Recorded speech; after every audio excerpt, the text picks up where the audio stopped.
Renowned as a genius doctor, Gu Yunjie found herself in a tragic accident, transforming into a clumsy, plump village girl. With a round face and sturdy physique, she was abandoned by her fiancé, a scholar, and took home a rather unremarkable husband instead. Her husband, frail and delicate, could barely walk without panting, leaving her as the sole breadwinner, while he merely focused on maintaining an attractive appearance. With the mystical space she possessed, she even rescued a baby from the mountains. Juggling business, supporting her husband, and raising the child, she skillfully wielded silver needles, eventually becoming the envy of many as a wealthy and beautiful woman. Everyone anticipated her fragile husband would soon pass away, allowing her to marry someone more suitable, unaware that he was destined to recover and reveal a significant identity. In a whimsical turn of events, Gu Yunjie discovered a new medicinal herb in her space and decided to plant it on the mountain, hoping to cultivate it. However, as she dug, she unearthed a still-breathing 3-year-old girl. Upon awakening, the child gazed upon Gu Yunjie and her husband, Chu Hanyu, and instantly leaped into Gu Yunjie's embrace, calling her mother. She then turned to Chu Hanyu, affectionately addressing him as father. Gu Yunjie raised an eyebrow, teasing her husband, "It seems you've unexpectedly become a father." Chu Hanyu returned the jest with a raised eyebrow of his own, replying, "Congratulations, my dear, on becoming a mother."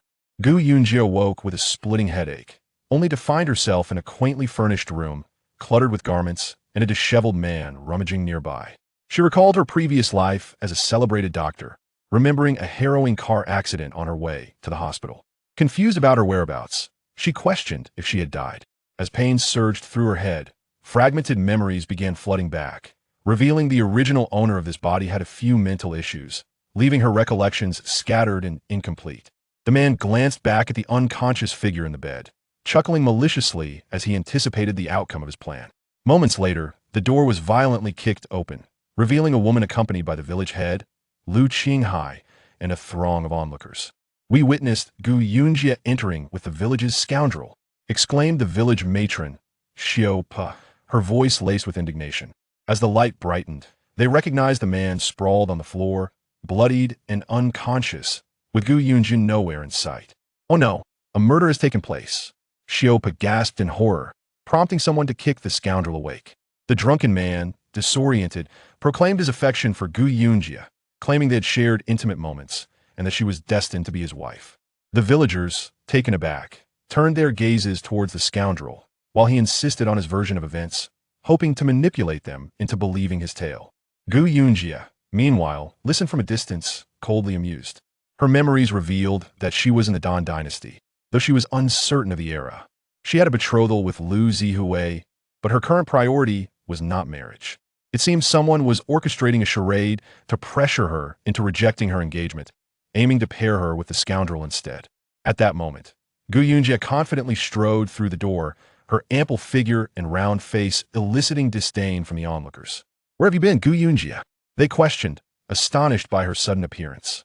"I was out gathering mushrooms in the mountains. Just returned," she replied nonchalantly, brandishing a long stick she had collected. The scoundrel rushed towards her, demanding she clarify their supposed relationship. But Gu Yunjie, narrowing her eyes, swung the stick at him, accusing him of trespassing and attempting to steal from her home. The blow landed with sufficient force to nearly break his hand, leaving the villagers in shock. As Gu Yunjie unexpectedly pressed Li Zi back several steps, his companions, witnessing her frenzied demeanor, instinctively shielded him. However, Gu Yunjie, armed and possessing considerable strength, was undeterred by their attempts to protect him. "Do you dare to hide?" Gu Yunjie, seemingly possessed, lunged at Li Zi once more. Anyone who attempted to intervene became her target. Her companions, recognizing her madness, withdrew their protection. Li Zi, feeling the weight of her aggression, mustered courage and addressed her. "Shao Jie, we just shared a moment together. You are not as innocent as you claim. Aside from me, no one else desires you." Gu Yunjie repeated a singular phrase, her eyes ablaze with fury. "You thief. Confess what you have stolen from my home. If you do not return today, I shall end you." "You lunatic," Li Zi exclaimed in panic, realizing her indifference to his protests. "You fool. I am to be your husband. Everything in your family is mine." Having lost both parents, he was inherently lazy.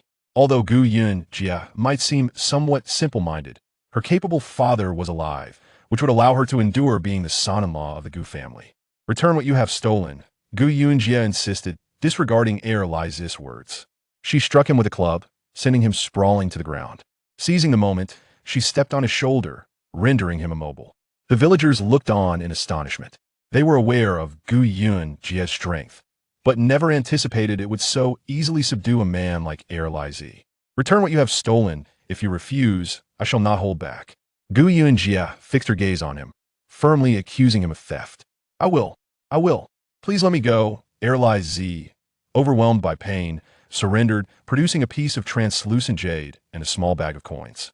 As Gu Yunji took the jade and coins from Heir Liz's hands, her resolve remained unyielding. Heir Liz, you must consider the gravity of your actions. Know what you have done and what you have not. If you dare to speak falsely, I am deemed simple-minded, but I may inadvertently cause you irreparable harm. Her voice was frigid and stark, and her tone belied any semblance of foolishness. Now, immobilized, Heir Liz listened, too frightened to voice any more baseless accusations. I only intended to see if there was anything valuable in your home. Upon entering, I discovered this jade and thought to take it, but then I was struck and lost consciousness. Initially, he had learned that Gu Changgang and his mother were away, prompting him to sneak in and incapacitate Gu Yunji, hoping to find something of worth to bring back, but he was knocked out before he could carry out his plan. Xiao squinted, puzzled by Gu Yunji's unexpected sharpness, so uncharacteristic of her usual demeanor. Heir Liz, clarify your words, she urged, stepping forward. If something truly occurred between you and Yunji, our Lu family will withdraw the engagement. I believe Li Zheng will also take charge of your marriage. This was a promise made. Should Heir Liz cling to Gu Yunji, the Lu family would sever the engagement, and Li Zheng would act in his favor. Heir Liz felt tears welling up. Who would not desire such a joyous occasion?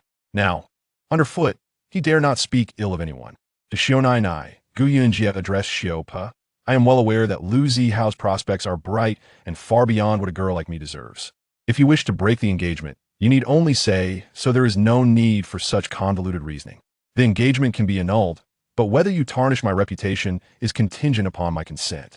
Born into a family of medical practitioners and possessing extraordinary talent, she had yet to fulfill her ambitions in her previous life, only to find herself ensnared in this predicament. The villagers were not the only ones astonished by Gu Yunji's words. Li Zheng was equally taken aback. Xiao Jie, are you well? Gu Yunji did not respond to him directly. Li Zheng, I too am reluctant about this marriage. Once my father and grandmother return, we shall consider the engagement null and void.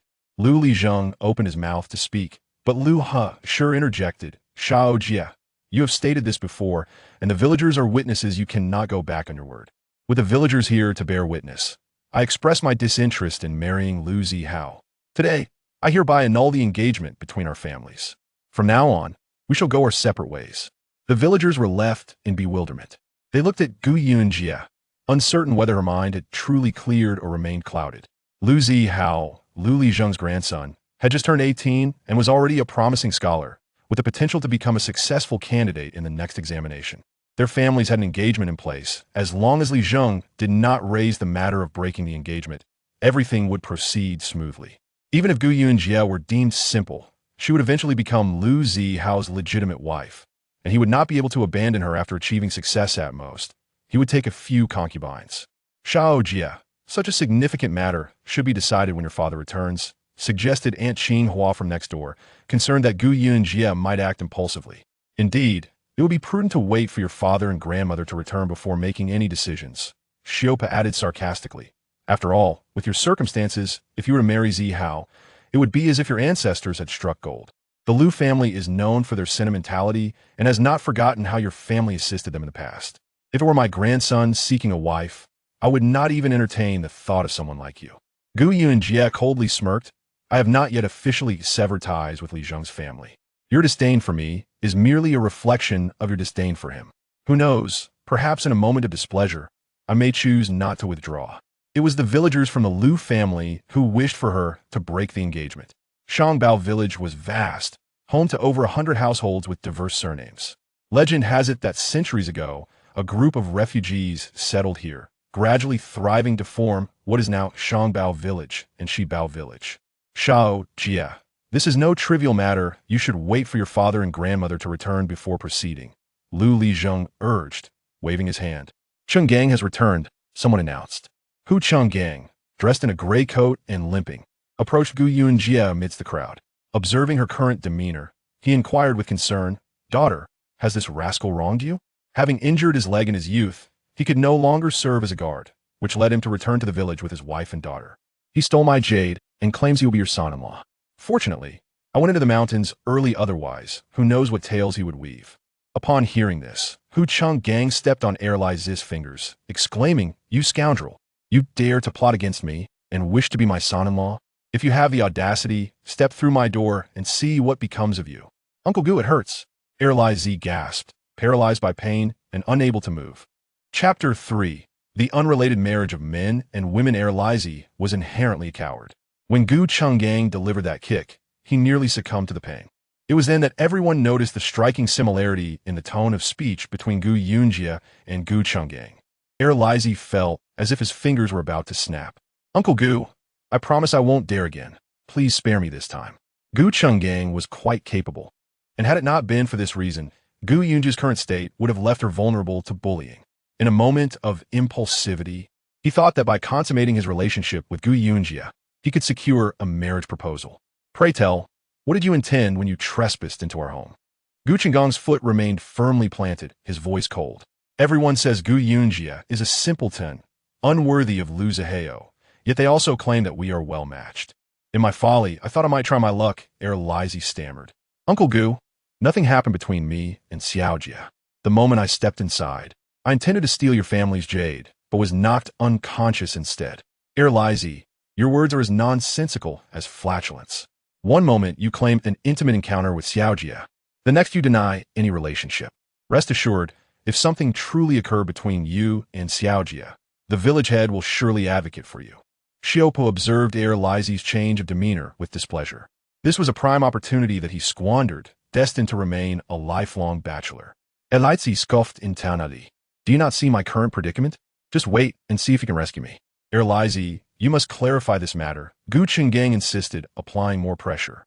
"Rest assured, the village head is not one to overlook right and wrong. He will handle the matter of your theft from my home fairly." "Uncle, I was impulsive, thinking to take advantage of your absence and consummate a marriage with Xiaojia. With her away, I thought to abscond with your valuables, only to find myself knocked out." He was oblivious to who had rendered him unconscious. Gu Changgang snorted, releasing his foot and casting a glance at his daughter, who sparkled with newfound vitality. "Father, Lai Zi is ugly, lazy, a drunkard, and a thief. Such a person is beneath my notice." The villagers chimed in. "Your own qualities seem quite lacking as well.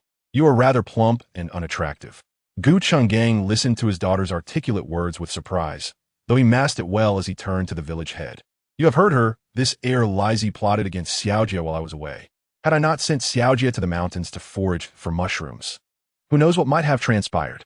"Changgang, that seems illogical. If Xiaojia was not home, who then knocked Lai Zi out? Surely, he did not render himself unconscious." Xiupo interjected. "That is a question for him to answer. Perhaps a companion of his, envious of his fortune, conspired against him," Gu Changgang replied, directing his gaze at De Wang, who stood beside Lai Zi. De Wang immediately denied. "Impossible. I was outside the courtyard the entire time." Regretting his words, he inadvertently revealed that he and Lai Zi had indeed plotted to arrive at the Gu household together. The village head's expression darkened. "Changgang, I trust Xiaojia's words. When she mentioned breaking off the engagement, I took it as an outburst of anger and did not take it seriously." Old Lu interjected, clearly displeased. Before she could finish, Gu Yunji declared, "Father, you returned just in time. I need to discuss this matter with you.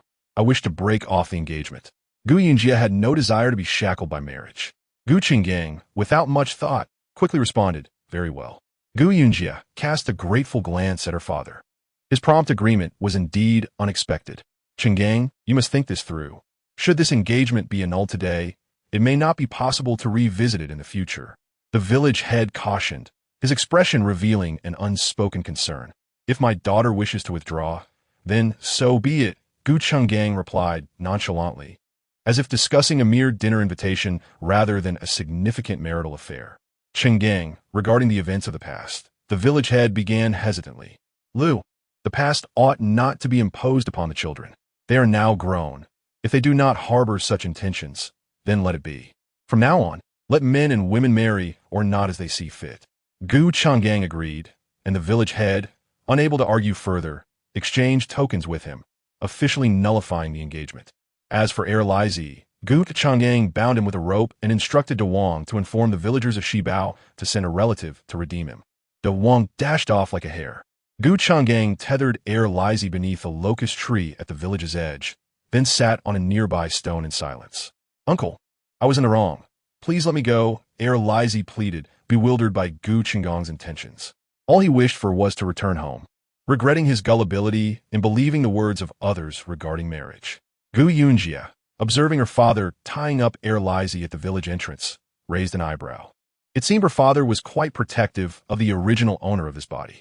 This realization brought her some joy, for she would not have to confront some insufferable relatives. Surveying the damage wrought upon her home, with a door kicked in and belongings strewn about, Gu Yunji refrained from tidying up immediately. Instead, she began examining the jade stone in her possession. It was undeniably fine jade. She found it curious that, in such a destitute place, the original owner possessed such a treasure. The onlookers had clearly recognized the jade as hers when she retrieved it. After securing it, she assessed the original owner's dwelling. The room was small, yet filled with various trinkets. The original owner's garments were scattered across the floor, a riot of colors representing all seasons. Picking up a dress, she noted the fabric was of good quality, albeit slightly oversized. Glancing at her own figure, she sighed. For now, it would have to suffice. Restoring the room to its former state, a rumble echoed from her stomach. The original body was quite plump and had a hearty appetite after all that had transpired. She had digested her meal long ago, and her stomach was now protesting. Weight loss could wait. The immediate priority was to satisfy her hunger. After a brief search of the kitchen, she found the supplies scant, some mixed cuts of meat, cabbage, radish, and garlic. She prepared a stir-fry of cabbage, garlic, and meat, and shredded radish with meat. Upon Gu Chenggang's return, the enticing aroma filled the air. He entered the kitchen to find his daughter clumsily laboring over the stove. Xiaojia. Gu Changgang approached with a halting gait. Are you hungry? Father. Gu Yunji looked up at him. Aren't you going to ask why I am cooking for myself? The original owner was simple-minded, capable of basic chores but not particularly skilled in cooking. Gu Changgang observed her, awaiting her explanation. He had sensed something amiss with Xiaojia earlier, but had refrained from questioning her in front of others. I was playing inside when heir Lizi barged in and knocked me out, Gu Yunji explained while scrubbing a pot. I regained consciousness and found him attempting to steal. I knocked him out, thinking my sudden clarity must be related to the blow he dealt me. Gu Changgang beckoned her over. Come here, let me have a look. As she leaned in, he noticed a sizable bump at the back of her head, bruised and swollen from the force of the blow.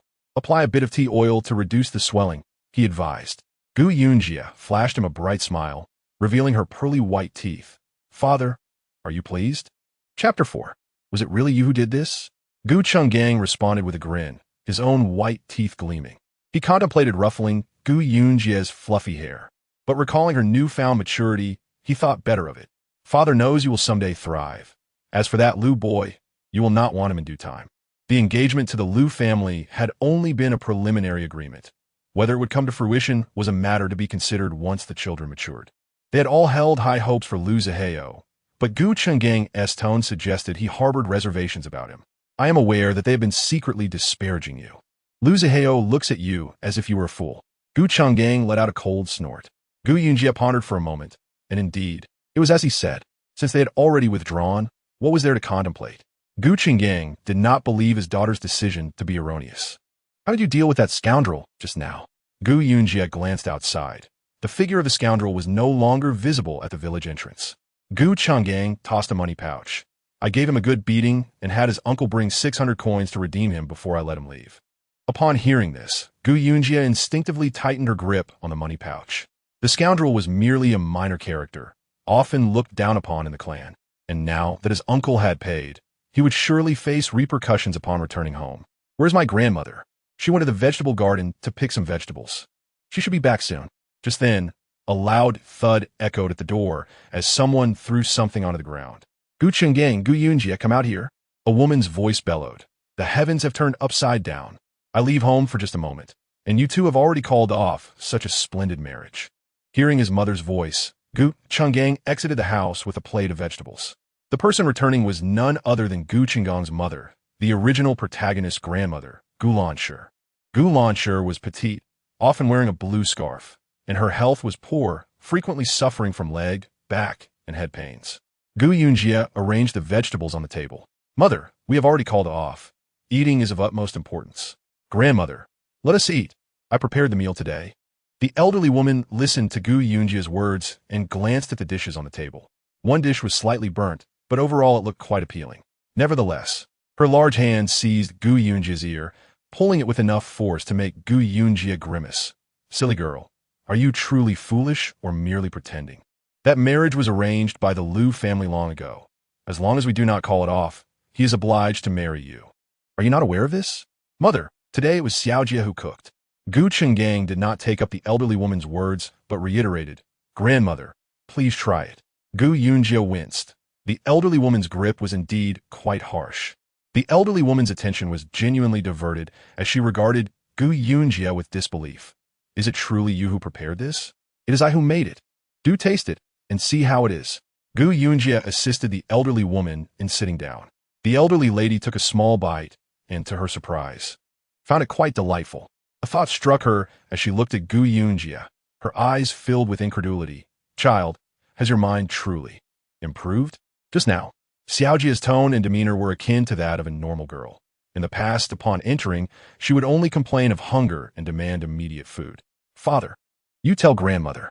Gu Changgang, brimming with enthusiasm, recounted the recent happenings at home, concluding with, "Our Xiaojie has truly improved." The elderly lady exclaimed, "Had I known a single blow would suffice, I would have acted sooner and not waited until now." A matter that could have been resolved with a single strike cost Gu Changgang a fortune over the years as he sought out numerous physicians. None of those doctors thought of this approach. Gu Yunji listened to the elderly woman's words, her lips twitching. In her heart, she thought, "It seems grandmother also cares for the original protagonist," judging by her reaction to the cancellation of the engagement. Both Gu Changgang and the elderly lady were rather subdued. "Child," the elderly lady beckoned Gu Yunji to sit beside her. "Do you feel unwell at present? Is your head still aching? Should we call for a doctor to examine you?" With a sizable bump at the back of her head, Gu Lanshi worried that Gu Yunji's clarity of mind might be temporary, fearing she would revert to her former foolish self. While her words were directed at Gu Yunji, her gaze was fixed on Gu Changgang. Gu Changgang understood well the elderly woman's concerns regarding Xiaojie's mental clarity being transient. If doctors could help, they would have cured Xiaojie long ago. "We must assess her condition first." This reasoning was sound. "Grandmother, I do feel a bit dizzy, and my mind is filled with fragmented memories. Could you kindly explain my current situation?" Regarding this Dun dynasty, the original protagonist's memories were exceedingly scant. She could only extract information from her family. If this truly is a dynasty that does not exist in history, has she returned to the past, or has she entered a parallel universe? You are now a normal girl. Many matters truly require explanation. Gu Lanshi, seeing her granddaughter's desire to understand, happily began to share. She first spoke of the interpersonal dynamics within the village, then introduced their town and county. "Grandmother, what year is it now?" Gu Yunji inquired. "It is the year 336 of the Dan dynasty, currently early March. The Qiming festival is in 2 days. We purchased some incense and paper money in town today, and we will visit the Gu family ancestors and your mother. If your mother knew your mind had cleared, she would surely be pleased from the afterlife." "I understand." Through Gu Lanshi's words, Gu Yunji had grasped the general environment they were in. Shoubao village falls under the jurisdiction of Wuxian County in the Dan dynasty. The county had suffered a disaster many years ago and is now a barren land, largely forgotten by the court. This afternoon, Gu Changgang planned to wander the mountains. With good fortune, he hoped to bring back some wild goods. There was no other choice, as Gu Yunji loved meat and could not go a day without it.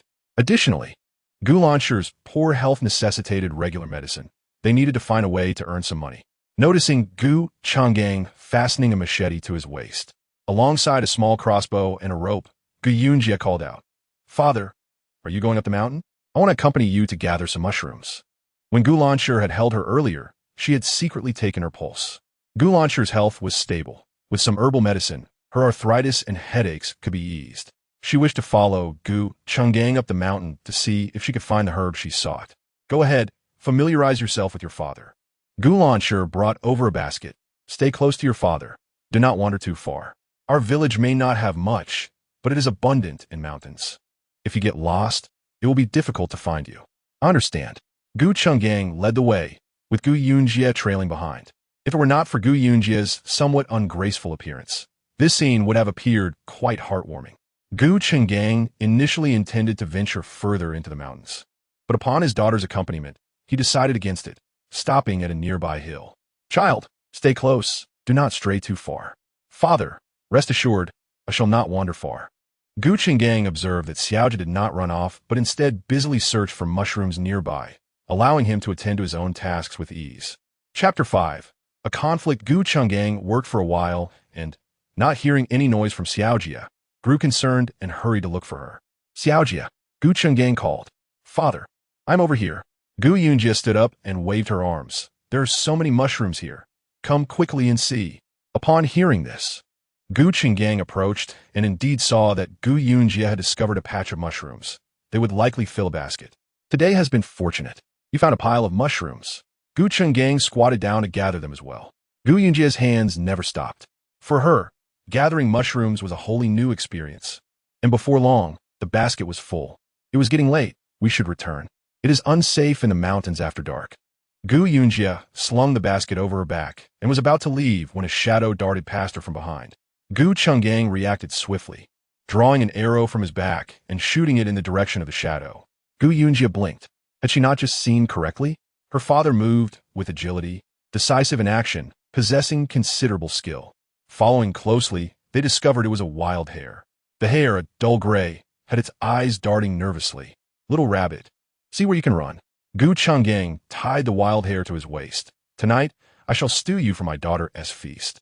Gu Yunji observed that Gu Chenggang had a rabbit hanging from his waist, and with the one he had just caught, there were two in total. Father, you are truly remarkable, having caught two at once. Today is indeed a stroke of luck, she exclaimed. Just as she was about to move, she seemed to hear a sound. Gu Chenggang also caught it. It seems to be coming from over there.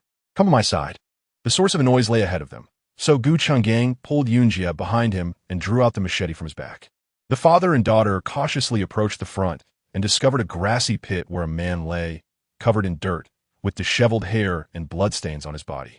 His face was smeared with grime, and the blood on his deep blue attire had dried, but it was apparent that he was tall and young. Despite his condition, there was an air of elegance about him. Seeing the unfamiliar man lying in the grass pit terrified Gu Yunji, prompting her to step behind Gu Chenggang. Father, is he dead? The man's breath was faint, nearly imperceptible, and lying there, he appeared lifeless. Gu Chenggang, too, had noticed. He knelt to examine the man's wounds and felt for his breathing. It was weak but present. Father, what of him? Is he dead? There's still a faint breath. But he is severely poisoned. He may not last long, he replied. Gu Chenggang had some knowledge of medicine, though limited. He could deduce that the man had sustained grave injuries and was poisoned, but he had no means to provide an antidote. Yunji stepped forward, mimicking her father's examination of the man's wounds. Her father's assessment was indeed correct. The man was poisoned and required immediate care, or his life would be in jeopardy. As for the poison, it could be treated if the right materials were available, but the challenge lay in the lack of supplies. At this moment, she should focus on whether the man could be saved rather than the antidote. What if they saved a villain? That would be inviting trouble. No, she was a doctor. She could not turn a blind eye to death. Father, what shall we do now? Should we hurry away or attempt to save him? She left the dilemma for Gu Chenggang to resolve. This father of hers had some skills. She was curious to see how he would handle the situation. With a decisive rip, Gu Chenggang tore off the man's outer robe to tend to his wounds. It seems fate has brought him to us. We shall carry him back home. If he can be saved, we will save him. If not, we shall leave it to destiny. He swiftly bandaged the man's injuries. A thought crossed his mind, and he turned to Yunji. Heaven has eyes. Your mind is clearer now. Let today's deed be a good act. You return home first, and I shall bring him back later. Father, what if he turns out to be a bad person? First, we must save him. If he is wicked, I shall not hesitate to dispose of him. Yunji said no more and began her descent down the mountain, gathering some herbs for detoxification along the way. On her return, She encountered Gu Xiangxiang and Lu Ziyu, both of whom were of similar age and had just returned from the fields. Upon hearing that Gu Yunji's mind seemed to be improving, they blocked her path. "Isn't that the simpleton?" Gu Xiangxiang remarked. "Simpleton, have you been up the mountain?" Gu Xiangxiang was indeed a cousin, but she had always looked down on Gu Yunji, refusing to acknowledge their familial ties. Instead, she was closer to Lu Ziyu, who was a cousin of Lu Zihao. "Xiangxiang, that simpleton has been rejected by my cousin, and yet she still wants to gather mushrooms up the mountain. Truly foolish, completely unaware of what she has missed." Lu Ziyu stifled a laugh. "Simpleton, do you even realize what being rejected means? It signifies you have forfeited a man as exceptional as Zihao." Gu Xiangxiang scoffed. "But with someone like you, even if you married into the Lu family, it would be a disgrace. Now that you've been rejected, at least you have some self-awareness and won't be a stumbling block for brother Zihao. With looks like hers, my brother Zihao would never want her. She's as fat and ugly as an old sow. Even if she hadn't been rejected, we would have found a way to call it off." Lu Ziyu huffed. In her eyes, Gu Yunji was akin to a grotesque creature, too unattractive and foolish to be worthy of someone as talented as Zihao. Gu Yunji, dressed in a large blue gown that, while made of the finest fabric in the village, only served to accentuate her size, stood listening to their mockery as if they were speaking of someone else. After Lu Ziyu's remarks, Gu Yunji chuckled softly. "So, do you wish for me to withdraw or not?" She laughed at their claim of her foolishness for having ended her engagement with the Lu family, while they also mocked her appearance, asserting that the Lu family would never accept her. Xiangxiang frowned at her words. If spoken by someone else, they might have seemed normal, but coming from Gu Yunji, they fell out of place. Lu Ziyu sneered. "Gu Yunji, do you think you have a choice in this marriage? You can only withdraw. The Lu family would never welcome a simpleton like Gu Yunji into their fold. Simpleton, the whole village is saying that you..." "Enough. Does my worth concern you?" Gu Yunji interjected. "If you wish to watch a spectacle, then do so quickly and tell everyone that this engagement was my own decision to withdraw. Simpleton, I heard you turn down brother Zihao and have your sights set on the second scoundrel from Shibao village, wanting him as your family son-in-law." Lu Ziyu laughed heartily. Chapter 6. A good dog does not block the way. The news of the second scoundrel entering Gu Yunji's home had spread like wildfire throughout the village. The villagers conveniently overlooked the fact that the scoundrel had been beaten by Gu Yunji and her father before being released, instead relishing in the scandalous behavior of the second scoundrel, wishing for his success. Now that Lu Ziyu encountered Gu Yunji, she naturally seized the opportunity to mock her. Gu Xiangxiang, hearing Lu Ziyu's words, also covered her mouth with laughter. "Simpleton, that second scoundrel merely enjoys drinking and is a bit lazy, but his mind is sharp. If he comes to your home, you might actually gain something." Upon finishing her sentence, Lu Ziyu and Gu Xiangxiang exchanged glances, their eyes twinkling with amusement. To them, Gu Yunji was a fool who did not understand what having a son-in-law meant. With their guidance, it was entirely possible that Gu Yunji would willingly invite the second scoundrel to become their son-in-law. Listening to their ridicule, Gu Yunji felt they were utterly underestimating her intelligence. She smiled gently. "I have no desire for such a bargain. If you think he is so good, feel free to take him home." "Ah, so you still know how to retort. It seems your mind is truly better," Lu Ziyu remarked, scrutinizing Gu Yunji anew. A fool, no matter how much her mind improved, could only be marginally better than before. What good was having a clearer mind when she had a waist as thick as a barrel and a face like a pancake? No man would dare approach her. Gu Yunji chuckled at their words. "So many of you are interested. I must ask, how many suitors have you had?" "Do not speak of men. I have no interest in them at present." Lu Ziyu and Gu Xiangxiang, enraged, pointed fingers at her. "You foolish girl. What nonsense are you spouting? Do you believe we will not tear your mouth apart?" Gu Yunji blinked innocently. "Could it be that you, like me, have no one wanting you?" You. Gu Xiangxiang was so furious she nearly sputtered. Seeing their flustered expressions, Gu Yunji felt no inclination to gloat. "Excuse me. A good dog does not block the path." As Gu Yunji swaggered past them, Gu Xiangxiang and Lu Ziyu were left breathless with indignation. Ziyu observed that her mind had indeed improved significantly, as she now dared to retort against them. The former foolish girl would have merely complained and been so angry as to pick up stones to throw. This scoundrel, having failed to outsmart others, had inadvertently made things better for Gu Yunji. Lu Ziyu gritted her teeth.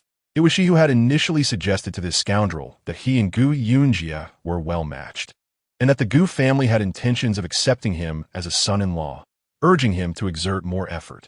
This good-for-nothing had proven incapable of handling even a simpleton. Gu Xiangxiang scoffed. Indeed, a useless man. Fortunately, she had already called off her engagement with Ziyu, severing ties with the Lu family, and she looked forward to seeing how Gu Yunji would manage in the village from now on.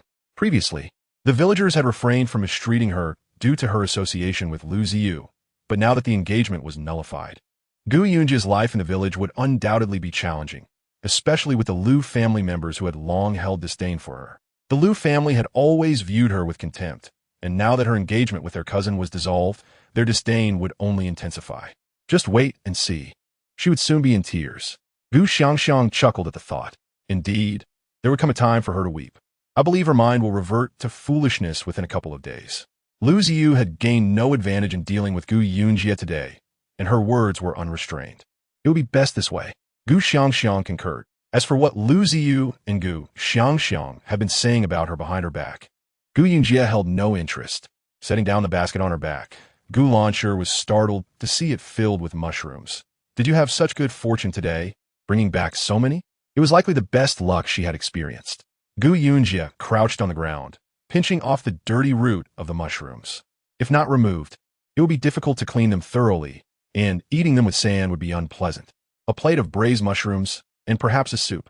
Gu Launcher was already contemplating the uses of these mushrooms. Father also caught 2 wild mountain rabbits. Then you two certainly had a bountiful haul. Gu Launcher glanced at Gu Yunji, her thoughts clear, and was able to converse with her normally, which indicated her mind was indeed clearer. And there's one more significant gain. Gu Yunji smirked slyly. Gu Launcher, puzzled, asked, What, did you catch something big like a wild boar? You'll understand once father returns. It isn't mountain goods. Could it be that they had brought back a living person? Gu Launcher gathered the clean mushrooms into a wooden bucket to take outside. She went to wash the mushrooms by the pond, while Gu Yunji retrieved the herbs she had foraged from the mountains, washing them clean, relying on the mountains for sustenance. The area behind Baobao village was connected to vast ranges, where many wild herbs thrived. One could easily unearth them with a discerning eye. As night fell, Gu Chenggang returned home carrying a living man on his back. Gu Launcher was horrified to see that he had indeed brought back a living person. Quickly closing the door and following behind him, asking what had happened. I found him on the mountain. He has poisoned, and doesn't he know how many days he has left? If he has only a few days left, why bring him home? If we cannot save him, we will have stirred up trouble. If they could save him, he could leave. If not, they would have an extra corpse on their hands. And it would be hard to explain. We cannot disregard him. We must try to save him. We cannot turn a blind eye to death. Gu Chenggang laid the man on his bed. The stranger's breath was still weak, but thankfully it had not worsened. Gu Yunji had already prepared a medicinal soup in the kitchen, and as Gu Chenggang brought the man home, she asked, Father, should I feed him this soup as you instructed? Gu Chenggang sniffed the aroma. It was indeed what he had directed. Feed him. Whether he lives or dies is up to fate. This is all we can do with what we have. Gu Yunji had added a few detoxifying herbs to the previous medicinal concoction. Although they were insufficient to counteract a deadly poison, they would merely alleviate his condition. She thought to herself how much better things would be if her laboratory were still intact. There, she had many newly researched medicines. The poison in the man's body was potent, but in her lab, it would be manageable. Gu Launcher, anxiously watching the man on the verge of death, was as restless as an ant on a hot pan. Your father is quite bold. How does he know if this man is good or bad and dares to save him? If he is a good man, that's fine. But what if he is a villain? Grandmother, saving lives knows no good or bad. One must simply act with a clear conscience. In her past life, she had been a doctor, harboring an innate sense of responsibility toward rescuing the dying and healing the injured. Chapter 7. The laboratory arrives with her son and granddaughter insisting. Gu Launcher found herself at a loss for words. They had encountered this man, so they had to save him, praying that he was not a nefarious character, hoping he could survive without bringing trouble upon their family. For dinner, they prepared braised rabbit, mushroom soup, and stir-fried mushrooms with garlic. Such a meal was quite delightful for Gu Yunji, who had just arrived. The flavor of the wild mountain rabbit was simply exquisite. However, Gu Launcher had little appetite, her tone tinged with melancholy. Today, we severed ties with the Lu family. Our days in the village are likely to be difficult moving forward. Previously, their connection to the Liu family had deterred others from bullying them. Now that the engagement was annulled, those who had sought to trouble them would surely take action. Whoever comes to harass us, I will deal with them. Gu Yunji declared defiantly, I saw how I dealt with that scoundrel today. If anyone dares to bully me, I will treat them the same way, and perhaps even earn some pocket money. Don't you think so, father? Gu Qinggang nodded. Mother, don't worry. Xiaojie is fine now and will certainly not allow anyone to bully her. What pocket money? Gu Lancher was clearly struggling to keep up with their line of thought. Gu Chenggang chuckled lightly. After we beat that scoundrel, we tied him to the old tree at the village entrance. And his uncle had to pay 601 to get him released. Gu Lancher's lips twitched, recalling the scoundrel's antics today, which were indeed infuriating. He had deserved that beating. That scoundrel dared to cause trouble. It was certainly not his own idea. One could easily surmise the nature of the situation. Yet now that the two families had severed ties, there was no need to lay it all bare.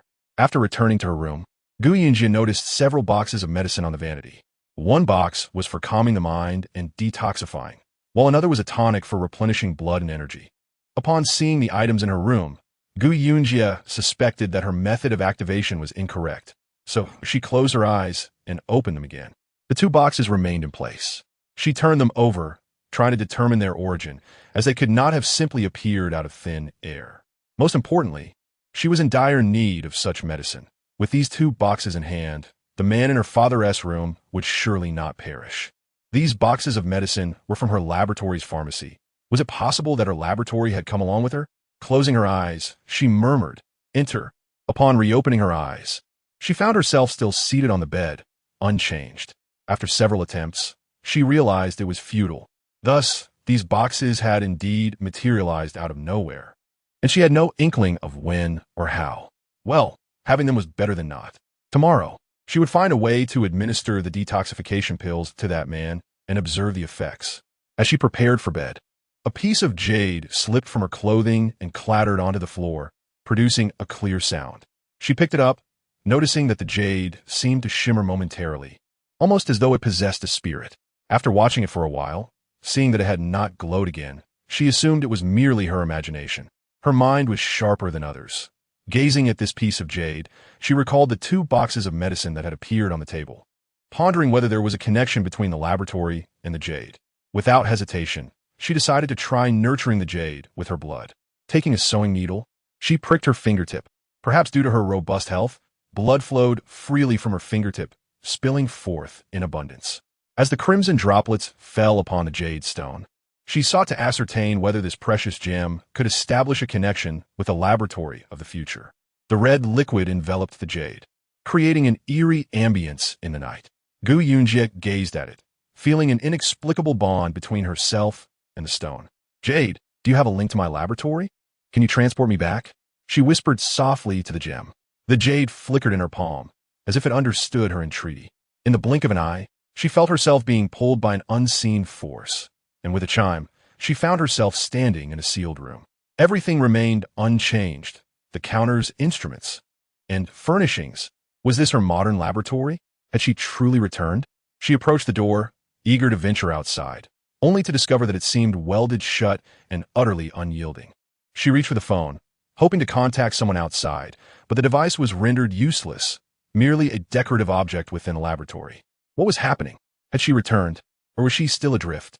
Jade, what is the meaning of this? Am I back or not? Gu Yunji pondered, recalling how she had entered the laboratory, and instinctively questioned the jade. Suddenly, she was thrust from the laboratory, losing her footing and landing unceremoniously on the ground. She had not returned to the present. She was still the plump Gu Yunji. Dusting herself off, she confirmed one thing. The jade in her hand indeed had the ability to connect with her modern laboratory. As for the appearance of the two boxes of medicine, that required further investigation. As long as the laboratory existed, her physical location was inconsequential. In her mentor's words, she could consider the laboratory her home. Wherever it resided, she would be there, needing no other shelter. Once more, she gazed at the jade in her hand, akin to a cherished treasure. This jade was crucial for her connection to the laboratory, and she must safeguard it diligently. If the jade were to vanish, would she still be able to access the laboratory? Contemplating this, Gu Yunjie drifted into a dreamless sleep. Upon awakening, Gu Yunjie stretched lazily. After discovering last night that she could communicate with the laboratory, her heart was at ease, and she had enjoyed a restful slumber. Feeling refreshed, a far cry from someone who had just arrived in this modern world. Early in the morning, Gu Chungang had left for the fields. Concerned about the unfamiliar man in the house, Gu Launcher chose to stay home to prepare breakfast. Gu Yunjie transformed the detoxification pill into a liquid to offer to the man she had rescued the previous day. Gu Launcher took the bowl from her. "Let me handle it. You go eat your breakfast." Gu Yunjie handed the bowl to Gu Launcher and proceeded to eat. After Gu Launcher fed the man a bowl of water, she heard a commotion outside and rushed to the door, only to see county officials searching house to house. "They must be looking for someone. It can't be for us, can it? What should we do, Xiao Jia?" Gu Launcher fretted, with the man resting on the bed. Any movement now will be too late. After a moment of contemplation, Gu Yunjie reassured Gu Launcher, "Grandmother, stay calm. We must not raise suspicion. Let's." Before she could finish, the front door was knocked upon forcefully. Gu Launcher, worried about the door being damaged, quickly opened it. Lu Lerzheng and his subordinates stood outside, and without waiting for Gu Launcher to speak, they barged in. "Routine inspection," one official declared, brandishing a document. "Everyone inside must exit. We are conducting a search." As Gu Yunjie stepped outside, the official scrutinized her and ushered her out. What is the meaning of this? Gu Launcher, feeling anxious, sought clarification. Lu Lerzheng whispered to her, "I am uncertain. They brought a document requesting cooperation from all villagers. They did not specify if they were searching for a person or an object." Gu Launcher's apprehension grew. Could they truly be looking for the man in their home? She glanced at Gu Yunjie, who offered a reassuring glance in return. The officials searched Gu Qingang's home, but found nothing and proceeded to the next house. Once they departed, Gu Launcher hurried to Gu Qingang's room, only to find the bed empty. "What? Xiao Jia, you've made a living person disappear. Where did he go?" Gu Launcher pressed, her eyes darting around the small space. Gu Yunjie smiled gently and pointed to the chicken coop outside the window. "Surely, he hasn't come to any harm. He was barely breathing. Let's check." In a state of confusion, Chu Hanyu, half-conscious, heard the incessant clucking of chickens, which only add as the second rogue a result of the Liu family's provocations. Although there is no concrete evidence, it is an unspoken truth among us. The second rogue has indeed gone too far. If he has affections for Xiao Jia, he could have approached her directly to propose marriage instead of orchestrating these underhanded schemes. As for Xiao Jia, she is not at home. It is said that since the uproar caused by the second rogue yesterday, Gu Yunjie has regained her senses. Since that incident, she has not encountered Xiao Jia, leaving uncertainty about whether she is truly recovered or not. Currently, Xiao Jia is in the house, claiming to have a slight headache. Gu Launcher sighed softly, noting that Zaheo is now a scholar, someone we cannot aspire to associate with. Xiao Jia is aware of this, which is why she publicly rejected the marriage proposal.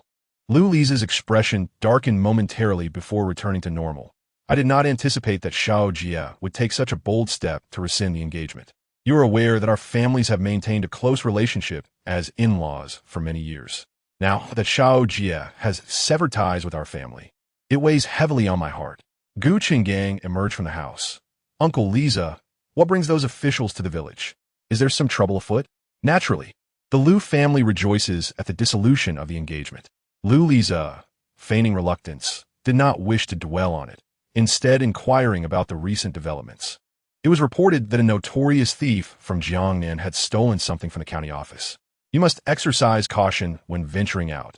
Should you encounter any suspicious individuals, please inform me, as I must report to the county office. Our village has little of value. What would a Jiangnan thief want from us? Gu Launcher scoffed lightly. It is said that the thief suffered severe injuries. If he is on the run, he is likely to be hiding in this vicinity. The county magistrate has promised a reward of 10 taels of silver to whoever first spots him. For a villager, that is no small sum. The officials even left behind wanted posters for us to display in the village, urging residents to report any sightings of suspicious persons. Chapter 9. A son-in-law acquired Lu Liza visited primarily to relay the orders from the county office and to ascertain Xiao Jia's condition. After conversing at Gu Qingang's residence for some time without seeing Xiao Jia, he had no choice but to proceed to the next house. Just as he stepped out, Xiao Jia emerged from within. She had just assisted her father in examining a man. Although the toxins in his body had diminished, another issue had surfaced. The man's health had been poor since childhood, and even if the poison was removed, it would take considerable time for him to recover. Gu Launcher glanced around the room and whispered, "Gongzi, do you think this man could be the Jiangnan thief? If he truly is, why bother saving him? We should throw him into the back mountains and notify the county officials. We might earn 10 taels." Gu Qinggang hesitated, aware that if the man's identity proved sensitive, it could spell trouble for their family. Turning him in would be the wisest course of action. "Father, I see no valuable possessions on him. He does not appear to be a Jiangnan thief." Regardless of his identity, if officials were to arrive at their doorstep, the sudden presence of an unfamiliar man would be challenging to explain. Gu Launcher was anxious about the implications of having an extra person in their home. As the family deliberated on how to handle the man they had found in the back mountains, a knock echoed at the door. Before they could rise to answer, the door swung open, revealing Lu Jiafu accompanied by Liza and several officials who had been patrolling nearby. Lu Jiafu was the eldest son of Lu Qinghe, Liza's brother, and was of similar age to Gu Qinggang, possessing a robust physique and a scruffy beard. "Uncle, officers, I witnessed Qinggang carrying a man home just before dusk yesterday. He must be in their house, perhaps the very Jiangnan thief you were seeking." As Qinggang descended the hill with the man, Jiafu had intended to use the village latrine, but had initially mistaken the man for a wild boar before realizing it was a person. At that moment, he had been preoccupied with his own discomfort and had not given the scene much thought. Today, seeing the officials searching for someone, he recalled the incident. Upon hearing Jiafu's account, the officials began to search each room. "Over here, there is a man." One officer pushed open Gu Qinggang's door and discovered a man lying on the bed, promptly reporting back. Gu Launcher's heart raced. This could be disastrous. Gu Yunji remained calm, exchanging a glance with Gu Qinggang. The officer in charge, Du Yi, scrutinized the family before stepping inside. The young man on the bed appeared alarmingly pale, resembling a corpse. "Qinggang, what is the meaning of this? Why is there a young man in your home? Is this the Jiangnan thief you seek?" Lu Jiafu inquired with a hint of mockery as he approached Du Yi. Du Yi unfolded the wanted poster, carefully comparing the likeness. The thief bore a scar on his face, while the man before them was notably fair-skinned, even more so than a woman.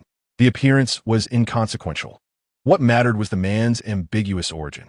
What was the story behind him? Du Yi asked, casually examining the poster while querying Gu Qinggang. "In response to your inquiry, I found him by the roadside. When I discovered him, he was weak from hunger and possessed not a single coin.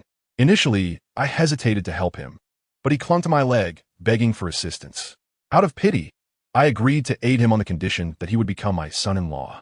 Perhaps it was desperation from hunger and his poor health that led him to acquiesce. My daughter is not of sound mind and has just severed her engagement with Liza's family. Seeing someone willing to marry her, I brought him home. Is this the Jiangnan thief you are looking for?" The officer observed the man, noting his delicate appearance, which belied the notion that he could be a criminal. "If he is indeed a thief, he must be taken away. Look at him. He appears on the brink of death. Even if our family possessed mountains of gold and silver, we might not be able to save him. It is no concern of ours whether he lives or dies. Take him away, for I no longer wish for him to be my son-in-law." Gu Qinggang spoke rapidly, clarifying the circumstances while expressing his willingness to let the man go without objection, as if the individual on the bed were a plague, eager for the officials to remove him before he could expire in their home. Listening to her son, Gu Launcher also grasped the gravity of the situation. "Gentlemen, please take him away swiftly. Given his condition, I doubt he will survive the day. You must return and summon a doctor. Perhaps he can reveal where he has hidden the items he stole. If he dies, we shall have no answers." Liza and Lu Jiafu exchanged glances, noting the man's pallor, his lips devoid of color and his breath barely perceptible. He seemed to be on the verge of death. Du Yi scoffed at Gu Qinggang's urging to hasten their departure, remarking that the man's fragile state made it improbable for him to be the Jiangnan thief. Lu Jiafu, skeptical of Du Ye's assessment, interjected, "Sir, this thief is surely cunning. He may be feigning weakness." Du Yi signaled to his subordinates, who proceeded to slap the man's face several times. The man remained unresponsive, appearing as lifeless as before. Gu Yunji silently prayed that the frail man would not succumb to their actions. With no reaction, Lu Jiafu, undeterred, rolled up his sleeves to tickle the man's feet. After several attempts, the man remained motionless. Gentlemen, you can see for yourselves that he has only a breath left. His time could run out at any moment. Perhaps it is best to take him away. We are a poor family and cannot afford his medical treatment. Did you not just claim he was your son-in-law? Since he is your son-in-law, whether he lives or dies is your concern, not ours. Do ye cast a disdainful glance at the man, contemplating that it would be nothing short of a miracle for him to survive?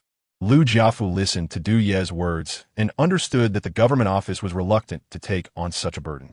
With a tone laced with sarcasm, he remarked, Cheng Gang, it seems you've already selected a suitable son-in-law, haven't you? Otherwise, how could you have so swiftly rejected our Lu family's engagement only to bring someone back immediately? The village chief similarly regarded Gu Chenggang, realizing that just the previous day a marriage proposal had been rescinded and now a man had been brought home. What a remarkable coincidence. Chenggang, I must admit, I underestimated your family. I never imagined you to be such schemers. With a cold snort, Lu Lijing turned to leave. It became apparent that the plot to rescind the engagement was not solely their Lu family's doing, which filled him with indignation. Chapter 10. A different situation, Gu Chenggang. Your family truly has some nerve. We, the Lu family, have been so concerned about this engagement, yet you had long since devised a plan to withdraw. He glanced at the dim-witted fool from their family, thinking whoever marries him will be unfortunate. I shall wait and see if this man awakens. If he does, will he want your family's foolish and plump daughter? While the Lu family could withdraw from the Gu family's engagement, if the Gu family had any intentions of canceling their engagement with the Lu family, that would indicate their lack of wisdom. Hearing Lu Jiafu's harsh words and witnessing Lu Lijing's demeanor as he departed, Gu Yunji realized that both men had misunderstood the situation. Some misunderstandings are best left unclarified. Uncle Lu, you need not worry about this matter. If you're concerned about my marriage, perhaps my father should speak with Grandpa Lijing again to confirm our engagement remains intact. After speaking, Gu Yunji looked at Lu Jiafu with a glimmer in her eyes. You are aware of yesterday's events. Someone attempted to slander me. Lu Jiafu, upon hearing Gu Yunji's words, laughed in anger. I believe your mind is quite ill.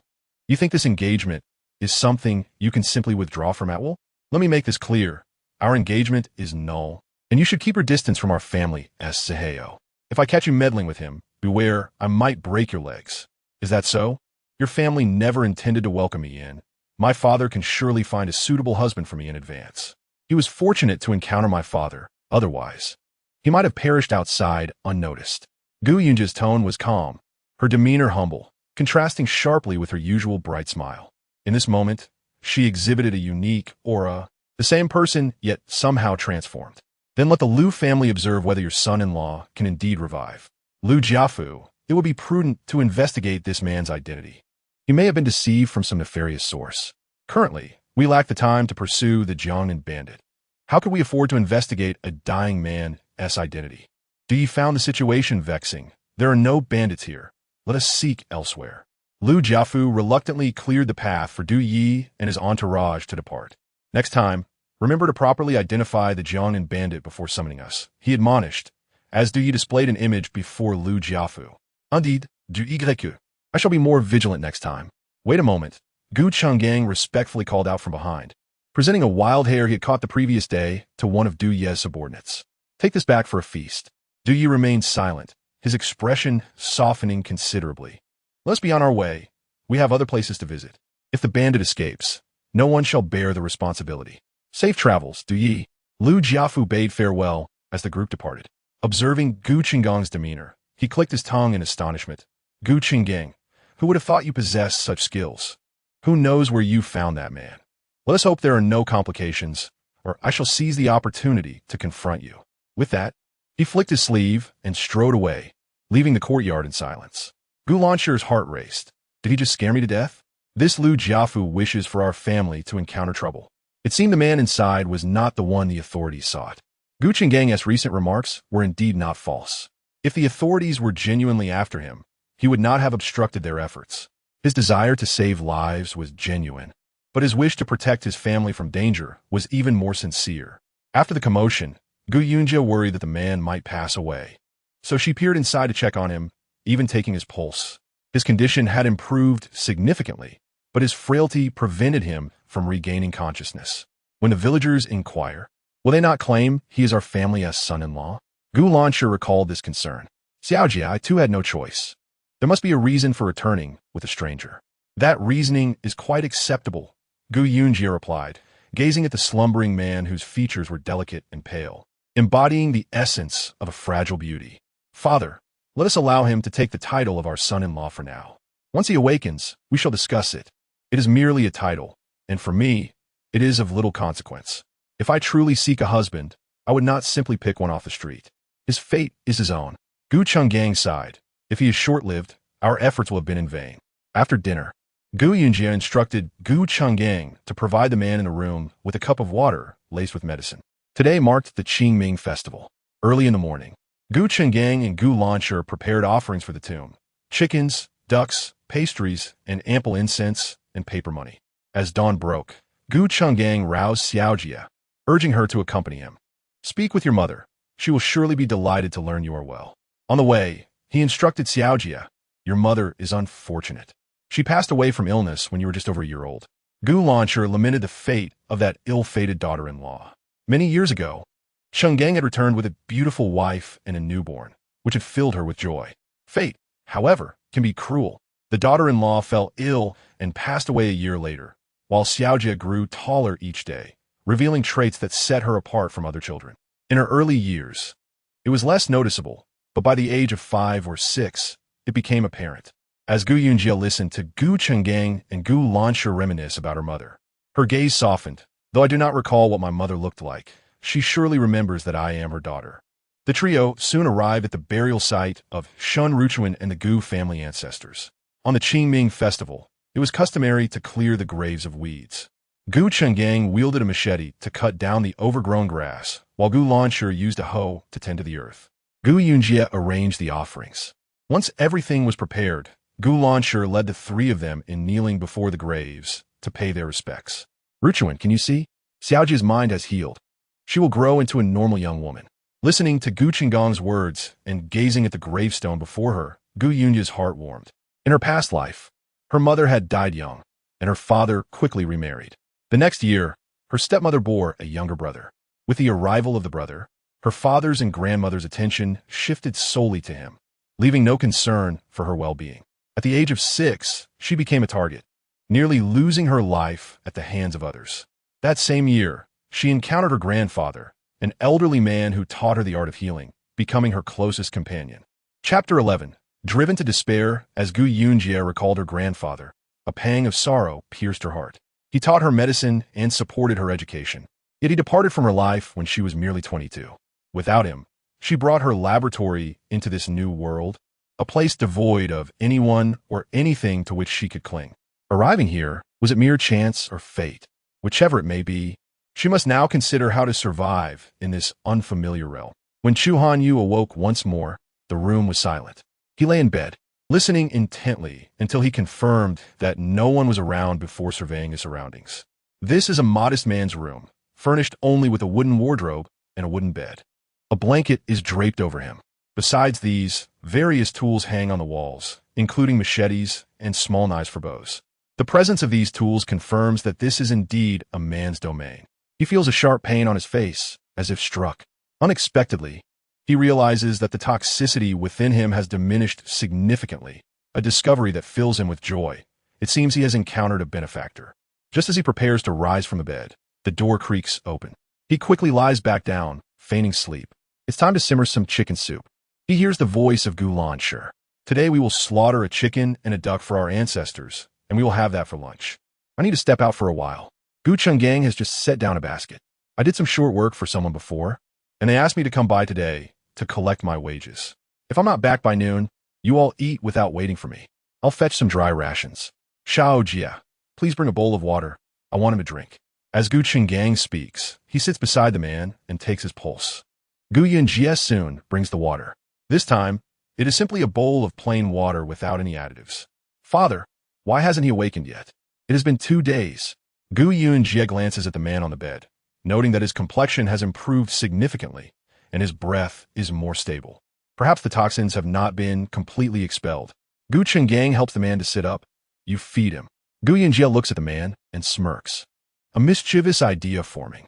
Father, he seems too weak to drink by himself. Perhaps I should feed him with my mouth. Saying this, she takes a sip of water and leans toward the man's lips. Upon hearing Gu Yunjie's words, Chu Hanyu jolts awake, instinctively reacting as her lips approach him. The sudden movement catches Gu Changgang off guard, and he cannot reach out in time to catch him as he tumbles to the ground with a thud, his face landing directly on Gu Yunjie's shoe.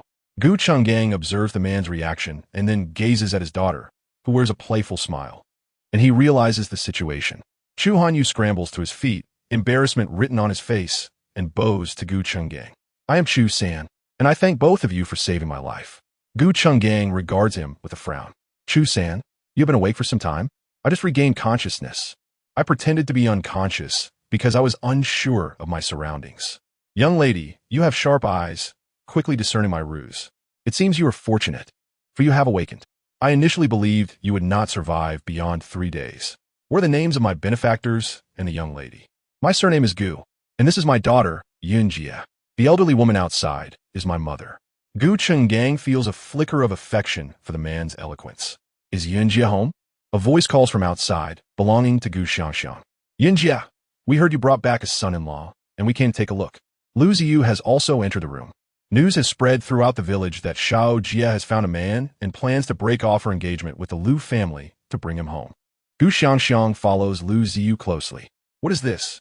Clearly, it was your Lu family who first entertained such thoughts. Do you not have the means to break off the engagement? Gu Lancher feels unsettled by their words. Chu Hanyu, overhearing the chatter outside, finds himself perplexed by the mention of a son-in-law and broken engagements. Father, you should speak with him. I will step outside to meet them. Gu Yunjie declares before leaving the room. Xiao Jia, my uncle said you have taken in a son-in-law. Where is he? Let's see him. Lu Ziyu insists as she attempts to slip past Gu Yunjie into the back room. Gu Yunjie seizes her arm. Lu Ziyu, you appear quite interested in my affairs, knowing I have a husband and rushing over. I can show him to you, but not for free. Show him to us? What do you want? Since you wish to see my husband, it will cost you 100 coins per glance. Xiao Jia, have you lost your mind? Does your man wear gold trim or something, charging 100 coins for a mere look? Gu Xiangxiang exclaims, incredulous. Are you so desperate to see him? If you do not wish to, then do not look. I have not forced you. Lu Ziyu is at a loss for words, unable to comprehend Gu Yunjie's audacity. Xiao Jia, we are merely concerned that you might have hastily engaged with someone after breaking off your engagement with the Lu family. I've heard that man is weak and ill. Who knows if he will last another few days? If you wish to marry, could you not choose someone healthier? If you were to pass away, you would find yourself a widow. Gu Xiangxiang laughs lightly, covering her mouth. Lu Ziyu joins in the laughter. How eager you must be for a man to settle for one who is unlikely to live long. You might end up a widow. Do not worry. Even if you become a widow, I shall not. If you wish to see my husband, pay me, and I will show him to you. If not, I kindly ask you to leave my home. Xiangxiang, let us go. I do not believe she can keep her man hidden away indefinitely. A bride must eventually introduce her husband to the in-laws, and that man cannot avoid interaction with the villagers forever. They have not even held a wedding yet. Without a wedding, how can he live at her home? The village elders will surely disapprove. Gu Xiangxiang glances back at Gu Yunjie, a smug smile crossing her face. Gu Yunjie and her frail husband are a perfect match. Chapter 12. I am willing Lu Ziyu and Gu Xiangxiang leave Gu Yunjie's home, discontented. Ziyu, do you think my uncle made a mistake? Is it true that Gu Yunjie has a man, a son-in-law no less? Surely not. My uncle said it himself. There could be no error. Come, let us consult with the village leader and the clan elders. What is this nonsense of bringing an unknown man into their home? If he is a son-in-law, they should formalize the marriage. If not, we shall have an interesting spectacle. Lu Ziyu scoffs. My uncle was amused. The man's complexion was as pale as a ghost, clearly not long for this world. With the village elders involved, it will be decided whether the Gu family should arrange a marriage for Gu Yunjie. If a wedding is held and that man dies, Gu Yunjie will become the youngest widow in the village, perhaps even labeled as a widowmaker, and who would dare to marry her thereafter? Upon hearing Gu Qinggong's words, Chu San stands frozen. After a long pause, he finally responds, I agree. As Gu Yunjie steps into the room, she hears Chu San's reply. She turns to her father. Father, have you explained everything to him? I have. He has agreed to become our son-in-law. Gu Qinggang assumes he would object. While they saved him, Pressuring him into marriage seems rather domineering. Please do not feel overly burdened by this matter. Gu Yunji fears he might take it seriously. I do not genuinely desire a husband, nor do I wish for you to be our son-in-law. The soldiers visited yesterday, and we pretended to say this to avoid suspicion. Now that the lie has been told, many more will need to follow. Therefore, until you're fully recovered, you must endure the role of our son-in-law. This marriage, of course, is not genuine.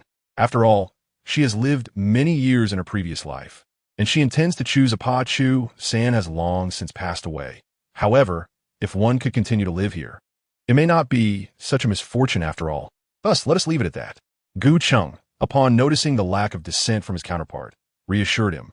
Rest assured, if you are unwilling, we shall not compel you to stay. The poison afflicting the other seemed to have been alleviated, and should he wish to depart, he is free to do so at any moment. Consider your decision carefully.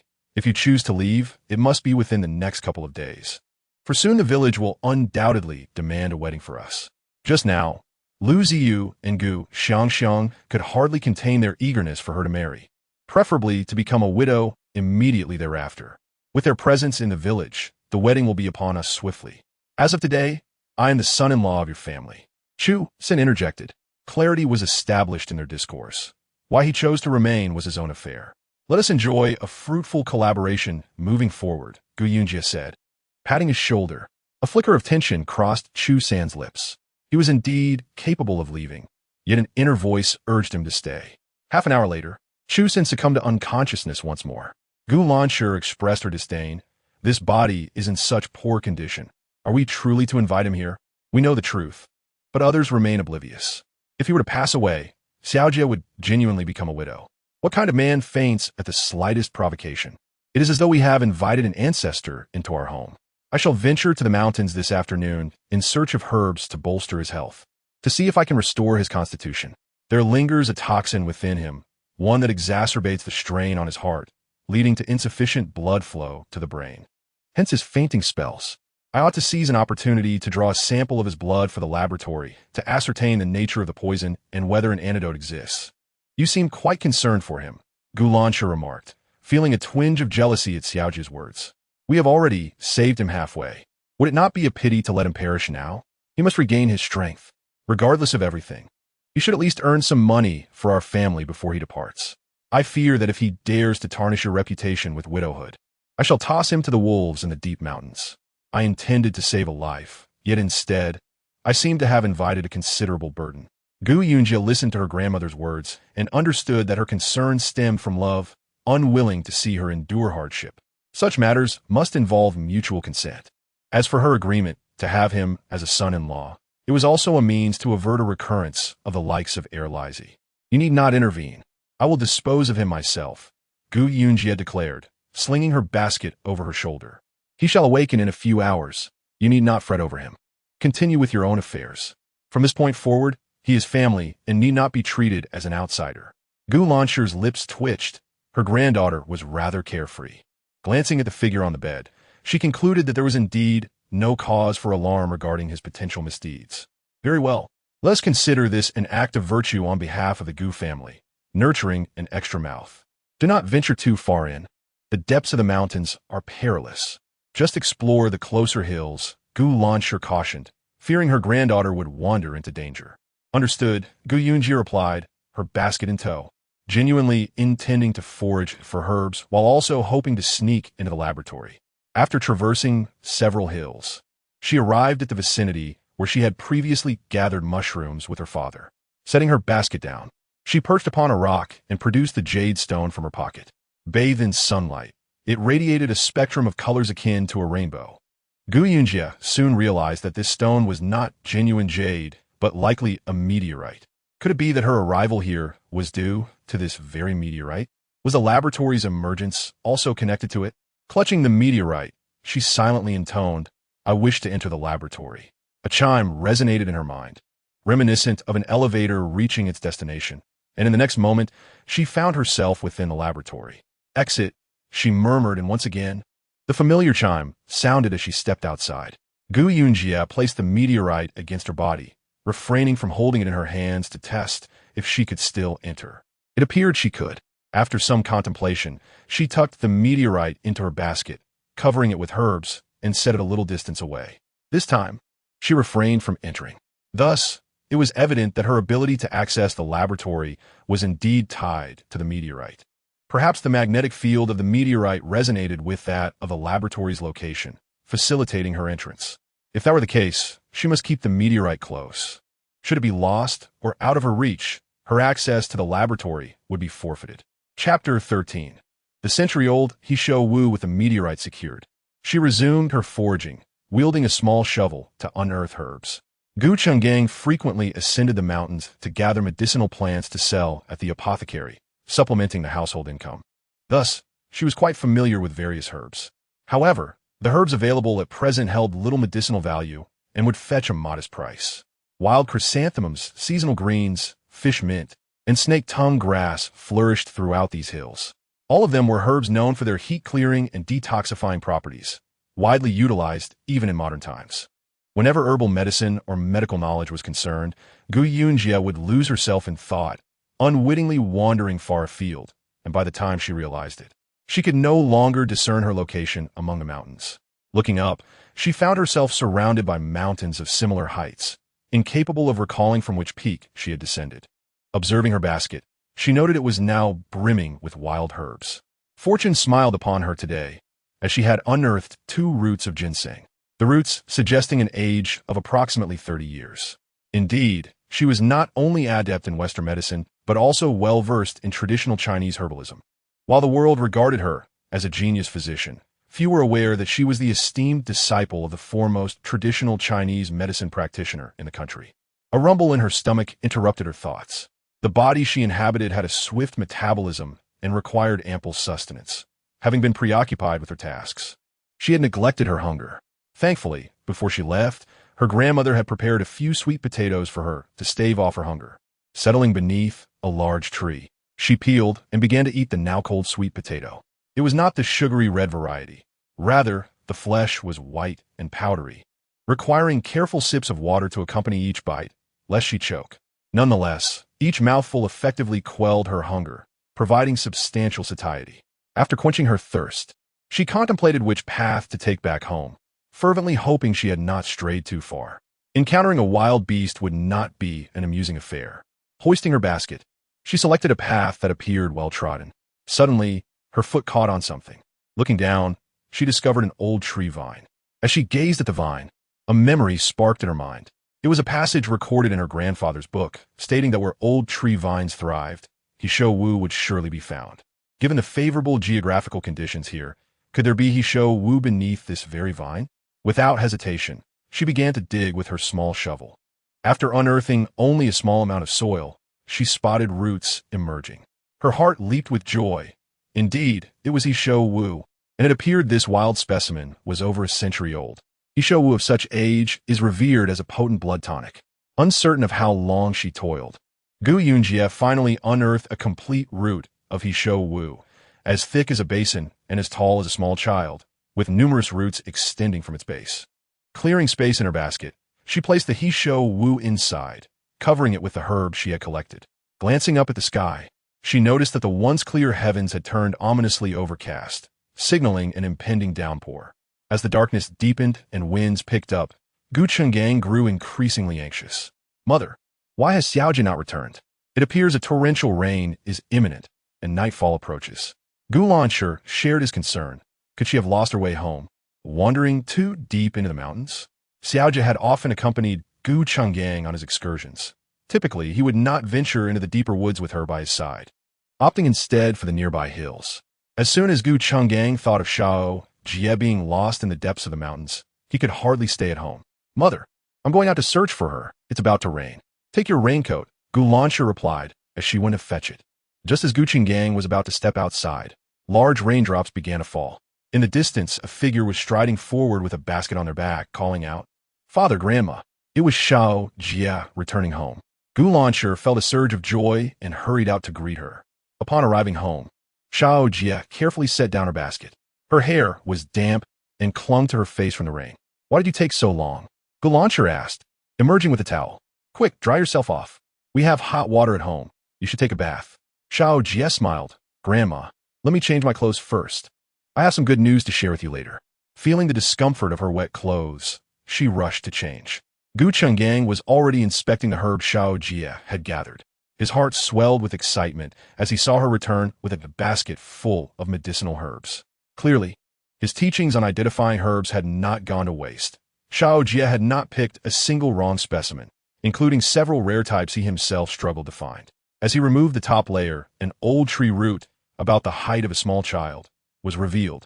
Gu Chenggang stared at the root in disbelief, then squeezed it gently and sniffed it. Suddenly, he slapped his thigh, exclaiming, "What a treasure!"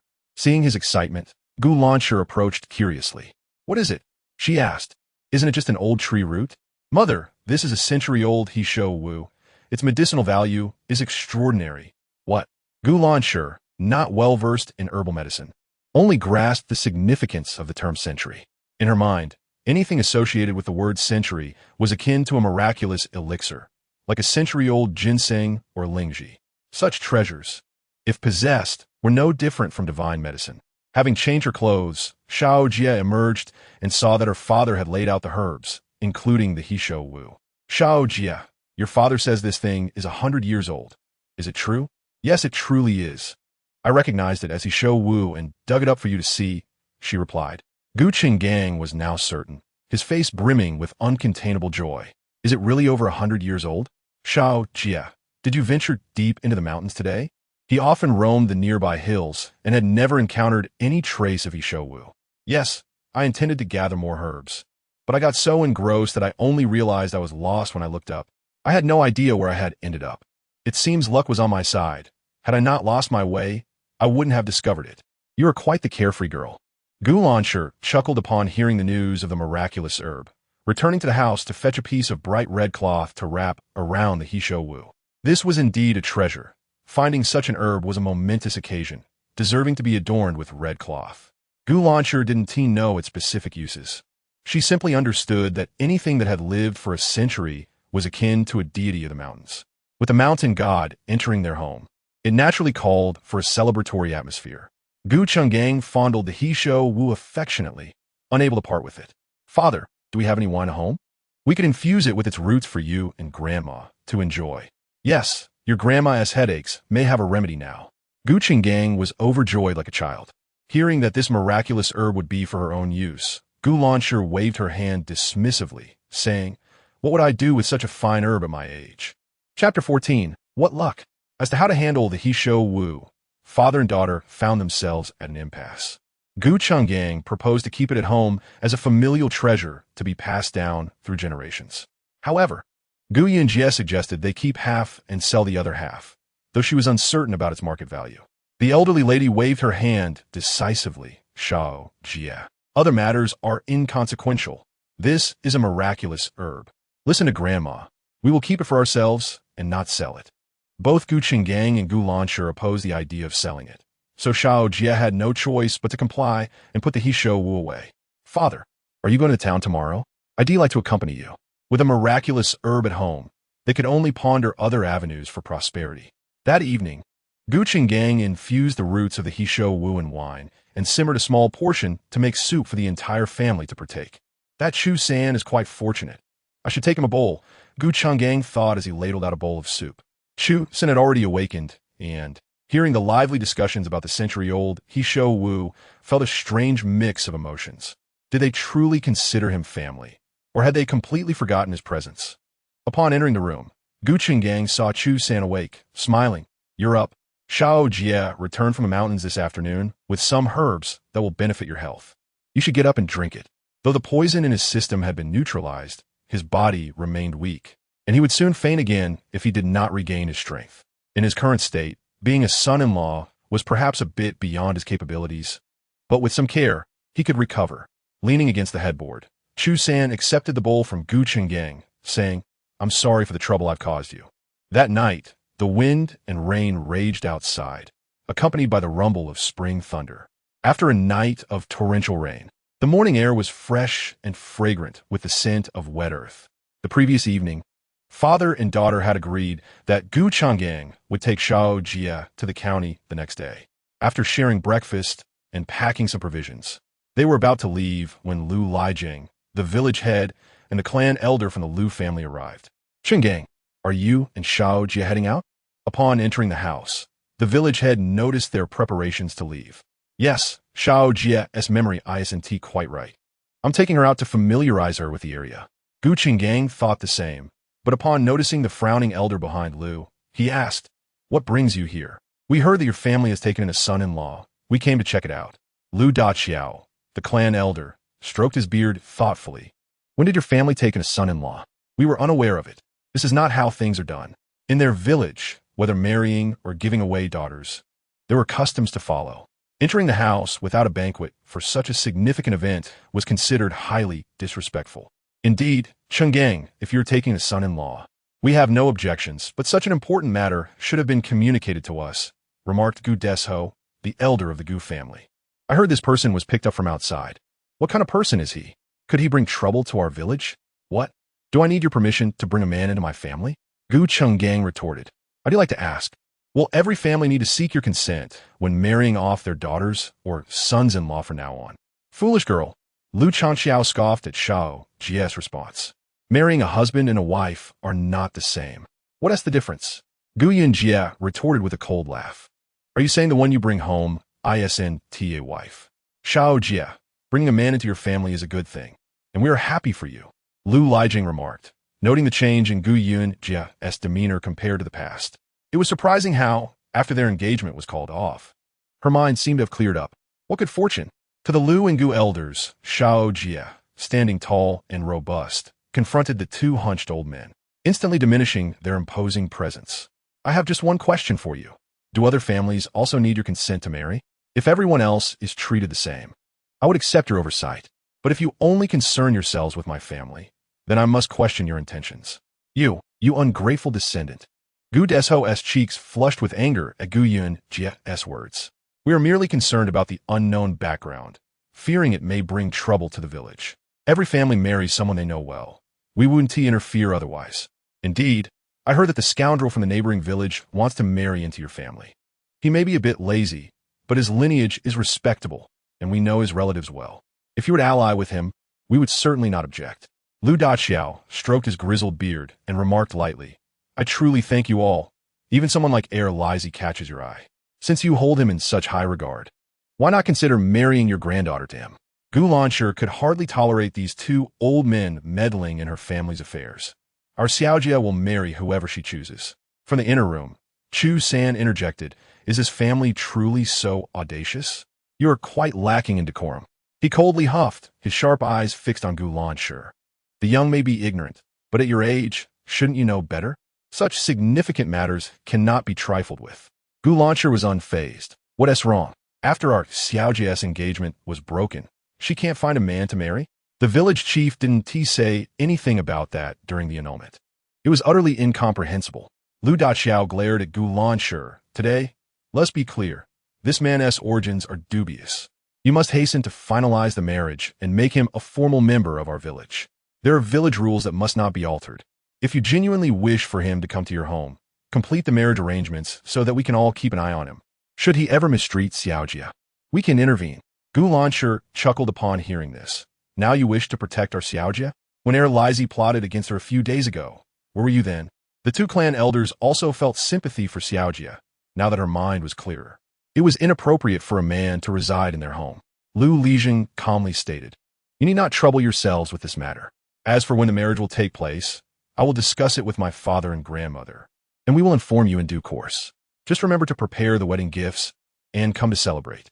He and his father intended to visit the county, and as time was of the essence, he bid them farewell. Gu Yunjie was reluctant to engage in further discourse. Did they truly care for her well-being that they rushed her into marriage? Surely they didn't believe that themselves.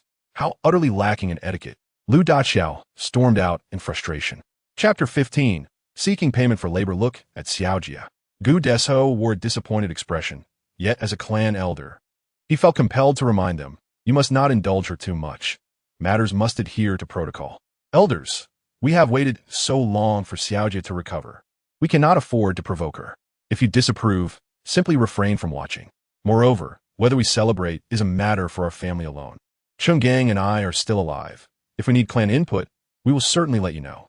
Gu Lancher's message was crystal clear. She and Cheng Gang were in charge of Xiaojia's marriage, and even the clan ought not to interfere. Upon hearing her words, Gu Desho remarked, "Such a foolish girl. You may as well indulge her." He then, much like Lu Daqiao, left in a huff. Gu Shenggong, seemingly oblivious to Gu Lancher's ability to provoke others, calmly regarded Xiaojia. "Aren't we heading to the county? Let us go." Xiaojia's lips twitched. In her mind, the ancestral consciousness was quite strong, and she wondered if her grandmother's confrontation with the clan members would indeed go unpunished. Gu Lancher seemed to read Xiaojia's doubts. "We Haven Tea violated any clan or village rules, so what is there to fear? They are passive when we need them to act, yet they are eager to meddle in our affairs." Her grandmother's fortitude in not fearing to offend others in the village was something Xiaojia admired. "Don't worry, Grandma. I will definitely bring back a formidable son-in-law for you." "All right then, let us hurry along. The more we talk, the more tangled it becomes." Gu Lancher smiled, propelling Xiaojia out the door. Xiaojia pondered for a moment before clutching a handful of Yishou Wu. Lu Shitu owned an ox cart, which he typically parked at the village entrance. Those wishing to travel to the county would simply inform him, and if there were enough passengers, they could pay 3 to 5 copper coins each. If someone required the entire cart, naturally, they would need to pay significantly more. "Shitu, we need to go to the county. Could you help us out?" "Sure thing." Lu Shitu harnessed the ox and ensured that Gu Chenggang and Gu Yunji were seated properly. An hour later, they arrived at the county. After coordinating a meeting time with Lu Shitu, the father and daughter set off. Gu Chenggang had 2 matters to attend to in the county. First, to collect payment from Master Huang, and second, to take Xiaojia to the renowned clinic for a checkup. As Gu Yunji listened to the bustling sounds of the street and the array of goods on display, she mused that the county was indeed vibrant. "Xiaojia, let us first go to Master Huang's to collect the payment. Once I have it, we can buy whatever you desire," he said. Xiaojia had an affinity for the county's desserts. Every visit left her captivated by the sweet treats. "All right, father," she replied sweetly, retracting her gaze. Master Huang's residence lay to the east of the city, and Gu Chenggang intended for Xiaojia to wait nearby. "Father, I'll accompany you. I'd like to see it too." Given that Xiaojia was now a normal person, it was essential for her to learn how to interact with others. He agreed. The daughter of Master Huang can be somewhat sharp-tongued. If she says anything to you, don't take it to heart. "I understand, father."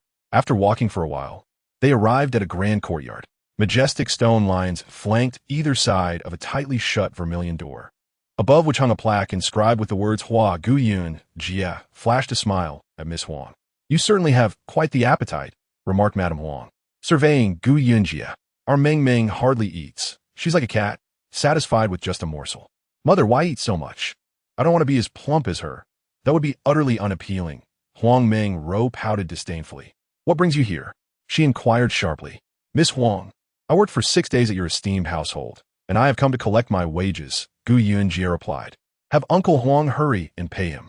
I can't bear to see him loitering at our doorstep." Huang Meng Ro thought, irritated as she cast Gu Yunjia a fleeting glance.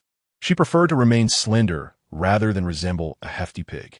Just then, the steward Huang, who was exiting, overheard the exchange and immediately concurred. "Indeed, Miss is correct. I shall see to it that he is paid promptly.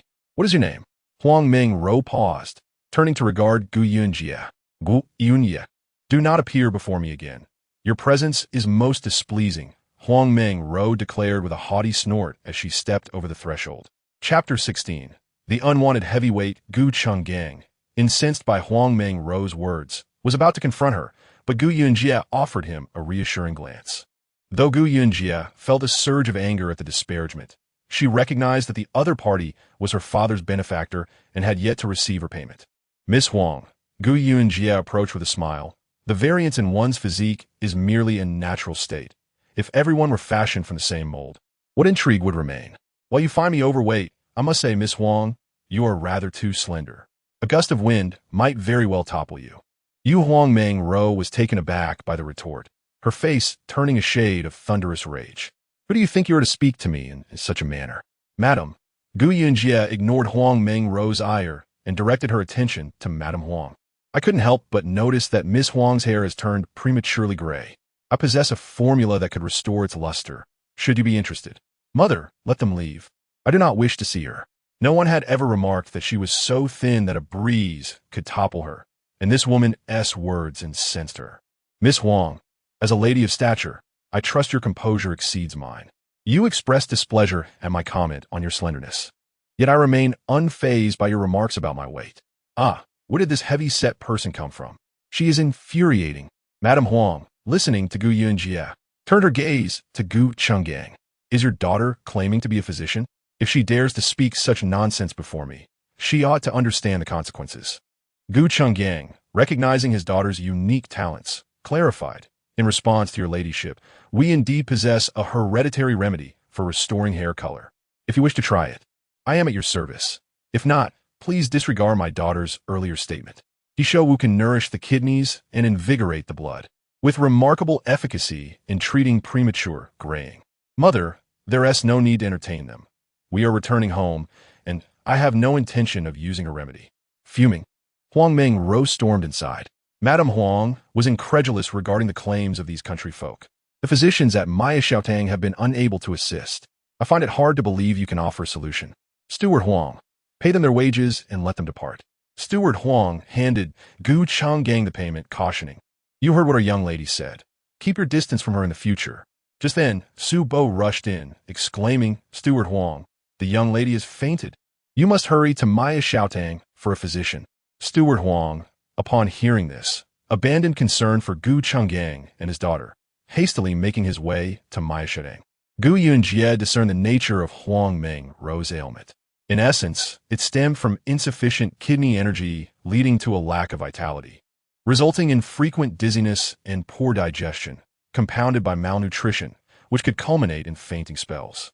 Soon, a physician from Maya Xiaotang arrived, carrying a medical kit. He examined Huang Ming's pulse and stroked his chin thoughtfully.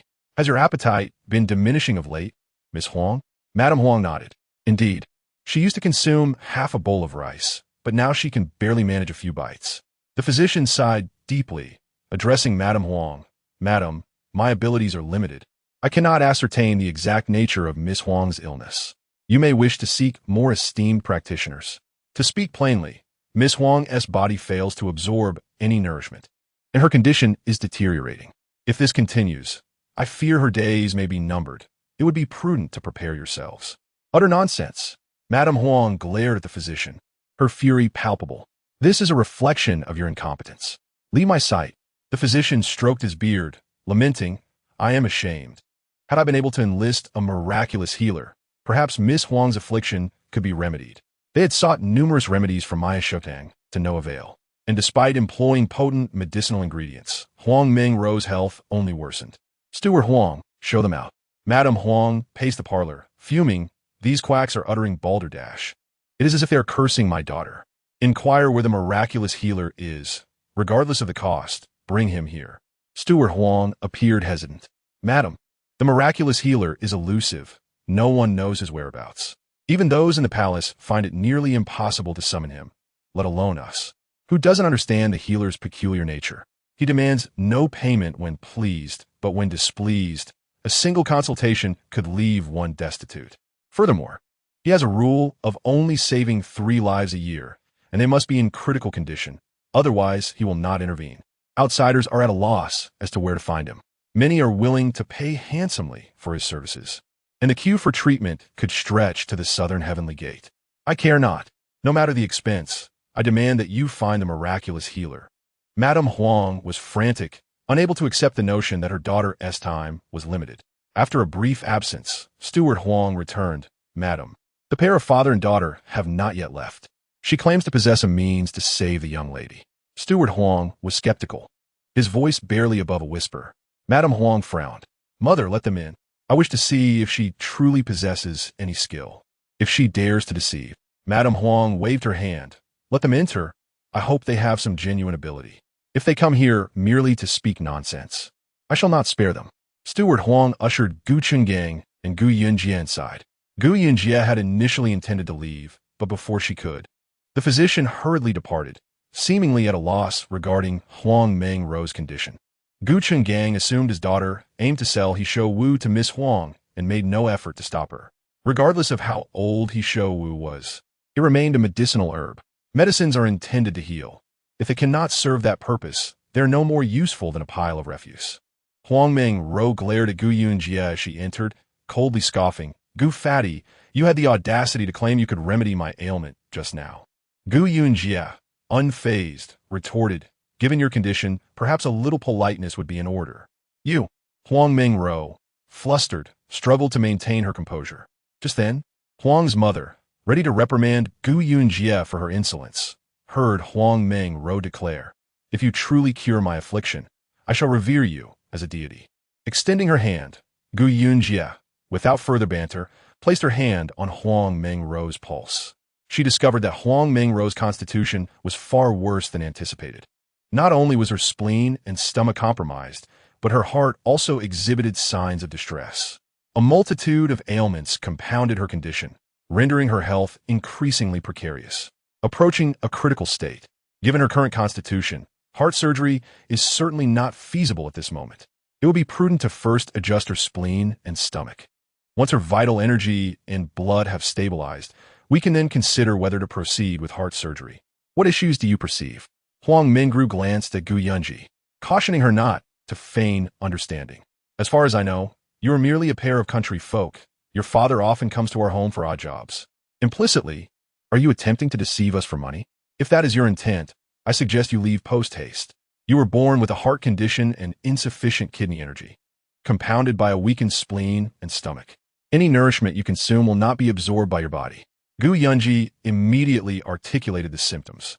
Huang Meng-ru, momentarily taken aback by her round face, found herself at a loss for words. It seemed she had struck a chord. How do you know so much? Have you heard of my condition from someone else? Huang Meng-ru was skeptical that a mere country girl could possess medical knowledge. She must have learned of the ailment elsewhere and was merely taking a chance. Do not concern yourself with how I acquired this knowledge. I have a prescription for you to consider. Regulating the spleen and stomach is not a daunting task for Gu Yunji. Observing her accuracy in diagnosing her daughter's condition, Huang Foren eagerly inquired, what is the prescription? Are you certain that my daughter's condition will not worsen after consuming it? Gu Yunji retrieved several roots from her bag. Do you recognize these? Huang Foren shook her head, lacking any understanding of them. This is a century-old Heishou Wu, a revered tonic for replenishing kidney energy and blood. I will incorporate this into Ms. Huang as prescription, and after 3 days, her vitality will surely improve, with a noticeable rosy hue returning to her complexion. Huang Foren hesitated. Mother, numerous doctors have tried, so why not trust her this once? Huang Meng-ru, glancing at her mother's profile, boldly suggested, is this truly a century-old Heishou Wu? Huang Foren scrutinized one of the roots closely. If you doubt it, you may have the physicians from Maya Xiaodang verify it.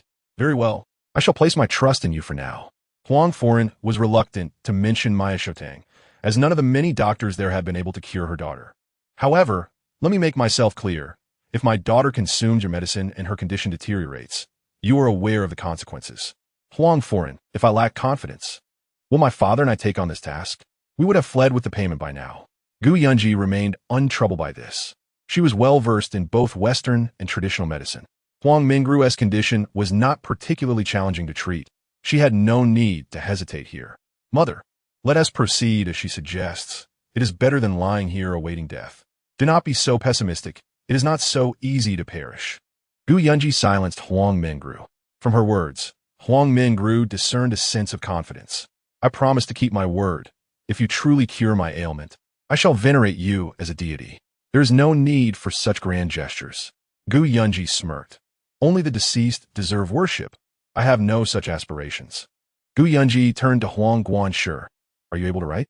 I will dictate, and you shall inscribe. Certainly I can. Huang Guanshi hastily arranged for ink and paper. Gu Yunji dictated as he wrote. In no time, a prescription was prepared. For the first brew, use 1 pound of water. For the next 2, use half a pound each. Combine the water from all 3 brews and consume 1 bowl at a time. I shall return in 3 days. Miss Gu, Huang Foren called after her, giving Huang Guanshi a knowing look.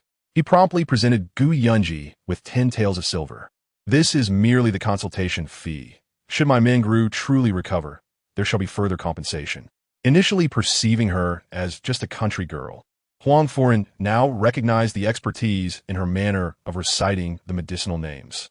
Gu Yunji accepted the silver without hesitation. Thank you.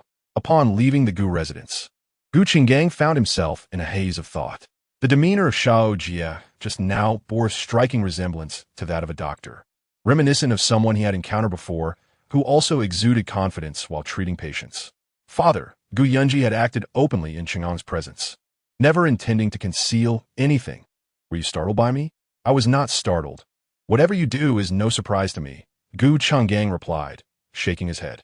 This time, it was Gu Yunji's turn to be astonished, her brow furrowing. Father, are you concealing something from me? I know you wish to use the century-old Hisho Wu to save a life. Whether it is 100 years old or 200, if it can save someone, it is indeed a treasure, a miraculous elixir. If it cannot save anyone, it is no better than refuse. Moreover, that young lady Huang is still so young. If she were to depart this world, it would indeed be a great loss. Gu Changgang cleared his throat, his expression revealing his concern. Hopefully, I can assist her. You are fond of the desserts from that shop. Let us go and take a look. Father, I do not wish to eat right now. Gu Yunji, mindful of her dieting goals, decided to forego sweets. Gu Qinggang observed her. Gu Yunji glanced down at her physique. She could not even see her feet, a clear indication of her being overweight. I wish to lose weight. Is it Huang Mengru's words that have upset you? You should not have shown compassion by offering her medicine, Gu Chenggang said, his concern evident. Upon hearing his daughter express a desire to lose weight, he became anxious. I worry that if I continue to gain weight, no man will desire me in the future. Gu Yunji genuinely disliked being so heavy. She wanted to slim down. Considering that there was also a sickly son-in-law at home, Gu Qinggang's expression darkened. Have you developed feelings for him? Being able to eat is a good thing. What is this talk of losing weight? Gu Yunji, unable to help but smile at her father's darkened face, found the situation amusing. No. I simply feel too heavy and find myself short of breath after a few steps. Let us enjoy today's meal. We have come to the county, so we should indulge a bit and return home in high spirits. I shall heed your advice. Gu Yunji watched as Gu Changgang returned from the dessert shop, hands laden with treats, and she finally understood how the original owner had gained weight. Given Gu Qinggang's propensity for buying sweets for the original owner, it was no wonder she had become overweight. The father and daughter then procured some rice, flour, and meat, and upon reaching the entrance of Maishadeng, Gu Yunji expressed her intention to enter and procure some medicine, while also selling the herbs they had gathered. Gu Chenggang stepped inside, seeking out Dr. Gu. Gu Yunji listed several herbs for the attendant to gather. Chapter 18. The ailing one. The herbs Gu Yunji collected included a few for her grandmother's medicinal concoction, with the remainder intended for regulating Chu San's health. She did not possess romantic feelings for Chu San. Rather, she considered that given his frail state, it would be futile for him to attempt leaving their home. It would be wiser to improve his health, allowing him to depart with ease should he choose to. Gu Chenggang searched in vain for Dr. Gu and inquired of the attendant, "Where is Dr. Gu? I do not seem to see him." "You are looking for Dr. Gu? He has gone on a long journey and will likely be away for several months," the attendant replied. The attendant weighed and packaged Gu Yunji's herbs, then weighed the herbs she had brought. "Your herbs total 163 won, and you owe me an additional 101. The attendant's fingers deftly calculated, quickly presenting a figure. The herbs they brought were of common variety and commanded little value. Gu Chenggang handed the attendant 101, and Gu Yunji took the medicine pouch as she exited the apothecary. "Father, were you hoping to find Dr. Gu to treat Chu San?" "I was hoping to have Dr. Gu examine you," Gu Chenggang admitted candidly. "Are you worried that I might revert to my previous foolishness?" Gu Chenggang chuckled. "No matter how you change, I will always cherish you. Whether foolish or sensible, you are still my daughter." With their purchases complete, Lu Shirtu awaited them at the designated spot. "Uncle Shirtu, these buns are for you." Gu Yunji offered him several buns. "I just had a bowl of noodles nearby." Lu Shirtu chuckled. "Take these buns home with you." Gu Lancher noticed that Chu San was asleep in the house and thought about the vegetables in the field that still needed watering. She closed the courtyard door and took a water bucket outside. When Chu San woke up, he found the house empty. Even the chickens had gone out, leaving an eerie silence. He now considered himself a part of this household, and feeling physically well, he got up. He was wearing Gu Qinggang's clothes, which were somewhat short on him as he was slightly taller. Stepping out of the room, he glanced outside. The yard was tidily arranged, the ground swept clean, and the kitchen door wide open, revealing its simple setup. A large stove, basic ingredients, coarse porcelain bowls, and a neatly stacked wall of firewood. He wished to help around the house, but was uncertain where to begin. Remembering that he had hidden some items before losing consciousness, he considered finding an opportunity to check if they were still there. Suddenly, a knock echoed at the door. Hesitating, he wondered whether to answer. "Tongling, are you there?" called a woman's voice, shaking the door's handle. "One of my chickens is missing. Could you check if it wandered into your yard?" Chusen pondered if Tongling was the name of the old lady in the yard. His dark, inky eyes remained fixed on the courtyard door. His brows furrowed as he stood still. "Tongling, open the door. Why are you just standing there?" The woman outside was none other than Xiaopa. Spotting a figure in the yard, she assumed it was Gu Launcher and shouted, "Hurry and open the door. See if my chicken has come to your place." Chusen turned to return to the house. The Gu family has been robbed. Everyone come quickly," Xiaopa shouted after noticing him about to leave. Soon, nearby villagers gathered, inquiring about the robbery. "Where is it? Where's the thief?" "Right over at Xiao Jia's house." One figure, hearing the commotion, attempted to flee. "Clearly a thief. They're back, they're back. Grandma Xiao Jia has returned." Villagers began to congregate at the door. Gu Launcher, carrying a load of water buckets, furrowed her brow upon seeing the crowd. "What is this about a robbery at my house?" she asked. "What robbery? Who dares to steal in broad daylight?" Xiupa sneered. "I saw a figure standing in your yard. How can you say it's not a thief?" At that moment, Gu Launcher pushed open the courtyard door, just as Chu San was about to retreat inside. He turned to find a multitude of eyes fixed upon him. At a loss for words, he looked towards Gu Launcher and greeted her warmly. "Grandma Gu, you're back. Weren't you told to rest? Why are you up?" Gu Launcher turned to address the crowd. "Everyone, look closely. This is not a thief, but my granddaughter's husband. He is recuperating and requires peace and quiet. So I want to invite you inside." "Wait." Xiaopa squeezed her way through the crowd. "One of my laying hens has gone missing. I came to see if it has wandered over here." She quickly inspected the backyard before returning, her gaze fixed on Chu San. "Young man, where do you live? Did the Gu family really take you in? Or did they buy you?" He was quite handsome and tall, reaching her shoulder. Chu San coughed lightly, attempting to speak. "Xiaopa, are you sure you're not here to spy on my granddaughter's husband under the pretense of searching for a chicken?" Gu Launcher remarked coldly. "Aren't they not even married yet? How can you call him a husband? You have no shame." Xiaopa smiled at Chu San. "Young man, their daughter is plump and not very bright. If you have no intentions, you should leave quickly. Once you enter that household, there will be no escaping. Where would I go? Is this kind lady willing to take me in?" Chu San replied, his lips pressed together, his pale face appearing even more ashen under the sunlight. Just as Xiaopa was about to respond, Chu San swayed, his vision darkening as he nearly fainted. Gu Launcher, quick to act, supported him. "Xiaopa, alarmed, shuddered. Xiaopa, weren't you the one insisting he leave? Aren't you concerned about him? Let him go to your house. Is he made of paper? So frail?" Xiaopa quickly regained her composure. "With such poor health, how could your Xiao Jia even consider him? But then again, if your Xiao Jia is healthy, it doesn't matter that he is weak. You should take good care of this son-in-law. We're all waiting for the wedding banquet." With that, Xiaopa left, her face brimming with delight. The villagers shook their heads, murmuring about how good-looking he was but too weak to work. They believed it was only the Gu family who could be so blind as to take him in. Soon, the entire Shangbao village knew that the Gu family's son-in-law had fainted after standing for a while, and it seemed he wouldn't last long. They waited to see how Gu Yunji would soon become a widow. She must be out of her mind. Even the second scoundrel from the neighboring village is 100 times better than a sickly man. Lu Ziyu and Gu Xiangxiang commented to each other. Chapter 19. The contract. When Gu Yunji and Gu Changgang returned to the village, the sky had not completely darkened. Seeing the father and daughter return with numerous packages, Gu Changgang was excessively indulgent toward his daughter, often prioritizing her needs, even when their family's situation was not prosperous. During every trip to the county, he would buy things exclusively for Gu Yunji. On their way home, the villagers looked at Gu Yunji with expressions that conveyed an indescribable sentiment. She could tell from their looks that during her absence, she had become the village's center of attention once again. However, she was indifferent. In life, if one were to care too much about others' opinions, it would be exhausting. It was better to live one's life without concern for others. "Nai, I'm back," Gu Yunji exclaimed as she threw her bundle onto the table and poured herself a bowl of water. Gu Launcher, with a clouded expression, sat across from her, sighing. After lunch, Xiaopa came by. She recounted the events that transpired, ending with a sigh towards Chu San's room. Fainting in front of so many villagers. His health is simply too disappointing.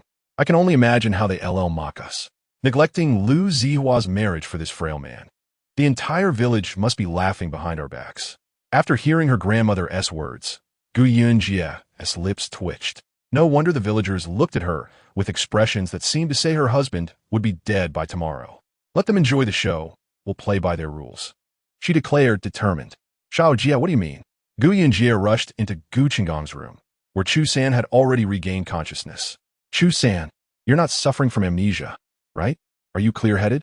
Meeting her gaze, Chu San had previously thought her face was unusually large, but upon closer inspection, he found her features quite appealing. I'm not suffering from amnesia, but my constitution is weak. I feel fatigued after being awake for just half an hour. Regarding our earlier discussion about cooperation, do you have any objections?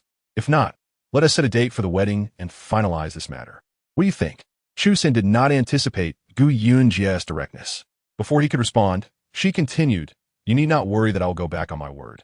I will draft a contract that specifies our relationship is purely one of cooperation. Should you wish to leave at any time, you can do so after reimbursing us for your stay. We can negotiate the amount when you decide to leave. How does that sound? Being new to this era, she was somewhat unaware of how things were typically conducted and simply wanted to proceed in her own manner. In an agreement, both parties consented to the arrangement of posing as a superficial couple, retaining the right to terminate their collaboration. However, should the man wish to depart, he must settle all expenses incurred during his stay. With this understanding, they would part ways unencumbered by debts. Listening to Gu Yunjie, Chu San felt a mixture of surprise and acknowledgement that her proposal was indeed the most pragmatic solution at present. He recognized that remaining in this situation indefinitely was unfeasible. Miss Gu, I have no objections, he replied. Thus the plan was set. Gu Chenggang and Gu Lanshi expressed some reservations about the arrangement. If this union comes to fruition, outsiders will be unaware of your charade. If he were to truly perish, Gu Yunjie, with a mysterious smile, interjected, I trust he will not succumb easily. Moreover, should he indeed pass away, our family could simply relocate. Who would know if I am a widow? Exchanging glances, Gu Lanshi and Gu Chenggang ultimately acquiesced to the proposal. That evening, Gu Yunjie instructed Gu Chenggang to draft a contract, creating 2 copies. Once both parties reviewed it and found no discrepancies, they affixed their signatures, thereby validating the agreement. Our wedding will take place in 3 days. Please rest well at home to ensure you do not faint during the ceremony. Gu Yunjie instructed as she secured the contract. Observing her actions, Chu San felt a sense of unease. She appeared certain that he would not marry her and would inevitably leave. Thus, they would never truly become husband and wife. Later that night, Gu Yunjie entered a laboratory where she stored the contract in a safe. She then proceeded to the pharmacy within, stocked with both traditional and Western medicinal supplies, allowing for immediate access to materials when needed.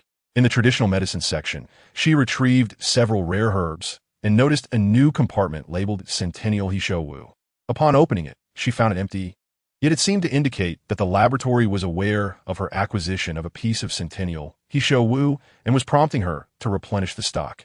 As she contemplated completing the inventory, the compartment inexplicably filled itself with a sizable piece of Centennial Hishowu. She blinked in astonishment, confirming it was indeed the fragment she had unearthed. A smile crept across her face. The laboratory was not demanding excess, but rather reminding her to replenish what was lacking. After securing the compartment, she collected several herbs that were in short supply at home, intending to prepare remedies for her grandmother and Chu San the following morning. The next day, Gu Chenggang and Gu Lanshi ventured out, as preparations were underway for the impending wedding in 3 days. Gu Yunjie busied herself in the kitchen, preparing medicine for Chu San, who appeared in good spirits that morning, amused by his ill-fitting attire. She recalled her oversight in providing him with suitable clothing after their trip to the county. Miss Gu, Chu San greeted with a gentle smile. You may call me Yunjie or Shao Jia, she replied, presenting him with a bowl of herbal concoction. This is a tonic my father gathered from the mountains. It will bolster your health. Thank you, he said, consuming the potion in one swift motion. Gu Yunjie admired his profile, noting his delicate features and smooth complexion, though she held no curiosity about his origins or family background. Meanwhile, Lu Zihao enjoying a day off, was spotted by Gu Xiangxiang as he approached in his horse-drawn carriage. "Brother Zaheo, you've returned," she called cheerfully, her voice melodious. Under ordinary circumstances, Gu Yunji would have rushed to greet him, exclaiming her delight at his return, which often irritated Lu Zaheo, prompting him to distance himself from her. Yet, this time, he felt relief upon not seeing her boisterous presence.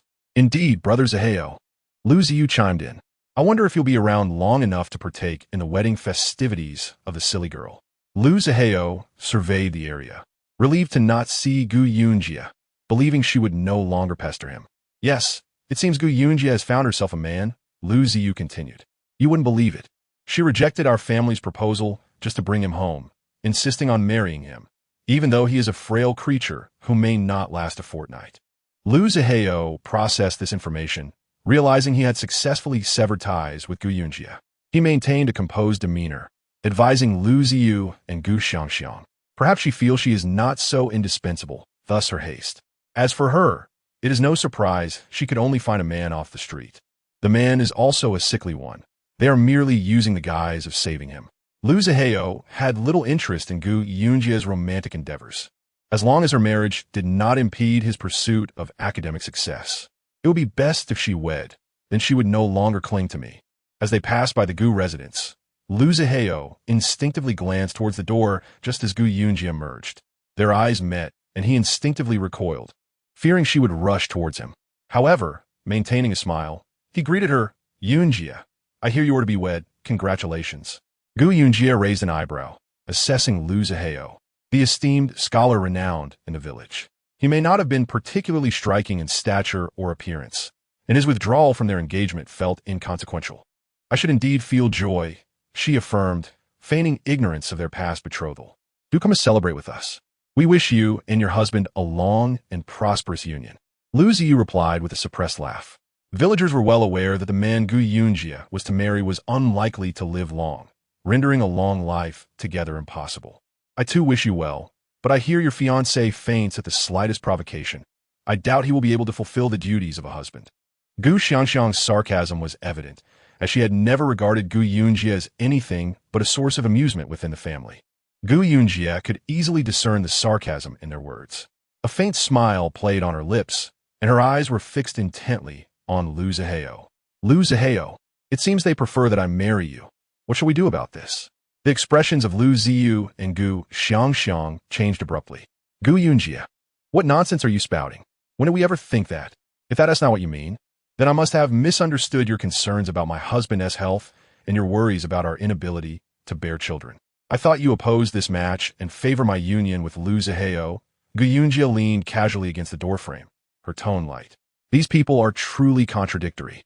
They do not wish for her to marry well, yet when she finds a man to their liking, they mock her openly and covertly. It's exhausting."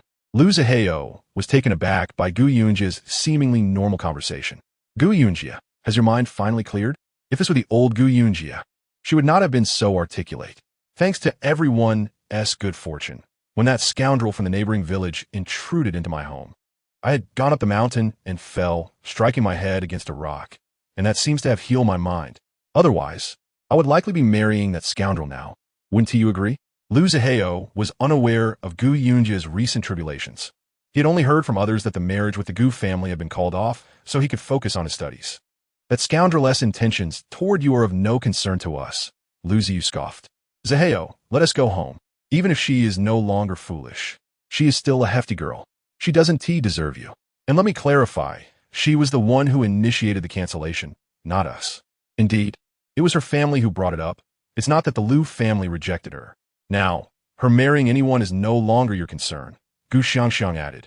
Knowing Lu Zaheo was a scholarly man, whose heart was gentle and might regret breaking off the engagement, she pulled him along to leave. Lu Zaheo, of course, had no intention of rekindling anything with Gu Yunji. His earlier words were merely to demonstrate the magnanimity of a learned man. "Gu Yunji, there is no longer any possibility between us. Focus on your new husband," he instructed, taking a deep breath like an elder brother. Gu Yunji smiled as she watched them depart, recalling a few incidents. Once, Lu Ziyu and Gu Xiangxiang had coaxed her to the mountain, only to disappear upon reaching the top. At that moment, she stood on a steep incline when someone pushed her from behind, causing her to tumble down like a ball of flesh. She ought to be thankful for her ample body. Without it, she might have perished long ago. Chapter 21. Fox Fur. As Liu Zihao matured and showcased his literary talent, his engagement became a stumbling block for many, leading to a series of life-and-death trials every few days. The once naive girl had only thought everyone was playing with her, and even when injured, she would explain to Gu Qinggang that it was merely an accident. In retrospect, those incidents throughout her life were not mere accidents, but rather intentional acts against her. Liu Zihao maintained the persona of a scholar, refraining from direct involvement. The most active were Liu Ziyu and Gu Xiangxiang. One was her cousin, the other Liu Zihao's cousin, both seizing opportunities to harm her under the guise of play. Fortunately, her robust physique thwarted their schemes.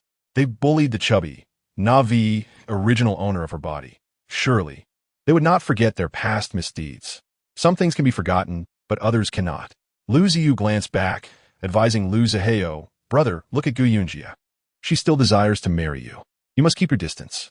She is shameless and might try to cling to you again." Liu Zihao was now the hope of the Liu family. His future wife would certainly be a woman of good standing, not someone like Gu Yunji. "Brother Zihao, don't feel guilty. She chose to break the engagement herself, and it has nothing to do with the Liu family." Liu Zihao sighed softly. Even so, her approach to her own marriage was rather hasty. Given her previous mental state, it's not surprising she would act this way. It's a pity for her future husband to marry such a woman. Upon returning, Liu Lijing summoned him into the room. He handed Liu Zihao the letter of cancellation. "The Gu family initiated the breakup. This will not affect your studies. Focus on your education, and when you become a scholar, you can choose a suitable bride or let the family find you one." Liu Zihao glanced at the cancellation letter and replied mildly, "Grandfather, if Gu Yunji is seeking a husband, please ensure her endeavor is successful, and, if possible, let that man live a long life. Are you concerned she still harbors feelings for you?" Liu Lijing furrowed his brows, pondering this possibility. "I suspect her haste in finding a man is merely to provoke us. If she discovers we're not angered and I become a scholar, she might act rashly." After his initial astonishment at Gu Yunji's sudden transformation, Liu Zihao's reaction turned to a cold smirk. His choice of wife must be one he desires. Thus, he needed to guard against any potential variables. Rest assured, once she marries, she will have no ties to our Liu family. As for the debt of gratitude from years past, we have long repaid that. We owe our family nothing. That would be for the best.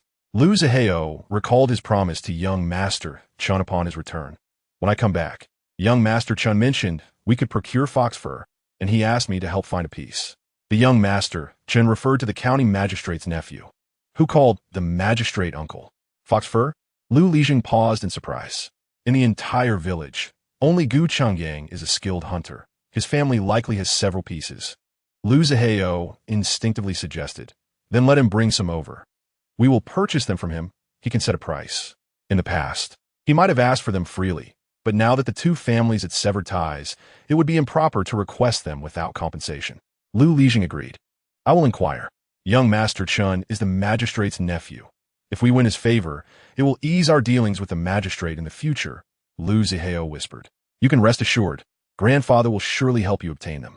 Just a few pieces of fox fur, and since we're not asking for them for free, Gu Qinggang will likely oblige." Liu Zihao waited at home for news while Liu He prepared some eggs in a basin to take to Gu Qinggang's house. With the wedding approaching, the household was busy. Gu Lan and Gu Qinggang were out, leaving only Gu Yunji at home. "Little Jia, where's your father?" "Not at home," Liu Lijing cheerfully inquired as he brought the eggs. "He has gone to the county to procure supplies," Gu Yunji replied, glancing at Liu Lijing and then at the eggs he brought. In her heart, she marveled. This was indeed a rare gesture. Initially, the relationship between the Liu and Gu families had been normal, with mutual exchanges. However, as her mental issues arose, and her engagement to Liu Zihao became a mere act of charity from the Liu family, the Liu clan appeared to hold themselves above her family, as if she were merely taking advantage of their generosity. Particularly during Liu Zihao's years in the city for his studies, he had taken much from her family, from loans to various goods. Though the marriage was not to be grand, it still warranted respect.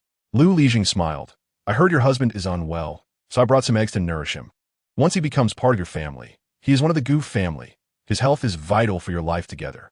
Grandfather Li Zheng, your kindness is truly appreciated, Gu Yunji said with a smile as she accepted the offering. Please extend my gratitude to my husband on my behalf. I remember your father had caught a few foxes before. Do you still have her pelts? Li Zheng, no longer beating around the bush, directly inquired. Gu Yunji's eyes glinted as she thought to herself, a cold smile creeping across her face. The delivery of eggs was merely a pretense, akin to a weasel visiting during the new year. Last winter, my father indeed acquired a white fox, and combined with the two from previous years, we now have a total of 3 pelts. Li Zheng had initially assumed there was only one, but upon hearing there were 3, his excitement was palpable. However, before he could respond, Gu Yunji continued, my father had the 3 pelts made into a white fox fur coat, which was intended as a gift for Zhiho upon our marriage. However, since he is not particularly keen on it, my father insists that, given Zhiho's frail health, we cannot deprive him of such a luxurious item. This coat is light and warm, and it rightfully belongs to him. Have all 3 been utilized? Li Zheng's expression darkened, his voice considerably colder than before. It is known that the most precious furs come from white foxes. Ordinary families would treasure even a single pelt as a rare gem. He had assumed that with a bit of silver, the Gu family would be willing to part with one, only to discover that they had exhausted their stock. To reserve such a coat for a new son-in-law was a sheer waste. That coat was meant for Zhiho alone. Gu Yunji, maintaining her cheerful demeanor, replied, to be honest, 3 pelts were barely sufficient. We had to make do with what we had. We certainly cannot slight my husband. Grandpa Li Zheng, do you know of any other households that might still have some? We are willing to pay for it, and if we can procure one, I shall have one made for myself as well. Chapter 22. A mere dream. Li Zheng's intended words were effectively silenced by Gu Yunji's retorts. This Gu Yunji was certainly being deliberate, and indeed, it seemed she was seeking revenge. With a gentle smile, she remarked, I, too, have heard that your father acquired a white fox pelt, and thought I might come see it. Such a rare item is not easily obtained. Keep it close to yourself, and do not part with it lightly. Thank you for the reminder, Grandfather Li Zheng. I will certainly advise my husband to take good care of it, Gu Yunji responded. Returning home, Li Zheng was seething with frustration. Upon seeing his grandfather's grim expression, Lu Zhiho hurried over. Grandfather, how did your inquiry go? Are they willing to sell? He had promised young Master Chun that he would deliver a white fox pelt. Li Zheng, his face dark as a thundercloud, sat down. Lu Zhiho quickly poured a bowl of tea for him. I just visited. Gu Chenggang and his wife were not home. Only little Jia was there. When I mentioned the pelt, she launched into a tirade, stating that they had already used it up, combining it with the 2 previous pieces to make a white fox coat intended for you. Now that our families have called off the engagement, they have given that coat to that sickly man. That coat is indeed a treasure, rare and precious, and she so casually gifted it to a man on the brink of death. Upon hearing this, Lu Zhiho merely laughed. Grandfather, Gu Yunji's words are quite clear. Do you not perceive it? Li Zheng regarded his grandson. Is she not lamenting our decision to withdraw from the engagement? What other implication could there be? She wishes for me to reconsider and is purposely invoking the fur coat as a means to sway me. Even so, we have no intention of reversing our decision. After all the effort we made to call off the engagement, she must be dreaming if she believes we would relent. Li Zheng's kufa. Once, she was merely a foolish girl. Now, although she is no longer foolish, she remains unworthy of Zhiho. I will find an opportunity to placate her. Lu Zhiho said confidently. We cannot offend young Master Chun, as he may assist me in the future. She has spoken out, and I cannot allow her to undermine my reputation. While she may be sharper now, you both have grown up together, and there must be some bond remaining. It would be wise to converse with her, and if necessary, we can offer her some silver to purchase a pelt. Grandfather, she once yearned to marry me. This time, her engagement to another man is likely an attempt to salvage her pride. I bear her no ill will. Lu Zhiho was aware of Gu Yunji's newfound cleverness, but believed that if she had indeed become more astute, her feelings for him would only deepen. That morning, after consuming the medicinal soup Gu Yunji had prepared for him, Chu San unexpectedly felt lighter. Previously, upon waking, he would struggle to breathe within half an hour, his head clouded with fatigue. Today, having awoken an hour ago, he felt quite well and had no inclination to succumb to sleep again. He had overheard Li Zheng's earlier visit. He was uncertain whether the Gu family possessed a white fox coat. Yet he recognized that Gu Yunji's earlier remarks had been aimed at provoking Li Zheng. He took a seat across from her as she was preparing vegetables. Miss Jia. He still found it difficult to address her informally. I feel much improved today. Yunji glanced at him, noticing the healthier hue to his complexion compared to the past few days. I used a bit of tonic to nourish your qi and blood. He was fortunate indeed to have encountered her, who had unearthly knowledge of herbal remedies. Otherwise, his recovery would not have been so swift. The young lady seemed to possess some understanding of medicine. If he recalled correctly, the poison afflicting him had been cured by her family. The toxin was not ordinary. It was rather complex. If he were to speak of his affliction, it would merely be a stroke of luck that he had been healed. Gu Qinggang had some knowledge of medicine, though limited. Having spent years alongside Gu Qinggang, she had naturally learned a thing or two. If you feel better, we should visit the county tomorrow. Our engagement ceremony will be modest, just a small gathering with our village folk. However, we must procure a few decent garments. Don't you think? I'm confident that with you by my side, my health will remain robust. Chu San remarked with a smile, observing how deftly Gu Yunji handled the vegetables. I certainly won't perish anytime soon. Besides, if I were to die, it would bring you misfortune. With many eyes in the village watching, they awaited news of her husband's demise. Chu San chuckled softly. I will take good care of myself and live a long life to spare you any grief. Gu Yunji shot him a glance, thinking to herself that his well-being hardly affected her. Just then, a knock echoed at the door. It was Lu Ziho. Miss Jia, are you home? I returned from the county with a small gift originally intended for you, but now that you are to be married, consider it a wedding present. Lu Ziho held out a pink flower hairpin. Gu Yunji, upon hearing his words, felt a surge of amusement. Li Zheng had just left, and now Lu Ziho had arrived. What was it that this grandfather and grandson found so appealing about her family? Gu Yunji handed the bundle of garlic she was preparing to Chu San and stepped outside. Chu San, following her lead, began to prepare the garlic as well. Upon seeing Gu Yunji emerge, Lu Ziho's cheeks flushed as he awkwardly offered the hairpin to her, his words warm, yet gentle like a spring breeze. I only learned about our family's engagement cancellation at the last moment. Miss Jia, I have never thought ill of you, nor desired to end our engagement. After learning of your decision, I was left bewildered, unsure of what I had done to prompt such finality. Gu Yunji did not accept the hairpin, merely observing him in silence. Miss Jia, I realize that you did not wish to end our engagement either. Rather, it was due to the meddling of that scoundrel. You sacrificed our bond for my future, and I am fully aware of your good intentions. When I returned last time, you noticed the hairpin on Ziyu's head and insisted that I procure one for you. I remember this well. Now that our families have called off the engagement, I believe it best to give you this hairpin. I understand your sentiments, and once I achieve success, I will not disregard your feelings. Lu Ziho spoke at length, weaving a tapestry of grand promises and gifts. The large pancake, its original owner's intent unclear, was certainly something that a modern soul could not consume. Not only would it get stuck between the teeth, but it might also be a toxic relic of the past, a single bite potentially fatal. Lu Ziho had anticipated that Xiao Jia would joyfully accept his gift, perhaps explaining that her alliances with men were born of necessity, and regardless of her marital status. She would await his return. However, after a prolonged silence, instead of receiving his gift, he was met with a frosty remark. Lu Ziho, you appear quite desperate. Chapter 23.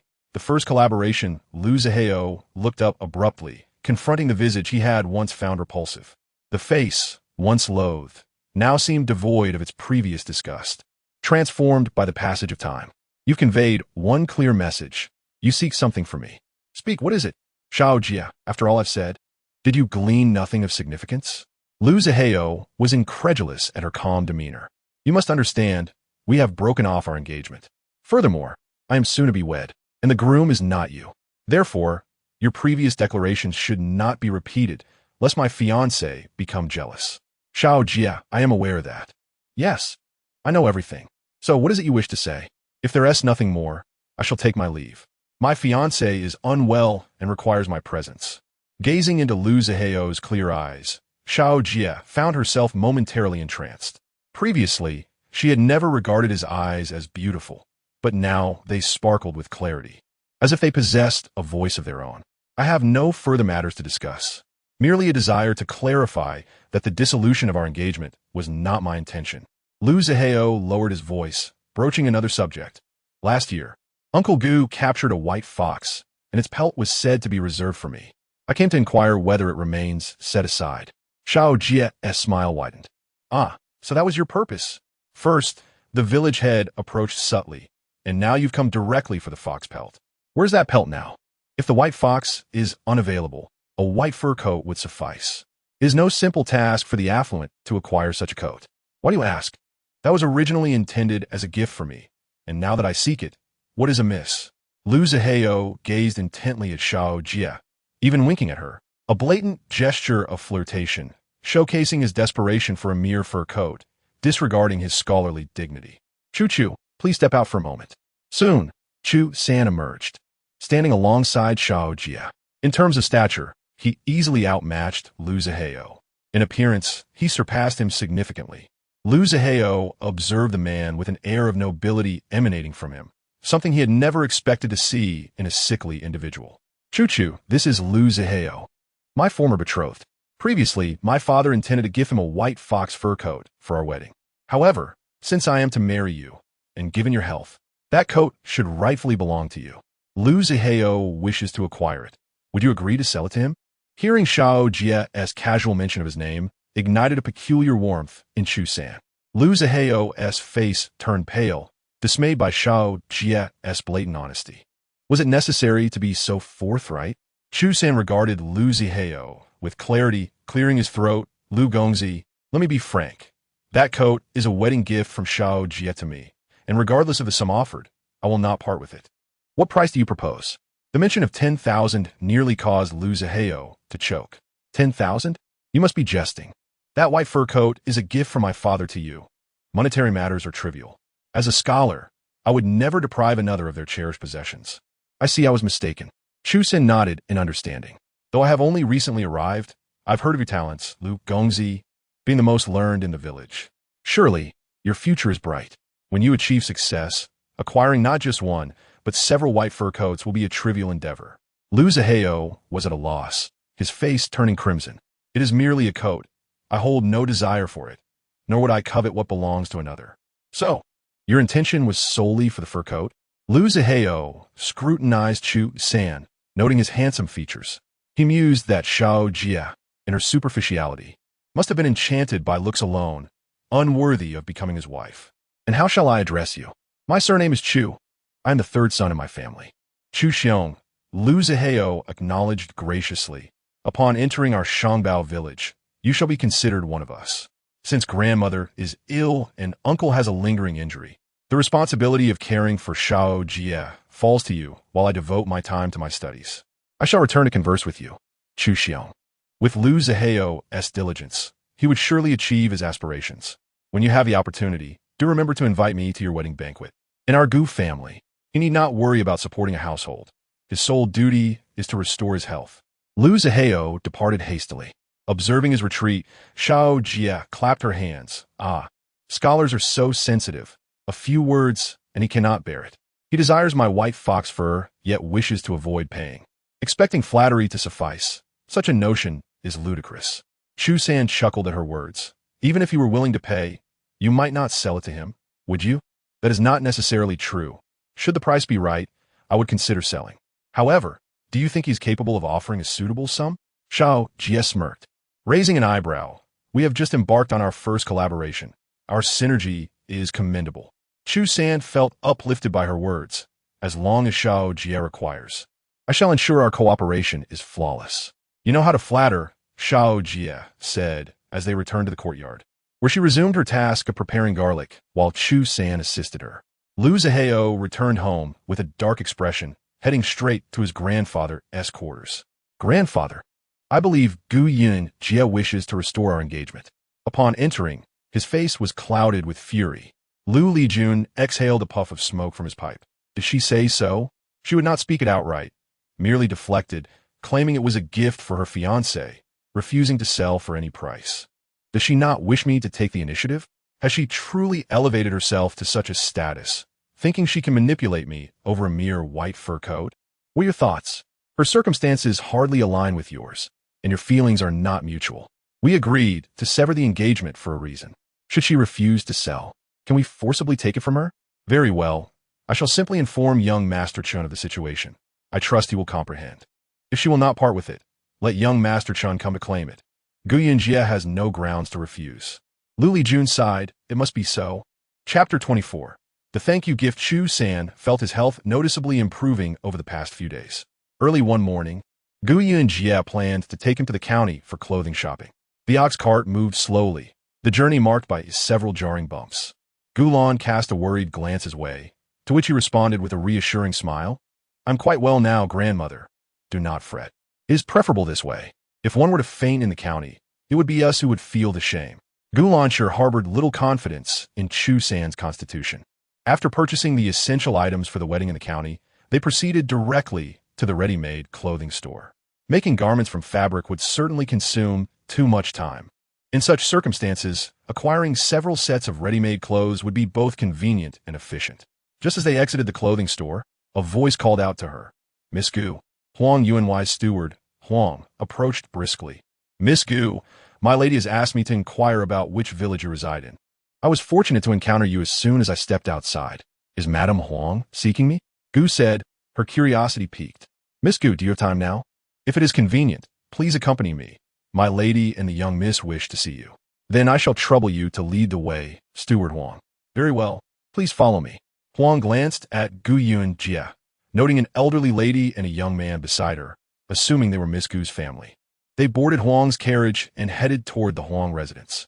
Shao Jia, what kind of family is this that they would summon us? Gu Lancher whispered, feeling anxious. Miss Huang's health has not been well.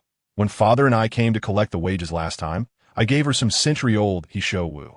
Soon they arrived at the Huang residence. Upon hearing that Miss Gu had arrived, Madame Huang personally came to greet them, her demeanor warm and welcoming. Miss Gu, you have come. Madame Huang, this is my grandmother, and this is my husband, Gu Yunji introduced succinctly. Madame Huang observed Chu San, noting his youthful handsomeness, and felt he was somewhat mismatched with Miss Gu. However, it was a private matter, not hers to question. She instructed Steward Huang to attend to their esteemed guests, while she led Gu Yunji to Huang Mengrou's chamber. How is Miss Huang faring now? Since using your prescription last time, her appetite has improved significantly, and she is gradually regaining color. Madame Huang expressed her relief. Miss Gu, how fortunate we were to meet you. Had we not encountered you, Mengrou might have been subjected to the ministrations of a quack. Their prescriptions were not incorrect, yet they lacked a crucial ingredient. Gu Yunji had examined the physician's prescriptions, noting their accuracy, but recognizing the absence of an essential catalyst, resulting in a vastly diminished efficacy. Miss Huang has also experienced considerable improvement in her sleep these past few nights. With good nourishment and rest, her vitality has naturally increased. Gu Yunji took her pulse, confirming that the previous medication had yielded positive results. She had made significant progress compared to her prior condition. If she continues with the medicine for another half-month, she should be well on her way to recovery. However, she must not become overly agitated. Your heart condition cannot be completely cured in a short time. I am already quite content with the current state, Huang Mengrou's replied, tears of joy welling in her eyes upon learning of her improved health. I promised I would worship you as a deity if you healed me. Had it not been for Gu Yunji's intervention, she would have been on her way to meet the divine. I appear older than you. If you truly wish to worship, you might as well call me sister. Typically, those who attain divinity are deceased, and I cannot permit anyone to casually refer to me as a deity. Gu Yunji jested. Sister Gu, Huang Mengrou quickly amended. I did not expect you to possess such kindness. That day, I spoke with disrespect. Feel free to scold me as you wish. Huang Mengrou could be willful and ill-tempered, yet she was not entirely lacking in understanding. Despite having scolded her, Gu Yunji still chose to save her. Such magnanimity was rare. Very well. I shall seize the opportunity to retaliate when possible. Madame Huang had previously underestimated Gu Yunji and her father, assuming they were merely ordinary villagers, unaware of Gu Yunji's hidden prowess. I just heard that Miss Gu is to be married tomorrow? Madame Huang suddenly inquired. Indeed, Gu Yunji affirmed with a nod. You have saved my daughter Mengrou's life. For such a significant occasion as your wedding, we must present a grand gift. Madame Huang had been uncertain how to express her gratitude, but upon learning of Gu Yunji's impending nuptials, an idea formed in her mind. Can it be true that you are getting married? Huang Mengrou exclaimed in surprise. Had it been before, she would have blurted out an incredulous remark about how someone like Gu Yunji could attract a suitor. Now, However, she regarded her as deserving of any man, though she was curious about his appearance. Meng, if you wish to join the festivities, you are welcome to come, Gu Yunji invited. Huang Meng's eyes brightened at the prospect. It had indeed been some time since she had ventured outside. Very well, I shall certainly come to witness Sister Gu's wedding. It must be quite amusing. As they prepared to depart, Madame Huang presented Gu Yunji with numerous gifts, fine fabrics, and a banknote for 500 taels of silver. Miss Gu, these are our heartfelt offerings. You must accept them. Fearing Gu Yunji would refuse, Madame Huang pressed the gifts into her hands. These years, we have been at our wits' end regarding Meng's illness. These silver coins are truly of little consequence. Should Miss Gu ever find herself in need of assistance from the Huang residence, please do not hesitate to ask. We shall do our utmost to help. Madam, there is no need for such formality. I have treated your daughter, and you have compensated me. That is sufficient, Gu Yunji replied, maintaining her composure. A figure suddenly darted towards Madame Huang. Aunt Huang. Madame Huang, startled, turned to see a young lady. And then, what brings you here? Aunt, when did a handsome young man arrive at your residence? I have never seen him before, inquired Chen Suan, her gaze fixated on Chu San. Her cheeks tinged with bashfulness, revealing her youthful charm. That is Miss Gu's husband, Madame Huang informed her, noting Suan's keen interest. Meng mentioned that you had not come. You should go and see her. You're getting married? Chen Suan remarked, a hint of disappointment coloring her expression as she glanced at Gu Yunji. Surely you cannot be his wife? Indeed, I am his wife, Gu Yunji affirmed. He is so handsome. How did he end up marrying you? A fierce woman? Truly unfortunate, Chen Suan remarked with a pout, her words cutting deeply. Gu Yunji, meeting her gaze with a cold smile, retorted, Miss, do you truly believe he would choose you if not for me? Chen Suan, stung by the comment, stepped closer, hands on her hips, defiantly meeting Gu Yunji's eyes. You fat pig. Do you believe that I could snap my fingers and he would abandon you? Chapter 25. Blindness. Before them stood a young girl, hands on her hips, clad in a soft yellow dress, with a touch of makeup enhancing her features. With single eyelids and decent features, she could be considered a small beauty. In comparison, Gu Yunji felt as though she were from another world, utterly outshone by this girl, who radiated confidence. This young lady was the eldest daughter of the Chen family. Madame Huang quickly intervened, fearing a confrontation, and then, this is Miss Gu, the one who brought the prescription that saved Meng. We must show her respect. Aunt, she does not appear to be someone capable of healing. Chen Suan retorted, skepticism etched across her face. Do not be deceived by her. Her brows arched, examining Gu Yunji with disbelief. Gu Yunji remained calm, acknowledging the scrutiny with a slight smile. Miss Chen seems quite taken with my husband. Your husband is indeed handsome, yet your appearance does not match his, Chen Suan declared. Gu Yunji responded. But what of it? What does it concern, Miss Chen? Can you claim him for yourself? Chen Suan had never encountered such retort before. The county magistrate was her uncle, and she had been raised with the privilege of being regarded as the county magistrate's daughter, enjoying respect from the wives and daughters of the county. Chen Suan, feeling irate, scoffed coldly. Do you think I cannot make decisions for you? Do you even know who I am? It is merely a matter of my word to decide whom you may or may not marry.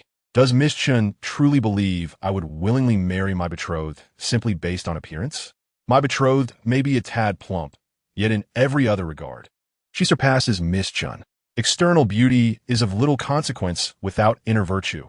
It is mere fade. Listening to Chen Suan's words, Chu San casually remarked that, in private, they were partners, while in public, they were a united front as husband and wife. Gu Yunji, upon hearing Chu San's words, visibly brightened, a faint smile gracing her lips. However, Miss Chen was far from composed. She had just felt sympathy for Gu Yunji and was ready to stand up for her. It is you who lack substance, she thought. What good is good looks if one is blind to the truth? And then Mrs. Huang, well aware of Chen Suan's temperament, coaxed her, you should go inside. Meng is waiting for you. Chen Suan was gently ushered into the inner courtyard. Miss Gu, Mr. Chu, I apologize, she stated, but Miss Chen's uncle is the county magistrate, so her temperament is understandably spoiled. Gu Yunji adhered to the principle of avoiding conflict with her, believing it best to maintain peace. Fuming, Chen Suan stormed into Huang Meng's chamber, seating herself beside Huang Mengru's bed, her expression filled with indignation. Meng, that rotund Gu is clearly a fraud. Did she promise to cure your ailment? Do not let her deceive you. And that man, too. How can he marry such an unattractive woman? I intended to speak on his behalf, yet he dismissed me as superficial, claiming I could not compare to his wife. It infuriates me. Chen Suan was nearly beside herself with rage. Upon hearing her words, Huang Mingru realized that Chen Suan had developed a prejudice against Gu Yunjie. Remembering her own promise to Gu Yunjie, whom she regarded as a savior, she insisted, Chen Suan, I will pretend I did not hear your previous remarks. I will only say this once. She has indeed saved me. She is my lifesaver. If I hear you speak ill of her again, we shall sever our friendship. Chen Suan's jaw dropped in disbelief. No way. She knows medicine. She certainly does not appear capable. One should not judge by appearances, Huang Mingru replied. I once doubted her ability to heal me, but after I declared that if she could cure me, I would regard her as a deity, I have come to believe. She may be your lifesaver, but that does not obligate me to treat her well.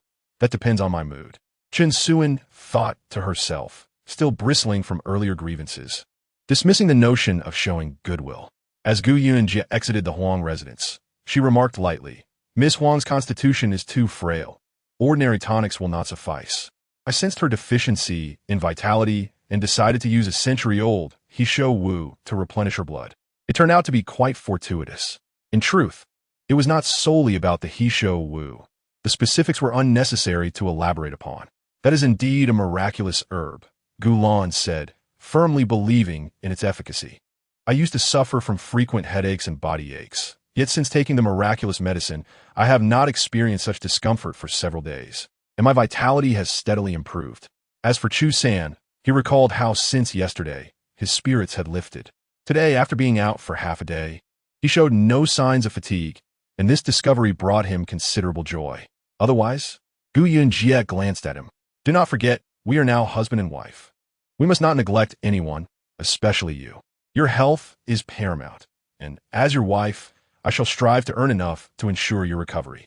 Hearing this, Chu San's mouth twitched. Gu Yunjie waved a silver note in her hand. Madame Huang just gifted us 500 taels. Gulan gasped, how much? Gu Yunjie held up her palm. You save her daughter. 500 taels is not excessive for her.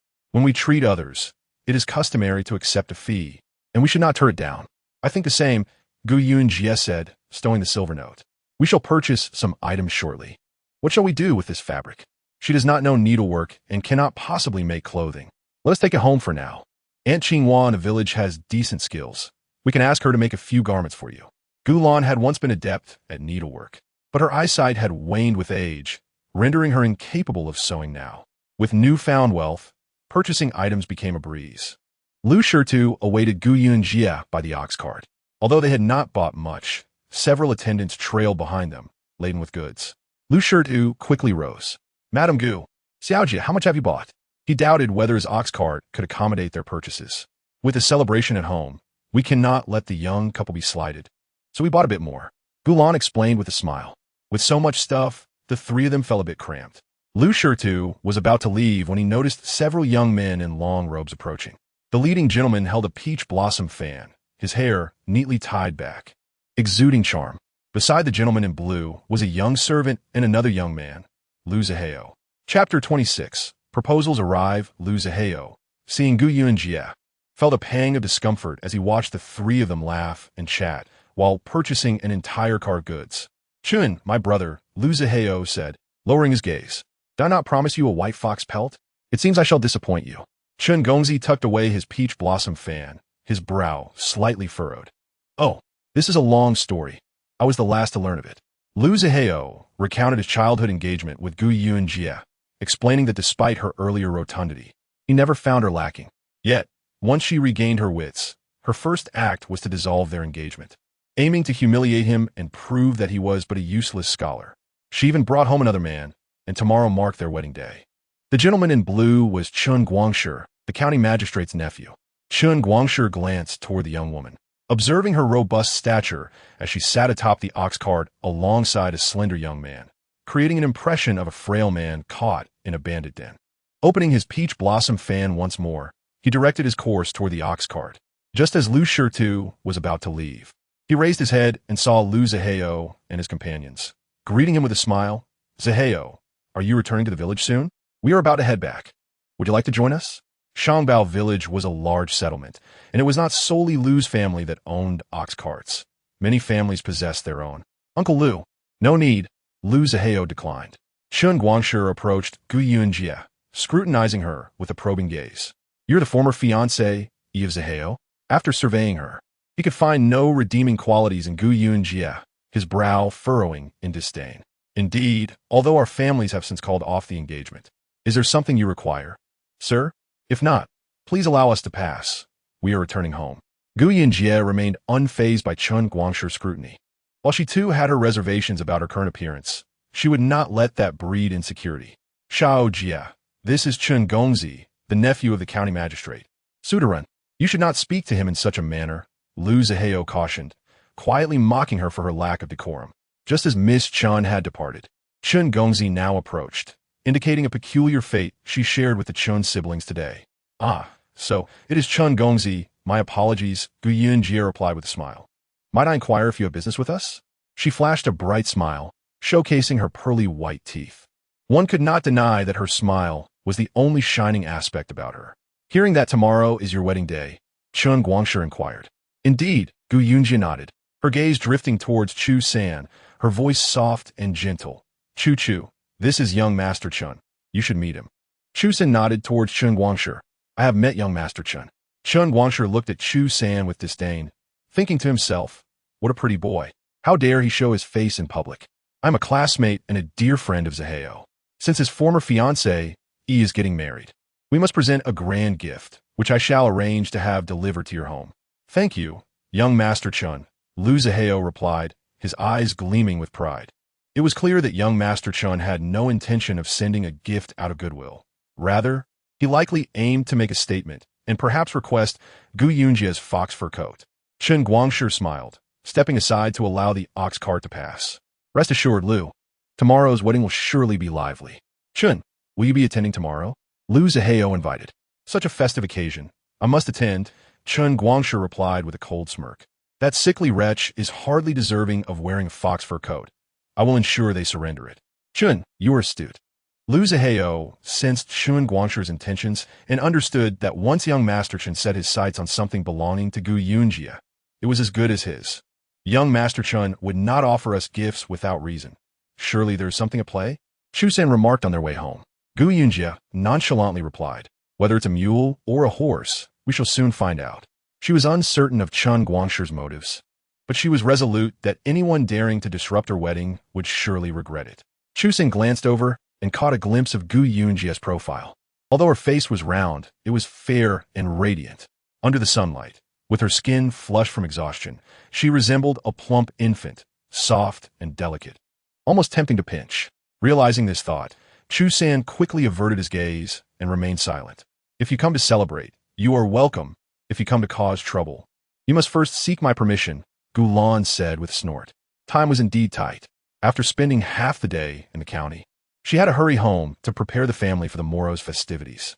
In a matter of moments, the Gu household was bustling with activity, with the only one seemingly unoccupied being Gu Yunji herself, since it was a marriage arranged by the family, and the groom was a foundling without a lineage. There was no need for elaborate formalities. There was no need for a procession to fetch the bride, nor was there a requirement for the customary gifts. They simply needed to invite relatives for a meal and offer a prayer to the heavens to fulfill the rites. Last night, Gu Yunji had tinkered in the laboratory before finally heading to bed, sleeping soundly until dawn. The outside was already abuzz with excitement. Aunt Qingwan knocked at the door. Little Jia, are you awake? If you are, I will come and help you get ready. Aunt, I am awake. Please come in. She almost forgot that she was to be the bride today. Moments later, Gu Xiangxiang and Lu Ziyu arrived, holding a small box, claiming it was a gift to enhance Gu Yunji's bridal attire. Little Jia, you're getting married and you're dressed like this? Where is your wedding dress? Surely your family has prepared one for you? Gu Xiangxiang frowned at Gu Yunji's bright red attire. This is the wedding dress, isn't it? What's wrong with it? Gu Yunji stood and twirled. Lu Ziyu and Gu Xiangxiang exchanged glances. Little Jia, you look truly beautiful, even if this dress was not prepared by you. It suits you wonderfully. Indeed, it was hard to believe that little Jia was such a stunning beauty. The two secretly chuckled. knowing that Gu Yunji's wedding dress was clearly purchased, which was rather amusing. Who buys a wedding dress instead of preparing one at home? Suddenly, a lavish carriage arrived, clearly belonging to a wealthy family. The villagers craned their necks in curiosity as the carriage entered the village. "Excuse me, how do I get to Gu Yunji's home?" Huang Guanshi alighted from the carriage and inquired of a villager at the entrance. The villager was none other than the gossiping Xiaopao, who had been betting on how long Gu Yunji's sickly husband would survive. She sized up the middle-aged man before her, noting his noble demeanor and keen eyes, and recognized that he was of a well-to-do family. "Who are you?" "We are from the Huang residence, here at Miss Gu's invitation to attend the wedding. Could you please direct us to her home?" Huang Guanshi replied with a smile. Though Xiaopao did not know him, she understood that anyone who could refer to their family as must be of high status. She pointed to a nearby house adorned with couplets. "That house with the couplets is it." The Gu family was indeed holding a wedding today, and the couplets were a necessary adornment. Huang Guanshi thanked her and returned to the carriage to relay the information, heading towards the Gu residence. The Gu family was impressive to have invited people of such stature to their celebration. Xiaopao settled back into her seat, continuing her idle chatter with others. Since Gu Yunji was a member of the Gu family, her kin were in charge of the wedding arrangements, while the villagers merely needed to show up for the meal. "What does it matter how grand it is? She is still a woman discarded by our Lu family," Xiaopao scoffed. "You ought to keep your comments to yourself." At that moment, the village chief's wife overheard. "Zaheo has stated that we must wish little Jia and Chu San a lifetime of happiness. With Gu Yunji wed, there would be no chance for any lingering hopes for Zaheo." The Lu family's wives exchanged knowing smiles, having just been betting on how long the man Gu Yunji had picked up would last. When Gulan heard that Lady Huang and Miss Huang had arrived, she hurried to greet them. "Lady Huang, Miss Huang," Gulan smiled as she approached. "Your presence at my granddaughter's wedding truly brings glory to our family." "Where's little Jia?" Miss Huang asked, her eyes sparkling with curiosity, as this was her first time attending a marriage ceremony of this kind. "She's in her room. I'll take you to her." "Mother, let us go help sister with her makeup," Miss Huang suggested, tugging at her mother's arm as they entered. Huang Mingru presented Gu Yunji with a box of cherished jewelry, her personal favorites, and handed it to her. "Sister, this is a gift for your wedding. These are my most treasured pieces." Gu Yunji selected one piece. "One is enough. Please take the rest back." "Absolutely not. I brought them all, and there is no way I'm taking any back," Huang Mingru insisted, pressing the box into Gu Yunji's arms. "If you refuse, it means you're distancing yourself from me." Reluctantly, Gu Yunji accepted. Meanwhile, Gu Xiangxiang and Lu Ziyu stood in astonishment. They had no idea Gu Yunji was so close with Miss Huang, who had gifted her such lavish adornments. The box contained numerous gold bracelets, including a particularly stunning gold hairpin adorned with a ruby. They exchanged glances, swallowing hard. However, they were confident that if they played their cards right, they could persuade Gu Yunji to part with one or two pieces. But due to Lady Huang's slight illness, she did not linger long and left with Huang Mingru after delivering the gifts. As the auspicious time approached, Gu Lan's sister-in-law, Gu Hushi, arrived to summon them to the Gu family ancestral hall for the wedding rites. Gu Yunji and Chu San were ushered out from their room. Both were clad in bright red wedding attire, though it appeared that their sizes were mismatched. The groom's outfit was loose, while the bride seemed a bit small. Strangely, they did not appear well coordinated.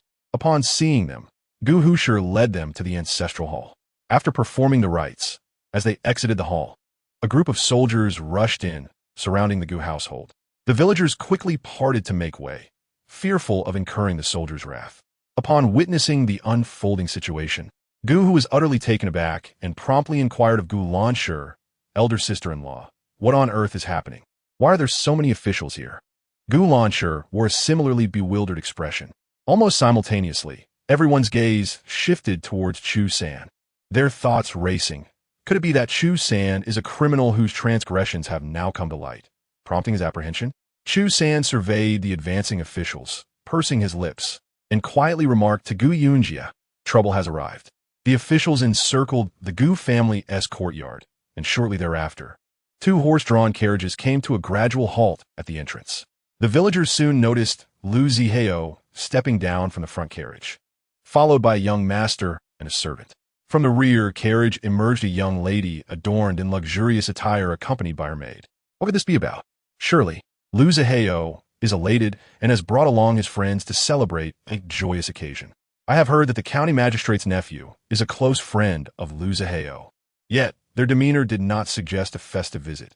Rather, it appeared they were here to cause trouble. Silence, everyone, Lu Lijing warned, his face darkened. Our Lu family naturally wishes to extend blessings for the joyous occasion of Xiaoji's marriage. As for the reason the officials have arrived, it is evident. The crowd fell silent, witnessing Lu Zaheo enter with the young master clad in blue. The young master, fair-skinned with a delicate appearance, wore a beautiful jade pendant at his waist and had his hair tied back with a piece of white jade. He held a peach blossom fan, exuding the charm of a wealthy gentleman.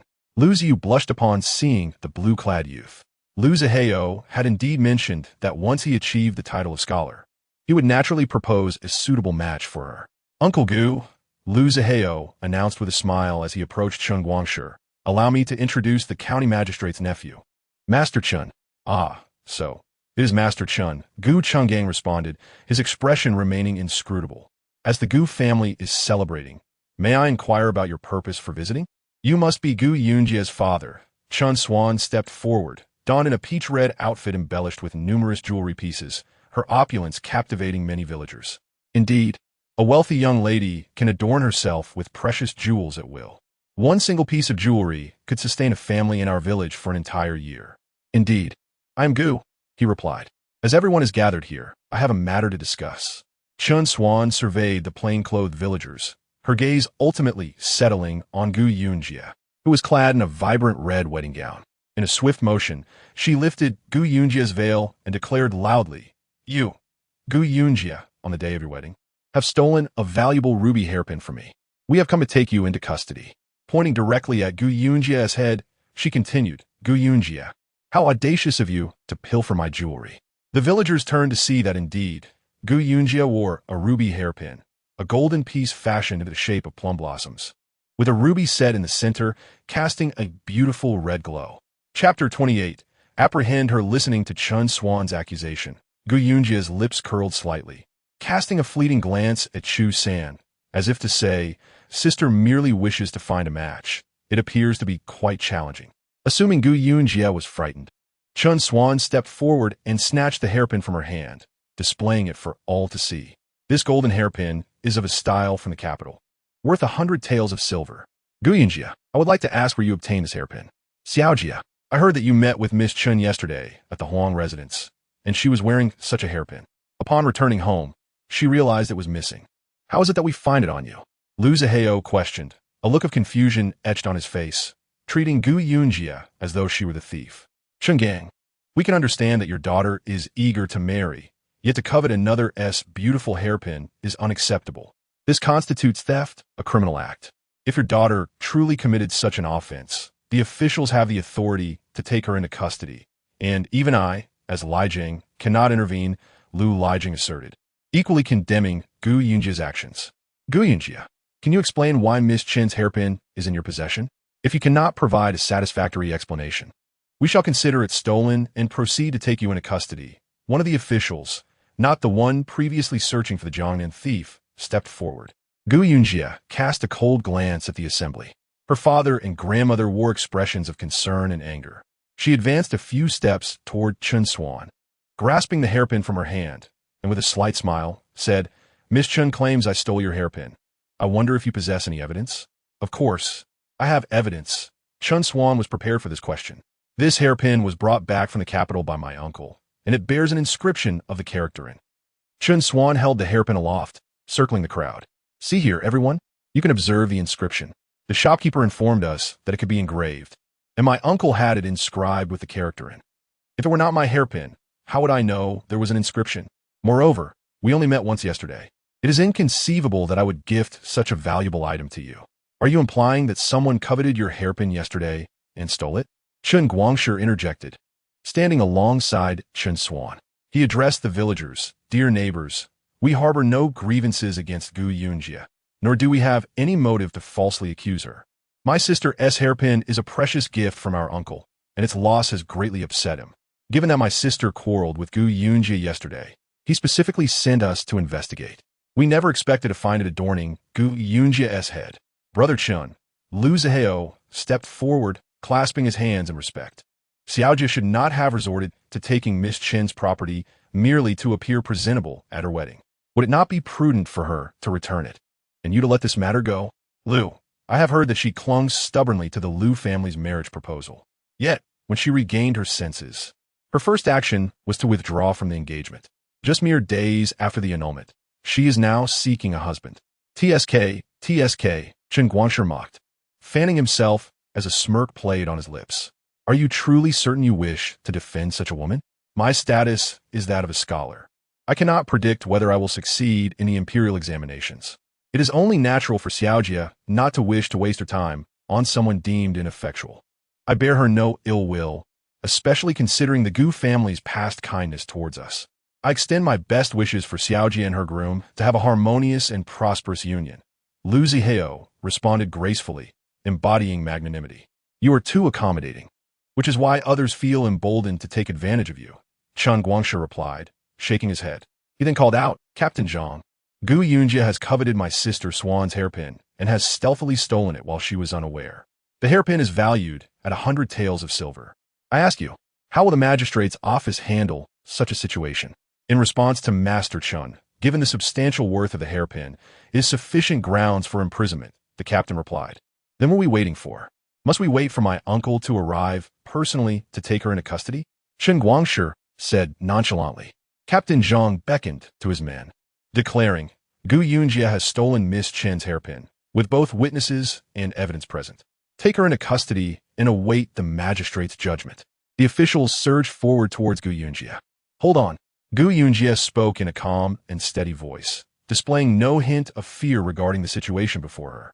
Her expression remained serene, as if the officials present were not there to apprehend her, but rather someone else. Gu Yunjie, that gold hairpin is the one you stole from me. Do you have anything to say?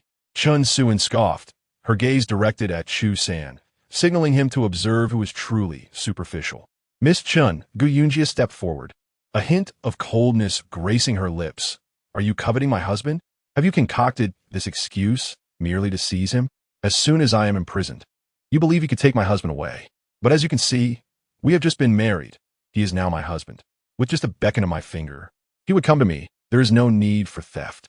Yihuan chuckled mockingly. Little Jia, if you simply apologize to Miss Chun and return the hairpin, I will speak a few good words on your behalf to Miss Chun and Master Chun. This matter could easily be resolved. Why persist in denial? Liu Zihao stepped forward to defend Gu Yunjie. Miss Chun, though little Jia and I have called off our engagement, considering she was once my fiancé and is still of sound mind, I implore you to forgive her this time. You really are soft-hearted. Have you forgotten that she was the one who rejected you? Chen Suin replied scornfully. Fair is fair. If we are to forgive Miss Gu, it should not be an issue, Chen Guang remarked, feigning indifference while waving his fan as if he were a wealthy gentleman. It all depends on Miss Gu's sincerity. Only then did Gu Yunjie grasp the underlying intent, realizing they were likely after her family's white fox fur coat. Some people, it seemed, were indeed shameless, always coveting what did not belong to them. A faint smile graced her lips as she retorted, What sincerity does Master Chen desire? Is it because Miss Chun has set her sights on my husband that you expect me to relinquish him? Master Chun, I have heard that the county magistrate cares for his people as if they were his own children, and the citizens praise him. As his nephew, are you truly suggesting I openly surrender? My man? In chapter 29, whoever is my son-in-law, I shall grant him. Gu Yunjie's eyes glimmered with unshed tears as she glanced at Chu San. Chu, it is my fault for marrying you. Had I not wed you, I would not have provoked Miss Chun, and she would not have gone to such lengths to ensnare me. Chu, Miss Chun has been sincere to you. Perhaps you should accompany her. Hearing Gu Yunjie's shameless words, Chen Suin's anger ignited as she saw Gu's tear-streaked face. Gu Yunjie, are you out of your mind? When did I ever wish to take your husband? If I wanted a man, I would not need to steal. Little Jia, my health is failing. I only wish to leave behind a child or two, yet this desire seems so difficult to fulfill. Since Miss Chun harbors affection for me, I shall go with her, and I hope she will not make things difficult for you. Chu San, emulating Gu Yunjie's theatricality, began to perform as well. You both are insane. Chen Suin, exasperated by their illogical banter, shouted, I am not here to steal your man. We merely seek the white fox fur coat. Hand it over, and we shall leave. The atmosphere fell momentarily silent as the villagers were baffled. However, Gu Yunji and Chu San understood. They had been ensnared for so long merely for the sake of the fox fur coat. After Chun Suin's outburst, she realized she had inadvertently revealed their intentions and cast a guilty glance at her brother, who shot her a disapproving look. Chu San looked bewildered. Little Jia, what fox fur coat? Do we even have such a thing? Gu Qingang cleared his throat, maintaining a composed demeanor as he addressed the crowd. Everyone knows that over the past few winters, I have had some success in hunting, and we have accumulated 3 white fox pelts at home. Last year, I had 2 coats made from them, intending for Zaheo and Little Jia to each have 1 for their wedding. Now, that Zaheo and Little Jia have called off their engagement, and since it is Chu San who is marrying Little Jia, we must ensure that our family does not treat him poorly. Chu San, wait here. I will fetch the fox fur coat for you. It is soft and warm, and having it will surely make winter more bearable. As Gu Qingang went inside, Gu Yunji's eyes sparkled with joy. Father, did you not say you made only 1 coat? How can it be 2? The 3 pelts are rather substantial. Making just 1 would be wasteful. Hence I had 2 crafted, Gu Changgang replied from within. Soon enough, he emerged with 2 exquisite fox fur coats, their pristine white fur resembling freshly fallen snow, luxurious, soft, and light. One could easily envision the warmth they would provide when worn. Lu Zaheo gazed at the fluffy coats that Gu Qingang presented, his attention lingering on them. He had long desired a fox fur coat, not only for its warmth, but also for the prestige it conferred. How could Gu Qingang, possessing such fine items, have not offered them to him sooner? Chun Guang's eyes gleamed with ambition as he observed the coats. Such splendid items could certainly bring joy to his aunt. Old Gu, I must say, you initially intended these for Zaheo, but with the engagement called off, it is only fair that you gift them now. Zaheo was unaware of the annulment. You ought to compensate him somehow. The Lu family, feeling slighted, fell silent. Indeed, how could little Jia have stolen my sister's hairpin? Shun Guang pressed forward. How could this gold hairpin be on your person? Where did you acquire it? If you cannot provide a satisfactory explanation, we will certainly take you back with us. Chen Suan glared at Gu Yunji. This hairpin was a gift from Miss Huang to me. At the time, Gu Xiangxiang and Lu Ziyu were also present. Gu Yunji's gaze shifted to the 2. Lu Ziyu quickly denied it. I was too busy conversing with Xiangxiang to notice anything. I paid no attention to what Miss Huang gifted you. Yes, I was similarly preoccupied with conversation and did not see what Miss Huang presented, Gu Xiangxiang added, her eyes darting away nervously. She was still hoping to marry Lu Zaheo and could not afford to offend the Lu family. Gu Yunji inwardly chuckled at their blatant lies. Their ability to fabricate was indeed impressive. What do you wish to hear from me? If I cannot prove my innocence, does that imply I am the thief? What sincerity do you seek? Gu Yunji inquired, neither confirming nor denying the accusation, merely echoing Chun Suan's earlier question.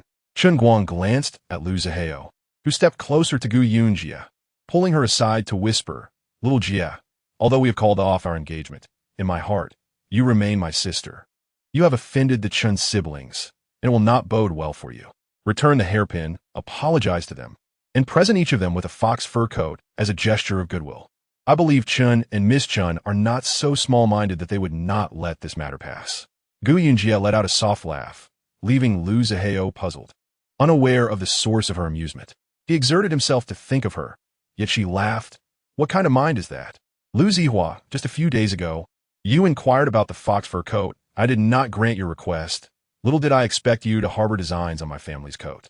When we refused, you conspired with the Chan siblings to ensnare me. You are a scholar, an educated man.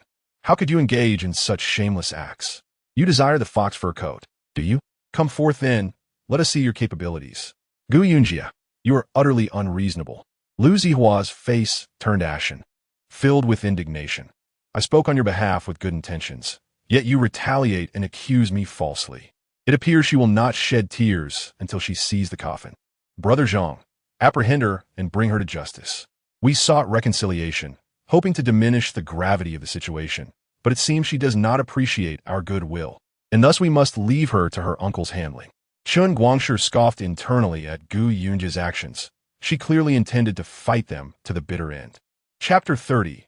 Reluctance to acknowledge Lu Zihua also scoffed inwardly. Some individuals, despite a lack of intelligence in the past, do not demonstrate wisdom even when they possess it. It has been made abundantly clear, yet she refuses to take heed, waiting for the bitter fruit of her folly. Gu Yunji, how shameless you are. Mere pieces of fox fur, and you treat them as if they are treasures. You yourself pilfered a gold hairpin, and when Zihua spoke to you kindly, you showed no gratitude. You are incapable of distinguishing right from wrong, and rightly so. The county officials should take you away to learn a lesson. Louis's family had never witnessed anyone slandering her grandson and coldly interjected. Indeed, she seems eager to be imprisoned. Take her away. The other Liu clan members echoed in agreement.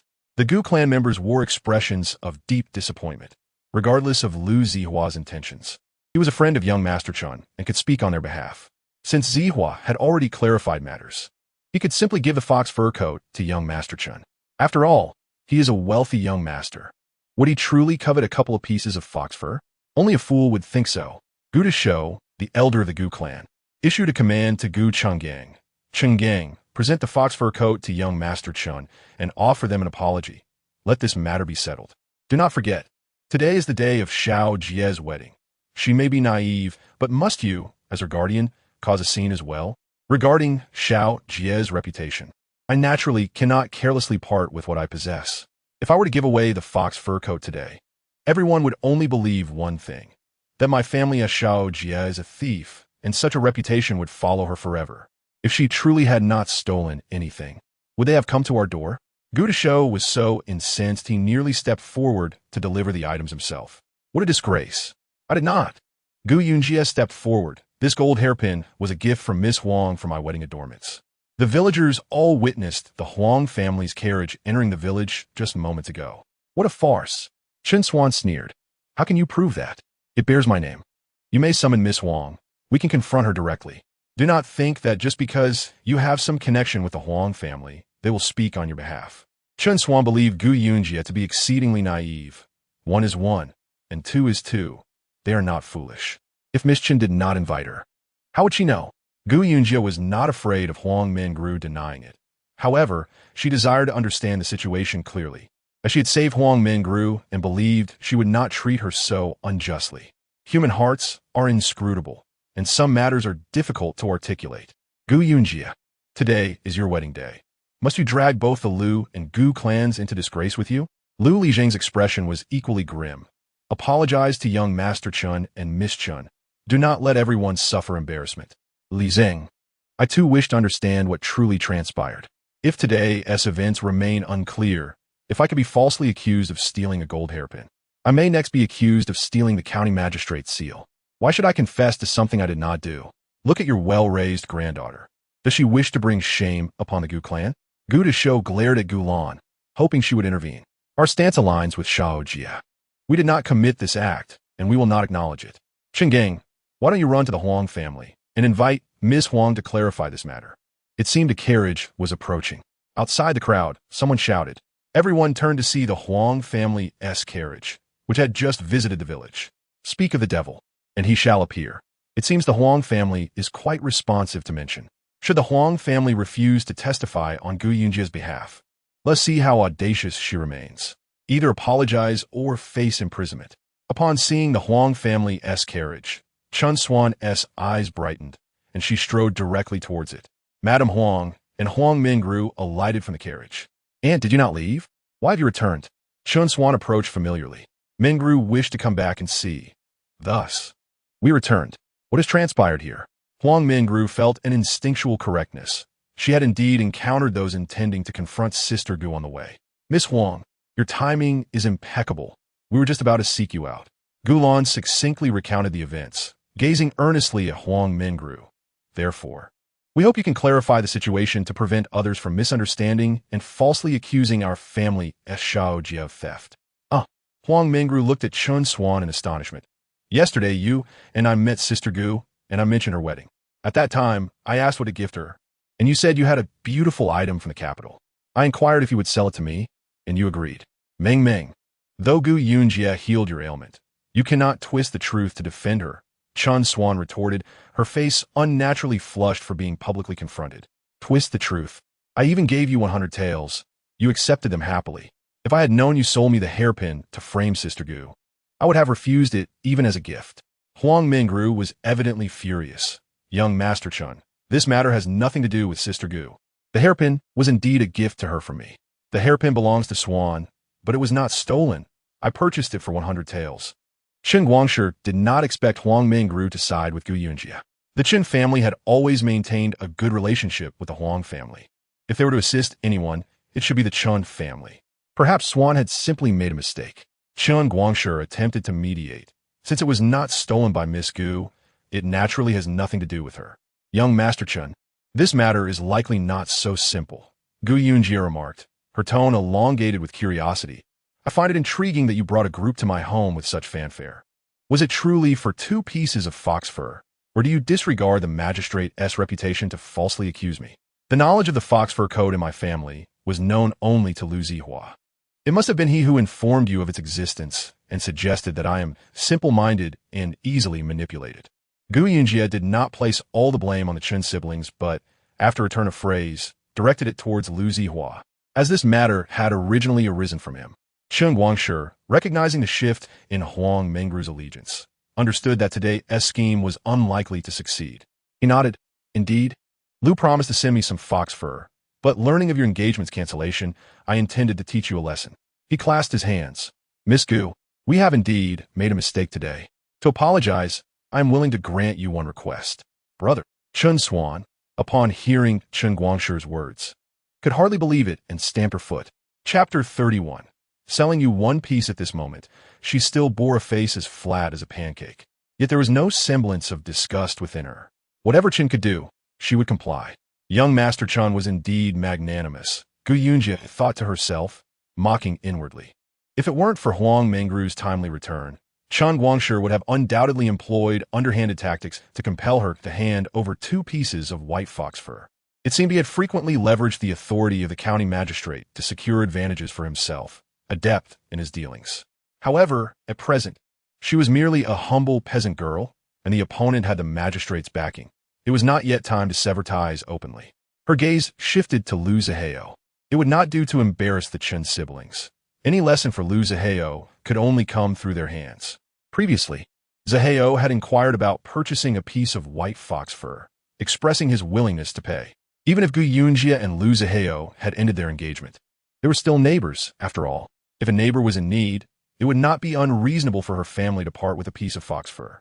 Listening to Gu Yunji's words, Lu Zihao felt a surge of joy. Indeed, she still held him in regard, understanding that he could not go back on his word.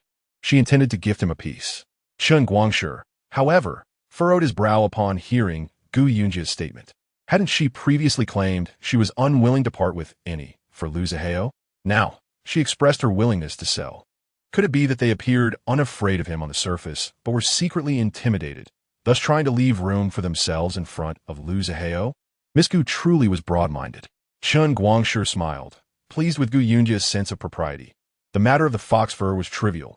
They were all from the same village, and maintaining dignity was essential. By granting Lu Zihao this favor today, once he achieved success, he would surely remember her kindness. Zihao, the other day when you asked me if I was selling the white fox fur, I thought we had only 1 piece at home, so I declined. I did not expect my father to have made 2 pieces, so I can indeed sell 1 to you. Lu Zihao, who had initially thought that Gu Yunji intended to give him a piece, was surprised to learn that she intended to sell 1. I had this thought before, but how much does Miss Gu intend to sell it for? Lu Zihao's tone was somewhat cold. Gu Yunji did not respond to him. Directing her gaze toward Chen Guangshi, young Master Chen, I see that Zihao indeed desires a piece of white fox fur. However, since our families are neighbors and we previously called off the engagement, if the price is too high, it would surely leave a bad taste in the mouths of the village elders. Why not have young Master Chen purchase it on his behalf? Chen Guangshi's eyes narrowed slightly, and his expression quickly turned cold. Gu Yunji continued unabated. Did you not say earlier that you could grant me a request, young Master Chen? My request is quite simple. Since both you and Zihao are fond of my family's white fox fur, why not purchase it for 300 taels? Before Lu Zihao and the others could react, Lu Heshi became agitated. Gu Yunji, you big fat girl. How dare you ask for 300 taels for a mere fox fur coat? How shameless can you be? Lu Heshi had already harbored dissatisfaction regarding the engagement between Gu Yunji and Lu Zihao, and after a few days of feeling somewhat pleased since the engagement was called off, she immediately lashed out upon hearing Gu Yunji's words. Lu Lijing's expression was also poor, his face dark as he glared at Gu Yunji. Little Jia, what nonsense are you spouting? That fox fur was made by Uncle Gu himself and cost hardly anything. If you truly wish to sell it, considering our family's past relationship, we would be willing to offer 10 taels of silver. Zaheo, did you not say that the white fox fur was to be gifted to young Master Chen? Surely you can part with 10 taels for something worth that much? Gu Yunjia's eyes sparkled with clarity, her brow raised in a questioning manner, as if to ask them why her family's white fox fur was only valued at 10 taels and why it involved officials and schemes. Lu Zaheo felt a lump rise in his throat, unable to express himself. If he offered too little, it would signify his insufficient sincerity towards Chen Guangshi. If he acquiesced to Gu Yunji's 300 taels, it would nearly wipe out his entire family's savings. After paying that sum, he would have no means to continue his studies or pursue a career. Young Master Chen, how do you find my request? She inquired. Of course. If you think my price is excessive, you are under no obligation to agree. Huang Min grew, listening to Gu Yunji's airy remarks, wished to applaud her. How amusing it was that they coveted something belonging to others for free, yet balked when asked to pay. Chun Suan anxiously observed her brother, contemplating that Gu Yunjia would not let this matter rest easily. Lu Zaheo, fearing Chun Guangshi's agreement, interjected, I apologize for the inconvenience. Do not mind her. It seems she is blinded by greed. Chun Guangshi regarded Lu Zaheo. Previously, he had confidently stated his willingness to accept several pieces of white fox fur, but now that he was being asked to pay, he appeared unwilling. Lu Zaheo's heart sank as he met Chun Guangshi's gaze. Was Chun Guangshi displeased with him? Gu Yunjia had boldly asked for 300 taels. Their family's finances rested with grandmother Lu Heshi, and their assets probably amounted to no more than 300 or 400 taels. If he were to use that money to buy a piece of white fox fur for someone else, his uncles would surely flay him alive. Rest assured, Miss Gu, I shall honor my word to fulfill your request. Chun Guangshi replied lightly, opening his fan. I agree to your request. I shall purchase this piece of white fox fur. Young Master Chun is indeed magnanimous, Gu Yunji remarked, stroking the soft, warm fur in her hands, which was indeed a fine item. It was no wonder that some had turned envious and sought to frame her with slander. Is young Master Chun paying in silver notes or in cash? Gu Yunjia, do not let success lead you to overreach. This is young Master Chun, the nephew of the county magistrate. Do you dare? Lu Zaheo's emotions surged. His usual calm demeanor nowhere to be found. Zaheo, young Master Chun is indeed helping you with this purchase. He has not objected. Why are you so agitated? As I mentioned, if you find the price too steep, you need not buy it. This white fox fur is not something I am desperate to sell. If sold to the dignitaries of the capital, it could fetch far more than 300 taels. 500 or even 1,000 taels would not be out of the question. It was as if she were ignorant of the market. The nobility in the capital cherished such items in winter for their softness and warmth, though not everyone could afford them. Lu, no need to say more. Chun Guangshi interrupted Lu Zaheo. Miss Gu is correct. White fox fur is rare, and this price is not excessive. However, this piece shall not be considered a gift. It is one I am purchasing with my own funds. Lu Zaheo felt a flush of shame wash over him, his hands clenching slightly. Chapter 32. No-faced Chun Guangshi handed Gu Yunjia a silver note, took the white fox fur from her hands, and gazed deeply into her eyes. Miss Gu, you appear quite clever, but be wary of how your cleverness may backfire. I shall remember today's events, and should there be a next time, I assure you, I will not be so accommodating. This was a warning. He despised those who overreached. Unfazed, Gu Yunjia, clad in a bright red celebratory gown, radiated joy, her face still adorned with the same gentle smile. Thank you for the compliment, young Master Chun. I shall keep it in mind. Since young Master Chun and Miss Chun have come as guests to our home, how about enjoying a cup of celebratory wine before you depart? With the silver in hand, Gu Yunjia's spirits soared. Gu Yunjia, I shall remember you. You had best not cross my path again. Chen Suan seethed, her anger mounting as she turned to leave. Her appetite completely vanished. Chun Guangshi, having lost his display of authority, did not wish to linger. He snorted coldly as he boarded the carriage. Lu Zaheo hurried after them. Chun Guangshi cast a cold glance at him. Lu Zaheo, today's events unfolded for your sake. Rest assured, Brother Chun, I will not let this matter rest. She sought to swindle my silver, and I shall ensure she pays double. Chun Guangshi's expression darkened, but at that moment, concealed within the carriage, His true feelings were hidden from view. Let us return home.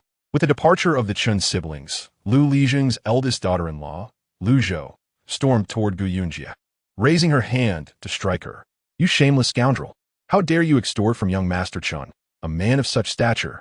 You are utterly unaware of the consequences of your actions. Lu Zhou, the mother of Lu Zihao, a woman nearing 40, seethed with rage, wishing she could slap Gu Yunji to death. Had she known Gu Yunji was such a person, she would have ensured her marriage into their family long ago, devising a way to eliminate her without anyone being the wiser, thus preventing any chance for her to embarrass Lu Zihao in front of young Master Chen. Young Master Chen merely made a casual remark, and yet you audaciously demand 300 taels of silver? Hurry and produce that 300 taels, for if you do not, our family has no hope of celebrating any joyous occasion. Lu Zhou was truly infuriated. Gu Yunji's recent antics had completely humiliated her son in front of young Master Chen. If they did not return the silver note, it would be impossible for Zihao to mend relations with young Master Chen in the future. Lu Heshi's eyes blazed with fury as well. This Gu Yunji had the audacity to make such exorbitant demands, clearly believing the Lu family owed her something. Taking a deep breath, she fixed her gaze on Gu Yunji. Return the 300 taels of silver to young Master Chen, and we shall consider this matter forgotten. If you refuse, our Lu family will vow to sever ties with yours. 300 taels of silver indeed. Looking around, it was evident that the faces of the Lu clan were far from pleasant. After all, her actions had been a slap in the face to Lu Zihao, and thereby to them all. Lu Changgang cleared his throat and stepped in front of Gu Yunji, shielding her from Lu Heshi and Lu Zhoushi's ire. With a face weathered by hardships, he addressed Lu Lijing. Lu Lijing, our transaction with young Master Chun was entirely consensual. We did not coerce him in the slightest. What is the meaning of your current stance? Father, I understand their intentions. They initially had a splendid opportunity to showcase themselves before young Master Chun, yet they were reluctant to spend their own silver. Young Master Chen clearly took a liking to our fox fur coat, and since the Lu family was unwilling to part with silver, he had no choice but to pay for it himself. Now that young Master Chun has departed, they press us to return the silver note, as if they wish to hoard the 300 taels for themselves. Zihao, you too. Your family has already declared their intention to gift young Master Chun a fox fur coat. Our little Jia, possessing a kind heart, willingly offered to sell one to you. Yet you only wish to part with 10 taels of silver? What valuable item can be bought for such an amount? Lu Lanshur offered a subtle mockery. Just a moment ago, you were unwilling to part with your silver, and now you feign moral superiority. If you truly possess the means, then produce the 300 taels, and we shall promptly return the silver note to the Chun family. When the Chun family accused our Jia of theft, the Lu clan wished for her confession. Now, they demand that she return the silver note, truly believing their numbers grant them the right to bully others. Lu Zihao's expression tightened, feeling a pang of dissatisfaction that none of his family members had stood up for him when it came time to produce the silver. The family could not even muster 300 taels. The thought of it filled him with shame. Lijing, if young Master Chen no longer wishes to proceed with the purchase and seeks to reclaim the silver note, we are not unwilling to comply. Simply convey to him that he may return whenever he wishes to refund the silver, provided he returns the fox fur coat in pristine condition. You wretched girl, you are merely twisting words. Lu Zhoushi's anger flared further at these words, and she raised her hand to strike Gu Yunji. However, Gu Yunji would not allow such an assault to occur. She swiftly blocked Lu Zhoushi's hand, gripping it tightly. With her robust physique and innate strength, Lu Zhoushi was no match for her. Gu Yunji, observing Lu Zhoushi's face, released her grip, causing Lu Zhoushi to stumble backward and fall unceremoniously to the ground. Enough! Lu Lijing's voice thundered, his expression dark. Yet, as the village head, he was aware that besides the Lu clan, there were also members of the Gu family present. If they forcibly demanded Gu Yunji return the silver, the Gu clan might spread word that they were bullying her family. The incident had originally stemmed from young Master Chen's own misstep. He had willingly purchased the fox fur coat, and since he had not voiced any complaints, neither could they. Lu Lijing's authoritative voice resonated. However, little Jia, do remember that Miss Chun stated she would not let you off easily next time she sees you. You have offended the Chun family today. Be cautious when you venture out in the future. There is no need for you to concern yourself with these matters, Lijing. However, Zihao, you have utterly lost face in front of young Master Chen today. If your family does not make up the 300 taels, I shall return the silver note to young Master Chun by tomorrow. Today was meant to be a day of celebration, but with such turmoil, Lu Lijing suppressed his frustration. Yet, he remained just and fair. Gu Yunji smiled sweetly. Yet, this incident cannot be entirely blamed on me. Had it not been for Zaheo mentioning our family's fox fur coat to young Master Chun, he likely would not have come to accuse me. Zaheo, too, was at fault. How could he promise young Master Chun something when the item was not even in his possession? Lu Zaheo's face flushed with embarrassment, wishing he could silence Gu Yunji at that moment. Chapter 33. The wedding night when the families were engaged. Lu Zaheo could acquire anything from Gu Yunji's family with just a word. One day, Chun Guangshi had inquired if there were any foxes caught in their village near the mountains, as his aunt's birthday was approaching. Upon hearing this, Lu Zaheo responded that he would send him a fox skin. At that time, he had not yet broken off his engagement with Gu Yunji, and acquiring a fox skin merely required a word with Uncle Gu. Uncle Gu had previously sent half of his mountain goods to their household, so if they desired something, they would simply inform Uncle Gu. This gave him the confidence to assure Chun Guangshi that he would send a fox skin.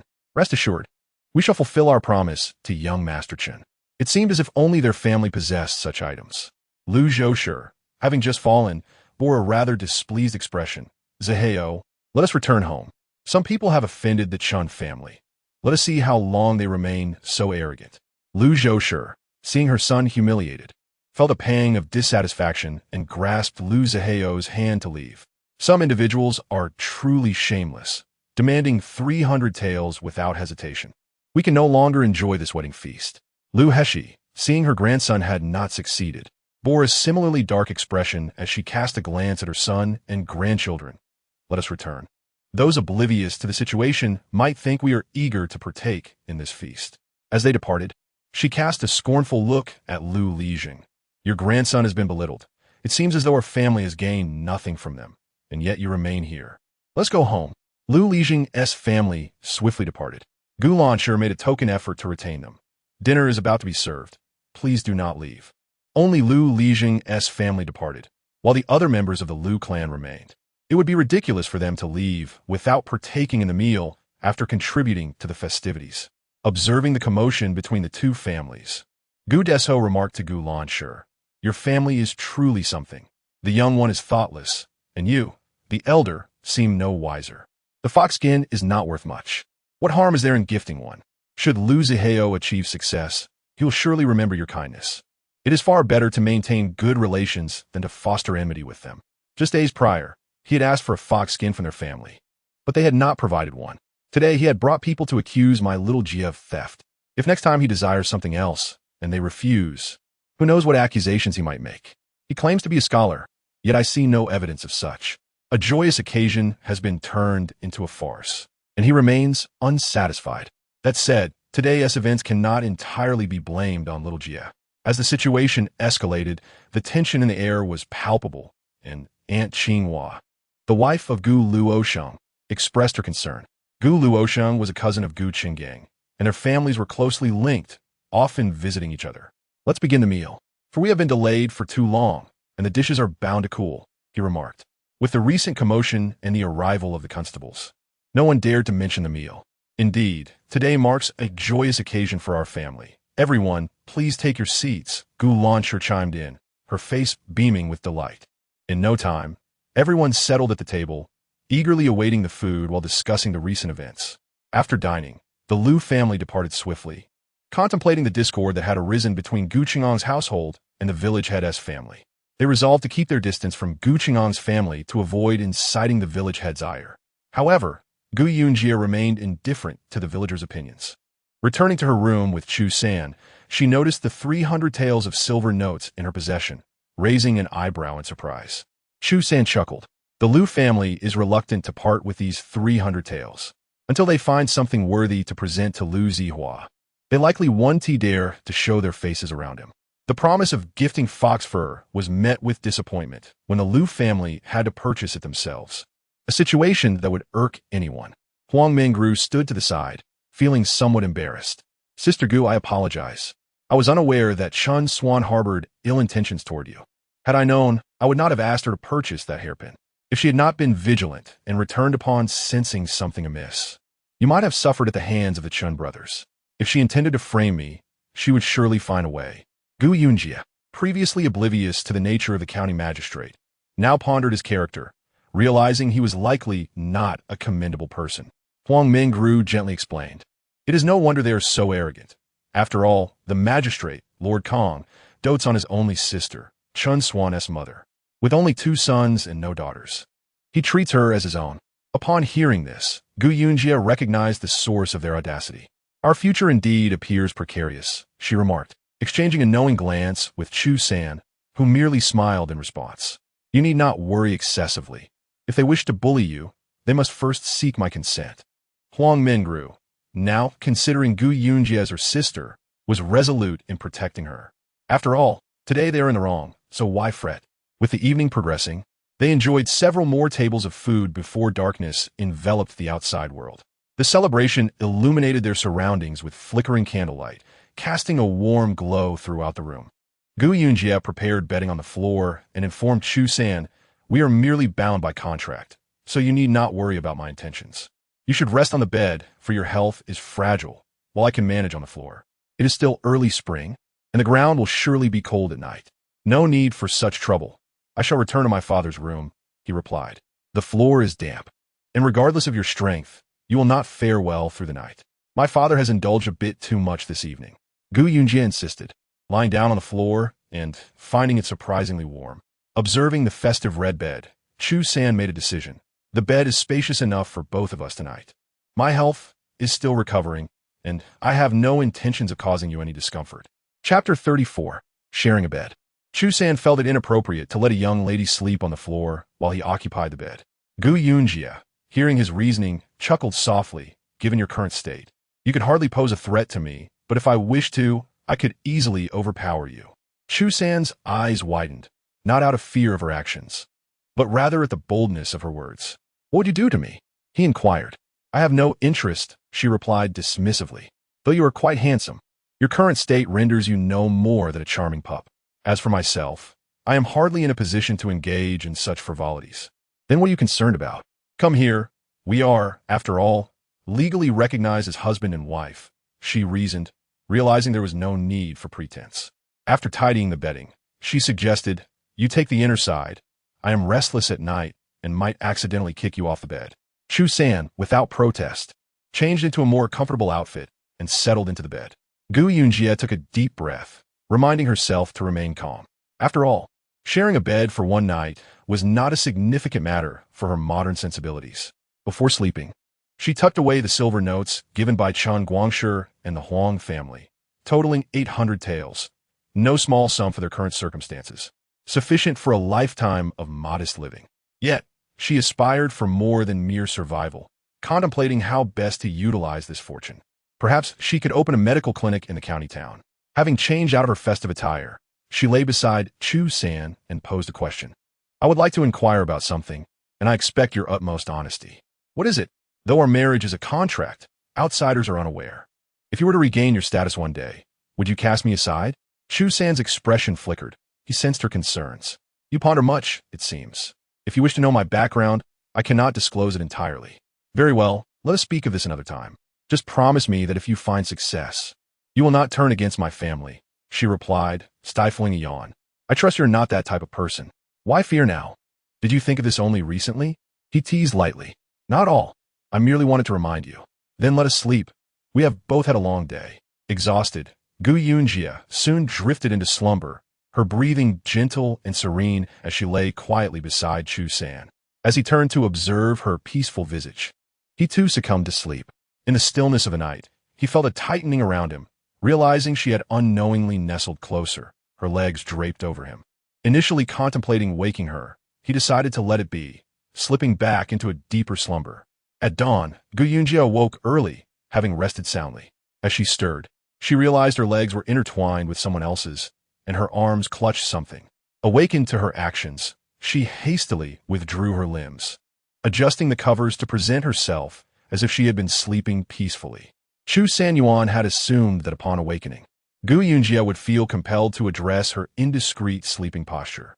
However, to her surprise, Gu Yunji seemed entirely unperturbed, feigning as if nothing had transpired the previous night, presenting herself with an innocent demeanor.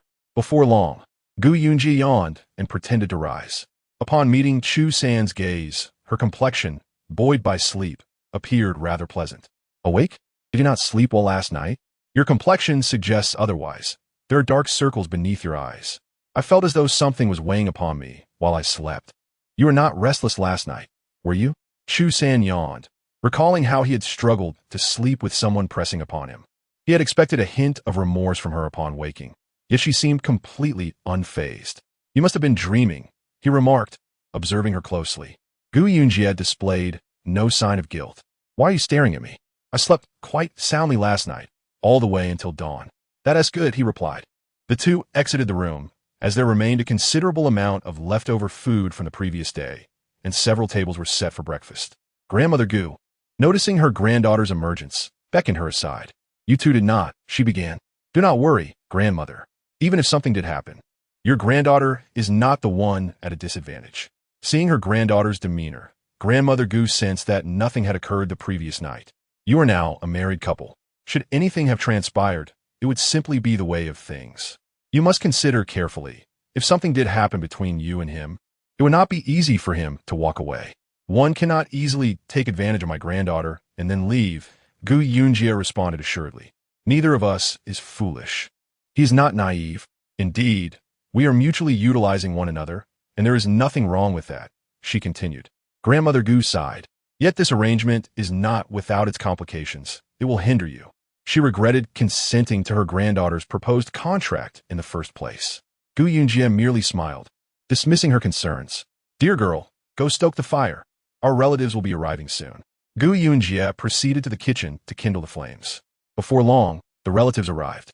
When Gu Xiangxiang approached, she dared not meet Gu Yunjie's eyes, having been coerced into providing false testimony to curry favor with the Liu family. She felt the weight of Gu Yunjie's gaze upon her despite the latter's silence the day before. Recalling the task Lu Ziyu had entrusted to her, she steeled herself and approached Gu Yunjie. Yunjie, she began, offering 2 bowls of tea, one for Gu Yunjie, the other for herself. I haven't congratulated you yet on your marriage. The clan elder asked me to convey that although your family has severed ties with the Liu family, there's no need to treat them as enemies. It would be best if we could coexist without conflict. With that, she drained her bowl of tea in one swift motion, signaling Gu Yunjie to do the same. Gu Yunjie took a whiff of the tea, her eyes narrowing slightly. What if I offend them? With that, she too gulped down her tea. Chapter 35.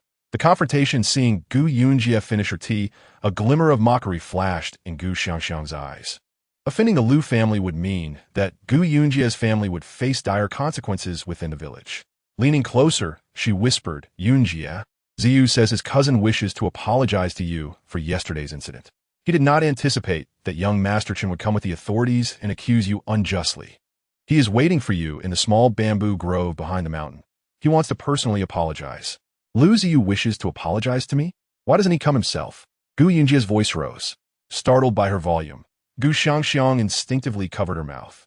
Could you not speak so loudly? If you want me to go, I shall. But what if you two are conspiring against me? I am now a married woman. Lu Ziyu's charms will not sway me. Gu Yunjie felt a tinge of regret for not having embarrassed Lu Ziyu and Lu Ziyu in front of others yesterday.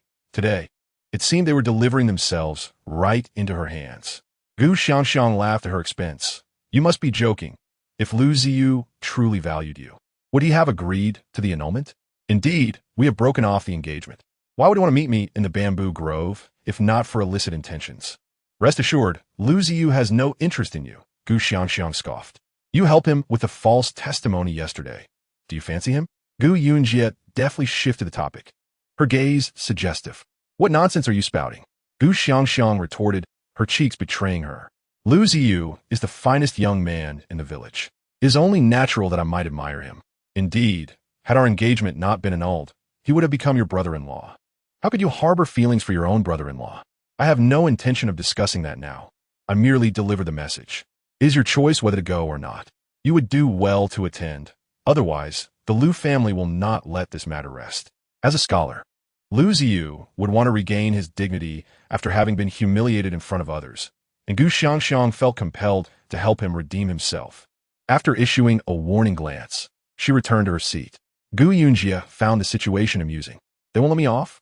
I had no intention of going, but now I'm inclined to see what this is all about.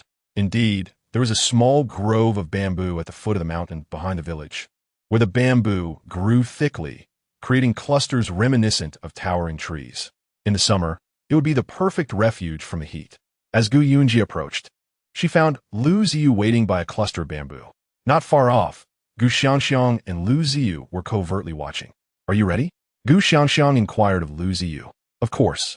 Gu Yunji's return will surely lead to her downfall. Lu Ziyu replied with a cold smirk. My aunt has made it clear that should she fail to return the silver, there will be consequences. Upon seeing Gu Yunji truly arrive, Lu Ziyu's expression hardened. Gu Yunji, I have but one question for you. Will you return the 300 taels of silver belonging to young Master Chen? I believed I had made myself quite clear yesterday. Young Master Chen willingly purchased my fox fur coat. It is my lawful income. Why should I return it? Gu Yunji replied with a light tone. Out of respect for our past friendship, I am inclined to offer you another chance. If you fail to recognize the gravity of this situation and squander this opportunity, know that seeking my assistance in the future will be futile. Lu Ziyu warned, his expression growing colder. There is something I have never understood, he continued. What is it? Was it your family's suggestion that Heir Lizzie intrude upon my home? Without incitement, someone as timid as him would not have dared. His father's reputation alone would intimidate him. Heir Lizzie lacked the courage. If you reveal the truth to me, I might consider returning young Master Chen's silver, Gu Yunji replied. Gu Yunji, you have indeed grown wiser. You are not the same as before. And what of it? Individuals like you are only fit to marry Heir Lizzie. Once Gu Yunji lifted the whip in her hand, poised to strike Lu Ziheo once more. Gu Xiangxiang and Lu Ziyu rushed from a distance, witnessing the whip descending toward Lu Ziheo again. Without a second thought, they embraced Lu Ziheo, shielding him from Gu Yunji's impending blow. Gu Yunji, have you lost your mind? My brother kindly invited you to discuss matters, and yet you aim to strike him. Lu Ziyu glared fiercely at Gu Yunji. If anything were to happen to my brother, we would not let you off easily. And what will you do? Drub me in my tea and then frame me? Gu Yunji's eyes were icy as she regarded them. Lu Ziyu, momentarily flustered, retorted, I don't know what you're talking about. You know perfectly well what I am referring to, Gu Yunji replied, raising her whip. Step aside. If you do not blame me for striking you both as well. You dare? Gu Xiangxiang's expression shifted as she observed the whip raised high. Just consider if it accidentally lands on your faces. Do not blame me then. Gu Yunji, eyeing the two girls who protected Lu Ziheo, scoffed, Lu Ziheo, you are a grown man. How is it that women must protect you? With a sharp crack, the whip lashed out again, striking both Gu Xiangxiang and Lu Ziyu, while Lu Ziheo miraculously evaded the blow. What are you doing, Gu Yunji? Lu Zhou, calculating the time, approached only to find Gu Yunji in a fit of rage. Stop this at once, she shouted. Gu Yunji turned to see a throng of onlookers gathering behind her. Lu Zhou stepped protectively in front of Lu Ziheo and the others. Her voice stern. You wretched girl, what do you intend to do to my son? Chapter 36. Foolishness, what sins have we committed? Lu Hesi gazed at the unfolding scene with a look akin to shattered venom directed at Gu Yunji. You proposed this engagement yourself, and now this suitor is also of your choosing. You are already betrothed and yet cling to my son. Have you no shame? Village elder, you are mistaken. I'm not clinging to him, but rather seeking to settle accounts. He admitted that the last incident involving Heir Lizzie was instigated by your family. If you were dissatisfied with this marriage, you could have addressed it openly instead of scheming behind my back, nearly ruining my reputation. This is what you have done. Previously, she had only reprimanded Heir Lizzie, never pursuing those behind the scenes. Not pursuing does not mean it was forgotten. You are talking nonsense. That incident with Heir Lizzie has nothing to do with us. Do not spout lies. Lu Hesi's face contorted with rage as she turned to Lu Zhou. Are you blind? She has laid hands on our Ziheo, and we should not retaliate? The two women charged forward, and Gu Yunji swung her whip toward them, but then noticed Chu Sin approaching with her father and grandmother. Gu Yunji stepped back, causing the two women to stumble and fall. Observing the commotion, the villagers hurried to assist them. What is the meaning of this? Cheng Gang demanded, casting a stern glance at Gu Chenggang. What has transpired here? I wish to inquire about that as well, Gu Chenggang replied, his gaze shifting to Lu Ziheo. Upon seeing Gu Xiangxiang, his expression turned cold. Xiangxiang, what are you doing? Do you not understand the propriety between men and women? This reminder made everyone realize that Gu Xiangxiang and Lu Ziyu were embracing Lu Zihao, a scene that was rather. Lu Ziyu quickly released her hold. Gu Xiangxiang, however, clung to Lu Zihao's waist, resting her face against his arm with an expression of rapture. Lu Ziyu hurried to pull Gu Xiangxiang away. Gu Xiangxiang, seemingly oblivious, nestled closer to Lu Zihao. Brother Zihao, I am so pleased that you have called off the engagement with Yunji. I have liked you for quite some time. Would you allow me to be your wife? Upon hearing Gu Xiangxiang's words, Lu Ziyu yanked her away and slapped her across the face. Gu Xiangxiang, what nonsense are you spouting? Gu Xiangxiang glared at Lu Ziyu. Lu Ziyu, remember this. Once I become your sister-in-law, I shall show you how it's done. Faced with the sudden conflict between Lu Ziyu and Gu Xiangxiang, not only was Lu Ziyu bewildered, but Lu Zihao and the Lu family were equally taken aback. This was not the anticipated outcome. What had come over Gu Xiangxiang? Gu Xiangxiang, have you lost your senses? Lu Ziyu stared at her in disbelief. Her behavior was utterly out of character. It seemed that our Gu Yunji had misinterpreted the scene when she saw Xiangxiang with Zihao, thinking he was bullying her cousin, which prompted her outburst.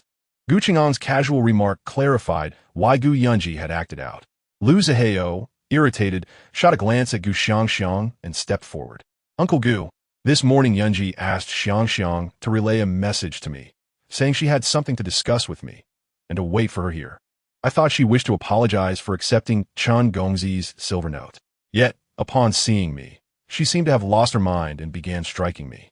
I was hit several times before Ziyu and Xiangxiang intervened, and I suspect Xiangxiang was struck in the head, hence her incoherent words. You admit that the incident with Heir Lizi was instigated by your Lu family. Who else should I strike if not you? Gu Yunji had no intention of engaging Lu Zihao in a civil discussion. As for Xiangxiang, she has long admired you. If that were not the case, why did she not speak up for me yesterday, but instead defended you? And just now, when I aimed to strike you, she instinctively embraced you. It is only natural for us to protect Brother Zihao. What if you were to injure him? Lu Ziyu retorted. It is your duty to protect your brother. As for her, she is my cousin. Gu Yunji cast a glance at Gu Xiangxiang. Village elder, you all witnessed the scene where Xiangxiang embraced Lu Zihao, and you heard her declare her affection for him. In broad daylight, they were in each other's arms. How do you intend to address this? Gu Haiken, Gu Xiangxiang's father, emerged from the crowd. This incident tarnishes our Xiangxiang's reputation. Gu Haiken, Lu Hesi nearly spat her words. If anyone is to blame, it is Gu Yunji. Had she not suddenly attacked Zihao, Xiangxiang, and he would not have found themselves in this predicament. You wish for Zihao to take responsibility. Your family truly has the audacity. Do you not wish to marry Gu Xiangxiang? Gu Yunji toyed with the whip in her hand. Xiangxiang is quite fond of Zihao. It is one-sided. My brother has no feelings for her whatsoever. Lu Ziyu shot an angry glance at Gu Xiangxiang, realizing that the most cunning among them was indeed Gu Xiangxiang. Had she known of her insidious intentions, she would never have sought her assistance today. It seemed Gu Xiangxiang had only just regained her composure as she unconsciously responded to Lu Ziyu. Lu Ziyu, you did not say that this morning. You stated that as long as I lured Gu Yunji out, your Lu family would teach her a lesson, and you would speak well of me to your brother. I mentioned that Xiangxiang was waiting in the bamboo grove on the back mountain. It turns out there was this ulterior motive, Gu Yunji realized suddenly. Village elder, I wish to know if this is true. Did you instruct Xiangxiang to summon Yunji here to teach her a lesson? Gu Qingang's voice trembled with anger. The village elder was aware of Lu Hesi's plans, but could not admit it. Qinggang, as the village elder, how could I allow my family to engage in such actions? This was entirely Xiangxiang's idea, motivated by her desire to defend Zihao. Xiangxiang, Yunji is your sister. How can you assist outsiders? Gu Lancher scolded, startling Gu Xiangxiang. Gu Xiangxiang flinched, nearly kneeling, and pouted defiantly. I like Zihao and wish to marry him. Ziyu asked me to drug Yunji, and I complied. Lu Ziyu was utterly exasperated with Gu Xiangxiang, this foolish girl. Had she lost her senses, not realizing the current situation? How dared she reveal the truth? Poison? Lu Ziyu. What potion did Gu Xiangxiang administer to Yunji? What were her intentions? There was no such thing. It was all her nonsensical ramblings. Lu Ziyu hastily waved her hands. As a young lady, how could I possibly possess any drugs? Xiangxiang would do anything for Zihong, sacrificing her own reputation to save him. Her feelings for Zihong were profound. One wondered what Zihong thought of it all. Gu Launcher glanced at Gu Xiangxiang before diverting her gaze towards Lu Lerzhang's family. Chapter 37. No more affection. Lu Heshi's listened to Gu Launcher's words. Her face darkened with anger. Tenghua, what do you mean by this? Must our Lu family marry into the Gu family? You withdraw one, and then demand we take another. You think highly of yourselves. To be frank, no daughter of the Gu family shall ever marry into ours. That is but a dream. Indeed, I would not consent either. Today's events reveal your Gu family's intentions to scheme against Zihong. His focus is solely on his studies. How could he possibly contend with you? We shall not fall for such tricks. Lu Zhou's words were punctuated by a fierce glare at Gu Xiangxiang. You have truly lost your mind, harboring ill intentions towards our Zihong. Lu Ziyu, if I catch you playing with her again, I shall break your legs. And you, keep a distance from my family. If I see you near Zihong or Ziyu once more, I shall scold you without hesitation. When you require our Xiangxiang, you summon her. When you do not, you cast her aside. Is this the style of your Lu family? Gu Xiangxiang's mother, Su Lifeng, snorted coldly. Today, your Lu family must provide an explanation.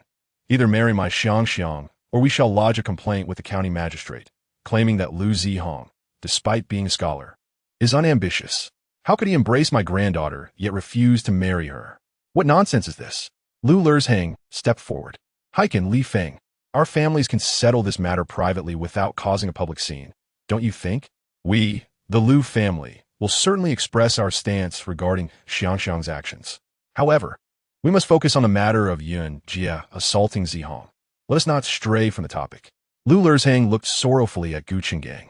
I never imagined our families would descend to such a state. Years ago, Chunli bestowed upon me a precious remedy that allowed me to survive. Even though Yunji is foolish, I never brought up the engagement withdrawal. After the withdrawal, I remembered the kindness you showed me when you saved my life and did not hold it against you. Yet now, you publicly assault my grandson and tarnish his reputation. Your actions today have overshadowed the gratitude I owed you. Henceforth, the Lu family stands apart from the Gu family. There shall be no affection between us. Lu Lerzhang's voice was heavy with sorrow, and he gazed skyward. Gu Yunji wished to speak, but Gu Qinggang pulled her back, stepping forward himself. Lu Lerzhang, you excel at distorting the truth. Everyone heard Xiangxiang's words. It was your family that compelled her to drug Yunji and deceive her. You intended to harm her. Is it that when my granddaughter uncovered the truth about the scoundrel's actions and retaliated, you could not bear it? Pausing, Gu Qinggang sneered. If today's events are unjust, you may take it to the magistrate and let them handle it. If you believe you can bully us simply because we once owed you a debt of gratitude, then we shall refuse such affection. With no affection, we have no need for it. Our family is composed of honest individuals. We do not provoke others unless provoked first. Gu Launcher addressed the crowd. It is true that my little Jie struck someone today, but I believe it was warranted. Gu Yunyi smiled faintly. The feeling of being protected by her father and grandmother was truly comforting. Let us return home. Gu Launcher ignored the crowd, merely addressing her granddaughter and Gu Qinggang. Gu Yunji exchanged a glance with Chu San, her small hand enveloping his as they walked home together. Upon feeling her soft hand, he trembled slightly, aware she was merely acting, yet he willingly played along, his heart stirring with unfamiliar emotions. Lu Lerzhang watched their retreating figures, his eyes ablaze with fury. Lerzhang, the villagers witnessed the embrace between Gu Xiangxiang and Zihong. What explanation do you intend to provide us? Su Lifeng, sna. Lu Zhou glared at Gu Xiangxiang, vowing to make her pay should she dare enter their home. The events of today may have been misunderstood. Let us discuss this at home. Lu Heshi's sensed the situation had taken a wrong turn and sought clarification, privately calling Lu Ziyu to inquire. The plan had been flawless. Gu Yunji had also consumed the tea laced with the drug. Yet, she appeared unaffected. Lu Heshi's had given Lu Ziyu a submission-inducing drug. Once Gu Yunji encountered Zihong, she would comply with his requests. The drug's effects failed to manifest, yet Gu Xiangxiang had transformed entirely. It seemed she had been deceived by a quack. The drug was utterly ineffective. Lu Heshi's gritted her teeth in frustration. Due to Su Lifeng's insistence on visiting the magistrate, Lu Lerzhang, seeking to quell her unrest, agreed to an engagement between the two families, postponing the wedding until Zihong achieved scholarly success. Su Lifeng was satisfied with this outcome. Your earlier commotion has inadvertently facilitated the union of Gu Xiangxiang and Lu Zihong. You have benefited them, Gu Launcher scoffed. Do not rush. The real drama has yet to unfold. Gu Yunji smiled lightly. Indeed, one sought to marry into a prestigious family, while the other resorted to dubious means to enforce a betrothal. Their future days would surely be tumultuous. Did Xiangxiang poison you yesterday? You discovered it? Noticing her unusual demeanor, she exchanged a cup of tea with her, though she remained oblivious. The exchange was not merely a swap.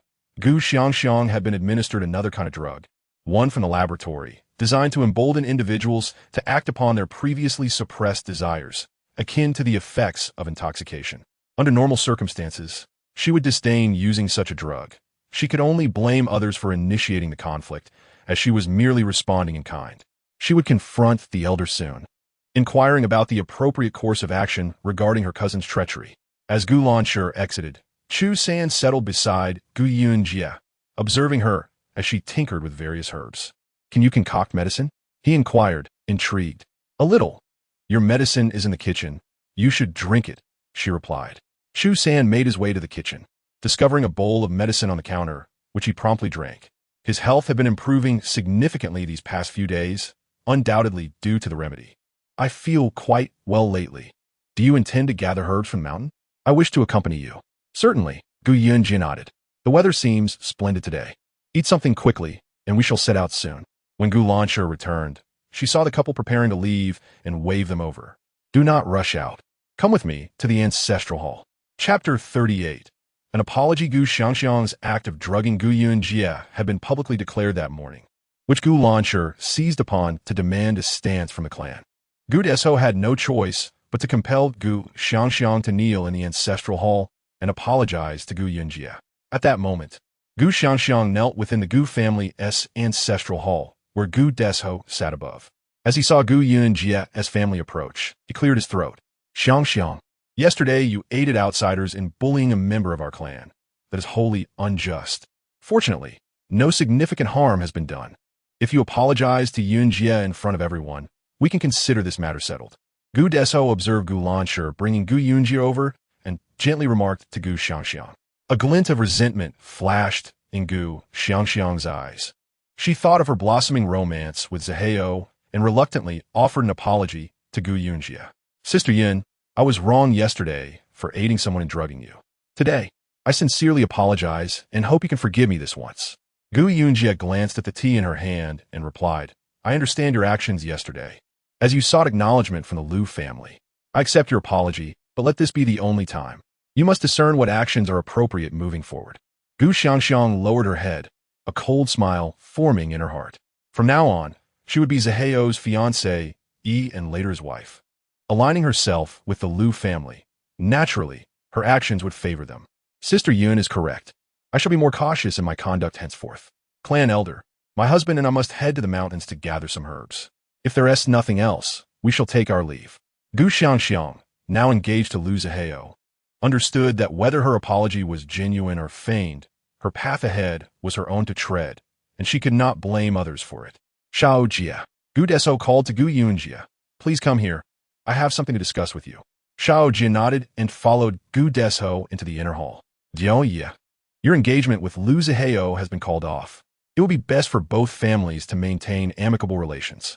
Our Gu family has not produced any Jinshe or Xiozai for several years, always appearing inferior before the Lu family. Do you understand? I understand, elder. You fear that if Lu Ziheo attains success, he might retaliate against our Gu clan. That's right. Both families have erred in this situation. Some matters should simply be let go. We will encounter each other often, and it would not bode well to harbor resentment. Elder, we are simple folk. Had they not provoked us without cause, we would not have stirred trouble. I am sensible enough not to resort to violence without reason. Gu Desho sighed. It's difficult to have a proper conversation when it turns to violence. How has the upbringing of young ladies come to this? They resort to brawling instead of using their wits. Gu Xiangxiang walked up to the clan elder, her voice soft and pitiful. If Ziheo truly passes the examination, he will be our village's only scholar in years. Must our Gu family truly become adversaries with the Lu family? Xiangxiang, your confidence in Lu Ziheo is quite striking. Gu Desho narrowed his eyes. To him, It mattered little whether Gu Yunjie or Gu Xiangxiang wed Lu Zihao. His primary concern was whether Lu Zihao could indeed pass the examination. Of course, he will. His teacher believes that with Zihao's talent, he is certain to succeed. Gu Yunjie inhaled the uniquely fresh air of the mountains, feeling a sense of clarity wash over her. How could you easily forgive her for attempting to drug you? Chu San, following Gu Yunjie, asked leisurely. Is it not commendable for me to possess a magnanimous heart? Gu Yunjie replied earnestly. Chu San chuckled at her serious demeanor. She failed to drug you. Did you perhaps take matters into your own hands? Even if I did, it was merely a retaliation for her intentions. Indeed, all is fair in love and war. When trouble knocks, one cannot simply stand by. Since Chu San's health had just begun to improve, Gu Yunjie refrained from traveling too far, instead searching for medicinal herbs nearby. Did I not faint around here last time? Chu San surveyed the surroundings. Struggling to recall the day, he collapsed. Not far off, just over that little hill, Gu Yunjie pointed, as Gu Yunjie dug up some wild five-finger peaches. She gestured toward the nearby path leading to the rear hill. The mountains were interwoven. In front lay small hills, while behind towered larger peaks. I am curious. You mentioned your frail health, yet how did you muster the strength to venture into these mountains? Chu San had indeed been weak recently, making it implausible for him to have fainted alone in the back hills. It seems I was cast into these mountains. I was dazed and couldn't see the person who did it. When I regained consciousness, it was you who saved me. Were you being pursued? Not all. Rest assured, I want to be a burden to you. It would be best. If you do cause us trouble, I will have no choice but to sever ties. Chu San smirked, realizing their current relationship seemed quite acceptable. Lu Zhousher glared at her son, Lu Zihao, noting the crimson whip marks on his skin, her eyes ablaze with fury. That Gu Changgang has spoiled his daughter beyond measure. Our Zihao has been treated this way, and he does nothing. Lu Jiechi's eyes darkened at her words. I shall go and see. He had just spotted Gu Yunjie and her new husband heading toward the back mountain. Grabbing a sickle and hoe, he followed in their direction. That wretched girl will not escape my wrath. Lu Hashishi tended to her grandson's wounds, her heart aching. Such a woman is fortunate not to have entered our family. Had she, Zihao would surely be tormented. Grandmother, I aim to achieve scholarly success. Even if I harbor resentment, I cannot act against her. Henceforth, we shall keep our distance. Zihao, focus on your studies. You needn't worry about family matters. I am unfilial for causing you concern. Once you achieve success, we shall deal with her family. They will regret their actions then. Grandmother, I will strive diligently and not let you down. Lu Zihao lay on the bed, seething with anger, vowing that one day he would make Gu Yunjie kneel before him in supplication. Chapter 39. A broken leg to save a life. Gu Yunjie had unearthed a considerable amount of wild five-fingered peaches and poria from the back mountain. The combination of wild five-fingered peaches and poria in soup yielded a delectable broth with notable dampness eradicating properties. However, finding wild five-fingered peaches in modern times was quite the challenge. Yet they thrived in this mountainous region. Assessing her basket, Gu Yunjie deemed it sufficient and turned to Chu San.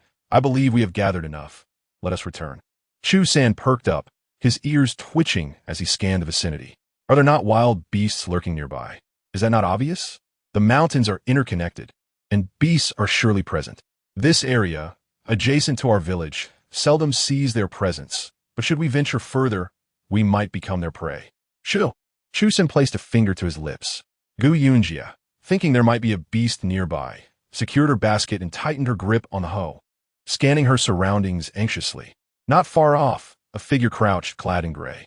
If one did not look closely, they would not discern their presence. With a cold smirk, Gu Yunjie softly urged, Chu, let us head home. It will soon be dark, and anything could happen in this mountain at night. Pretending not to notice the lurking figure, the two descended the mountain, unaware that the gray figure had emerged from the dense underbrush, glaring menacingly at Gu Yunjie and Chu San as they retreated. As Chu San walked ahead, Gu Yunjie paused to dig up a medicinal herb. The gray figure, standing a short distance, Gu Yunjie rose to her feet and hastily caught up with Chu San, whispering something to him. At a mountain fork, a gray figure frowned. Having failed to notice the couple, Gu Yunjie and Chu San concealed themselves in the shadows, observing the familiar silhouette. It was none other than Lu Zihao's father, Lu Jiaqi. He bore a machete on his back, held a hoe in one hand, and cradled a large stone in the other.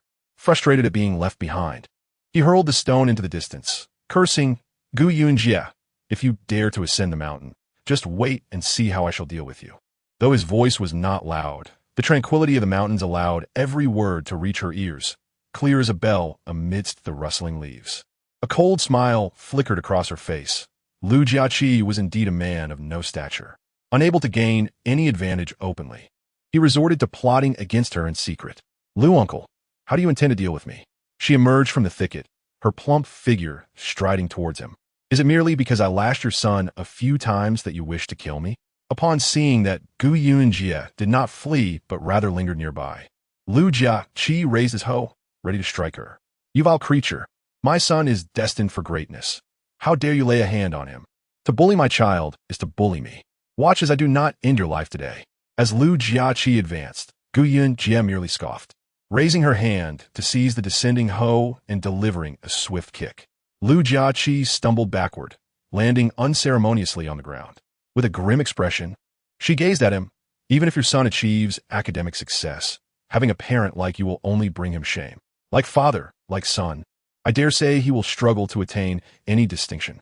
She cast the hoe at Lu Jiaqi's feet, nearly striking his toes. He flinched instinctively, retreating his foot. "Lu uncle, I'm no longer the fool I once was. Before you act against me, you ought to consider carefully. Whatever you attempt to inflict upon me, I shall ensure it returns to Lu Zihao, robbing him of his chances at greatness.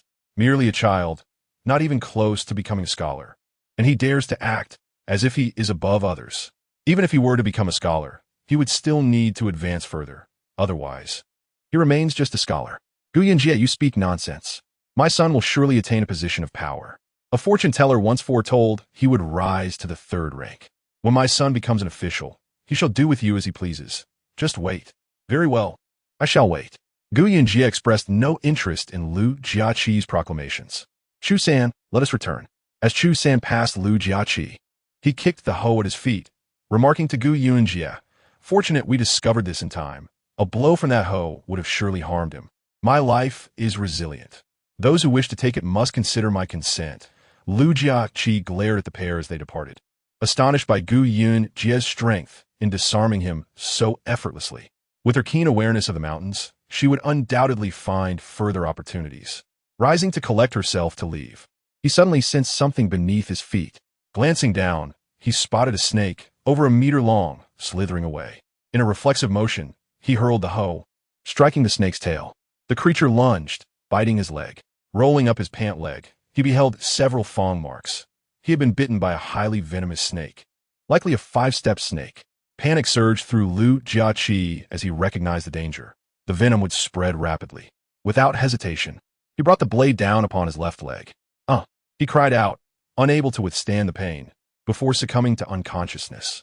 Meanwhile, Gu Yunji and Chu San had arrived at their doorstep, unaware of the events unfolding on the mountain. Gu Yunji paused, listening intently towards the back mountain. "I believe I heard someone shouting. It is not just us. Others in the village must have heard as well." "The cries were too chilling," replied Chu San. Soon, a group organized to investigate the commotion, discovering Lu Jiaqi on a hillside, his legs severed and bleeding profusely, marked by 2 distinct fang impressions. "Hurry! We must carry him down the mountain. Healing is paramount. If we cannot staunch the bleeding, it will spell disaster." Chapter 40. Retribution. Not long after Gu Yunji and Chu San returned home, they were met with a bustling crowd outside, filled with cries and shouts. Gu Lang, upon hearing the news of Lu Jiaqi's snakebite, hurried back to check on the couple. "Grandmother, what is happening outside? Why such a commotion?" Gu Yunji was sorting through the items they had gathered from the mountain. It seems Lu Jiaqi was bitten by a 5-step snake while on the mountain and, in a desperate bid for survival, severed his own leg. I just caught a glimpse. Blood was still flowing, and his face was ashen, drenched in blood. Truly a gruesome sight. Recalling the scene, Gulan was filled with sorrow. Life's unpredictability could lead to such tragedies. Gu Yunji and Chu Sin exchanged astonished glances, exclaiming, "Surely not. I thought you both had ventured up the mountain. I rushed back to see if you encountered any snakes," Gulan inquired anxiously. "Not all. We did not go far, merely collected some wild herbs and reishi mushrooms for soup next time." Gu Yunji gestured to a pile of forage goods. "Everything is right here. Thank goodness." I will go out to have another look. While his life is spared, he will certainly not regain that leg. Gulan was uncertain of her own feelings. Though their families had had their disputes in matters of life and death, one still hoped for the other's well-being. As Gulan stepped out, Gu Yunji pondered the swiftness of Lu Jiaqi's retribution. Just as he sought to take her life, he was met with the venomous snake, ultimately severing his own leg, a true testament to his malice. Did the snake sense his wicked intentions? Should we not go see? Gu Yunji felt a stirring curiosity. With such bloodshed, what is there to behold? His injuries are severe, and he will have family to care for him. What do we possibly do? Upon reflection, Gu Yunji agreed. If she were to visit now, the Lu family might retaliate, casting blame upon her. Thus, it was best to refrain from the spectacle. News of Lu Jiaqi's snakebite spread rapidly throughout the village. Due to his self-inflicted injury and excessive blood loss, he fell into a deep unconsciousness. Several physicians arrived, concluding that while his life was not in danger, he had lost significant blood and would require a period of rest. The wound needed careful attention to prevent infection and further complications. Zhou, weeping over Lu Jiaqi's unconscious form, lamented, "He is the pillar of our family. His presence allows Zi how to study in the county and pursue his aspirations. Now, with a severed leg, he faces a life of dependency. How shall we manage with expenses for his education and the care of our youngest son? Why did you go to the mountain? Now what shall we do?" Indeed, it was not the season for snakes to be active, yet he had still encountered one. How could one explain such misfortune? Lu Jiaqi remained unconscious, unaware of the turmoil his family faced. The village chief gazed at the severed leg of his eldest son, feeling as though darkness was closing in around him. They had ventured to the back mountain countless times without incident. How was it that today they encountered a 5-step snake? That creature was deadly poisonous, and a single bite could be fatal. It was evident that Jiaqi, in a desperate bid for survival, had resorted to such drastic measures. As for what transpired on the mountain, only when Jiaqi awoke would they uncover the truth. The incident involving Lu Jiaqi and the 5-step snake instilled a sense of dread among the villagers regarding the back mountain. Those who dared to ascend would either wield a long stick or avoid the mountain altogether. The most affected by this tragedy was Lu Ziheo. He stood before his father's severed leg, feeling as though he might collapse. "No, it cannot be so. Ziheo," his mother lamented, "your father has lost his leg. He is now rendered useless. Our family will depend on you." Lu Zhou's eyes were swollen, resembling walnuts. Stumbling out of his father's room, Ziheo's face was ashen. How could this be? His father would now be incapable of working and would fail to earn his grandfather's favor. Would his grandfather prevent him from pursuing his studies? He could not bear the sorrowful atmosphere pervading the household, filled with weeping and despair. Resolutely, he gathered his belongings, declaring that he must return to the academy to continue his education. His family, mistaking his determination for a response to his father's plight, encouraged him to go. "Ziheo, you must study diligently. Our family's hopes rest upon you. Once you achieve success, better days will come for your parents." Lu Zhou grasped Ziheo's arm, tears streaming down her face. "Do not worry, mother. I shall not disappoint you. Take good care of father, and I will return home during my breaks." Within half a day of Lu Jiaqi's injury, Lu Ziheo departed, prioritizing his studies. Before leaving, he requested 10 taels of silver from Lu Ha. Without hesitation, Lu Ha, who doted on her grandson, granted his request. In truth, Ziheo did not linger at his father's bedside. He left without a backward glance. In my view, his commitment to education was a facade, disguising his unwillingness to care for his father. Aunt Qinghua discreetly confided in Gulanshi. "The village chief has not spoken out. It would be unwise for us to say too much." "Indeed," Gulanshi replied. "Zhou has mentioned more than once that Lu Ziheo is destined for a high official rank. Who could predict the future? Should he attain such an honor, it would indeed be a blessing for them all." Aunt Qinghua glanced at Gu Yunji and Chu San. "I must admit, Yunji's fiancé is quite handsome." Gulanshi laughed at this observation. "He is also considerate." As Gu Yunji listened to the village gossip, she seized the moment to clear her throat. "Aunt, I have some fabric here and would like to trouble you to make a few garments for us. Would that be acceptable?" "Of course. I am quite idle at the moment," Aunt Qinghua replied. Gu Yunji retrieved 2 bolts of fabric. "This was gifted by Madame Huang. It appears quite nice. I wish to make outfits for my father and Chu Chu. Please help me, and I shall compensate you for your labor. We are family. There is no need for such formalities," Aunt Xinhua replied, feeling the quality of the fabric. It was indeed exquisite. She would not even dare to touch such fine cloth in the city, let alone inquire about its price. Gu Yunji produced 2 boxes of pastries. Aunt, please take these pastries home. I appreciate your help with the garments. You are far too polite, Aunt Xinhua said, accepting the treats. Rest assured, I will take care of the clothing. I will measure your sizes now, and it should be ready in about 5 or 6 days. Chapter 41. Do not act in haste. Aunt Xinhua was slender, not particularly tall, with a hint of baby fat on her face. Even in middle age, she appeared youthful. Her age not showing. Renowned for her embroidery skills. She had once worked in a renowned embroidery workshop in the county, but had given it up due to health issues after marrying the honest and hard-working mason, Gu Luosheng. During the first few years of their marriage, her health had been poor, leaving her to manage the household and children while her husband tended to the farming. As her children grew stronger, she had no desire to return to the embroidery workshop. She returned home, cradling the fabric that Gu Yunji had entrusted to her. The last time she visited the county town, she had seen several attractive styles and thought that with the lovely fabric provided by Yunji, she could modify those styles accordingly. The following afternoon, Lu Jiechi awakened from his unconsciousness. Upon regaining consciousness, he found himself staring into the dark, troubled eyes of his father. You're awake? The village chief exclaimed, relieved. How do you feel? For a moment, Lu Jiechi's mind was blank, but memories soon flooded back, prompting him to look at his left leg. The village chief restrained him. No need to look, it's gone. In disbelief, Lu Jiechi pounded the bed, his voice filled with anguish. What happened to my leg? The village chief's gaze was probing. Lu Jiechi gritted his teeth. It was that wretched Gu Yunji. She is the reason for my condition. Explain, the village chief insisted.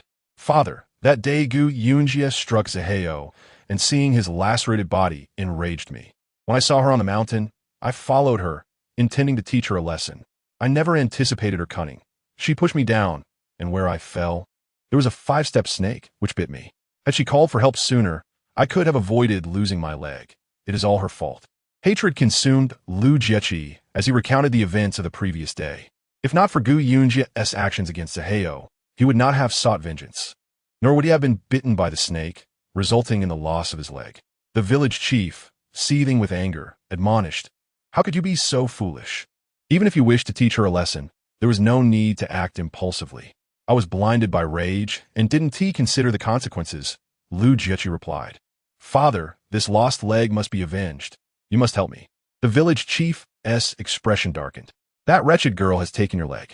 I will ensure she pays for it tenfold. For now, focus on your recovery. I will devise a plan to deal with her. Be cautious. She has become cunning. Lu Jiechi warned. At that moment, Gu Yunji was in the laboratory, conducting a self-examination. She drew a small vial of venous blood and placed it in the laboratory's equipment for analysis. Her health had been excellent in her previous life, but she was uncertain about her current condition. Thus, while testing the equipment, she also sought to assess her body's health. The results came swiftly. All her blood values appeared normal except for 2, which were elevated, indicating the presence of toxins in her body. The allergy test yielded favorable results, revealing no allergies. Toxins? What could they be? And could they threaten her life? She needed further testing. Just as she prepared for the next step, she thought she heard her grandmother calling her. With a fleeting thought, she exited the laboratory and sat at her vanity. Gu Launcher's voice echoed at the door. Shao Jia, hurry, Chu-san has fainted. Quickly, Gu Yunji rolled down her sleeves, opened the door, and stepped outside. Originally, Chu-san intended to assist Gu Launcher in chopping some firewood, but he overexerted himself and fainted. He expressed a desire to try, so I handed him the axe. He had only managed to chop 3 stumps before collapsing. Gu Launcher felt a sense of helplessness. She was quite worried about his frail condition. If he were to become Shao Jia's husband in the future, how would household chores be handled? Surely, it could not all fall upon Shao Jia. Gu Yunji, strong and robust, carried him to the bed and even checked his pulse, concluding that he was merely fatigued and would be fine after some rest. She tucked him under the covers, assuring him that with time, he would adapt. The situation had indeed improved since his arrival. At least he could chop 3 stumps now. Gu Launcher recalled that when she first took him in, he did nothing and would faint at the slightest exertion. Let me handle it, Gu Yunji said as she picked up the axe from the ground. With my strength, this little bit of firewood is a trivial task. Just be careful. I'll go gather some vegetables from the field. Tonight, we shall prepare a stir-fry of green peppers with meat and scrambled eggs with chives. Seeing her granddaughter help with the firewood, Gulancher turned to retrieve a basket from the corner, resting it on her shoulder as she headed outside. How about we make dumplings tomorrow?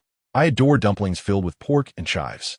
We have chives from our garden, untouched by any fertilizers or pesticides, combined with our home-raised pork.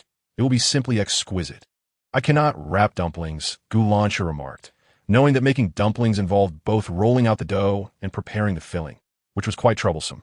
I will visit the county tomorrow to fetch some fresh pork and buy some flour. I shall take care of the dumpling preparation. The mere thought of that flavor made Yunji salivate. She was determined to make dumplings tomorrow night to satisfy her craving. If you don't mind the trouble, then go ahead, Gulancher replied without further comment. If you are going to the county tomorrow, please take Chu-san along. We must take him to the medical hall to see what ails him and whether it can be treated. Fainting frequently is concerning. It is one thing to faint at home, but it could be perilous if it happens outside. Understood. When Chu-san awoke, Yunji was bringing in a bowl of medicine. He sat up, feeling embarrassed. I intended to help Grandma with some tasks, but I overestimated my abilities. Do not rush. Take your time, Yunji said, handing him the bowl. Drink this first. Tomorrow we will venture to the county to buy some meat and make dumplings. All right, Chu-san replied as he drained the bowl. Yunji took the bowl back, telling him, once you feel better, you can rise. We're just waiting for you to eat. Chapter 42, Buying a Horse Early in the Morning. Yunji and Chu-san boarded Lu Shida's ox cart and set off for the county. She had two objectives for her visit. First, to inquire about the prices of ox and horse carts for transportation, and second, to explore potential business opportunities. Opening a medical clinic would take time, but she would look for other viable endeavors. If she found something suitable, her trips to the county would increase, and having her own means of transport would be essential. Along the way, she asked Lu Shitu about the price differences between oxen and horses. Lu Shitu advised her to purchase an ox cart. The upkeep of a horse was costly and required meticulous care, making a luxury. Oxen, on the other hand, could assist with plowing during busy seasons and were easier to maintain. Horses were approximately twice the price of oxen, while horse-drawn carts offered greater comfort and speed. Yunji found herself unable to make a definitive choice. She decided to wait until they reached the city to see both options before making a decision. Lu Shitu, a straightforward man, guided Yunji to the cattle market to select an animal, given the limited number of people who could afford a horse-drawn cart in the county. The number of horse sellers was scarce, whereas cattle sellers were abundant. Not far off, an elderly man stood beside a lethargic young horse, which appeared disinterested as customers approached. Yunji immediately recognized the horse was ill. How much for this horse, sir? She inquired. The old man hesitated, looking at the sturdy young woman before him. Miss, this horse is sick. If you have no means to treat it, it would be best not to buy it, as it would merely be a waste of money. Upon hearing the old man's words, Yunji understood he was an honest man. Few would dare speak the truth in front of potential buyers, and such candor would likely deter interest. Is there truly no way to heal it? She asked. I've tried numerous remedies, but nothing has worked, he replied, his voice thick with emotion. I brought it here in hopes of finding someone capable of treating it. If you can heal it, you may take it for a few coins. He was visibly distressed, clearly a man who cared deeply for his horse. Yunji could see the sincerity in his demeanor. He was not pretending. It has only a couple of days left. If it does not find a suitable caretaker in that time, it will surely perish. That is why I am eager to find a new home. I will take this horse. I have a way to treat it. The old man looked skeptical, though what is merely a horse? I do not wish for it to meet a grim fate. This is not a light matter. You must truly be able to heal it. He squinted at her in disbelief. What would convince you, sir? This situation is quite infuriating. The Hanyan restaurant has poached both our head and sous chefs, leaving our proprietor unable to find suitable replacements in the short term, compelling him to take up the cooking duties himself. You have been running a restaurant for such a long time. Surely you cannot lack even a temporary chef. Yunji found this situation rather absurd. Even if both the head and sous chefs have departed, could we not hire others? Our proprietor has offended the Chun family. They have declared that anyone who dares to work as a chef in our establishment would be considered an enemy of theirs. The other chefs, intimidated by the Chun family's influence, are reluctant to join us, leaving our proprietor no choice but to step in himself. Yunji could only sigh inwardly, recognizing the formidable power of the Chun family. The culinary skills of your proprietor are indeed lacking. Gu Yunji sighed again. At this rate, your restaurant is likely to go under.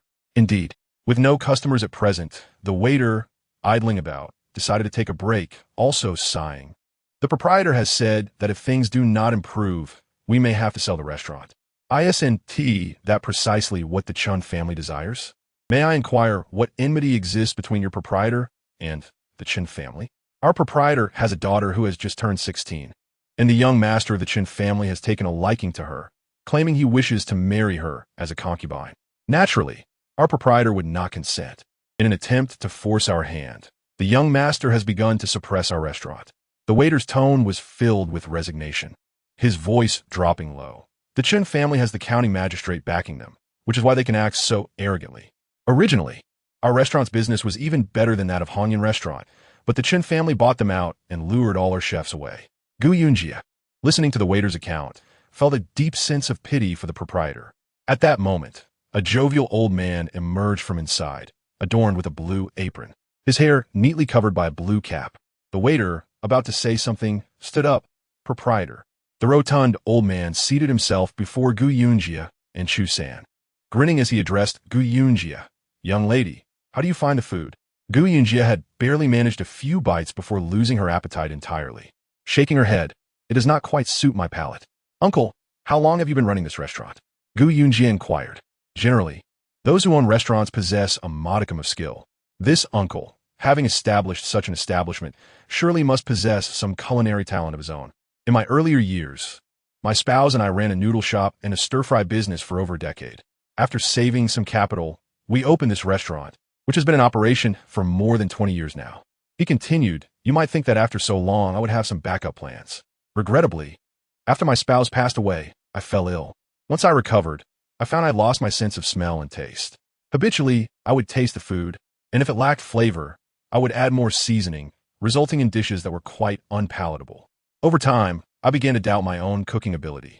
The Chin family must have been aware of my predicament, which is why they dared to lure away all my chefs.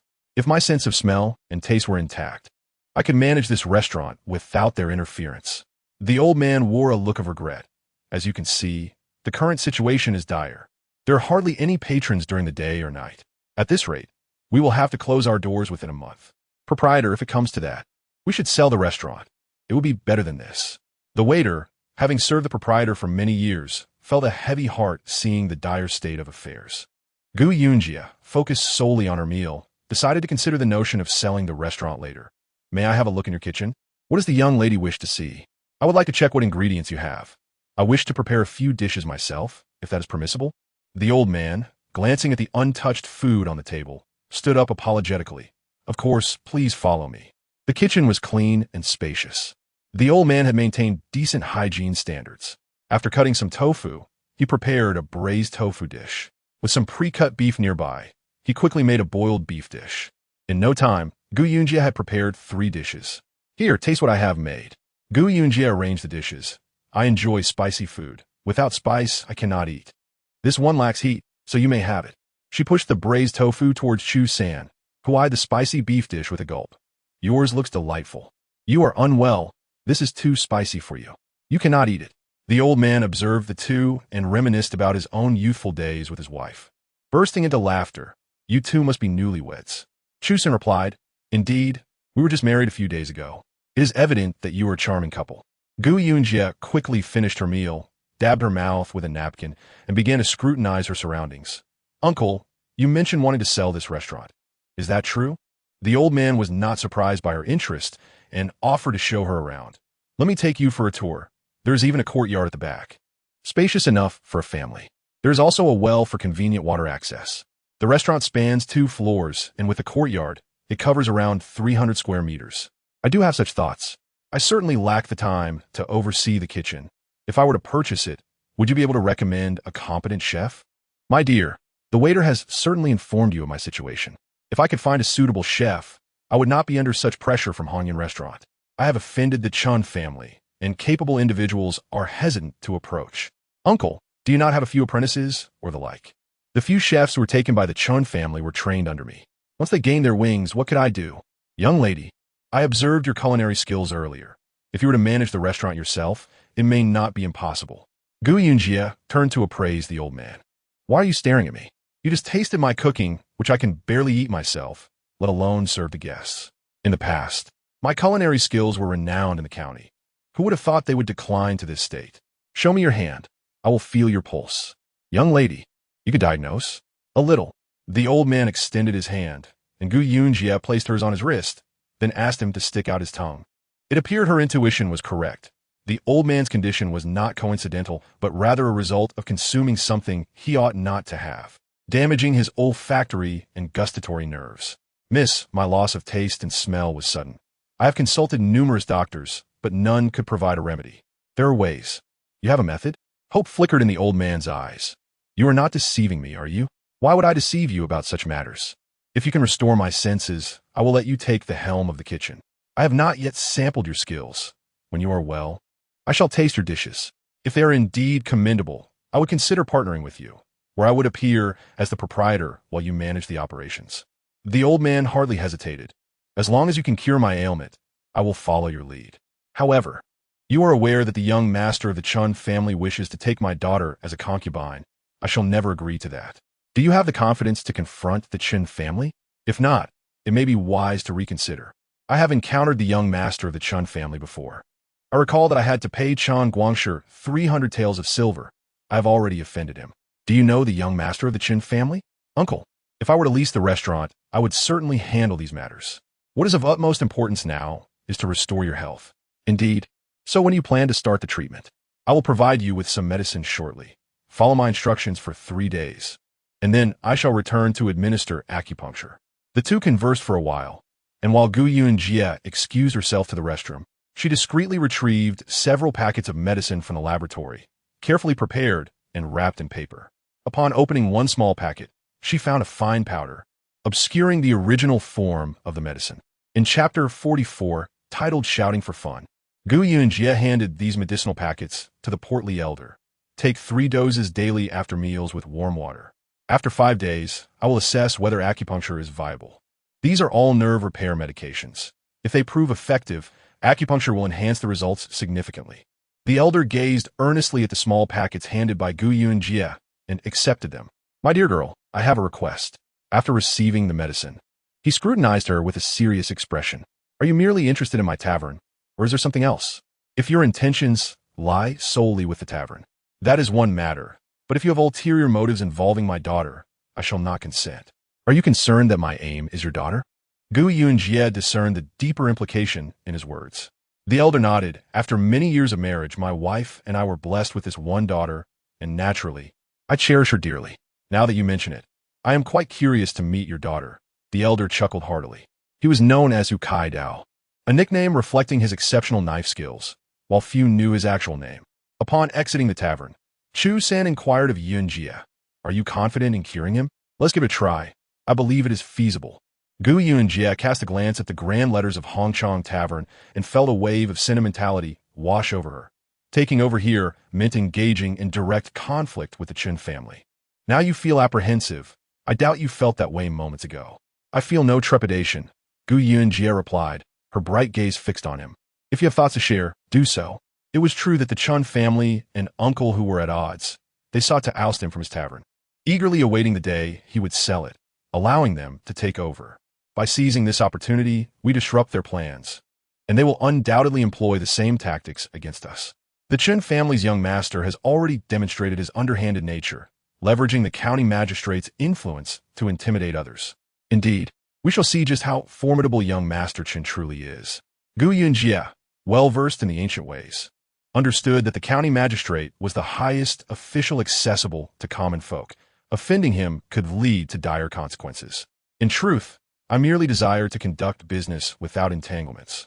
Yet, upon reflection, she realized she had already crossed Chun Guangshi. Regardless of her business aspirations, he would inevitably seek her out.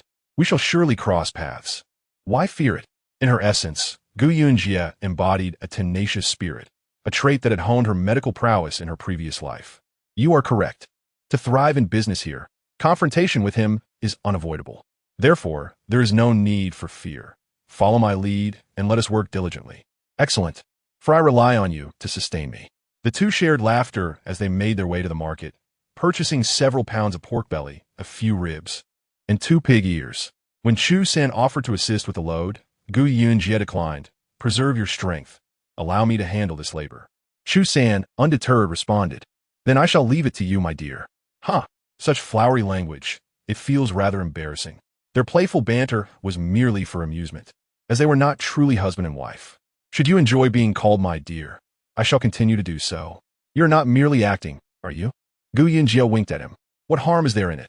Call it as you wish," she shrugged. "In the eyes of others, we shall appear as a genuine couple. The more authentic, the better." As they strolled through the bustling streets, they indulged in various delicacies. Passing by Hongyan Tavern, they spotted Chun Guangshi emerging with several young gentlemen, his face flushed, betraying a recent indulgence in drink. "Gu Yunji," Chun Guangshi bellowed upon spotting her. Gu Yunji looked up, their eyes locking. "Indeed, it is you." He approached her, attempting to lift her chin with his fan, only for Gu Yunji to block it, causing the fan to tumble to the ground. "Young Master Chun," she greeted with a saccharine smile, her cheeks jiggling slightly, prompting him to take a step back in surprise. "Do you dare to appear before me again? Are you not afraid of the trouble I could bring you?" Chun Guangshi forced himself to look away from her visage, which he found repulsive. "Have I any grievances with you, young Master Chun? It seems not. If you refer to the matter of purchasing my family's fox fur coat, I cannot be blamed. Lu Zihao promised you a gift but failed to deliver. You ought to confront him. A scholar values his word.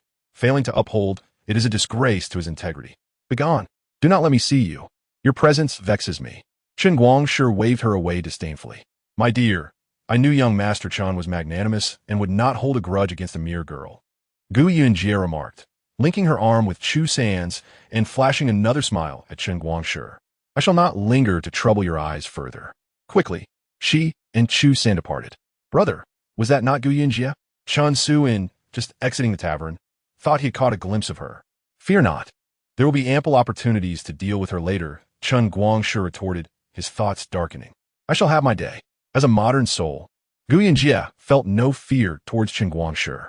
The reality was that she had already crossed him upon her arrival, and he retained some influence. In her pursuit of business in the county, a confrontation with him was inevitable. The Chin siblings would not let her escape unscathed. She resolved to prepare herself against their desperate machinations. "Let us take more walks around the county. We may uncover something useful," she suggested to Chu San. "What are your plans?" "No rush. We have yet to clash." Gu Yunji patted her own face, acknowledging its potential utility in critical moments. Chu San playfully pinched her cheeks. "Your face is quite delightful to the touch." Gu Yunji swatted his hand away. "Starting tomorrow, I shall practice some basic techniques with my father to shed this excess weight." Her father, Gu Changgang, had previously served as a bodyguard and undoubtedly possessed some skills. "Let me learn from him as well. I must gradually cultivate my physical strength." "Very well. We shall train together and see whose endurance improves first." "Yours, or my weight loss." Though she professed a desire for exercise and weight loss, her thoughts secretly wandered to the nutritional supplements she had stashed in the laboratory to aid in fat reduction. In Chapter 45, titled "You Can Save," upon returning, she visited the apothecary for more medicine intended for the horse. She instructed Chu San to ride back on Lu Shitu's cart while she led the horse on foot, as it was too fatigued to carry her. Chu San wished to accompany her on foot, but Gu Yunji shot him a stern look. "Hurry back. Without you, I can walk faster. If you come with me, I must tend to you, and we shall not reach home before dark." Reluctantly, Chu San complied and boarded the cart. Initially, the horse resisted her, unwilling to follow, but after receiving a treat, it willingly accompanied her. She stroked its brown coat, admiring its well-kept appearance, a testament to the elder's attentive care.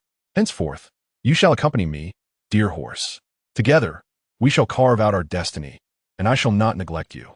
Gu Yunji gently patted the horse's neck, then took hold of the reins and began her journey back. "Today, I have purchased you. You shall accompany me henceforth. Let us call you Yuan Bao," she declared.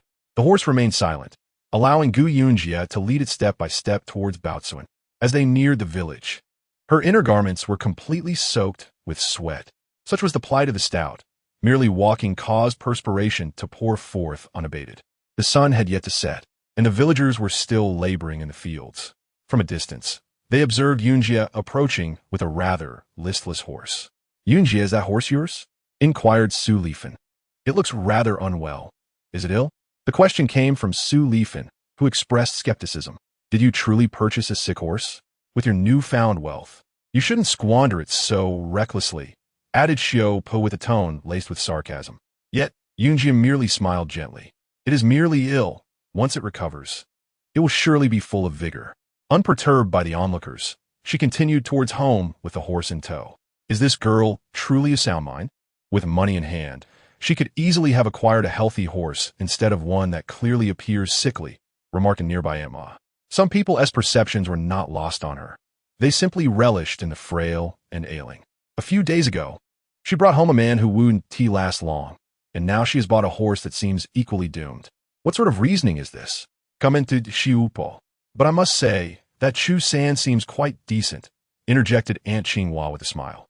He appears to be a caring individual. As for longevity, who can truly predict? Perhaps he will outlive us all. We care not for his fate, Xiupo retorted, wishing nothing but misfortune upon Gu Yunji's family. How is Chi-Chi faring now? Su Lifan asked. Xiang just got engaged to the Lu family, and immediately misfortune struck Lu Chi-Chi.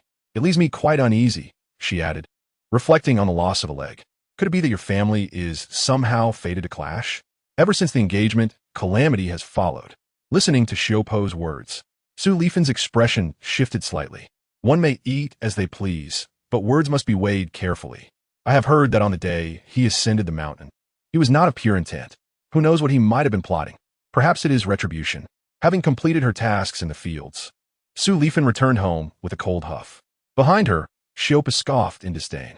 Upon arriving home, Gu Yunji entrusted the horse to Chu San and excused herself for a bath. Drenched in sweat and being a person who cherished cleanliness, she could hardly endure it. Chu San led the horse to the backyard, gathering some fodder for it.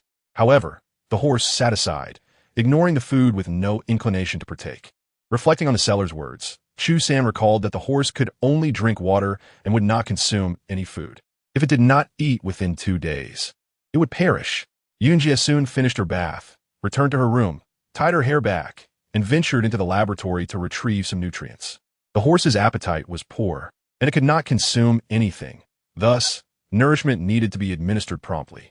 Without timely supplementation, it would surely succumb. Emerging from her preparations, she found Chu San crouched before Yuanbao, gently stroking its head. The horse rested its drooping head on the ground, allowing Chu San's tender touches while narrowing its eyes. Displaying no desire to move, it wanted to eat anything. Chu San murmured, his hands continuing their gentle caress. "I shall take over. I just prepared some medicine to try," Gu Yunji stated, holding a bowl containing a blue liquid. Chu San did not inquire further and shifted aside for her. "I have named it Yuanbao." Gu Yunji pried open Yuanbao's mouth, noticing bubbles within its throat, explaining its inability to eat. This name suits it well, she thought. Utilizing a syringe, she drew the nutrient solution from the bowl, then instructed Chu San, "Please place this medicine into its mouth." Chu San, observing the peculiar substance in the bowl, followed her instructions and gently pushed the medicine into the horse's mouth. This was repeated 4 times, until half the bowl's contents had been administered. Will it be able to swallow despite the bubbles in its mouth? Chu San questioned, having noticed the foam as well. "Only by trying can we ascertain," Gu Yunji replied, stroking Yuanbao's coat. "What breed is this horse? Can you discern?" "It's merely an ordinary horse," Chu San replied. "Do you know how to ride?" "I do," she answered. "Once you recover, teach me how to ride." While she possessed some riding skills, her current body was clumsy, and she would need to practice further. By the time Gu Chenggang and Gu Lansha returned home, they were already aware of Yunji's purchase of a sick horse. In the eyes of the villagers, this was sheer folly, and they couldn't wait to gossip about it. Upon entering the yard, Gu Lansha indeed spotted a frail horse surrounded by a few roosters, seemingly preparing to bully it. At that moment, Gu Yunji was busy chopping filling for dumplings. She was the primary dumpling maker and needed to prepare ahead of time. "Is that horse in the backyard ours?" Gu Lansha asked as she entered the kitchen, noticing her granddaughter expertly chopping. Initially, she had intended to buy a cow to assist during busy farming seasons.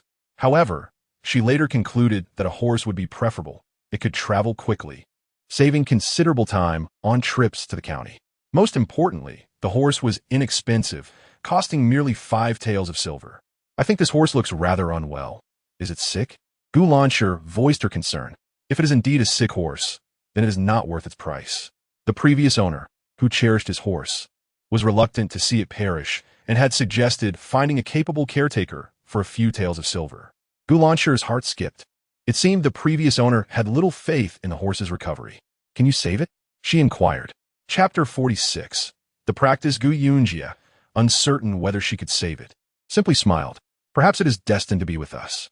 Gu Lancher gazed at the frail Chu San and the horse beyond, falling silent, only muttering. It certainly seems to be fated.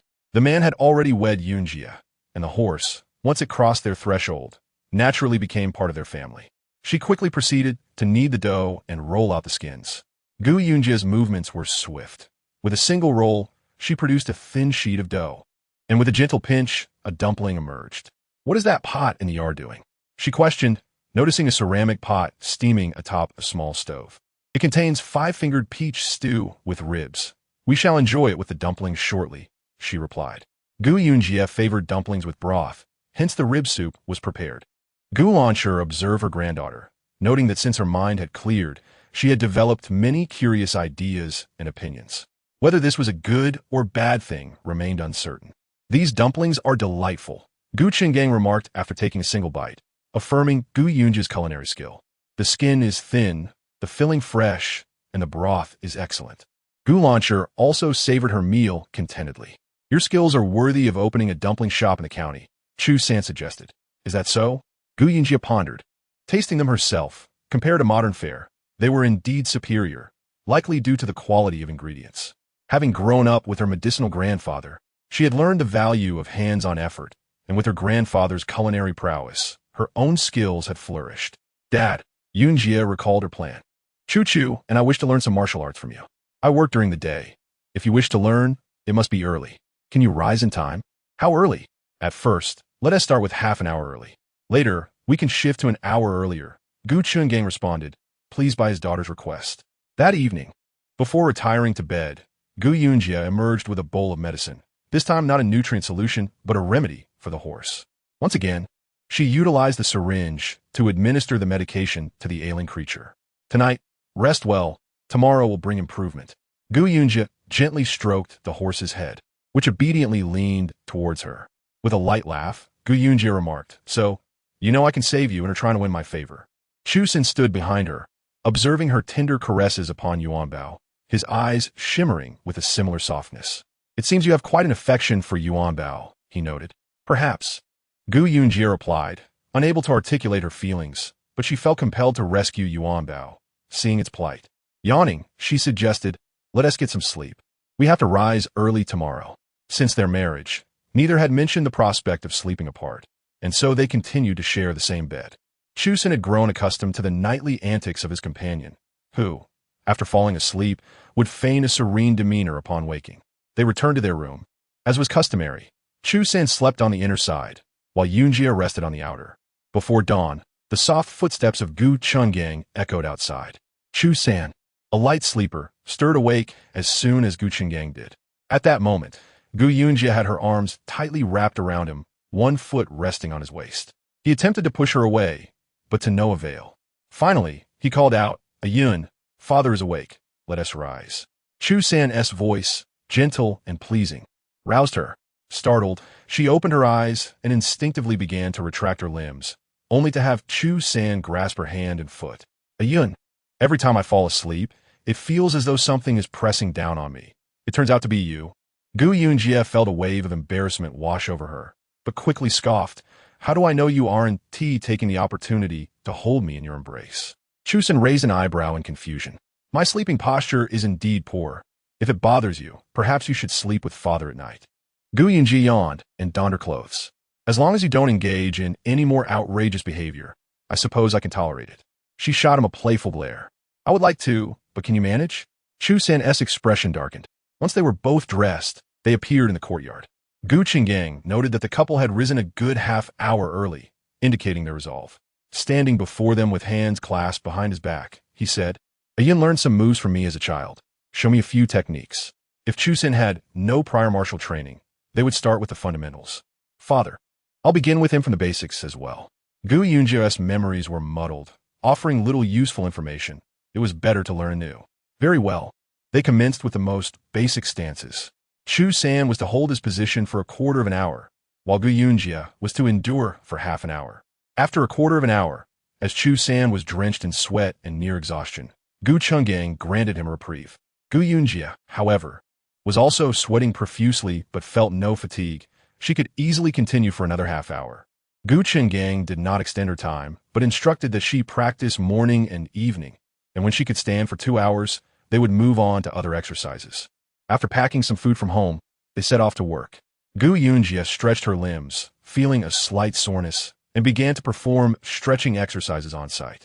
Chu San watched as she alternated stretching her right and left legs. "What is this movement?" he inquired. "Stretching, to loosen the muscles and avoid soreness tomorrow. You can join me if you wish." Chu San silently followed her lead, mimicking her stretches. "I want to go for a run to work up a sweat," Gu Yunji declared, feeling that the previous exercise was insufficient. "I'll join you. You can decide for yourself. If it feels off, take a break." As she spoke, she dashed out through the courtyard gate. Chu San observed her running form, one he had never seen before, and soon followed suit. When Gu Lan emerged, she witnessed the charming sight of the couple running in tandem, prompting a light chuckle. A harmonious couple, how delightful. Perhaps being together truly is a wonderful thing. As dawn broke, villagers observed Gu Yunji returning from the outskirts, her hair glistening with sweat. "Xiao Jia, what have you been doing out there so early, looking like that?" Xingyan asked, standing at the door. "I went for a run." Gu Yunji's complexion was flushed from exercise, rendering her quite beautiful. "Running?" Xingyan expressed confusion. "Sister Yun, are you trying to slim down?" A small boy, about 13 years old and slender, emerged from Qing Yun's household. He was Gu Shirwan, Qing Yun's younger brother. "You seem quite knowledgeable," Gu Yunji replied without denial. "I suppose I'm hoping that if I slim down, I might become a beauty too. This article is now published. I hope my dear family members will continue to support Huahua." End of this chapter, Chapter 47. Farming Gu Yunji paid little mind to the villagers' opinions regarding her morning run. At that moment, she sat at the dining table, enjoying breakfast prepared by her grandmother. Each person had a bowl of sweetened egg soup and stir-fried vegetables with rice, a stark contrast to modern breakfast customs. Here, rice was essential in the morning. Only after consuming rice could one muster the strength to work at midday. If one had porridge or something else, it would be digested too quickly, leaving no energy for labor. Gulan looked at Chu San with a warm smile. "Little Chu, eat more to build up your strength. Look at our Yunji. She has been practicing since before dawn without a word of fatigue." Chu San, enjoying his sweetened egg soup, responded with a smile to Gulan's words. "Grandmother, rest assured, I am indeed training." That is good, Gulan chuckled. Gu Yunji, listening to her grandmother and observing her expression, understood her intentions all too well. "Grandmother, are you not worried he might get strong enough to run away?" "Child, what talk of running away is this? Little Chu is not ungrateful. ISNT that, right? The worst outcome would be for little Chu to perish in their home, which was her greatest fear. Grandmother, I'm not considering running away. I only wish to strengthen my body, to live longer, and to assist with family duties instead of merely watching." Chu San found great contentment in his current life. He opted not to dwell on future uncertainties. After breakfast, Gulan instructed Gu Yunji to accompany her to the fields, leaving Chu San to guard the home.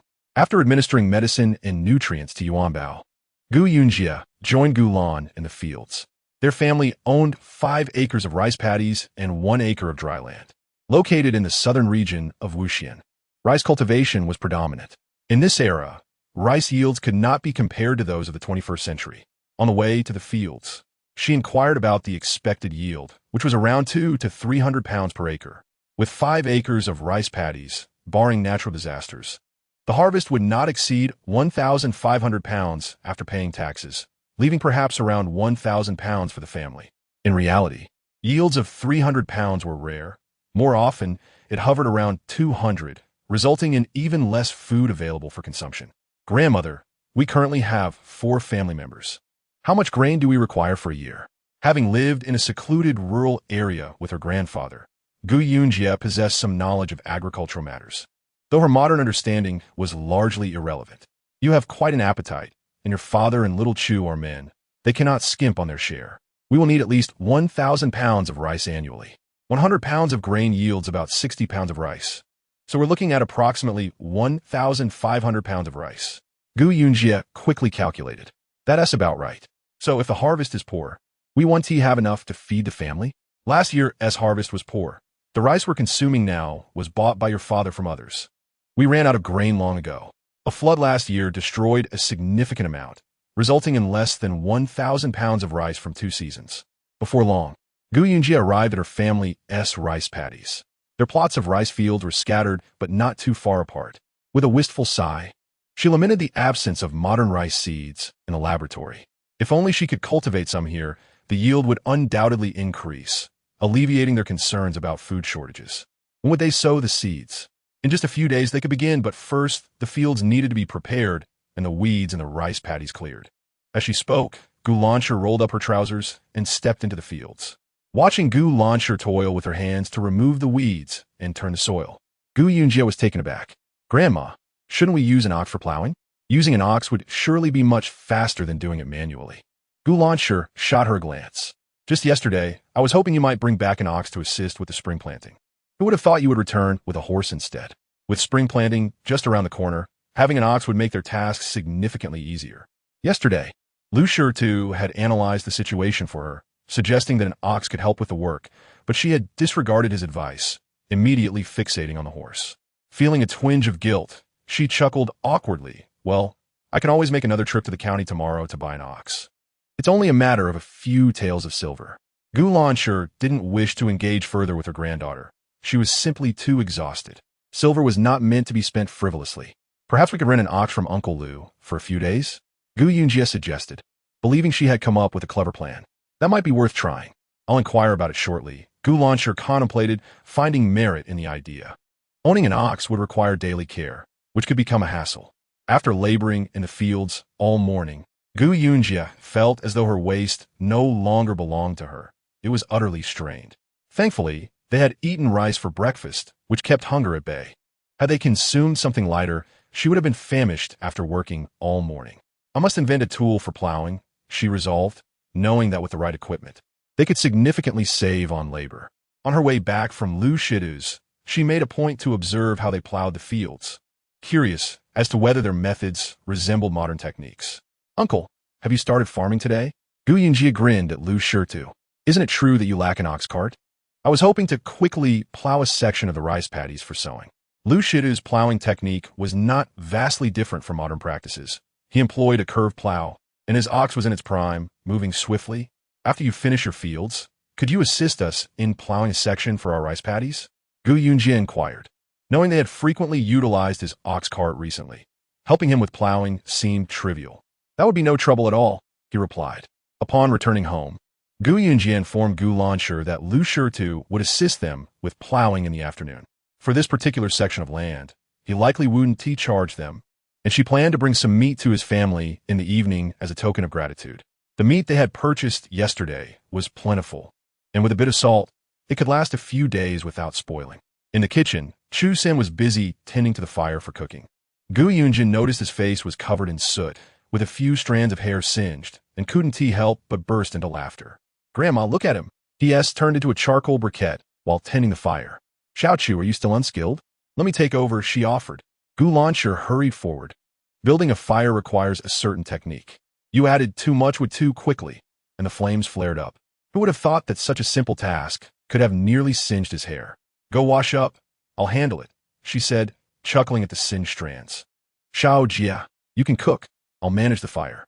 Grandma, he is your biological grandson, whereas I am merely someone you married into the family, she teased, having spent half the day working outside only to return a prepared dinner. Chapter 48. The trading cabinet. Gu Yunji's culinary skills were indeed commendable in a matter of moments. She prepared 3 dishes alongside a tofu and crucian carp soup, the fish freshly caught by Gu Launcher from a nearby stream. The soup was a creamy white, and the fish's flesh was delectable. Gu Qinggang was not home for lunch, having dined at the Dong family's, and wouldn't return until dinner. After eating, Gu Launcher began to gather various household items to assist in the afternoon's work. The yield of grains was notably low, and Gu Yunji mused that if only hybrid rice existed in this era, their production would significantly increase.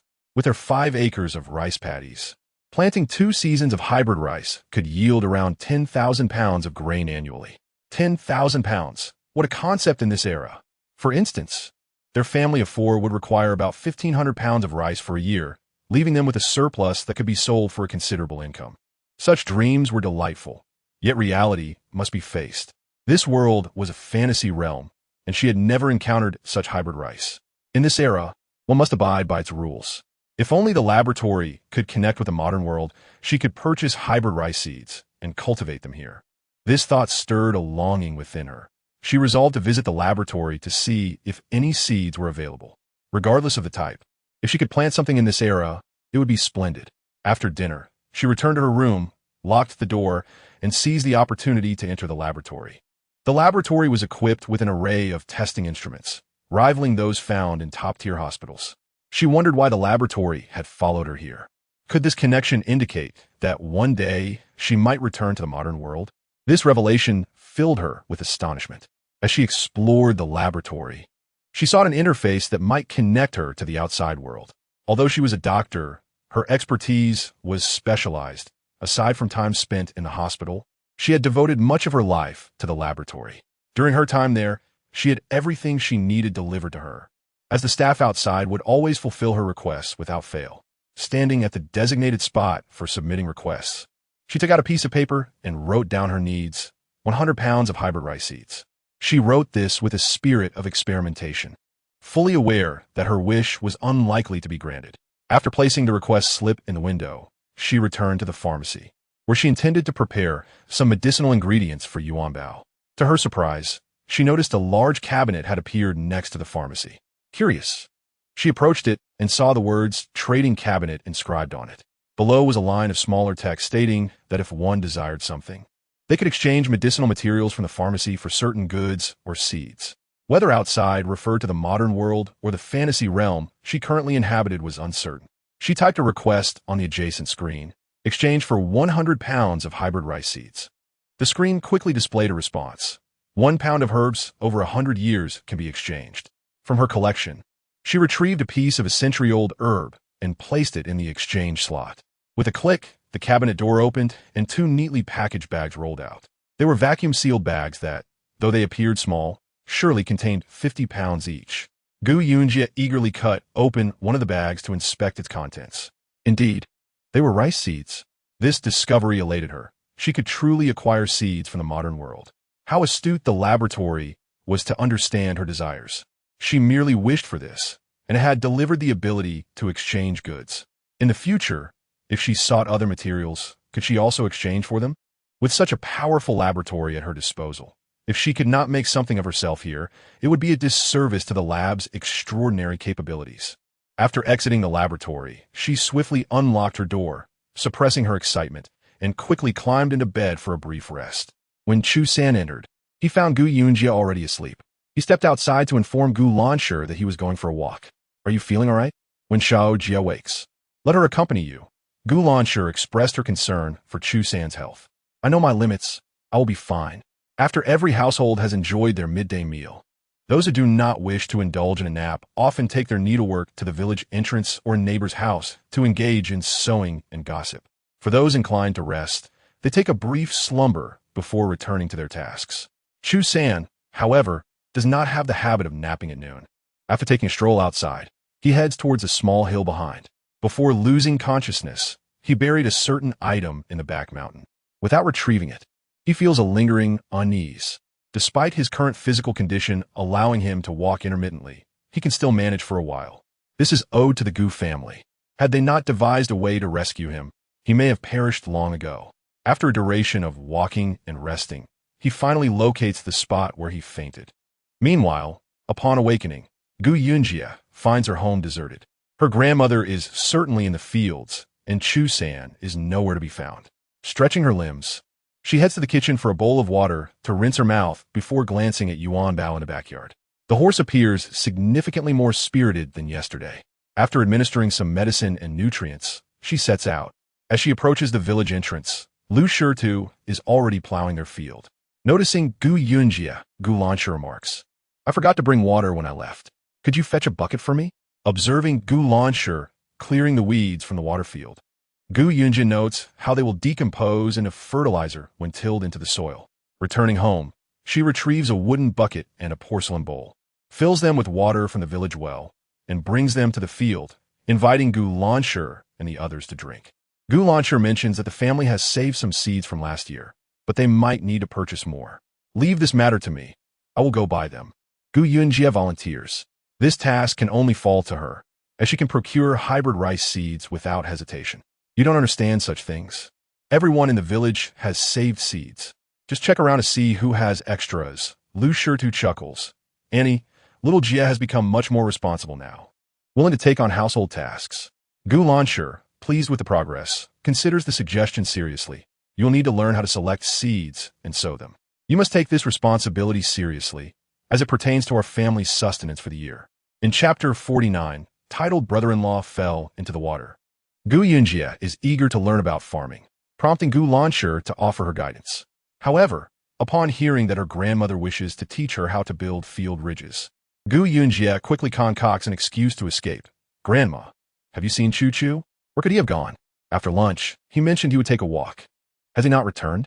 I didn't see him when I fetched water. I will go look for him. He wouldn't have fainted outside, would he? Gu Lanshi shakes her head, knowing that her granddaughter always finds a way to avoid work. After quenching her thirst, she resumes her tasks. Gu Yunji wanders outside the village, but finds no trace of Chu San, her gaze drawn towards the hills. He hasn't wandered off into the mountains alone, has he? After a moment of contemplation, she resolves to search for him. Passing through a small bamboo grove, she discovers Chu San seated there. What brings you here? She inquires, noticing his uneven breathing.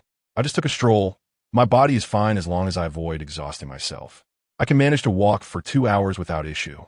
Observing the perspiration on his forehead and the flush of exhaustion on his face, which adds a delicate beauty to his demeanor, she pinches his cheek gently. You mustn't rush. Take your time. Be cautious not to overexert yourself, or you might achieve the opposite of your goal. I know. I thought you had left. Why would I care whether you left or stayed? Chu San muses, noticing that she appears slightly thinner than when they first met. You seem to have lost some weight. Gu Yunji surveys herself. Really? Does it seem so? Unfortunately, we don't have a scale to check. The thought of weighing herself with a heavy weight is too humorous for her to entertain. As they exit, they encounter Lu Heisher, who is accompanied by a doctor, presumably summoned for Lu Jiechi. She casts a fierce glare at Gu Yunji and Chu San, but quickly turns to the man, smiling, and says, please.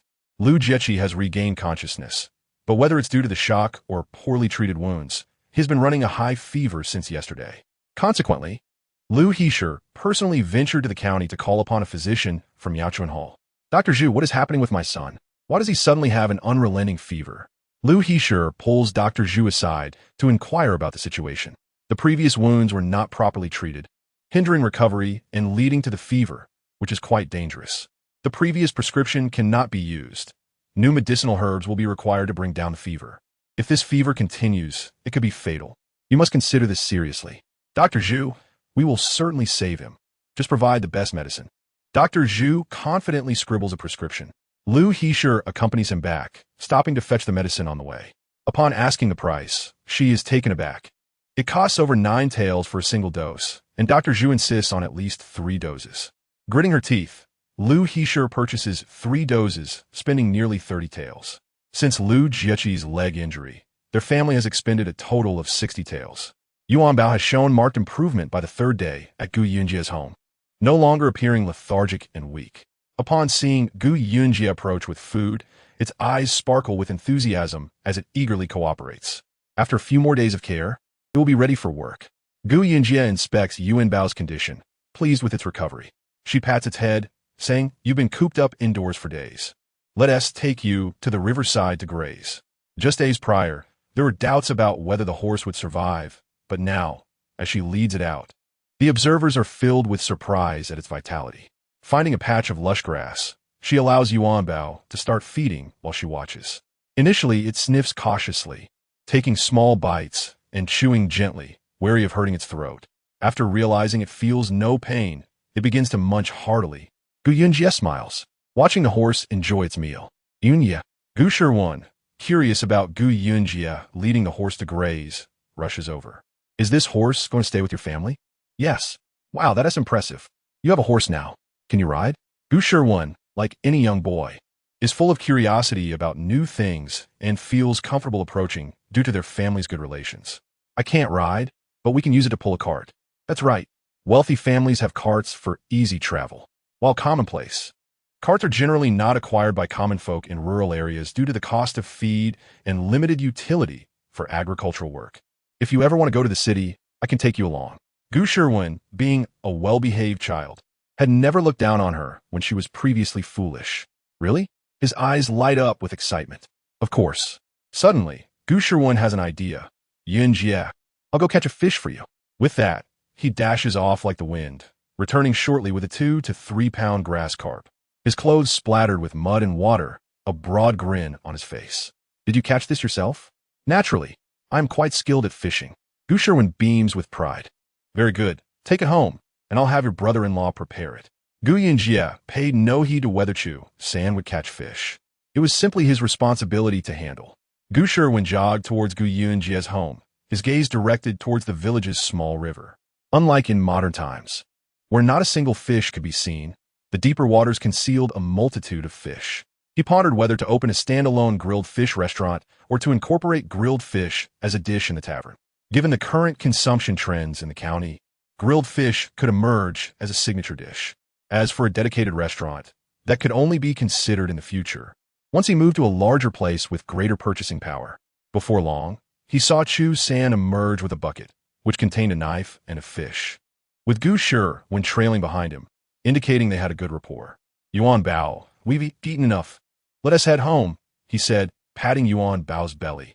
The obedient Yuan Bao allowed Gu Yunji to lead it home in high spirits. Just as Gu Yunji secured Yuan Bao, Gu Shirwan rushed back, exclaiming, Sister Yun, something has happened. What has occurred? You must go see. Brother-in-law has fallen into the water. End of chapter. Chapter 50. Drafting laborers on the way to the village entrance. Gu Yunji learned the details of the situation. Chu Chu was filleting fish by the well when Lu Zizheng's younger brother, Lu Zizheng, unexpectedly charged out from somewhere and forcefully shoved Chu Chu. Losing her balance, she fell into the small river beside the well. After pushing her, Lu Zizheng attempted to flee but stumbled and fell clumsily to the ground. As he was getting up, he noticed the water in the river was shallow. Chu San had fallen in, soaked through, and covered in mud.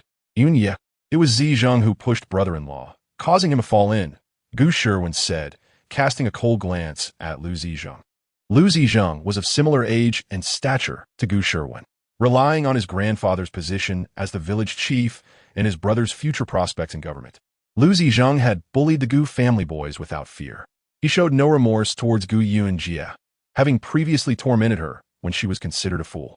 However, whenever they attempted to bully her, they ended up on the receiving end of her strength.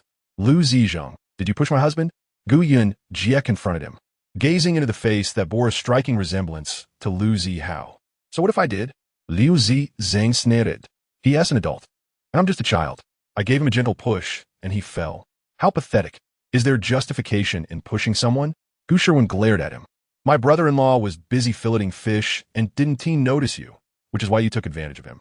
Pathetic is still pathetic. Lu Zizheng brushed off the dirt from his clothes, turning to leave. A grown man can't even stand properly, yet he expects a woman to defend him. Gu Yunji, hearing his words, noted the lack of remorse in his tone, which he seemed to wear as a badge of honor. She approached, seized his ear, and led him before Chu San. He may be a man, but I, as a woman, will not let this go. Apologize to him. I want to apologize. Lu Zizheng defiantly lifted his chin. I want to apologize to a short-lived person. If he is capable, let him push me back. With a firm grip on his arm, Gu Yunji exerted pressure, causing Lu Zizheng's expression to change. He quickly backtracked, saying, I'm sorry. I want to dare again. If you dare bully my husband again, I will break your arms, she warned as she released him. Lu Zizheng turned and ran away. Gu Shirwan, witnessing Lu Zizheng retreat towards his home, spat in disdain. That Lu Zizheng is truly malicious, daring to take advantage of my brother-in-law's poor health. Brother-in-law, are you all right?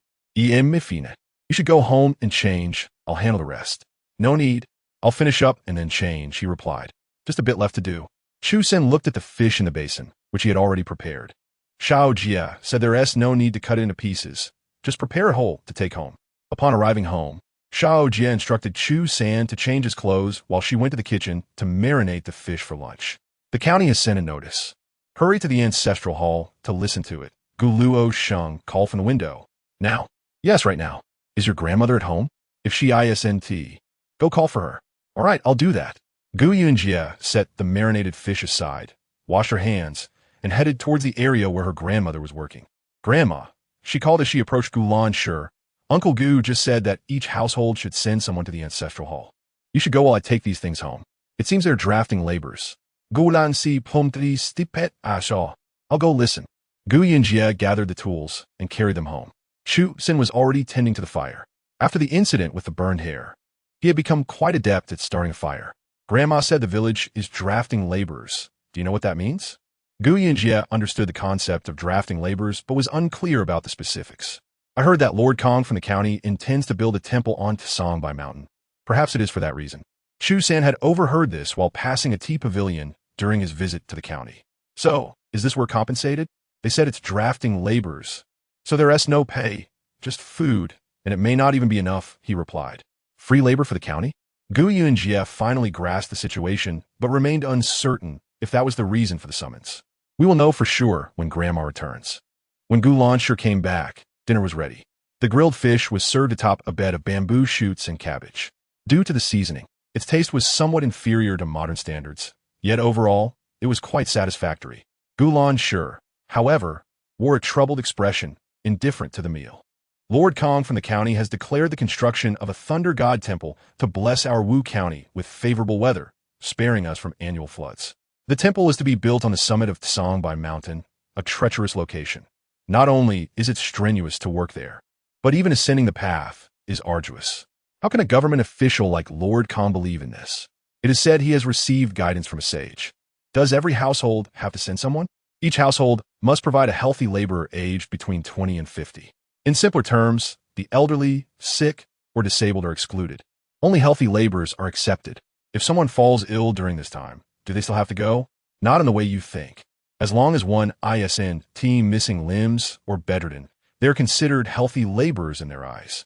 If it were that easy, everyone would pretend to be sick at home to avoid going. How long will this last?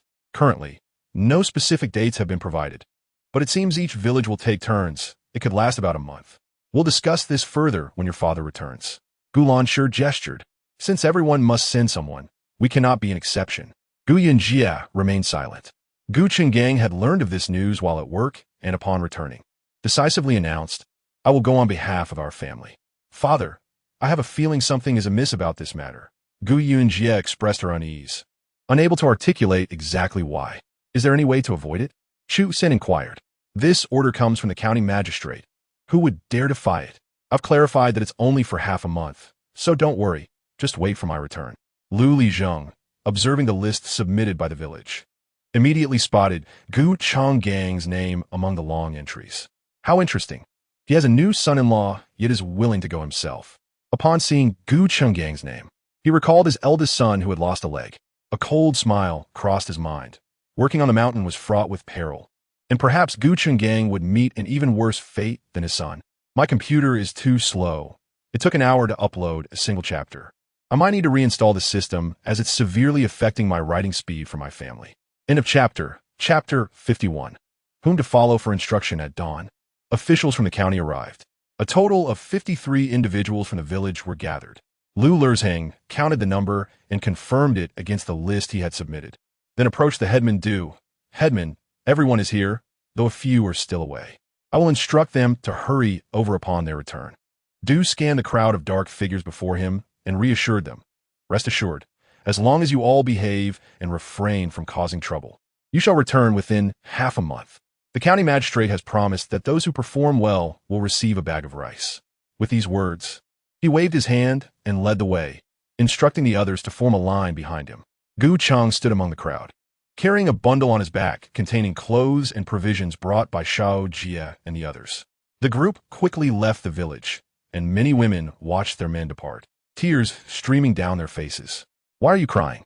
Serving the county is a blessing. You shall see them back in just half a month, so wait patiently. Lu Lerzhang remarked before departing, casting a glance at Gu Yunjie. At that moment, Gu Yunjie was engaged in conversation with Gulan, unaware of Lu Lerzhang's gaze. How far is Tsambai Mountain from us? Gu Yunjie inquired. We are to the south, while Tsambai Mountain lies to the east. It is quite distant. Gulan reassured her. Do not worry, your father and the others will surely return safely. After breakfast, Xiao Jie decided to go to the county to purchase seeds. She led Yuan Bao out. He was a tall, handsome adult horse. It seems he is ready. I shall ride him. Will you accompany me? She asked. Yuan Bao still favors me. He will not misbehave, Gu Yunjie chuckled. Choo-choo, you stay home and cook. I will be back shortly. Be careful on your journey. Gu Yunjie mounted Yuan Bao and swiftly rode out of the village. Not far from the village, she skillfully mounted the horse and gave him a gentle pat on his belly, urging him forward. Giddy up, Yuan Bao galloped joyfully, akin to a merry child. In less than half an hour, they arrived in the county. Today marked the appointed time she had agreed upon with the uncle who sold the horse. Upon her arrival with Yuan Bao, the man's eyes sparkled with delight. Miss, you truly revived him? He exclaimed. I feel a connection with him. So, I named him Yuan Bao. Gu Yunjie replied with a gentle smile. Yuan Bao, what a splendid name. The uncle, overwhelmed with emotion, caressed Yuan Bao's coat, nearly shedding tears. I thought he would not survive. I cannot believe he is thriving now. As long as he is alive, that is what matters. Yuan Bao stood still, allowing the old man to stroke him, his tail swishing contentedly. Miss, you have brought Yuan Bao back to life. I shall honor my promise and provide you with a year's worth of feed. Uncle, do you not feel it as a loss? Such a fine horse, sold to me for such a low price, Gu Yunjie replied. No, I consider it a gain. If you had not saved him, Yuan Bao might have perished by now. I am a lover of horses and cannot bear to see them die before my eyes. When I brought him here, I merely wanted to test my luck. The uncle insisted on providing a year's worth of feed for Yuan Bao, but Gu Yunjie declined, stating it would be inconvenient for her to carry alone. The uncle then produced a wooden token from his pocket, handing it to Gu Yunjie. If you encounter any difficulties, feel free to use this token to request my assistance. He left without disclosing how to contact him or the token's usage. Gu Yunjie accepted the token and proceeded to the Hongshang Tavern. As before, the tavern was sadly lacking in business. On a previous visit, there had been 2 tables occupied, but now only 1. Upon seeing Gu Yunjie enter, the waiter's eyes lit up, and he called out to the kitchen. Manager, Miss Gu has arrived. A plump figure emerged from the kitchen, smiling broadly at Gu Yunjie. Ah, little Gu, you have come. Observing his cheerful demeanor, Gu Yunjie thought to herself that the old man appeared carefree, devoid of worries. Have you taken your medicine? I have been following your instructions. Today, I seem to have regained some sense of smell and taste. I just tasted the food I prepared, and it was undeniably salty, he replied, extending his hand for inspection. Manager who extended his hand toward Gu Yunjie, eyes filled with curiosity. Miss Gu, from whom did you learn this remarkable medical skill? You surpassed the doctors at Maya Chuntang. Gu Yunjie smiled. Do you believe I am self-taught?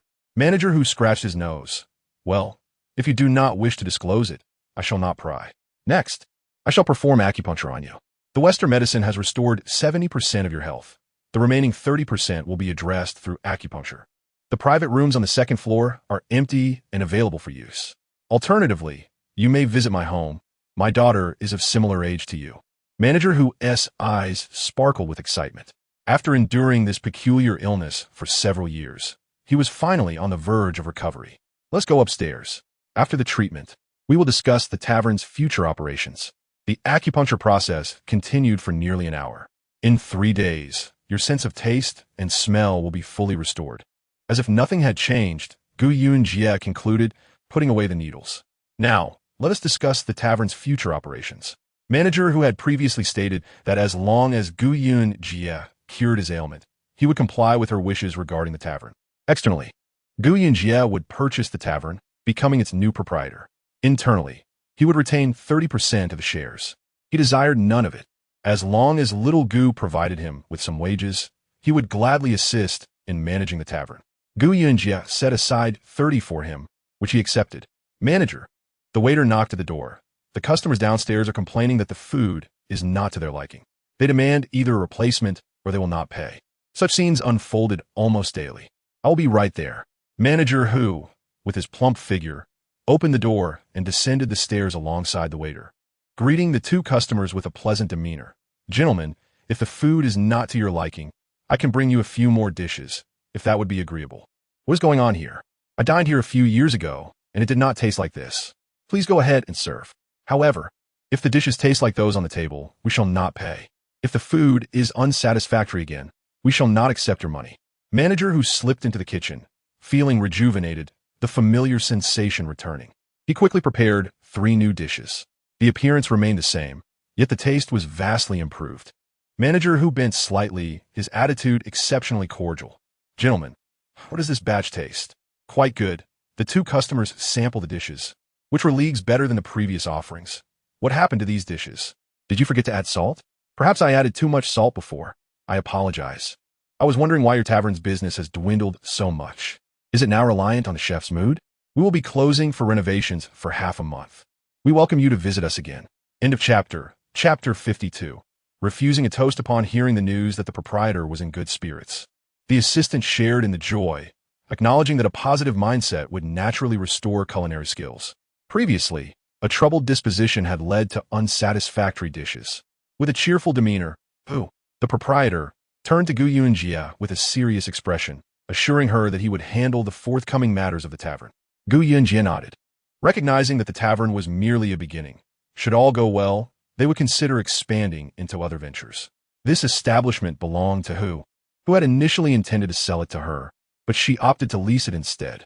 The prior Hong Chong Tavern was now a thing of the past, and this would mark a fresh start. She had invested capital in a ratio of 7-3 with Hu. By the time she exited the tavern, it was already afternoon. As for the seeds she intended to purchase, she could retrieve them from the laboratory on her way back. Upon reaching the backyard, she led Yuan Bao out.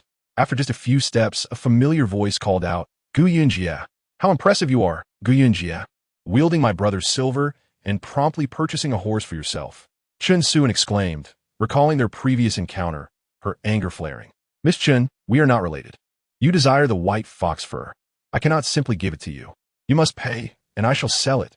This is the natural order of things. How I spend my money is of no concern to you, Gu Yunji retorted, her words sharp. With a cold smile, Chen Suan replied, Gu Yunji, it seems you are unaware of your current situation and with whom you are speaking. You owe me 300 taels of silver. Will you return to my residence willingly? Or shall I report you to the authorities and have them arrest you? If Miss Chen wishes to invite me as a guest, she need only say so directly, without such convolutions. Since you are so eager to extend your invitation, I shall accompany you to the Chen residence, Gu Yunji said. Her curiosity piqued over how Chen Suan would treat her. Be wise about this. Rest assured, I shall host you splendidly, Chen Suan declared, climbing into her carriage and instructing her servants to ensure Gu Yunji followed closely, preventing her from escaping. Gu Yunji led Yuan Bao alongside the carriage. As the streets were nearly deserted in the afternoon, the Chen residence was not far from the Hong Chong Tavern, and they arrived in about 15 minutes. Take her to my courtyard. I wish to host this Miss Gu properly, Chen Suan commanded before returning ahead. The servants guided Gu Yunji into the courtyard, which featured elegant pavilions. Standing beneath a pear tree, she admired the blossoms. Shortly after, Chen Suan approached, accompanied by several formidable-looking matrons who resembled fierce guardians. Gu Yunji, now that you've entered our home, I must impart some lessons upon you. If you are sensible, kneel and plead for mercy, or return the 300 taels from our last encounter, and I might consider sparing you, Chen Suan said nonchalantly, playing with her nails while seated. Gu Yunji remained unmoved. As a matron stepped forward to slap her, Gu Yunji caught the woman's hand and gently pushed her back several steps, nearly causing her to collide with Chen Suan. Chen Suan, infuriated by Gu Yunji's defiance, seethed, it appears you prefer to provoke my wrath. Miss Chen, a host should conduct themselves accordingly, Gu Yunji replied, brushing off her skirts. Though the original owner's physique was somewhat stout, it had its advantages, particularly in strength, far exceeding that of an average person. I believe I just saw Miss Chen inviting Miss Gu, one of the assistants remarked. Is Miss Gu in trouble? Not at all. I shall step outside for a moment, keep an eye on the tavern, hang the closed sign, and inform everyone that we are no longer in business, who instructed. Glancing outside, be cautious. The Chen family is not to be trifled with. Do not walk into their trap, the assistant warned. Am I that foolish? Who waved his hand dismissively. Hurry and prepare. We commence tomorrow. Will we succeed? I worry Miss Gu may not be able to contend with the Chun family. Before we even open, they have already targeted her. If they discover this tavern belongs to her, their suppression will likely intensify. Do not fret over what does not concern you. Focus on what is relevant. If Miss Gu is unafraid, why should you be? He remarked, lightly tapping the assistant's head. Understood. I shall get to work, the assistant chuckled. Indeed, Gu Yunji was fully aware of the challenges posed by the Chun family. Her willingness to proceed indicated her confidence. Gu Yunji, it seems you are oblivious to your current predicament, Chen Suan taunted, confident in her leverage. You possess strength, which I acknowledge. You may be able to handle my servants, but should I summon the authorities, could you withstand them? With a mere word, I can label you a thief, and no matter your abilities, you cannot escape these walls. Miss Chun, I am aware that Lord Kong is your uncle, and you navigate the county office as if it were your own home. How do you repay his kindness while stirring up trouble, seemingly wishing to undermine his position? Gu Yunji retorted, her tone incredulous. Well, have I ever caused trouble? Do not speak nonsense, she continued. Word travels fast. I have merely heard a few whispers. If Miss Chun does not believe me, she might inquire outside and discover what others say about your family, Gu Yunji suggested, her voice SD in pursuit of silver. One may find oneself devoid of it, yet life remains intact. Miss Chun, should you desire it, feel free to take it. It has come to my attention that you suffered a mental lapse in your youth, and it appears that your faculties have not since improved. This is the conclusion drawn by Chen Suan. A proper young lady would not exhibit such erratic behavior. At times, you are amiable. At others, you are not. In more severe instances, you resort to violence. Miss Chen, would you care to test your luck? Gu Yunji displayed a seemingly innocent smile, revealing 8 pearly teeth. It appears you are resolutely determined to withstand me until the bitter end. Chen Suan remained unperturbed. Bind her up and send her to my uncle. If I inform him that you have pilfered my silver, you shall languish in prison. I have yet to experience prison life. Perhaps it would be an enlightening opportunity to meet our local magistrate in Wuxian. A stubborn duck will not yield easily. The guards, receiving their orders, dare not show leniency and promptly proceeded to bind Gu Yunji. Suddenly, a sharp pain gripped Chen Suan's stomach, reminiscent of indigestion. Clutching her abdomen, she declared, You all keep an eye on her. I must excuse myself momentarily. How vexing. Just moments ago, she felt fine, yet now this excruciating discomfort has arisen.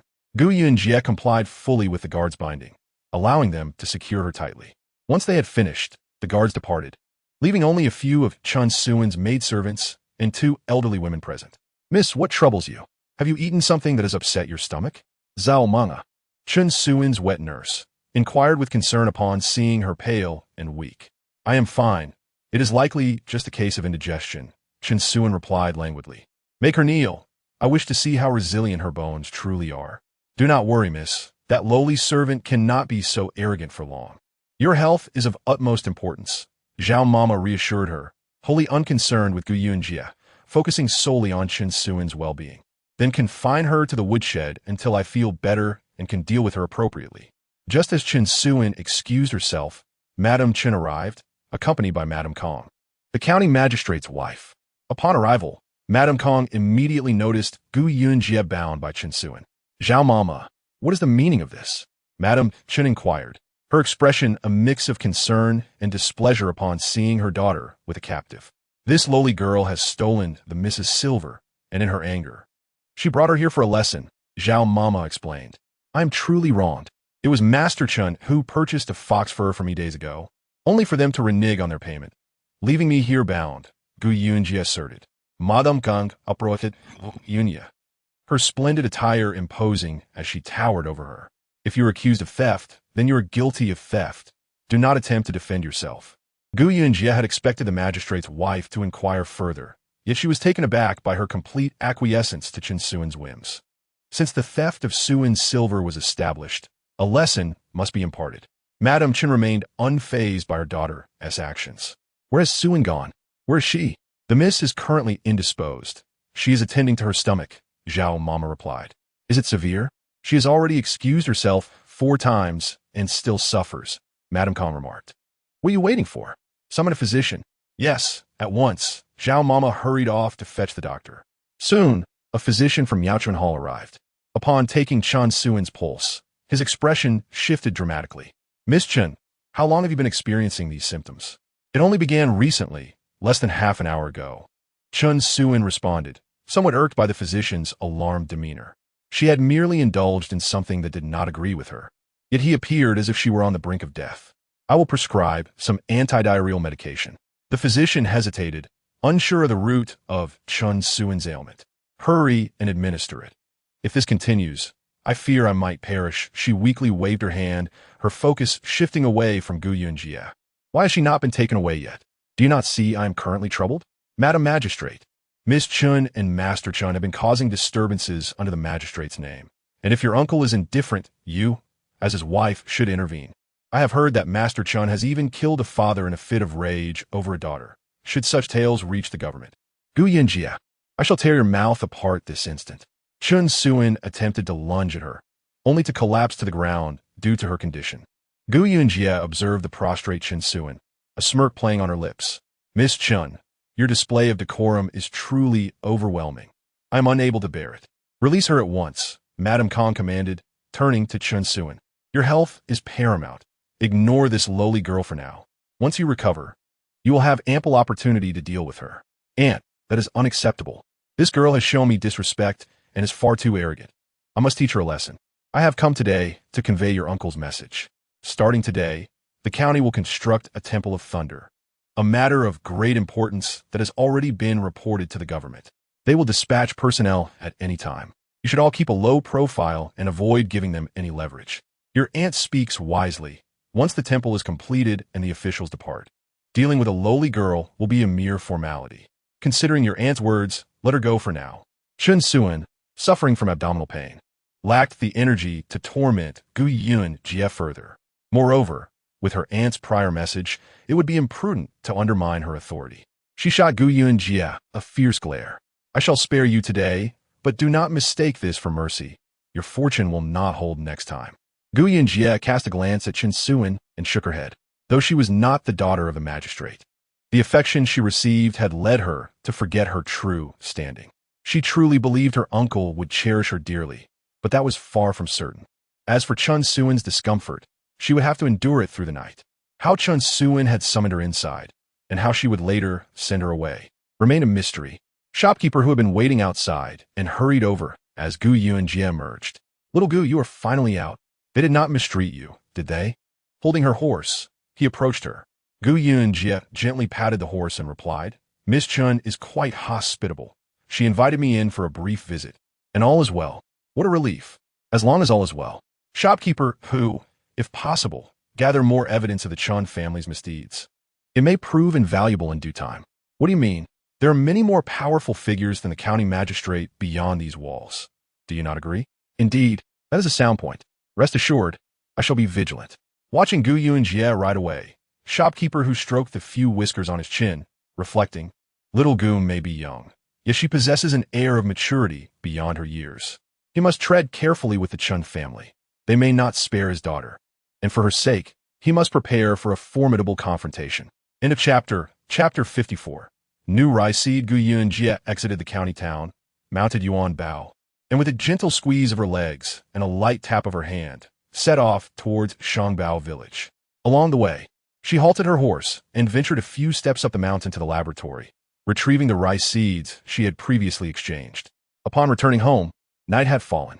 Gulan Shur spotted her riding unsteadily into the village and, disregarding any mud on her legs, immediately approached to block her path.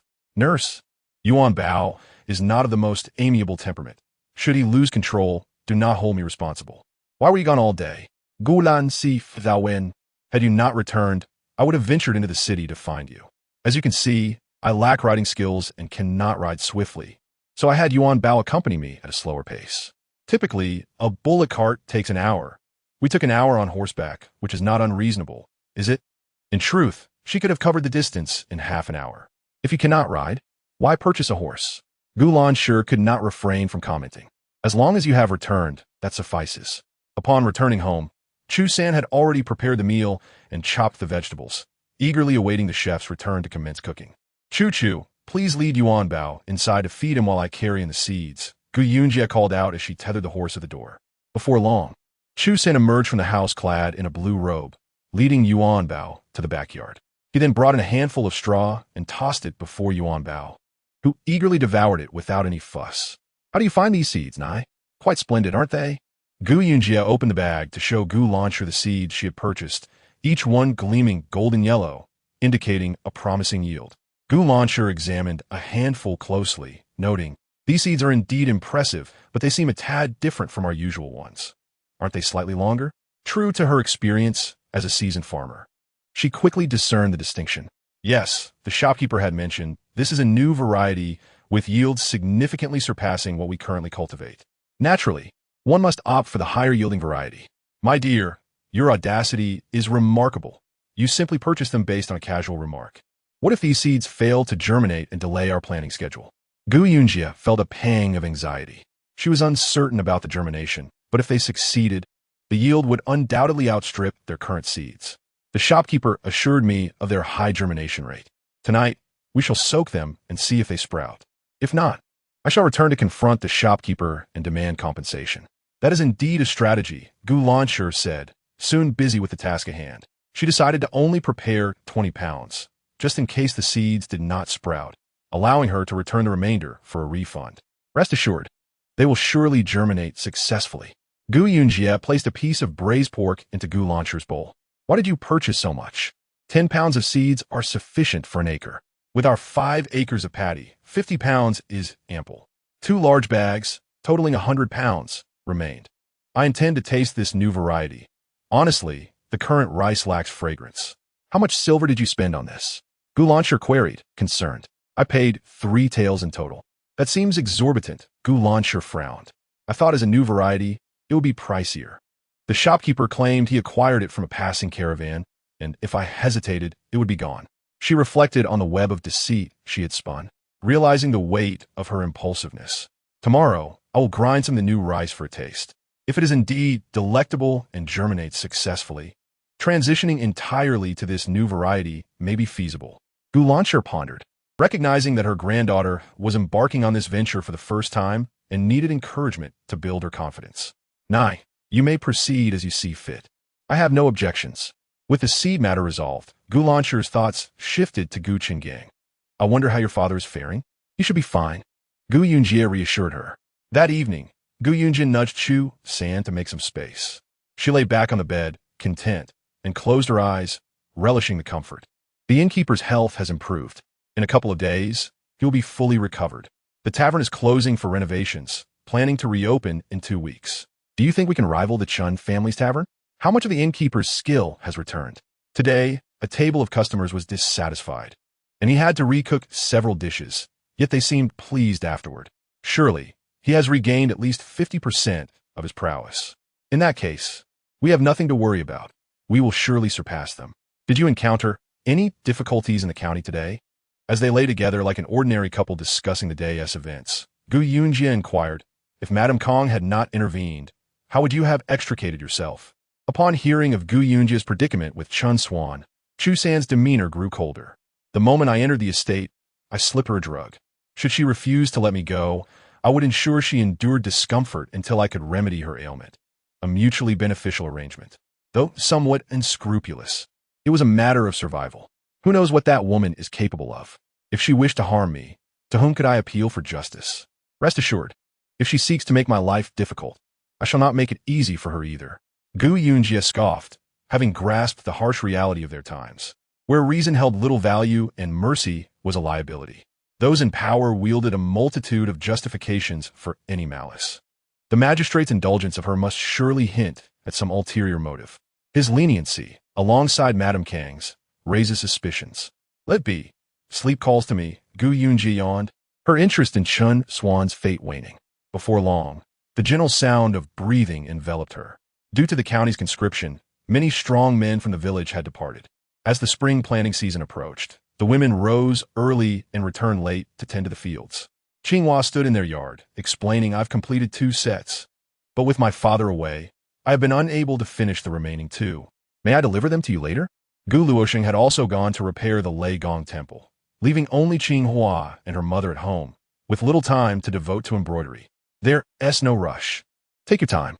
If you have completed your husband's 2 sets, should we not let him try them on to see if any adjustments are needed? Qinghua's craftsmanship was impeccable. The garments fit exquisitely, with delicate stitching. Dressed in a blue-patterned robe, Chu resembled a young master of a wealthy family, exuding charm. Truly remarkable, Gu Yunji mused, her mind conjuring phrases like elegant and refined to describe him. As Qinghua prepared to leave, Gu Yunji handed her a pound of meat. "Aunt, this is from yesterday's purchase. Please take it home." "No need, really. Aunt, please do not be so modest. Your skills are invaluable. I may soon require your assistance with new garments. I hope you do not find me bothersome." With a talented designer at her disposal, Gu Yunji was eager to cultivate goodwill. "Whatever you wish to create, just let me know. If I am available, I will surely oblige." Though Gu Chenggang was not home, he had instructed them to practice martial arts each morning. Thus, before dawn, Gu Yunji and Chu San rose to train in the courtyard. After half an hour, Gu Yunji's figure could be seen jogging down the village path. Chu San, struggling to keep pace, fell behind her. The village women scoffed at Gu Yunji's early morning runs, whispering disparaging remarks amongst themselves. As long as the gossip did not reach her ears, Gu Yunji paid it no mind. Lu Ziyu awoke with a stomach ache and, after a visit to the outhouse, crossed paths with Gu Yunji on her return jog. Observing Gu Yunji's stout waist, she snickered. "Gu Yunji, you are married now with a man by your side. Why bother with losing weight? Surely, you are not yearning for another?" Drenched in sweat and eager to bathe, Gu Yunji retorted coldly. "It's early, and it seems someone's foul breath has escaped their mouth. How offensive!" Without another word, she hastened home, leaving Lu Ziyu fuming, her face turning crimson at Gu Yunji's crude remark, which she found utterly unbearable. Chapter 55. No need for your favor, doctor. What is wrong with my daughter? Why has she been experiencing continuous abdominal pain? The medication has proven ineffective. Chun Swan had been writhing in discomfort on her bed since yesterday, and despite taking the medicine prescribed by the physician from Yaochun Hall, there was no relief.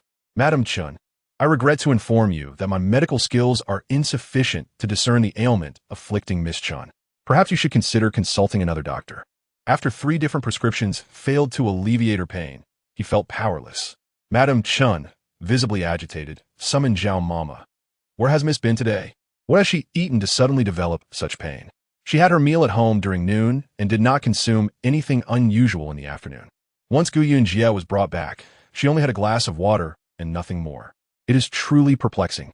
How could she be in such distress when even the physician is at a loss? "Mother, please save me. It hurts so much." Chen Swan cried out, clutching her abdomen and rolling on the bed. Currently, the most skilled doctor in the county, Dr. Guo, was absent, and even Dr. Zhu, while competent, could not identify the issue.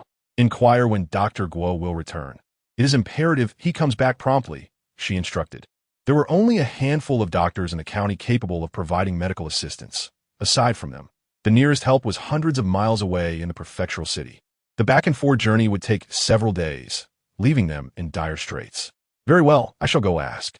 Half an hour later, Chun Swan's pain miraculously subsided.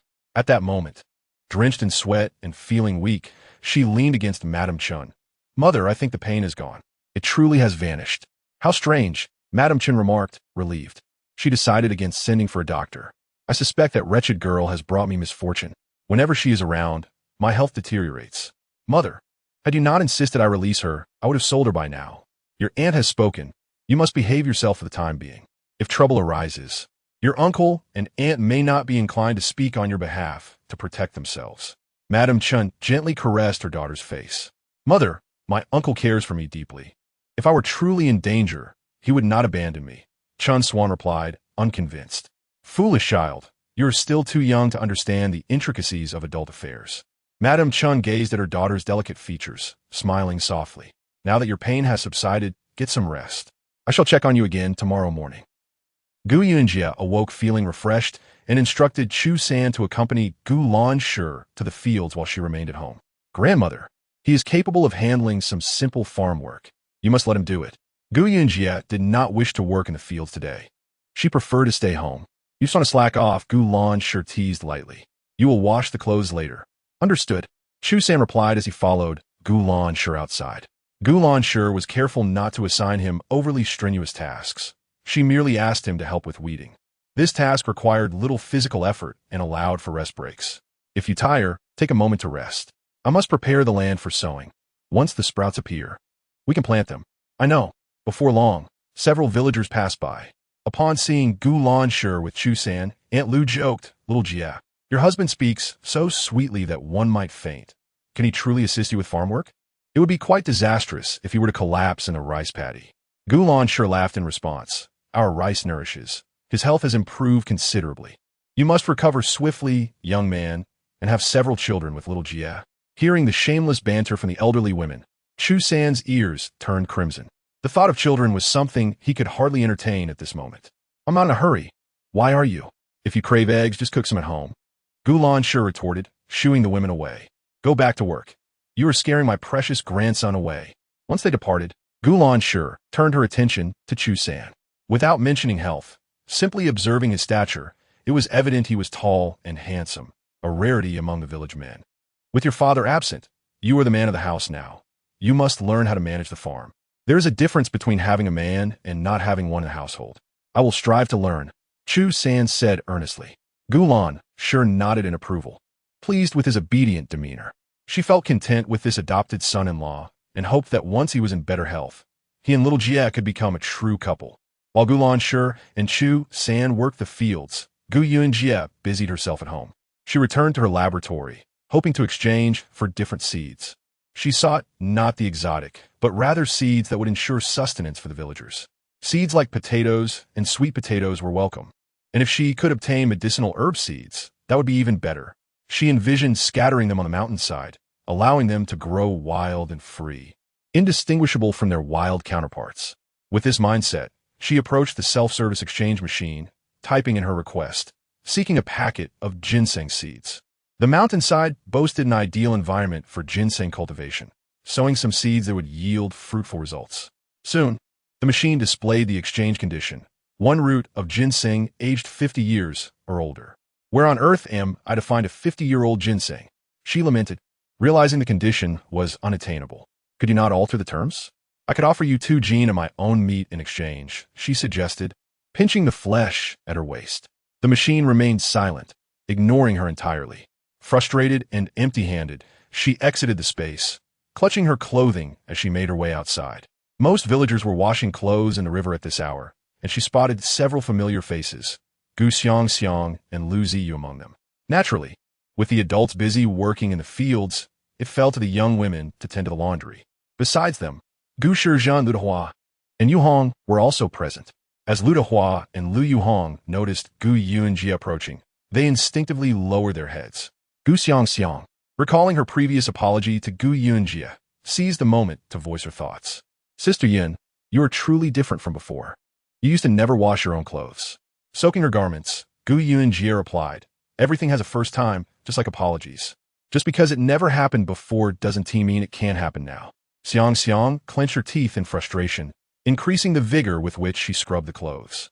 "Some people shouldn't be given face. If you do, they'll think we are ingratiating ourselves to them," Lu Ziyu remarked, having witnessed Gu Yunji's boldness in the morning. She was no longer the naive girl who merely laughed at everything. Gu Yunji smiled at Lu Ziyu. "I do not require your favor. My face is already ample. Don't bask in your pride for too long. Remember the surname of our village leader. You have offended my uncle's family, and you shall bear the consequences." Lu Ziyu shot back, glaring at Gu Yunji. "You say one thing, and I retort, why are you so furious? You are allowed to criticize me, but not to receive a rebuttal in return. The village leader, Lu, cannot be so tyrannical." Gu Yunji showed no sign of anger at her words. In the past, Gu Yunji was indeed no match for Lu Ziyu and Gu Xiang. However, times have changed. Even together, they are no longer Gu Yunji's adversaries. A few young women were washing clothes by the river, while Lu Ziyu and Gu Xiang secretly wished for Gu Yunji to fall into the water and drown. Lu Yuhong appeared troubled, watching Gu Yunji with a hint of envy at her current happiness. Yet, she pondered whether Gu Yunji would assist her if she approached her. Their relationship had never been particularly cordial. Would she truly lend her a hand? In a moment of uncertainty, confusion clouded her gaze. After finishing her laundry, Gu Yunjie returned home in good spirits. Observing Gu Yunjie's figure, Lu Ziyu scoffed, "When my brother Zihao achieves success, you shall regret it." This thought reminded Lu Ziyu of something, prompting her to lean closer to Gu Xiangxiang and whisper. Upon hearing this, Gu Xiangxiang's complexion drained of color. Chapter 56. A different situation. Once Gu Yunjie had finished hanging her clothes, she prepared to head home when she noticed Lu Yuhong staring at her, seemingly hesitant to approach. "Is there something you need?" She raised an eyebrow. Summoning her courage, Lu Yuhong stepped closer, glancing around to ensure they were alone, and quietly said, "Shao Jia, I wish to discuss something with you. Let us talk at your house." Gu Yunjie cast her a sidelong glance. She wasn't very familiar with this girl. Meeting Lu Yuhong's anxious gaze, she nodded, "Come in." Lu Yuhong sat uneasily opposite Gu Yunjie, contemplating whether to speak up. However, if she remained silent, she feared she might never have another opportunity. "What do you wish to tell me?" "Shao Jia, I must apologize. I once joined them in bullying you," Lu Yuhong said, her hands fidgeting with her skirt. "After much thought, I realized you were the only one I can confide in. I cannot speak to anyone else, for they all fear the village chief." Her voice quivered with emotion. "Last night, I overheard the village chief discussing plans to sell me to some young master in the county as a concubine. My family has many children. If my parents decide to sell me, I cannot protest. Then why come to me about this? What do you want me to do?" Gu Yunye with it. "I do not know. I don't even know who this man is. If you could help me find out, I would appreciate it. I fear that if I leave this place, returning will be difficult." Lu Yuhong had 3 younger sisters. After giving birth to 4 daughters, her parents finally had a son, for whom they held the utmost importance. Was this arranged by the village chief? Gu Yunjie's instincts told her there was more to this. If it weren't for him, how could your parents possibly know some young master in the county? "He has offered 10 taels of silver as a betrothal gift." Lu Yuhong's voice dwindled. 10 taels was a significant amount for a family in the village, where dowries typically range from 5 to 6 taels. "If you knew his surname, I could help you inquire further. But you don't even know that. So how can I assist you? Even if I find out, what can you do? If he is not a good man, can you defy your parents and run away?" Gu Yunjie was unsure whether Lu Yuhong's visit was her own decision or influenced by the village chief. "Running away is not an option. If my parents find out, they might harm me." Lu Yuhong bit her lip. "I just want to talk to you. They all say you've changed for the better. Before I leave the village, I wanted to express my apologies. Childhood grievances are long forgotten. I hold no ill will. If you could find out who this man is, I would be grateful." Liu Yqu Ongstud. "Forget it. I shall leave it to fate. Even if I find out, there is nothing I can change. Shao Jia, I sometimes envy you for having a loving father and grandmother." It would be a lie to say she wasn't envious. When Gu Yunjie was still naive, Uncle Gu and Grandmother Gu cherished her like a precious gem. Matters as serious as breaking off an engagement were solely her decision, and her parents had never objected. Yet for Lu Yuhong, with so many sisters, it was impossible to win her parents' favor. After all, she was not a son. Had she been born a boy, the child her parents longed for, her treatment would surely have been different. As Lu Yuhong departed, Gu Yunjie watched her retreating figure and quietly remarked to Chu San, who had just returned for water, "Do you find this matter suspicious?" "Somewhat," he replied. "Why would the village chief suddenly propose such a thing? Perhaps he is trying to assist Lu Zihao by offering a girl from the village as a favor. I suspect the Lu family intends to marry Lu Yuhong to Chen Guangshi.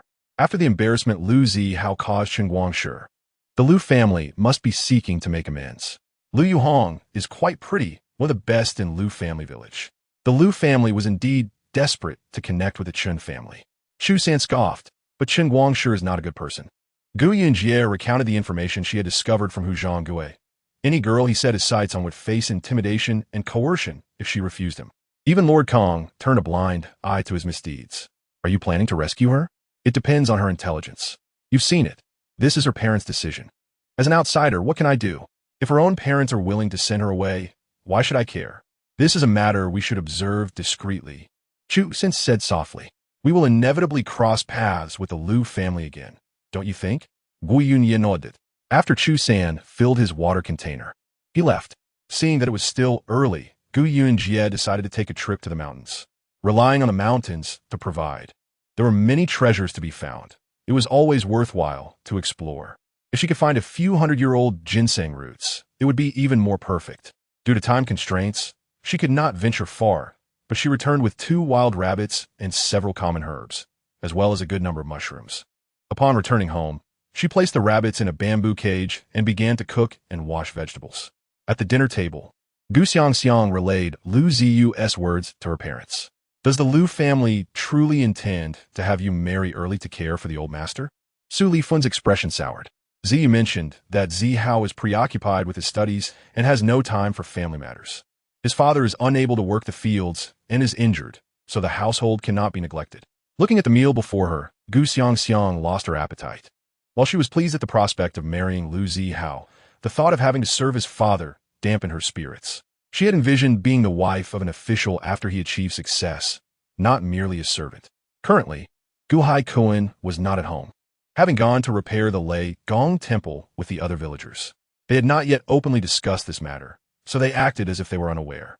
It had previously been agreed that they would marry only after Zihao passed his examinations. There was no reason to hasten the wedding. Su Lifan suddenly glared at Gu Xiangxiang, recalling something. Why are you so unfortunate? You're not even married yet, and the old master expects you to take care of him. Mother, if anyone is to blame, it's Gu Yunji. I heard from Ziyu that Lu Zihao's father ended up this way because of her. Stop blaming Ziyu. She is not a good person either. Su Lifan's thoughts shifted. If Lu Zihao passes the examination, that is one thing. If not, you can expect to suffer at their hands. Gu Xiangxiang's face fell at her mother's words. Mother, you must help me. For the time being, avoid the Lu family. If need be, feign illness to let them know you are unwell, so they don't think you're well enough to take care of the old master. Gu Xiangxiang's eyes sparkled. Mother, you're the best. Xiao Jia, come here quickly. Gu Launcher opened a cloth bag and discovered a layer of white sprouting on the new seeds purchased by Xiao Jia. Ecstatically, she called out to Gu Yunji. They've sprouted. They've sprouted. Xiao Jia was engrossed in watching Chu San skin a rabbit, and upon hearing her grandmother's exclamation, she rushed over. Upon closer inspection, it was indeed true. The seeds had sprouted. See, didn't I tell you it wouldn't be a scam? Gu Yunji exclaimed, eager to grab a handful for herself, but was lightly smacked on the hand by Gu Launcher. It looks like we can plant them tomorrow, she said. You two will accompany me to sow the seeds. With the seeds sprouting, Gu Launcher began soaking a second batch of seeds. 20 pounds would suffice for only 2 acres of rice paddies.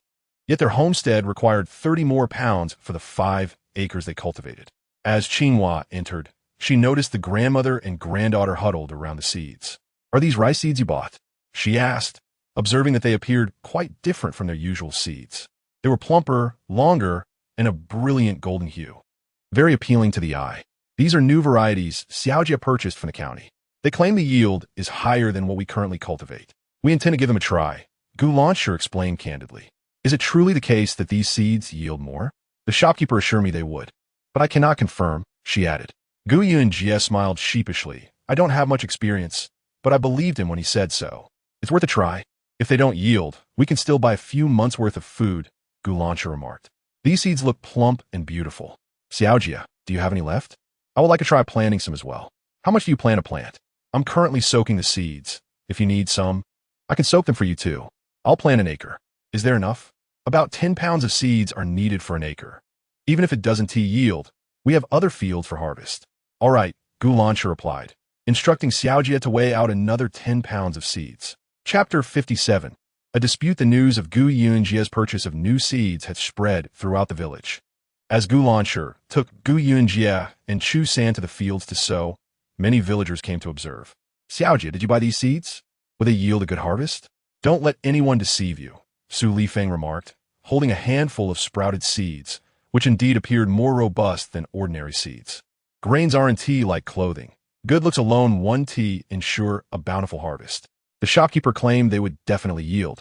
With an expected output of over 500 pounds per acre, Gu Yunji replied. 500 pounds? Su Lifeng laughed dismissively. Auntie, Xiaojia must have been tricked. After decades of farming, have you ever heard of seeds yielding 500 pounds per acre? In a good year, without disasters, it's merely around 200 to 300 pounds. Su Lifeng spoke the truth. Given the current geographical and agricultural conditions, yields indeed fell within that range. I find these seeds quite promising. Perhaps the shopkeeper isn't lying to me, Gu Yunji reasoned. This is modern hybrid rice. If the yield figures were disclosed, it would surely astonish them. However, Modern yield rates do not necessarily translate to local conditions. The results might even be inferior here. Ultimately, whether they would yield a good harvest depended on the trial planting. Should the yield exceed 1,000 pounds per acre, it would likely attract the attention of the authorities, leading her to devise ways to manage the output. Xiaojie would eventually take charge of the household. She had purchased the seeds, so they would plant them. If the harvest failed, they could always buy food to survive. Starvation was not a concern. Gulansher's casual remarks silenced the crowd. See, when one has money, everything changes. Xiaopo was the first to scoff. I'm not saying Xiaojie should take charge. The 300 taels from young Master Chun will be gone before you know it. That's not just a few taels, it's hundreds. Gulansher retorted. Our dealings with young Master Chun were entirely legitimate. How did it turn into a scam? If anything, they attempted to deceive us first. Listening to Xiaopo, Gulansher was quick to counter. Known for her sharp tongue, she would not tolerate anyone speaking ill of her granddaughter. Really, treating a granddaughter like a treasure. Xiaopo scoffed, her voice dripping with disdain. I'm happy to do so. Do you have a problem with that? Gulansher shot a piercing glance at her. We live our lives as we choose. Some people just love to meddle. If you're so concerned, why don't you help your sister-in-law, who is overwhelmed at home? Xiaopo, who was related to Lu Heshi, had a household in disarray, her eldest son having recently broken a leg, causing chaos. Lan Donghua, your family is on the brink of extinction. Who are you trying to impress? Xiaopo's anger flared as she confronted Gulansher. What does it matter if your granddaughter brings a man home? She is still a sickly thing. Whether she can even have children is a question. Gulansher scoffed at Xiaopo's bravado. So what if my Xiaojie is a granddaughter? We adore her. It's not for you to determine. I'll see if your granddaughter treasures you. When you're bedridden, will anyone be there to care for you? You might not even get a cold meal. Xiaopo spat in contempt. Gu Yunji had observed such rural disputes from an early age. Her grandmother, though mild-mannered, had a temper. While others could resort out, she rolled up her sleeves and plunged directly into the rice paddy, forcefully submerging Xiaopo's head in the water. How dare you ruin my seeds? You've never sown this kind of seed. How can you possibly know they can't yield 500 to 600 pounds per mu? By destroying 20 pounds of seeds, you have obliterated the yield of my 2 mu of rice fields. How dare you? Xiaopo never anticipated that Gulansher would act like a mad woman, pressing her head down into the water. She sputtered a few mouthfuls of muddy water, nearly choking to death. I grow my own crops, and I didn't ask you to help, so why do you care? To put it bluntly, if I wanted to plant, I wouldn't let you. I see you're simply envious. Gulansher was infuriated, and, in just a short span of time, had dunked Xiaopo's head into the water 5 or 6 times. Gu Yunji stood by, dumbfounded, witnessing her grandmother's astonishing combat prowess for the first time. Su Lifeng and Lu Hesh also looked on in shock. Once Lu Hesh regained her composure, she angrily pointed at Gulansher, momentarily speechless. Lan Donghua, you wait. You bully my sister-in-law. We won't let this matter rest. Lu Hesh stormed off to gather people. Xiaojie, quickly persuade your grandmother to let this go. Xiaopo's family has 2 sons and several grandsons. If they come, you will surely suffer. Su Lifeng spoke as she prepared to flee. Who would have thought that a mere issue over new seeds would ignite a feud between the 2 families? She was indeed a member of the Gu family, but she was also related to the Lu family. She was caught in between. Before the Lu family arrived, she needed to escape quickly. Dioye, hurry and get your grandmother to stop. A few villagers observed as Lu Hesh called for help, feeling somewhat apprehensive. If a fight broke out, the Gu family would certainly be no match for them. Xiaopo destroyed the seeds for my 2 mu of rice fields, and my grandmother is furious. I dare not call her off. Gu Yunji had no intention of stopping her grandmother. This situation was likely to escalate. Lu sighed. Before long, Lu Hesh indeed arrived with a group. They comprised Xiaopo's eldest son, Lu Jiafu's family, and her younger son, Lu Jialu's family. Upon seeing Gulansher dragging Xiaopo's head toward the rice paddy, Lu Jiafu, holding a hoe, shouted loudly and hurled the hoe at Gulansher's back. If that hoe struck her, she would either be killed or have her skin torn. Gulansher seemed to have eyes in the back of her head. She turned around just in time, and the falling hoe struck Xiaopo on the head. Xiaopo, having just choked on a few mouthfuls of water and struggling to breathe, was knocked out cold by the blow. Mother, the Lu family frantically pulled Xiaopo from the rice paddy. At that moment, Xiaopo lay unconscious, her eyes tightly shut, and her head and face covered in muddy water. Lan Donghua, You have some audacity to knock someone out. Lu Hesh ignored the incident of Lu Jiafu's host striking Xiopa, attributing Xiopa's fainting to Gu Lanshi. End of chapter. Chapter 58. Innate strength before long. Xiopa regained consciousness. Upon awakening, she found a large bump on the back of her head, a truly shocking sight. Lu Jiafu, with his dark skin and considerable height, maintained a stern expression as he pointed at Gu Lanshi. If you dare to make my mother drink water, I will ensure your granddaughter experiences the same fate. We, her children, were born to protect her. Whoever bullies us, we will retaliate. Lu Jialu, agreeing with his elder brother, joined him, rolling up his sleeves as they approached Gu Yunji. Try touching my Shao Jia. Gu Lanshi placed her hands on her hips defiantly. Let them come. If they don't witness my strength, they will think we are merely sickly cats, easy to bully. Gu Yunji rolled up her sleeves too. Is it just a fight? Who can't do that? Gu Lanshi was taken aback by the excitement in Shao Jia's eyes. Had she misread her granddaughter? Was this excitement? Chu San watched as Gu Yunji stepped forward, intrigued by her fighting spirit. The Lu brothers, furious, approached Gu Yunji from either side, attempting to drag her into the rice paddy. However, before they could grasp her arm, Gu Yunji swiftly kicked them both into the water. The splashing sound resonated as the brothers fell, muddy water spraying high and splattering on Shao Jia. Disgusted, she wiped the droplets off and stepped aside. Lu Hesh furrowed her brow, unable to believe her eyes.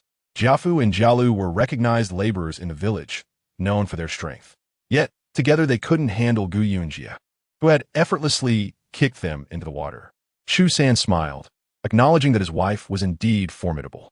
Gu Lanshi, stunned for a moment, then burst into laughter. What a hilarious sight. The onlooking villagers exchanged glances, unable to comprehend the scene before them.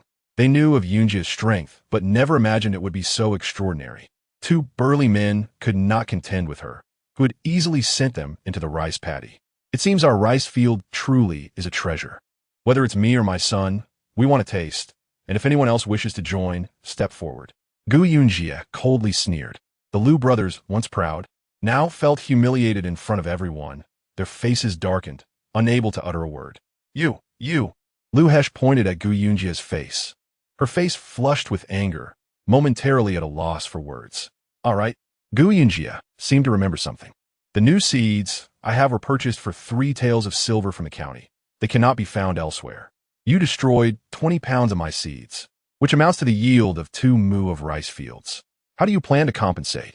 The fight had occurred, yet the issue remained unresolved. Those 20 pounds of seeds were hard-earned from modern exchanges, and to have them wasted was utterly unacceptable.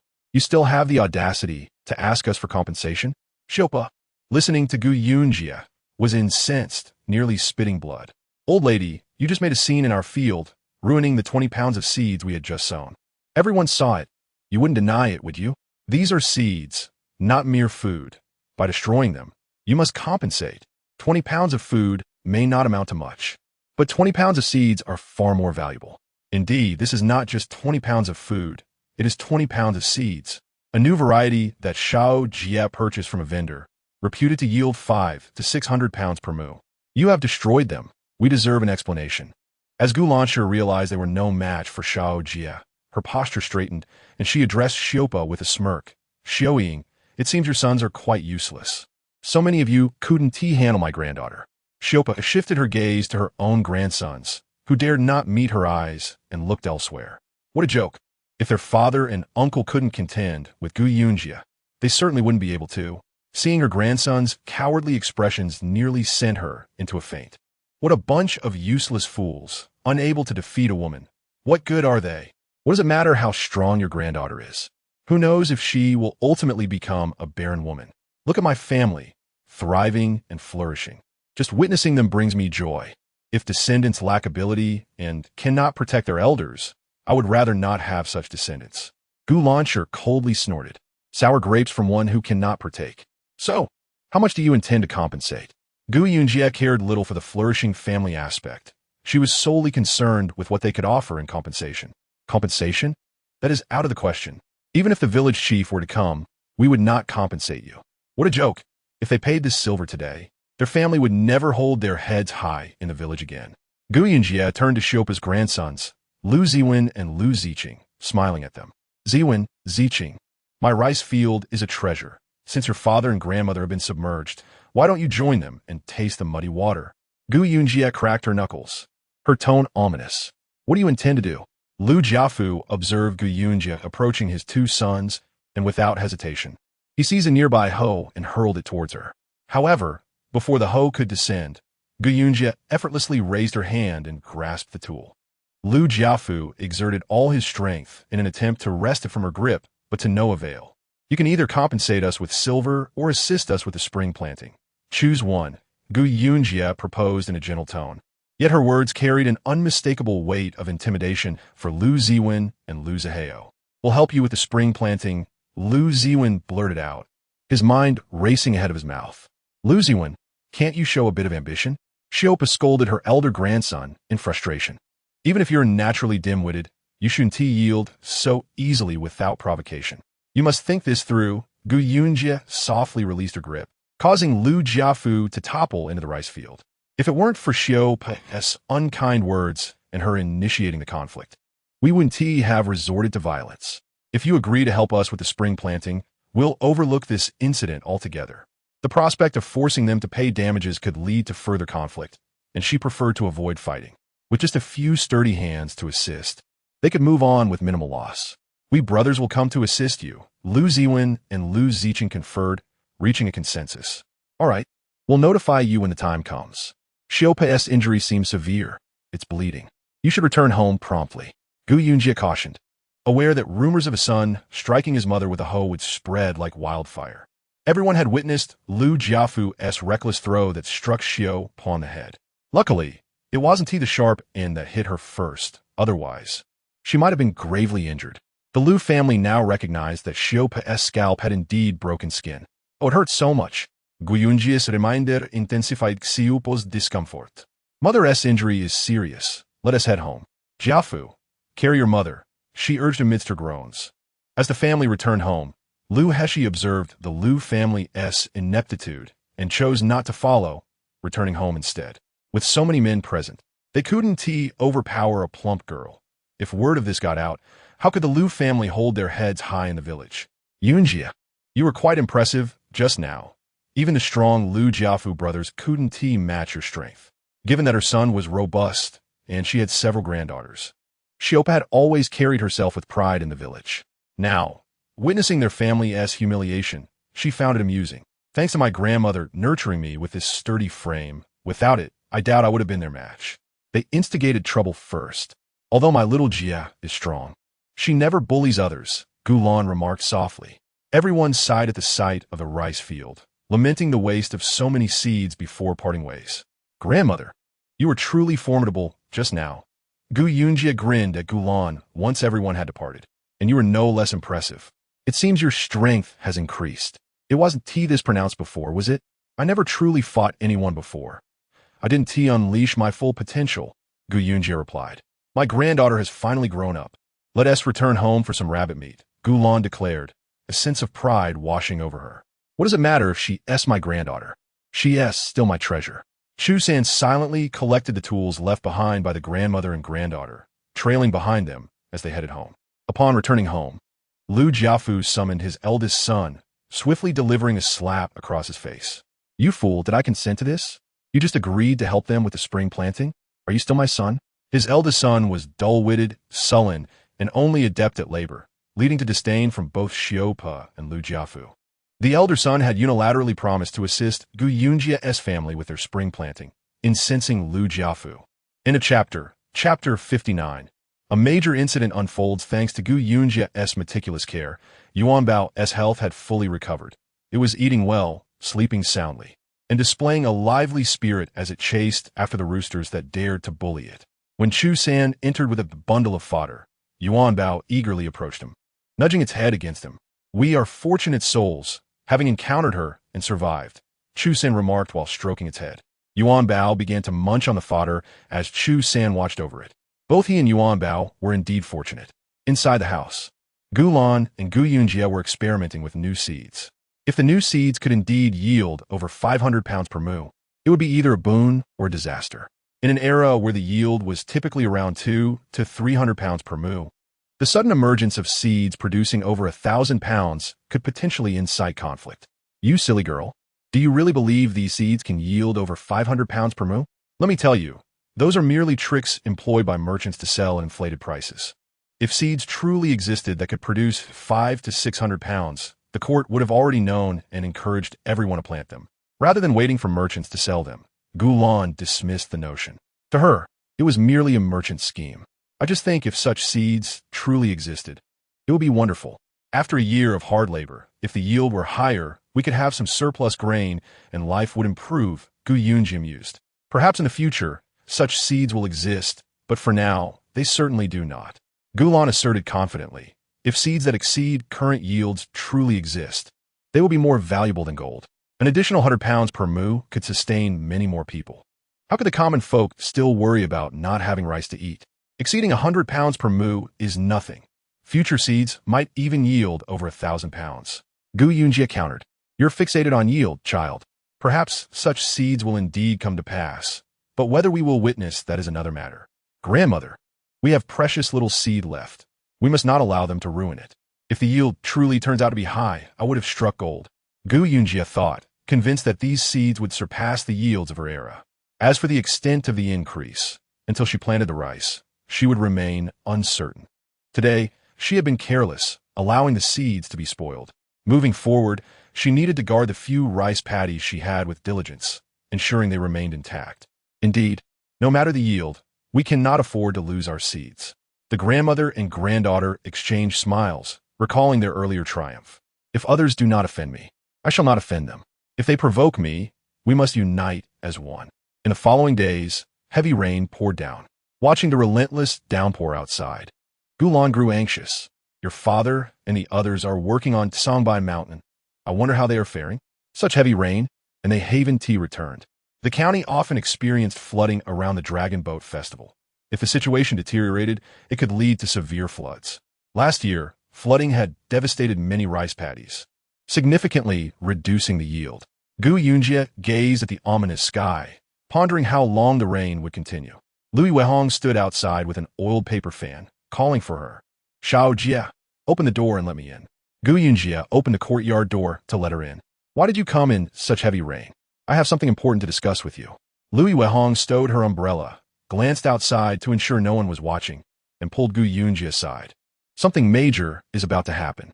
Let's talk in my room. Yunji, sensing the gravity in Louis Wehong's expression, followed her to the room. What's the matter? While I was out yesterday evening, I heard someone mention your father's name. Saying today's rain would be the perfect opportunity to make a move. The more I thought about it, the more uneasy I felt, so I came to warn you.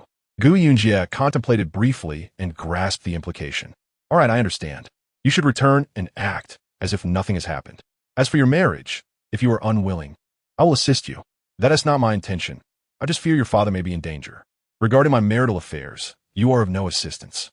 Her parents have already made their stance clear. Outsiders should not interfere. Yunji relayed what Louis Wehong had heard, and Gulan was infuriated. Is someone plotting against your father? Is that a possibility? I must visit Songbin Mountain.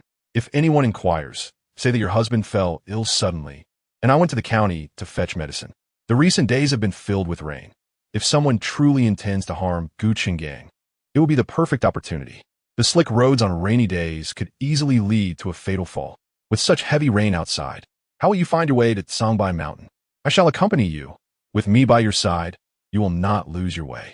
No, Yunji declined. I have visited the county a few times and know the general direction of Songbin Mountain. If you come with me, I would have to take care of you. I will be fine. Yunji had already brought out Yuan Bao. I must ensure my father's safety.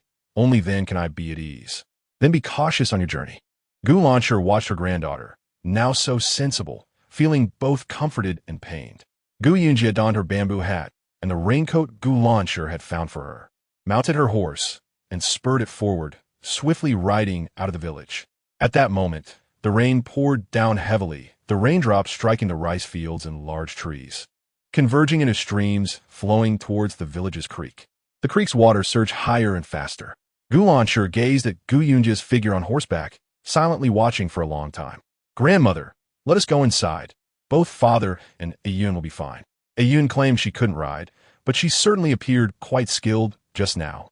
In such torrential rain, Gu Lancher struggled to voice her concerns, her throat constricted, rendering her speechless. If this matter is true, Ayun's temperament would certainly not allow them to escape unscathed. As for who it could be, there are only a few individuals who could be suspected.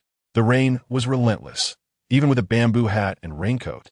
Gu Yunji's clothes quickly became soaked. Fortunately, Yuan Bao was in good health, running alongside her effortlessly in the downpour. On the day, Gu Chenggang went to Tsangbai Mountain. She had inquired in the county about the location of the Lei Gong Temple.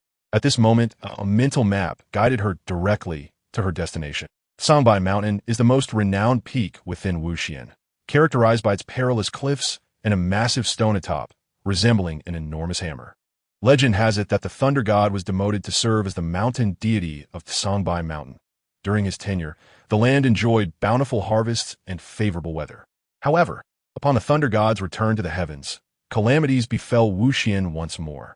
Years of flooding severely diminished the yield of early rice. Lord Kong received guidance from a sage, who advised that constructing a Lei Gong temple would restore the thunder god's protection. Currently, individuals from various villages were laboring on the mountain. They had committed to a half-month of work, regardless of wind or rain, to complete the temple before the Dragon Boat Festival to ensure regional peace. Villagers struggled to carry pillars as thick as a person, slowly ascending the mountain. The foreman frequently shouted, "Hurry up! At this pace, how can we finish before the festival?" Some protested, "Foreman, we also wish to work faster, but in this heavy rain, how can we?" If they rushed and something went wrong, who would be responsible? The mountain's treacherous terrain, compounded by the slippery rain, made every step perilous. "You talk too much. If the Lei Gong temple isn't finished on time, we will all face the consequences." The foreman remained indifferent. "Hurry. Once we get these pillars up, we can go home early for lunch." Each pillar measured 10 meters in length and required 8 men to carry. Gu Chenggang led the way with Lu Jiafu to his left. Lu Jiafu had arrived the previous night. His brothers had been away for work, causing them to arrive 2 days later than the rest. The foreman assigned them to Gu Chenggang's group.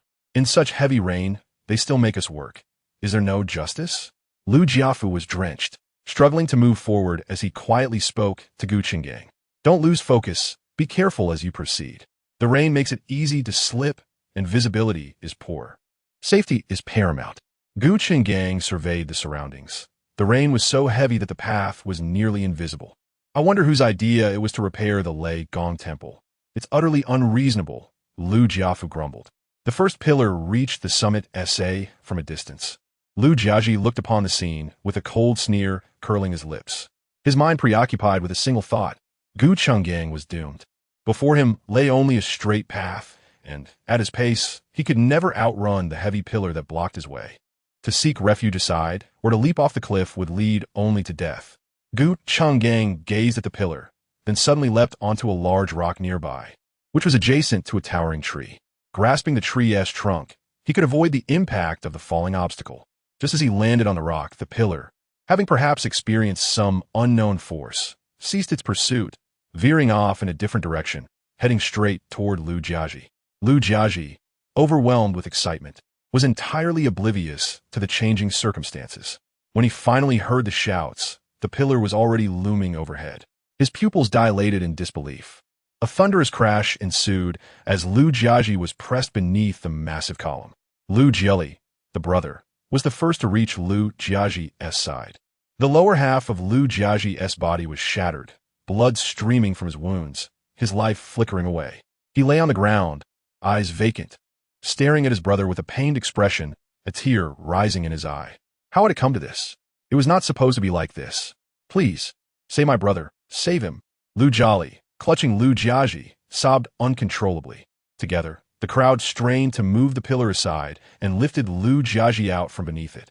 At this moment, only a faint breath remained in him.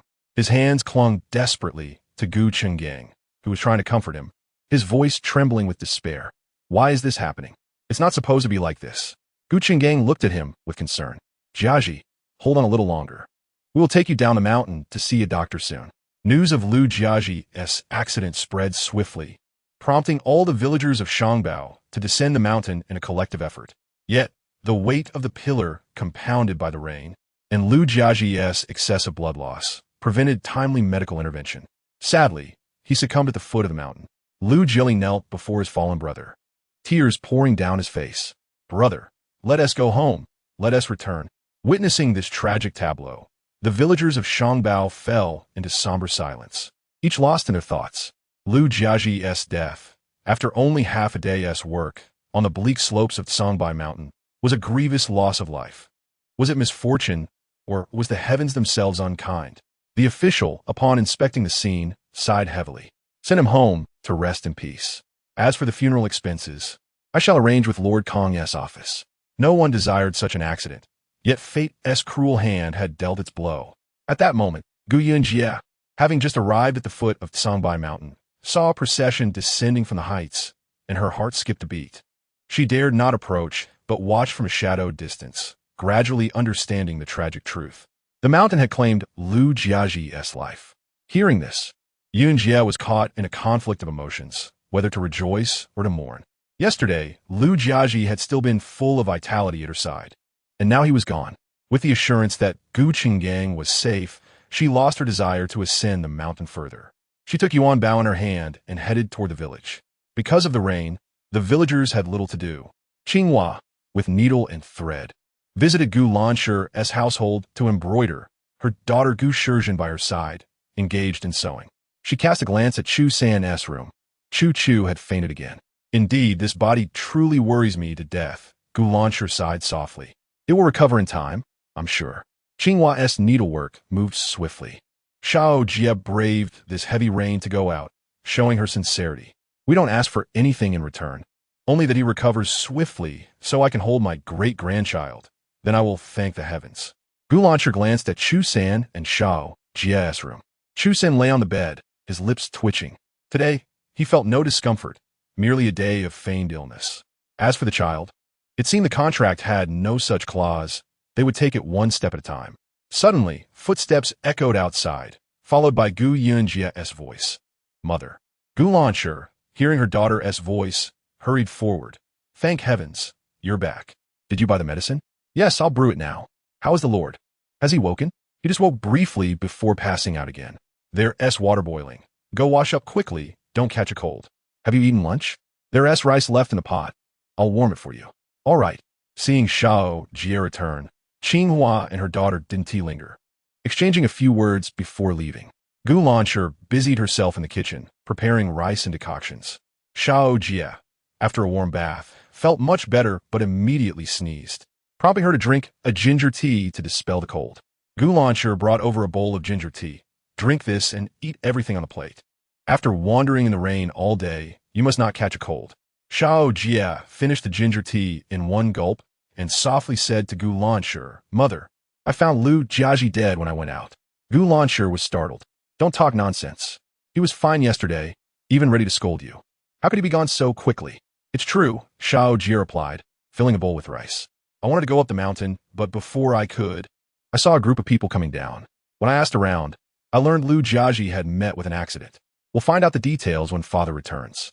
If it was merely an accident, it's a tragic loss of life. If not, if he harbored ill intent, then it's deserved." "I think the same." Gu Lanshur nodded. "Lu Jiaji and his brother left last night. Those local officials probably told him something. They likely intended harm to father but failed, ending up entangled in their own demise." "We know nothing," Shao Jie said. "I only went to the county for medicine." Gu Lanshur shifted the topic. "We'll understand the truth once Chenggang returns." Shao Jie nodded, eating diligently. When Shao Jie brought the medicine into Chu San's room, he was sitting on the bedside. He looked up at her with gentle eyes and drank the medicine without hesitation. "Is father all right?" "Lu Jiaji has died. As for father, things are temporarily stable." Gu Yunji didn't intend to hide the truth from Chu San. "Are you going to sleep or not?" Dayud. Chu San moved aside slightly. Chapter 61. Caught cold. Gu Yunji was truly exhausted. After running all day in the rain, she fell asleep almost immediately upon lying down. Chu San propped himself up, gazing at her with tender affection. Gu Yunji turned over, instinctively leaning her legs against him. Chu San did not push her away, just as he had in tea the night before. Their breathing intertwined softly, and soon, Chu San drifted into sleep as well. This sleep lasted until evening. When they awoke again, the rain had eased considerably. Gu Lanshur, noticing their awakening, brought out food from the kitchen. "I've eaten already. You two can eat now. I'm full too. I don't want to eat anymore, Yunji replied, feeling her head heavy and limbs weak. Symptoms she knew all too well, signs of catching a cold. Your complexion is quite flushed. Are you feeling unwell? Chu-san observed her face, noticing it was noticeably redder than usual, as if she had fever. Gu Lanshi examined her forehead, then sighed softly. I thought I was strong enough to withstand the rain, but it seems I caught a cold after all. There's medicine at home. I'll brew some. All right. In truth, such a mild cold could be easily treated with some over-the-counter cold medicine from the laboratory. Just as she finished her soup, she heard movement outside. Looking through the kitchen window, she saw dozens of torches approaching the village entrance, gradually drawing nearer. Before long, she heard the wailing voices of women from the household. Jafu, you were fine yesterday. How could you leave us today? Don't scare mother. The local officials, upon learning of Lu Jiaji's accident in the mountains, were also startled. They hurriedly dressed and arrived swiftly. Old man, how could you leave so quietly? What am I supposed to do? Lu Jiafu's wife, cradling her already cold and mutilated husband, wept and cried out until she ultimately fainted. Uncle, what on earth happened? My father passed away just last night, and now, in less than half a day, he is gone. Lu Ziwen, as the eldest son, felt compelled to take charge following such a calamity. The rain fell heavily, and one of the pillars that had been moved suddenly loosened. Lu Ziwen's elder brother had just finished work and was descending the mountain when the rolling pillar struck him directly. My unfortunate elder brother was lost just like that. Was there truly no one up there? How could the pillar have rolled down? The rain was relentless, and everyone had left after placing the pillars, with no one watching over them. Father, Lu Ziqing knelt before Lu Jiafu. Why did you leave so abruptly? You didn't even have time to say a word to us. With circumstances as they were, it was time to arrange for the funeral. I will discuss the subsequent matters with Lord Kong. The village chief wore a weary expression, as events had unfolded differently than he had anticipated. Gu Chenggang had returned safely, yet Lu Jiafu was no more. He had paused momentarily beside Gu Chenggang. Jialu, come with me. The village chief called Lu Jialu away.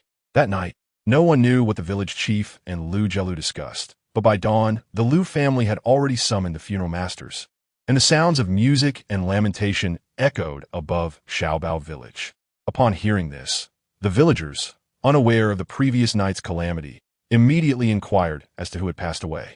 Upon learning that it was Lu Jiafu, disbelief washed over them. No way, he was just fighting with Gu Yunji 2 days ago, and now he's gone? That was too swift. 2 nights prior, the village chief had allowed them to leave, stating he had informed the upper authorities and permitted them to stay an extra 2 days. Who could have anticipated that such an accident would occur when work commenced yesterday? Life is indeed unpredictable. Xiaopa fainted from grief. Gu Chenggang and Gu Luoshang had escorted Lu Jiafu home the previous day, thinking he could remain there for a couple of days. Now, having returned from Lu Jiafu's wake, Gu Lanshi noticed her son drenched and quickly urged him to change his clothes. What happened to Jiafu? She feigned ignorance as she questioned her son. Gu Chenggang recalled the incident with trepidation, but replied, if the pillar hadn't struck a rock and changed direction, the person holding the funeral today would be me. What do you mean? Upon hearing this, Gu Lanshi sensed there was indeed something amiss. It's fine, I am all right now. Gu Chenggang wished to say no more. Perhaps it was merely an accident. Jiafu bore this misfortune for me. The heavens are perceptive. Gu Lanshi ambiguously asked, will you still go? Yes, we must handle Jiafu's affairs. And we must go. The rain made the roads treacherous, and it wasn't easy for anyone. Everyone needed to be cautious, as they were all people with families. Gu Chenggang heard that Xiaojie had caught a cold and was now feverish. Gu Lanshi pondered for a moment before deciding to reveal the truth to him. Let someone else scheme against him, and he needed to be prepared. I heard Xiaojie came to find me yesterday, he exclaimed in shock. Xiaojie came to find me yesterday? How could you let her out in such heavy rain? I knew you might be in danger. She was frantic and couldn't be stopped. The events of yesterday were likely no mere accident. Someone must have plotted, and it cost them dearly. Gu Chenggang had already suspected there was more to yesterday's happenings, and his mother's words prompted him to recall certain details. I will uncover the truth behind this. He turned to Xiaojie and assured her, I will safeguard myself. You all should remain at home, without worry, and cease searching for me. It is unsafe. I was overly concerned yesterday, fearing something might happen to you. Father is skilled. Have you forgotten? If they wish to target me, they must consider if they have the capability. Lu Jiafu's funeral was swiftly arranged. By the following afternoon, officials from the county arrived, offering 20 taels of silver as compensation for Liu Jiafu's demise, along with several bags of rice as a consolation. After sending the county officials away, the village chief confined himself to his room. The next afternoon, when Gu Qinggang left home, Xiaojia's fever had subsided. However, she still lacked energy and felt weak. Chu San entered with a bowl of porridge. Xiao Yunjie, disinterested in eating, instructed him to set it aside and return to sleep. I want to rest a little longer. You should drink some porridge before sleeping. I don't want to eat. I'll feed you. Chu San held the bowl, gazing at Gu Yunjie. Ha! She chuckled. All right then, let us see how you handle caring for a patient.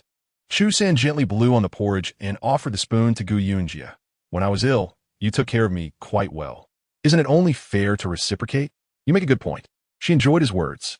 When Gu Lanshi entered, she was pleased to see the warm interaction between the young couple and thought to herself that if they developed feelings for one another, the day they became true spouses would not be far off. How are you feeling? Any better? Gu Lanshi touched Xiaojia's forehead, noting it was no longer hot. The fever has subsided, but I still want to sleep.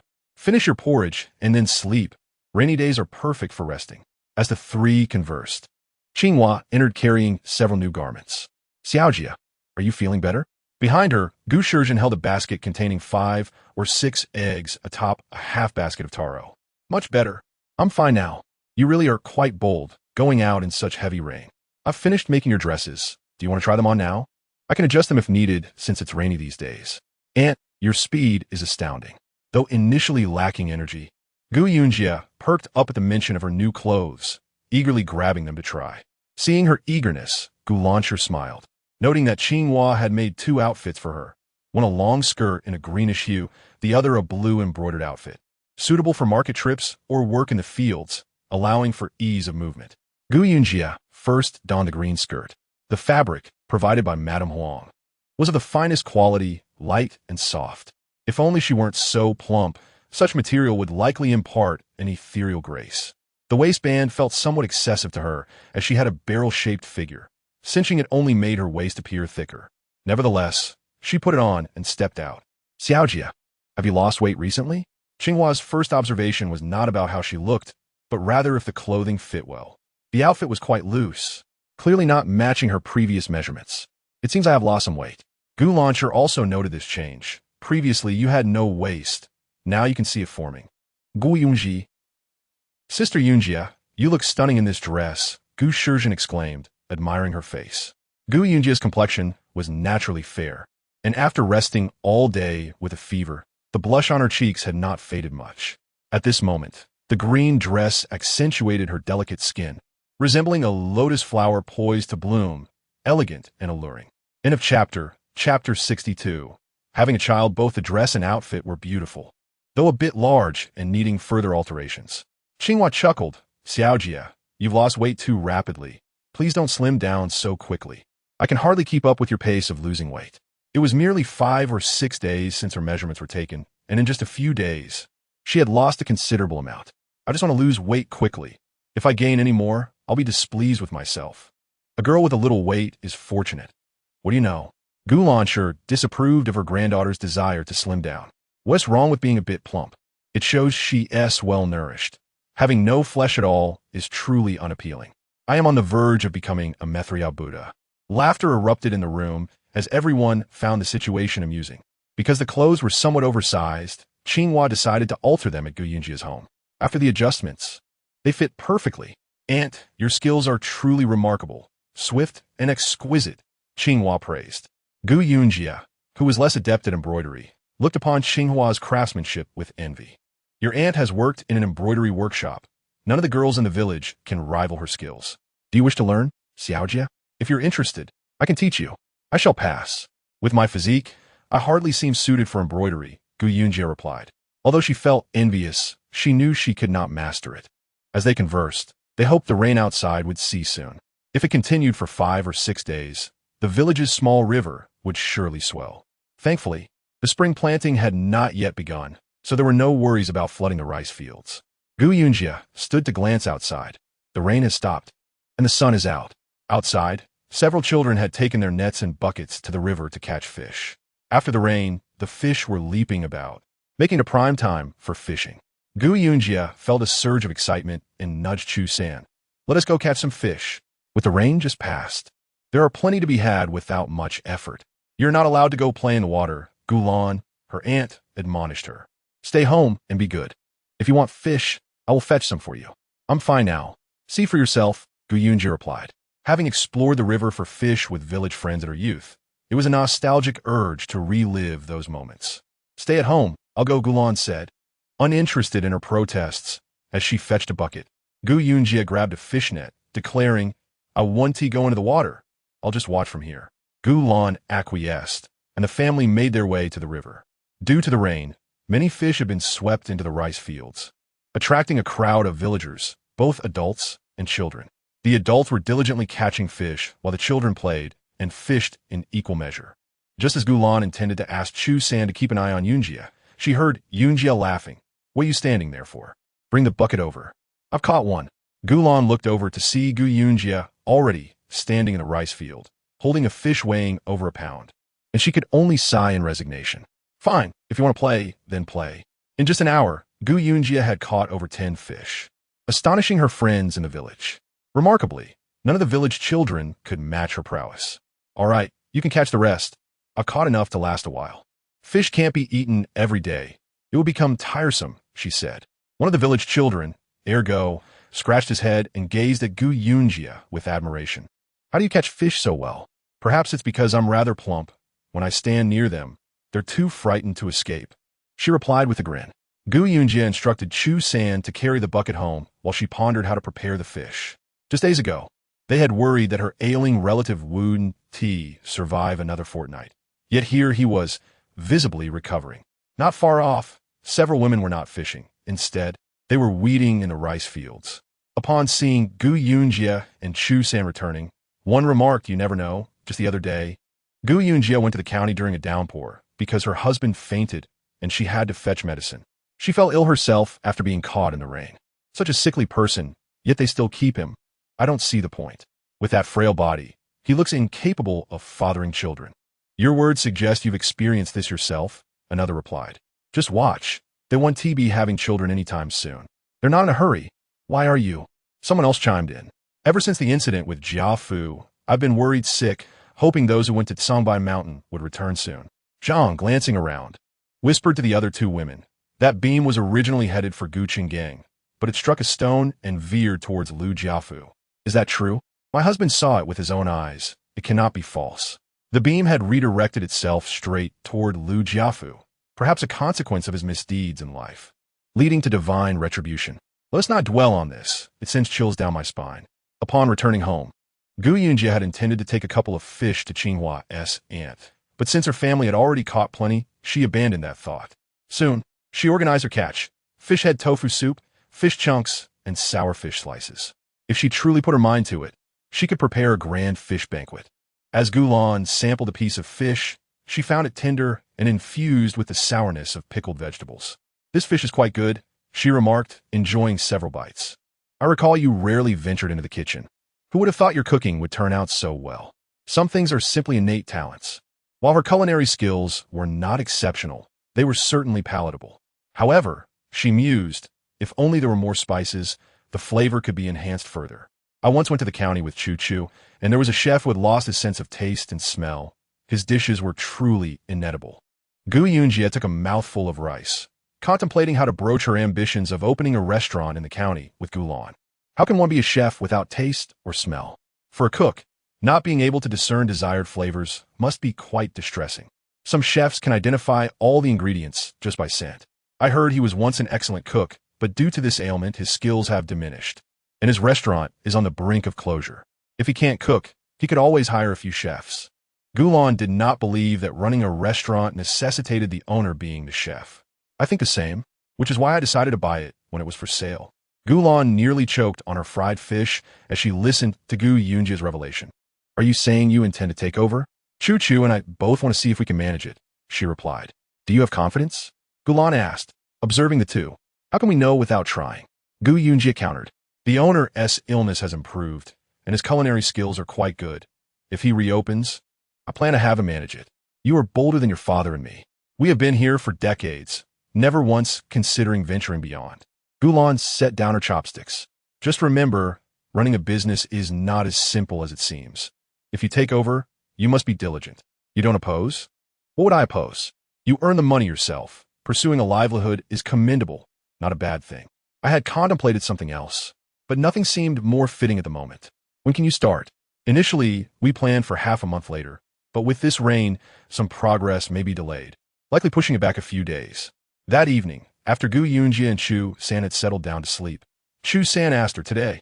Someone in the village asked when we would have a child. And what did you say? I told them it wasn't urgent. Chu San adjusted the blanket. At first, they said you wouldn't last more than half a month, but now they seem concerned about when we might have children. It is evident that, in their eyes, your physique has considerably strengthened. The idle gossip in the village is not something she cannot hear. She merely chooses to disregard it. Which village is without its share of gossip? If one were to take everything to heart, life would become unbearable. They also care for me, worrying that if I fail to bear a child, I might be cast out by you.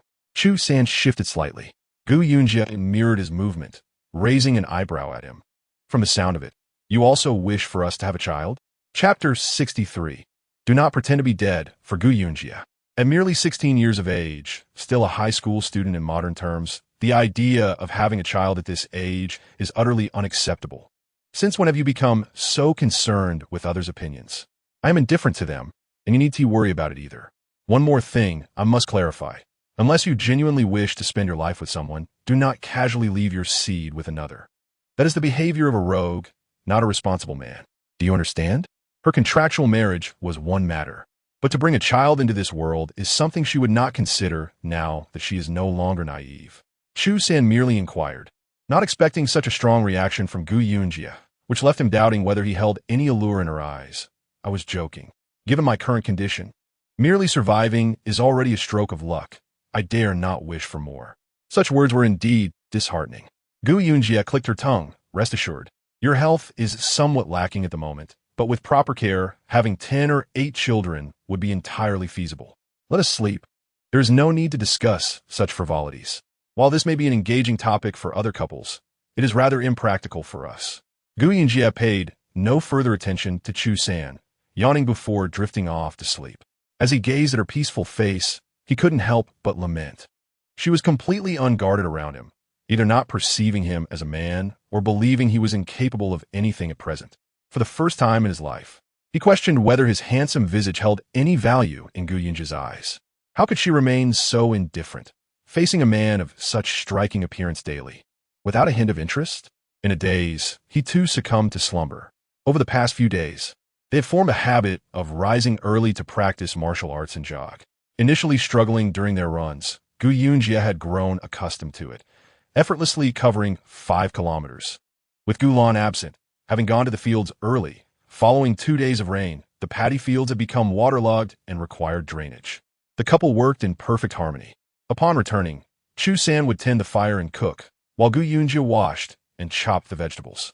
Once she finished her tasks, the rice would be ready, and they could proceed to stir-fry. Yugo called Grandma back for dinner. I will wash the taro. Will you cook it for lunch? Taro soup was her favorite, especially when paired with chili sauce or pickled vegetables, elevating its flavor to exquisite heights. No need to call me. I'm back. Gulan set down her hoe in a corner. The seeds we sowed last time, even if they weren't destroyed by Xiaoying, have likely perished due to the rain. The excessive rainfall in the paddies would surely drown the seedlings. Today, however, the weather was splendid. Gu Yunji glanced outside to see a bright, sunny day. Indeed, spring weather can be as fickle as a child's face. With the weather clear, everyone hurried to plant for spring. With so much work in the fields, Gu Yunji and Chu San could not afford to remain idle at home. They needed to assist in the labor. By day's end, Gu Yunji felt more exhausted than after their jogging sessions, her back nearly unable to straighten. Chu San had shown marked improvement in his farming skills, no longer resembling the clueless person from before, unable to distinguish the tools. That day, a matchmaker had visited Lu Yuehong's home. Upon leaving, the matchmaker wore a smile, indicating success. Gu Yunji recalled Lu Yuehong mentioning a prospective marriage arranged by the village chief, suggesting she be a concubine for some family in the county, which she seemed reluctant about. While washing clothes, Gu Yunji deliberately slowed her pace to walk alongside Lu Yuehong. Yuehong, Gu Yunji called out to her. Lu Yuehong appeared nervous, glancing around instinctively. What is it? Do you have some time later? I plan to gather firewood in the back mountain. I also need to collect firewood. Lui Wehong replied hastily and turned to leave, appearing anxious as if she feared others would discover her interaction with Gu Yunji. Previously, Lui Wehong had warned her that if she did not wish to marry into the county as a concubine, she would be willing to assist. After returning home to hang the clothes, Gu Yunji took her hatchet and woven basket and headed up the mountain. After passing a small bamboo grove, she found Lui Wehong already there. Are you going to the small hillside? Lui Wehong asked. Yes, let us go together. The two did not head toward the small hillside, but instead ventured deeper into the woods. They found a resting spot, and Gu Yunji set down her basket, gesturing for Lui Wehong to sit. Are a matchmaker who visited your home today? Was it for the same family? Upon mentioning this, Lui Wehong's countenance darkened, and she nodded. The matchmaker came to finalize the date for my visit. When? In 6 days. Is it so urgent? When they spoke, I overheard that it is that Chun Gongzi who visited our village last time. Gu Yunji had suspected as much and turned to Lui Wehong. Do you have someone in your heart? Lui Wehong blushed at the sudden question, not directly answering, but forcing a bitter smile. For families like ours, having or not having a beloved is inconsequential.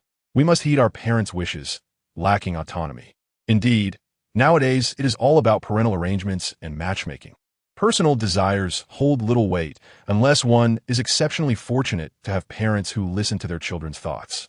That Chen Gongzi is not a good man. Gu Yunji had dealt with Chen Guang a few times and had discreetly inquired about him. If you enter the Chen household, it is highly likely you will not come out alive. Is that true? One can yes. Lui Wehong returned home less than half a day after feeling a chill, followed by an unexpected fever. Her parents paid little heed to her illness, believing she was merely feigning sickness. You little wretch, the matchmaker has just left, and you're already putting on airs like a spoiled daughter. Let me tell you, even when you become someone else's wife, I am still your mother. You must obey my commands. Get up and cook. Stop pretending to be dead in bed. Lui Wehong was acutely aware of her own physical state. Minor ailments could be endured, but it was unthinkable that she could be bedridden. Her mother's indifferent words chilled her heart, and in a hoarse voice, she replied, Mother, my head truly aches, and my body feels weak. I cannot get out of bed. Please help me summon a doctor. I feel as though I might perish. Nonsense, you won't die from a mere fever. Her mother approached and felt her forehead, which was burning. It's just a fever. You've had them before and survived. You're just trying to shirk your responsibilities. Mother, I genuinely believe my sister is ill. Let me prepare the meal. Lui Wehong's younger sister interjected, observing her sister's distress. Hurry up. What is so difficult about fetching firewood from the mountain? And now you can't even get out of bed? Lui Wehong's mother scolded. I returned from labor without even a hot meal to eat. What else can I expect from you? Mother, I feel awful, Lui Wehong replied, dizzy from the fever. What nonsense. You've had fevers before. Just sleep it off. Her mother stepped outside, calling for her youngest son. Xiaobao, where are you? Come home for dinner. A dirty little boy of 3 or 4 came running back. Seeing her son, her mother smiled broadly. You rascal, where have you been? Look at you. Xiaobao, hearing his mother's words, replied impatiently. Didn't you say dinner was ready? I want to eat, then I'll go out to play. Fine. I'll tell your sisters to hurry. Come, let us see what tasty things we have at home. With that, she took Xiaobao inside. End of chapter 64. Recent misfortunes. Lui Wehong descended the mountain first, while Gu Yunji continued her herbal gathering for quite a while. Fortune smiled upon her, and she unearthed a 60-year-old ginseng. With the prized ginseng in hand, Gu Yunji worked with remarkable dexterity. It is said that one who lives near the mountains reaps the benefits of a land. As long as luck is on one's side, treasures abound in the mountains. Last time, she found a 100-year-old reishi mushroom, and this year, she struck gold again with a 60-year-old ginseng. If these wild ginsengs could be sold in the modern world, they would surely bring great wealth. Reflecting on the exchange conditions from her last laboratory visit, Gu Yunji decided to give it a try. She found a secluded spot and easily entered the laboratory. Placing the 60-year-old ginseng into the exchange machine, she requested a packet of ginseng seeds. Before long, a sound emitted from the display, indicating that something had emerged. Upon inspection, she discovered it was not ginseng seeds, but a packet of 5 or 6-year-old ginseng roots. What was the meaning of this exchange? Did they fear the seeds would not survive and thus provided her with smaller ginseng? Counting the contents, she found precisely 10 roots. If planted in a conspicuous location, They would likely be quickly excavated by villagers. To conceal them, she would have to venture deeper into the mountains. Glancing at the exchange machine, she sighed, "Very well, I shall attempt this. If they do not thrive, do not blame me." She initially requested seeds, yet they had given her ginseng roots instead. Upon returning home, she found her mother had prepared dinner. "Why did you take so long? I was about to venture into the mountains to find you." Following the incident where Lu Jiechi was bitten by a snake, she had developed a certain trepidation regarding the back mountain, fearing her sister might encounter venomous snakes. "I found something good, but took longer than expected." Yunji set down her basket, washed her hands, and sat down to eat. The midday meal included her favorite taro soup and pickled vegetables. With these two dishes, she could easily finish 2 large bowls of rice. After the meal, she placed the ginseng she had unearthed on the ground. "I regretted digging this up. Its age is too young to be of much use. I want to plant it back in the mountains. Do you agree?" "Plant it back." Her mother chuckled. "You'll plant it, and before you know it, someone will dig it up again. It's better to keep it ourselves. Though it may not be as potent as older ginseng, it is still valuable. I believe that even if it grows a few more years on the mountain, it would still be beneficial." Yunji rested her chin on her hand. "Choo-choo, come with me to the mountain tomorrow. I want to see if the ginseng can thrive again. If it can, I am considering clearing a patch of land in the back mountain to cultivate medicinal herbs. The pristine forest environment is exceptionally suited for various wild crops. It would be a shame not to utilize such a place." "You just dug it up from the mountain today, and you want to plant it back tomorrow? What is wrong with that?" "There are no rules stating that I cannot replant what I have excavated today. I simply wish to see if the ginseng can thrive in a different location. If it does, we could create our own herb garden, alleviating any concerns about their survival." "All right, I will accompany you tomorrow." In the evening, Lu Yuehong's mother could be heard scolding at the door, first berating Lu Yuehong for feigning illness, then chastising her other daughters. In her eyes, none of her daughters could do right, and only her sons garnered her favor. Aside from Gu Yunji, who was aware of Lu Yuehong's illness, no one else took her condition seriously. It was not until they learned that Lu Yuehong had developed a frightful rash that the situation drew concern. Could it be? Mother said she found a good match for her. The suitor's family is coming in a few days. Now that she has a rash, will they be scared away? This girl is destined to suffer. I heard the suitor's family is quite wealthy. She could live a good life there. Who could tell? At first, Lu Yuehong's mother dismissed her fever as trivial. All her daughters had experienced illnesses in their youth and had seldom seen a doctor, simply sleeping off their ailments. When Lu Yuehong came down with a fever, her mother dealt with it in the same manner. To her, young girls should not be so delicate. After this instance, she believed that if they endured, they would not fall ill again. Who could have anticipated that upon waking, Lu Yuehong would be covered in rashes, with her skin resembling clusters of beans, looking exceedingly alarming?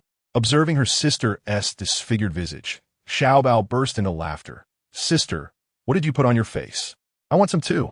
As Xiaobao approached, Lu Yuehong's mother swiftly grabbed his arm, restraining him and scolding, "You little rascal. Did you touch something you shouldn't have while you were in the back mountain yesterday?" Lu Yuehong, her throat aching fiercely and lacking strength, simply wanted a drink. "Mother, I want some water." "Nonsense." Her mother, seeing her current state, recalled that in 5 days, the Chen family would come see her. If they saw her like this, surely they would not want her, and so she hurriedly rushed to the village chief's home. The chief, having learned of Lu Yuehong's illness, arranged for a doctor to come from the county to examine her condition. Upon seeing the rashes on Lu Yuehong's body, the doctor was so frightened he dared not approach. "Lu, the chief, I am afraid my medical knowledge is insufficient to discern her ailment. I must take my leave." Terrifying, utterly terrifying. The village chief, witnessing the doctor flee in panic, hurried after him. "Doctor, what do you mean by this?" "Lu, I advise you to send her away, or at least isolate her. She should not be in close proximity to others, as she may be contagious." The chief gasped, "Thank you for the warning, doctor. I bid you farewell." "Chief, what did the doctor say? What is wrong with my Yuehong? Can she be treated?" "The doctor has declared that her illness is beyond cure, advising you to keep your distance to avoid contagion." Lu Lerzhang's face turned ashen. "Did I not instruct you to let her rest at home and refrain from going out? I had no inkling that she would return with a fever after merely going to the back mountain for firewood." Yuehong's mother felt aggrieved. "What about Yuehong's marriage? Even in her current state, you still think of her matrimonial prospects?" In her condition, Would anyone dare to accept her? Lu Lerzhang took a deep breath. Let us discuss this later. As Yue Hong's mother saw Lerzhang leave, she lamented, "That wretched girl. When will she recover? Now she has this illness, and we have lost 10 taels of silver. Do you harbor a grudge against us, unable to bear our family's well-being? Daughter, my sister appears gravely ill. Please save her." Lu Yuemei, the second daughter, was distressed by her sister's suffering and wept. "How can we save her? It seems she is doing this intentionally. She does not wish to marry, thus she has made herself ill. Lu Yuehong, just wait. If you do not wish for our happiness, I shall ensure you do not have it either." Hearing her mother's endless complaints devoid of concern, Lu Yuehong shut her eyes. If given a choice, she would prefer never to have come into this world, and certainly not to have chosen such a mother. Yue Hong's mother locked the door and ordered the windows shut, commanding the family, "From now on, none of you are to see her or bring her food. That rash she has is a result of her own negligence. A few missed meals will surely cure her. Mother, if you do not give my sister water, she will die.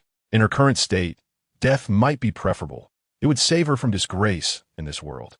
Lu Yuehong closed her eyes, acutely aware that her mother regarded her as insignificant. Even if she was deemed unworthy, she was still flesh of her mother as flesh, and one would think a mother would not neglect her own. Yet, in her illness, her mother offered not a word of care, only disdain, forbidding her sisters from tending to her. What kind of heart does a mother possess, given that she bore her? In a half-conscious state, Lu Yuehong pondered many things, mostly contemplating that perhaps dying would be a blessing. In the following days, Yue Hong's mother indeed followed through on her threats, not once delivering food or water to Lu Yue Hong. Occasionally, she would glance through the window to ensure her daughter was still alive before dismissing her from her mind. Lu Lerzhang paced irritably within the room, sensing that recent events had taken a turn for the worse. Initially, it was Jiechi who had suffered a leg injury on the mountain. Then he had instructed Jiafu to create an accident for Gu Qinggang, but instead, it was Jiafu who got injured. It was his idea to have Lu Yue Hong sent to be a concubine for young Master Chen, due to a prior incident involving a fox fur coat. Zihu had offended young Master Chen, discovering that Chen had an affinity for beautiful women and a penchant for acquiring them. Lerzhang thought to send Lu Yue Hong to Chen. Yet before she could be sent, Lu Yue Hong had contracted a strange illness. Lu Lerzhang turned to his eldest son. "I find this entire situation suspicious, as if someone is deliberately working against us. Father, have you noticed that our troubles began only after we broke off the engagement with that foolish girl Gu Guiyan?" Lu Jiechi's face was marred by resentment following his leg injury.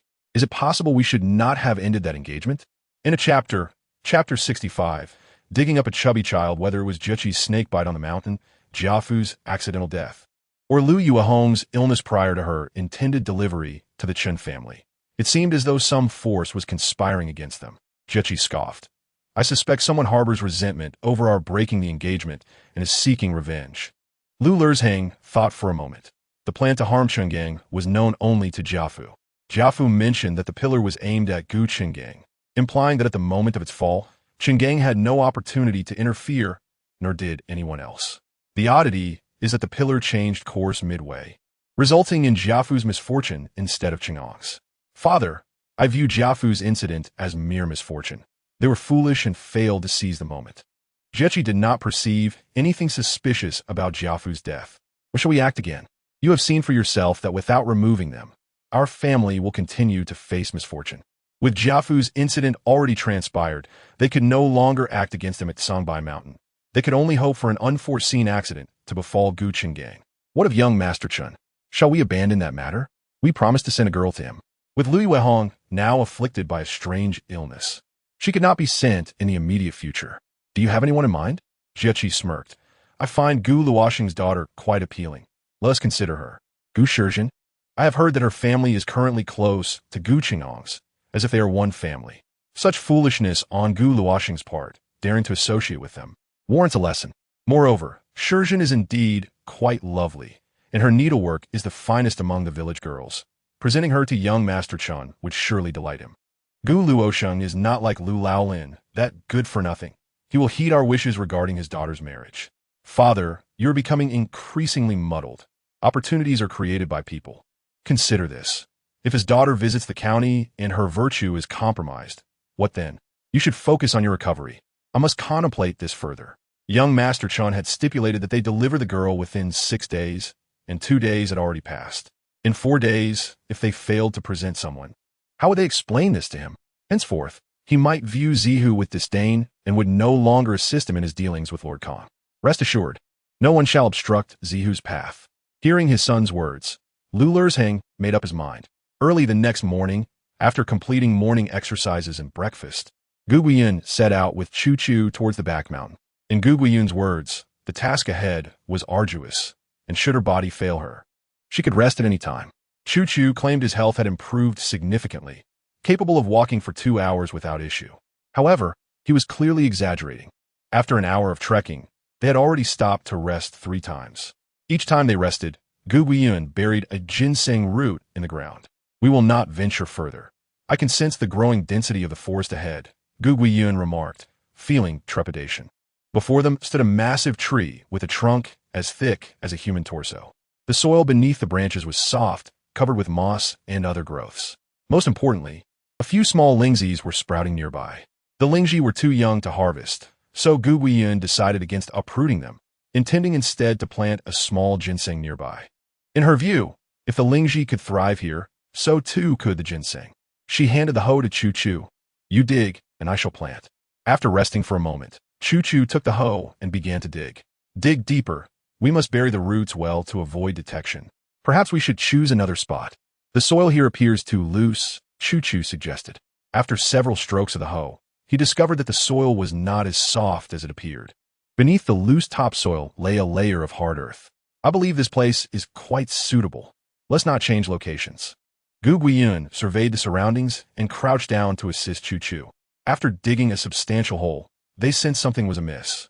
It seems there is something beneath. Chu Chu hesitated to use the hoe any further, opting instead to cautiously sift through the soil with his hands. I too feel it. Could it be that someone buried treasure here long ago, and we have unearthed it? In Gu Yunji's eyes, a spark of anticipation ignited. After traversing numerous mountains, had heaven finally opened its eyes to grant her the fortune of unearthing a treasure? But do not rejoice too soon. In stark contrast to Gu Yunji's optimism, Chu San remained less buoyant. The duo, in a tacit agreement, diligently scooped away the earth from the pit, casting it aside bit by bit. Halfway through their endeavor, Gu Yunjia seemed to encounter something soft and yielding. As she focused her gaze, she discerned a small hand, a child's hand. A gasp escaped her lips.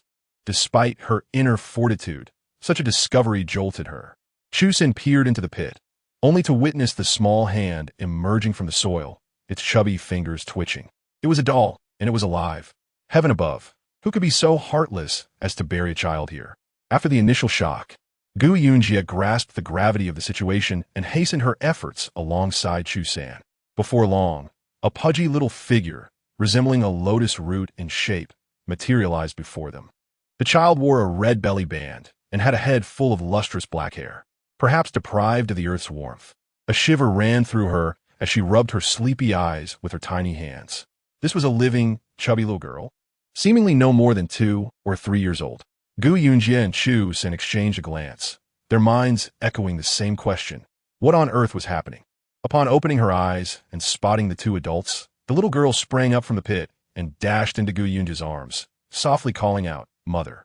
Gu Yunjia froze, her body stiffening as she instinctively embraced the plump child, fearing she might fall. "Mother," the chubby girl nestled closer, exclaiming, "I finally found you. Lingling has been searching for you so hard." Gu Yunjia stood there, petrified, holding the chubby girl, unable to move. As she watched the child burrow into her embrace, she intended to ask her questions. Yet, the little girl, noticing Gu Yunjia's silence, swiftly darted into Chu San's arms, wrapping her tiny arms around his neck and softly calling, "Father." Startled by the address, Chu San lost his balance and fell backward. Where on earth had this child come from? Immediately recognizing her parents, it was utterly bewildering. Gu Yunjia approached, lifting the chubby girl, and brought her round face close, asking, "Did you just call me mother?" The little girl found Gu Yunjia's action amusing, wriggling her limbs and giggling as she replied, "Yes, mother." "Then tell me, who are you? How did you end up buried in the ground? What your family?" "Mother, you are my family. Don't you want me anymore? I wish to inquire how you came to be here." "Surely, you didn't bury yourself?" "I came to find you, mother." The little girl twirled around gleefully. I planted myself here, waiting for you and father to find me. I waited and waited, and at long last, mother, you found me.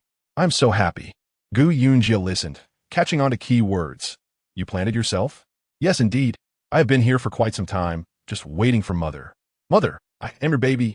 Don't you recognize me? The little girl wrapped her arms around Gu Yunji's neck. I truly am your baby. At that moment, Gu Yunji felt immensely perplexed. What on earth was happening? A thought struck her. She rummaged through her bag and produced a ginseng root for the child to identify. Is this you? The little girl shook her head. Which one is you? Pointed out to mother. The chubby girl scanned her surroundings and pointed to several nearby, small reishi mushrooms. They're my babies. Gu Yunji gazed at the few young mushrooms on the ground, contemplating a possibility. Are you a reishi spirit? She had watched numerous fantasy films and knew that a reishi capable of transforming into human form must have attained a certain level of spiritual essence. One might say so. Mother, you are so warm. The little reishi clung to Gu Yunji like a pendant.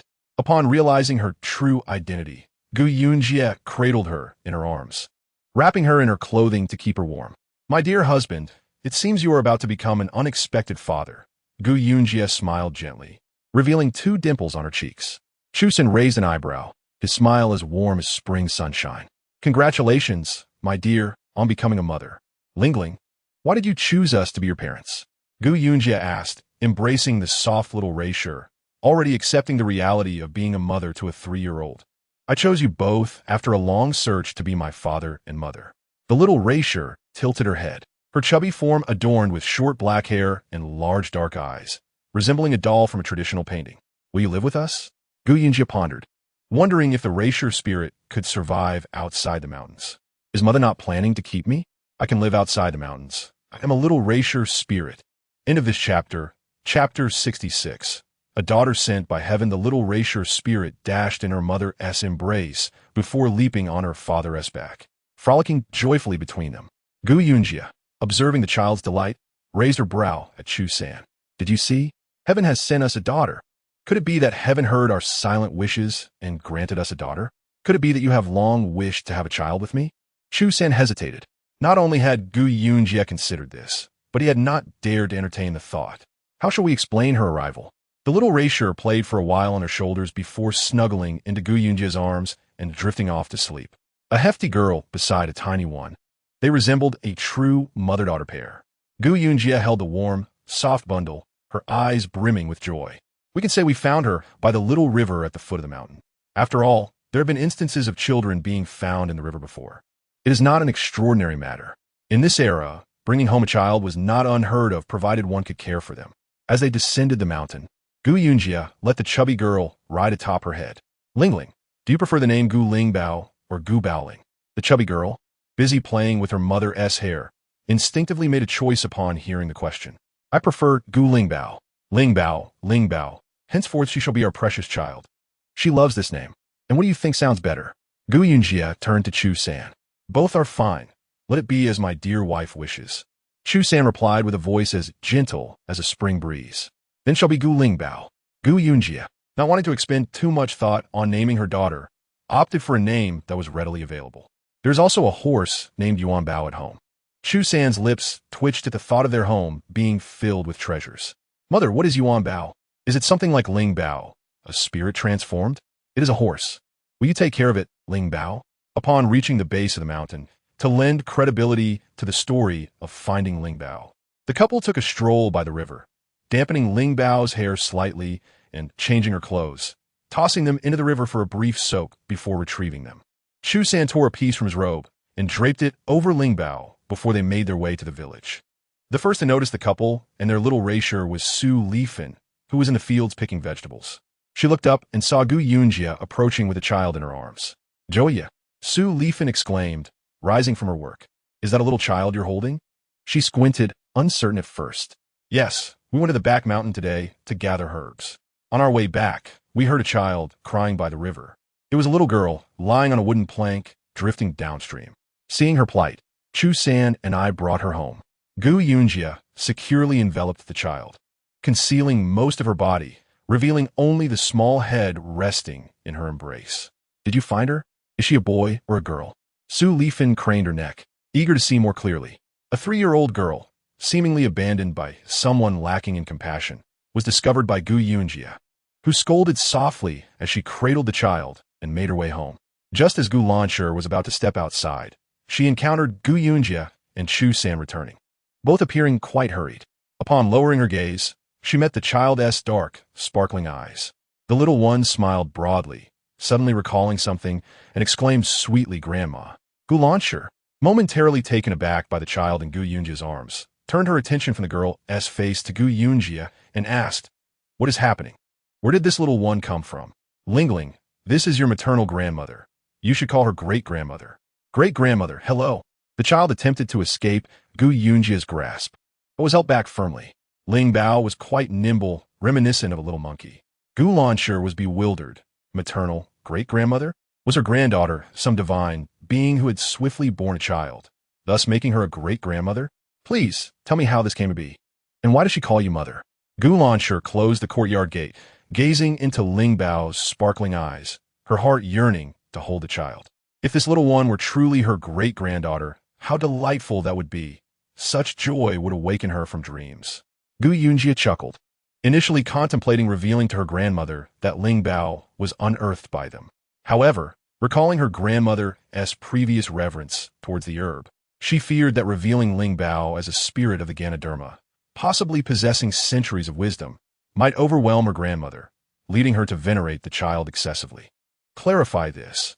If she has a family, a father and mother, I shall return her," Gu Yunjia asserted.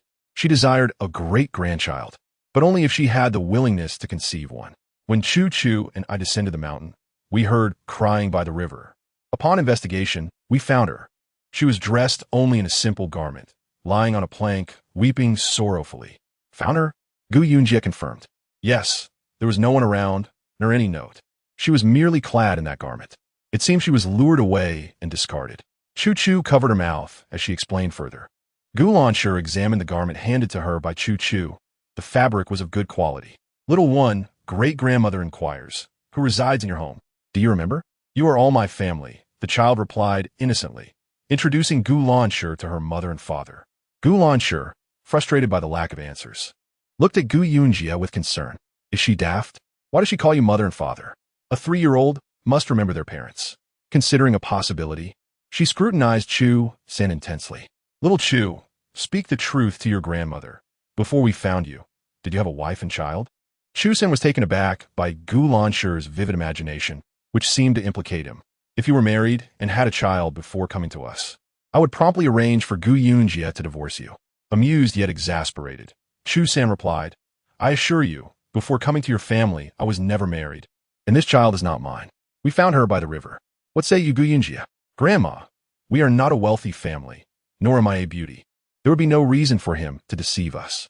Gu Yunjia admired Gu Lancher's vigilance, realizing she had not considered this angle. Chapter 67. Mother Gu Yunjia stated this while her gaze, like Gu Lancher's, remained fixed on Chu San. "Think again. Before arriving here, did you marry or have children? While we are wed, our relationship is free." "No," Chu San shook his head. "After you saved me, I was merely unwell. My mind is intact." Little Ling Bao, listening to their conversation, became drowsy and fell asleep. Gu Lancher, observing the child's slumber, suggested, "Let her rest for a while. We shall care for her for a few days. If her family comes looking, we will return her." "Indeed," Gu Yunjia replied as she carried the sleeping Ling Bao into the house. Gu Lancher returned to her room, retrieving some of Gu Yunjia's old clothes. "This was yours when you were little. Wear it for now." Gu Yunjia noted that many of her childhood garments bore stubborn stains, but were well preserved and clean. The original owner had been quite mischievous, often returning home dirty after playing. As soon as Gu Yunjia laid Ling Bao on the bed, the child awoke, clinging tightly to Gu Yunjia's arm. "Mother, will you abandon me? I promise to be very good." "Mother will change your clothes," Gu Yunjia said, amused as she gently tapped the child's nose. Remembering something, she whispered to Ling Bao, "If anyone inquires, say, I found you by the river. Do not mention that your parents dug you up from the ground. If they discover you are a spirit of the Ganoderma, they might wish to consume you. Do you understand?" "I understand. It's a secret known only to me, father, and mother. I shan't tell anyone else. Are you not to sleep? This is Mother's bed. Father and I are outside." If you awaken, just call out. All right. Ling Bao complied, lying down obediently and closing her eyes. Seeing the child asleep, Gu Yunjie quietly exited. Upon leaving, she found Gu Lansher had washed Ling Bao's little garment and hung it on the clothesline to dry. Has she fallen asleep? Yes. What will you do if her family does not appear? Upon our return, Chu Chu and I decided that if she has no family, we shall become her parents. This child is a gift from heaven to me and Chu Chu. We cannot defy fate. If Ling Bao acknowledges her as a mother, it must be destiny. After Su Lifin returned home, she shared with Gu Xiangxiang about the child Gu Yunjie had found, chubby and well-wrapped. I couldn't discern if it was a boy or a girl. She claimed to have found the child. I doubt it. Could it be the daughter of that sickly person? Are you suggesting that before Chu San came to their family, he was already married and had a daughter? Now he not only resides with Gu Yunjie, but has also brought the child along? It would not be strange for Chu San, being of a certain age, to have had a child before. If she wishes to raise another child, that is her affair. We need not concern ourselves. True enough, in the end, neither the man nor the child may belong to her, and her efforts would be in vain. I shall visit their home and see the child you mentioned. Hearing that Gu Yunjie intended to raise another child, Gu Xiangxiang felt a stirring curiosity and wished to observe Gu Yunjie's demeanor. Look at you. You cannot conceal your thoughts. Su Lifin grasped her arm. Such behavior will reveal your emotions, especially if you truly become a lady of high status. Mother, do you think I could truly become a lady of high status? Gu Xiangxiang blushed at her mother's words. Did not the Taoists say that Zihai would at least attain the rank of third-grade official? I believe it to be true. Such things cannot be spoken lightly. Su Lifin hoped for her daughter's future success. I share that sentiment. Recalling a conversation with Lu Ziyu, Gu Xiangxiang whispered to Su Lifin, Mother, if you have time, could you inquire about Shizhen's situation? Previously, the village chief had arranged a promising marriage for Lu Yuehong, but alas, she was stricken by an unforeseen ailment, thus rendering the union unattainable. You propose that Shizhen could take Yuehong's place in the marriage? Su Lifin, being astute, immediately grasped the implications when her daughter was mentioned. Indeed, that is the intention. Gu Xiangxiang spoke softly. The other family is quite reputable, and should this arrangement fail, it could adversely affect Zihua's future. Therefore, Mother, you must persuade Aunt Qinghua to acquiesce. What affliction has befallen Lu Yuehong? Is it incurable? They will come to claim her soon, and there is little time for recovery. Our only recourse is to find a substitute bride. Very well, I shall gauge her sentiments to ascertain her stance. However, I harbor little hope and suggest that the village chief devise a more prudent solution. Both Qinghua and Gu Luosheng are rather obstinate, leaving me uncertain. Tomorrow, I will accompany Shizhen to the county for a stroll, Gu Xiangxiang added. Yes, you must first convince Shizhen to create a stir with her parents. Qinghua and her husband dote on their daughter, and if Shizhen consents, they will undoubtedly agree. Ling Bao awoke to find the outside world shrouded in darkness. In a daze, she thought she was still buried in the earth, and as she burrowed deeper, her head struck something hard, instantly dispelling her sleepiness. Little Lingji began to cry. Mother. Gu Yunjie was in the kitchen preparing a meal when she heard the cries echoing from the room. She turned to Chu San and said, You take over the cooking. I will check on the situation. She hurried out of the kitchen and into the dimly lit room, where she found Ling Bao weeping, calling for her mother. Ling Bao. Gu Yunjie approached and lifted her into her arms. Upon hearing her mother's voice, Ling Bao flung herself into Gu Yunjie's embrace. Mother, have you awakened? Are you hungry? Mother is cooking, and we will eat shortly. As they stepped outside, a flicker of light illuminated the surroundings. Gu Yunjie carried Ling Bao into the kitchen, where candles flickered, revealing Ling Bao's tear-streaked face, a sight that tugged at Gu Yunjie's heart. In her previous life, she had devoted herself entirely to her medical career, never having borne a child or even encountered a man. Perhaps motherhood was awakening within her, for seeing Ling Bao in such a state stirred her deepest emotions. Dinner consisted of taro soup, pickled meat, bok choy, and a steamed egg custard specially prepared for Ling Bao. As Gu Yunjie filled Ling Bao's bowl with rice and a portion of the egg custard, she gently urged, Come, open your mouth. Ding dong, the adorable little treasure has arrived. Dear family, please take note of this charming little one who is sometimes sweet, sometimes bewildered, and occasionally quite mischievous. Little Ling Bao said, Aunties, if you like me, please cast your votes for me. Shyly. End of this chapter. Chapter 68. Will you return to your original form? Ling Bao gazed at her mother's gentle countenance, reluctant to reveal that she did not require food and felt no hunger. She opened her mouth to allow her mother to feed her. After just one bite, she was enamored. How delightful human rice and eggs tasted. In no time, she had consumed half a bowl. Observing Ling Bao's hearty appetite, Gu Yunji served her more, but refrained from adding further, fearing it might disrupt her digestion. That night, Ling Bao insisted on sleeping close to her mother, leaving Chu Sin no choice but to retire to Gu Qinggong's room. Will you transform back into your original form while you sleep? Before bed, Gu Yunji needed to clarify this matter. If she awoke in the middle of the night to find a large Lingji beside her, she would surely be terrified. I'm not sure, Ling Bao pondered. Mother can check tonight. So if you wish to revert to your original form, can you do so at will? Or are there specific conditions? I cannot transform back right now. Ling Bao lamented. I am merely a little human baby and cannot revert. How can this be? Gu Yunji was not at all surprised by Ling Bao's existence. First, she had seen various mystical beings in fantasy dramas, and second, having traversed through time herself, this occurrence seemed less bizarre to her. Should her secret be unveiled, it would merely highlight the peculiarities of this era, which would not be readily accepted by society. I don't know.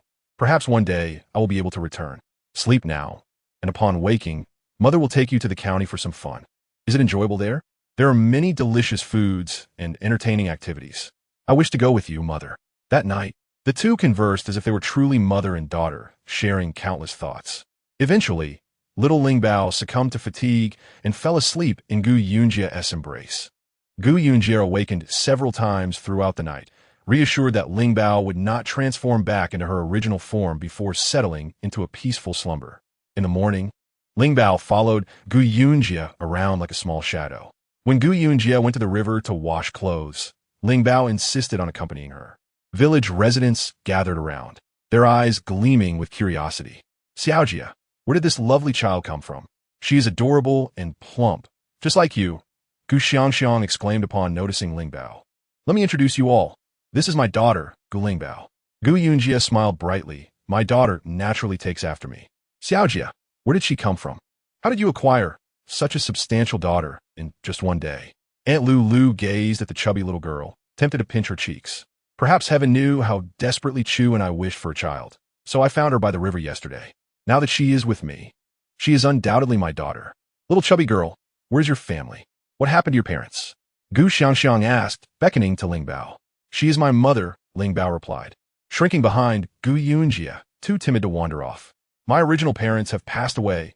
Bad people threw me into the river, and my mother rescued me. The 3-year-old spoke fluently, evoking sympathy from those who heard her tale.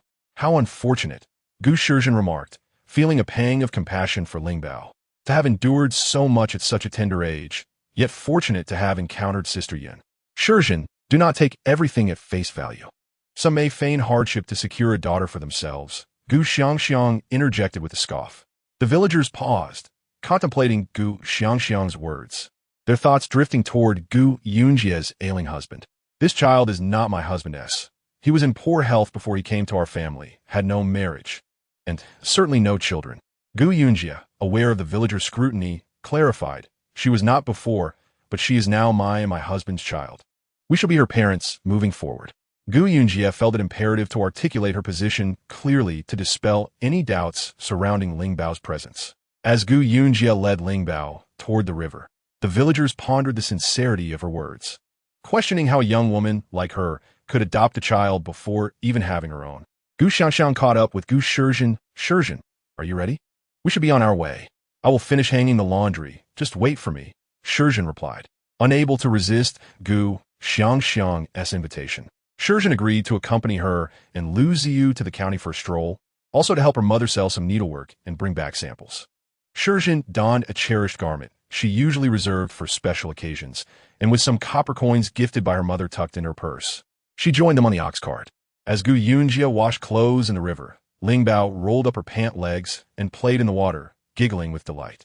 Upon returning home, they changed clothes, eager to procure new garments for little Ling Bao in the county. Chusen also wished to join, but with the horse being too small, accommodating 3 would be challenging. The mother and daughter rode joyfully on horseback, quickly overtaking Lu Ziyu and her group in their ox cart. Lu Ziyu watched Gu Yunji ride past with an air of triumph, scoffing. Look at her arrogance. It's merely a horse. With her stature, I just hope she doesn't fall on the road. Gu Xiangxiang sneered in agreement. Gu Shizhen, overhearing their conversation, furrowed her brow slightly and remarked, Sister Yun is living a wonderful life now, one that we could hardly dare to dream of. You envy her, don't you? Gu Xiangxiang exchanged glances with Lu Ziyu and cautioned, You mustn't imitate her. After all, she lacks a mother, which is why she has turned out this way. If her mother were still around, do you think she would dare to behave like this? Ask your mother if she wishes for you to live like Gu Yunji or to become a virtuous wife, raising a family. Everyone has their own way of living. Why must we all conform? I see nothing wrong with Sister Yun's current lifestyle. Shizhen, have you ever contemplated the kind of family you would like to marry into? Lu Ziyu suddenly inquired. Gu Shizhen blushed at the unexpected question. Why bring this up? I'm not even of age yet. There's no rush. I've already been betrothed, and you are merely 2 months younger than me. So why the indifference? Lu Ziyu retorted. In my opinion, a woman should seek a man who can provide for her and ensure a stable life, she concluded. Gu Shizhen shook her head. I haven't thought about it. Let's not dwell on that. Today we are heading to the county to buy some trinkets we like. Lu Ziyu shot Gu Xiangxiang a warning glance, urging her to refrain from further comments. Most importantly, Lu Shitu was nearby, and it would be unwise for him to overhear anything inappropriate. End of this chapter, Chapter 69.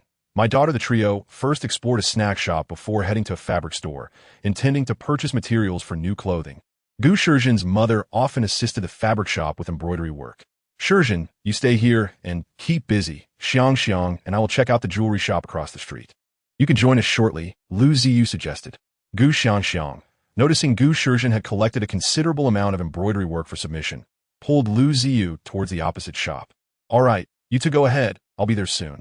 She needed to submit some embroidery and pick up new tasks. Some of the embroidery was her mother's handiwork, while some was her own. Their skills were quite similar, often indistinguishable to the untrained eye. The completed work was satisfactory. The shopkeeper, pleased, promptly paid her. These pieces seem more delicate than the others.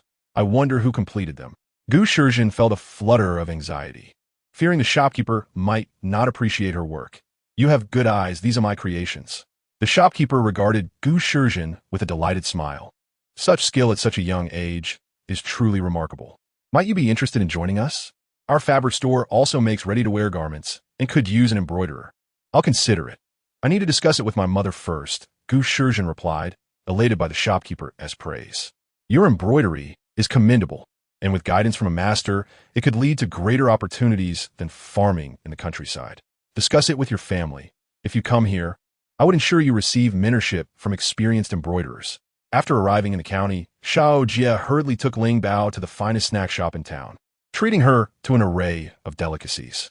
Huang Mingru was on her way to the same shop when she spotted a familiar figure and joyfully exclaimed, Sister Gu, is that really you? How wonderful. I was just thinking about visiting you. Huang Mingru appeared much healthier than before, her complexion rosy instead of the pallid hue of illness. I brought my daughter out for a stroll. Your daughter? Huang Mingru gasped, recalling that during Gu's wedding, she had no child. It had only been a short while since their last meeting. Yes, this is Gu Lingbao. Lingbao, greet Annie Huang. Hello, Annie Huang.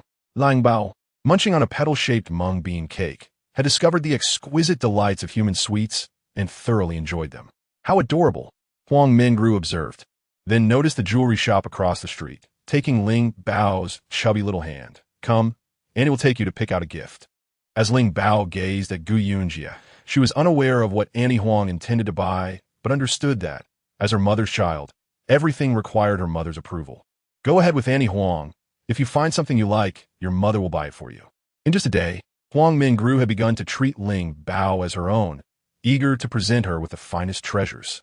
It became clear why she had previously indulged in sweets. Gu Chang had also intended to buy a plethora of treats for her, driven solely by her love for them. Upon Huang Mingru's entrance, the shopkeeper welcomed her warmly. The Huang family's enterprises included a fabric shop and grain business, while the jewelry shop belonged to the Luo family. Shopkeeper, I would like to see a gold lock. The shopkeeper quickly presented several gold locks of varying sizes and intricate designs.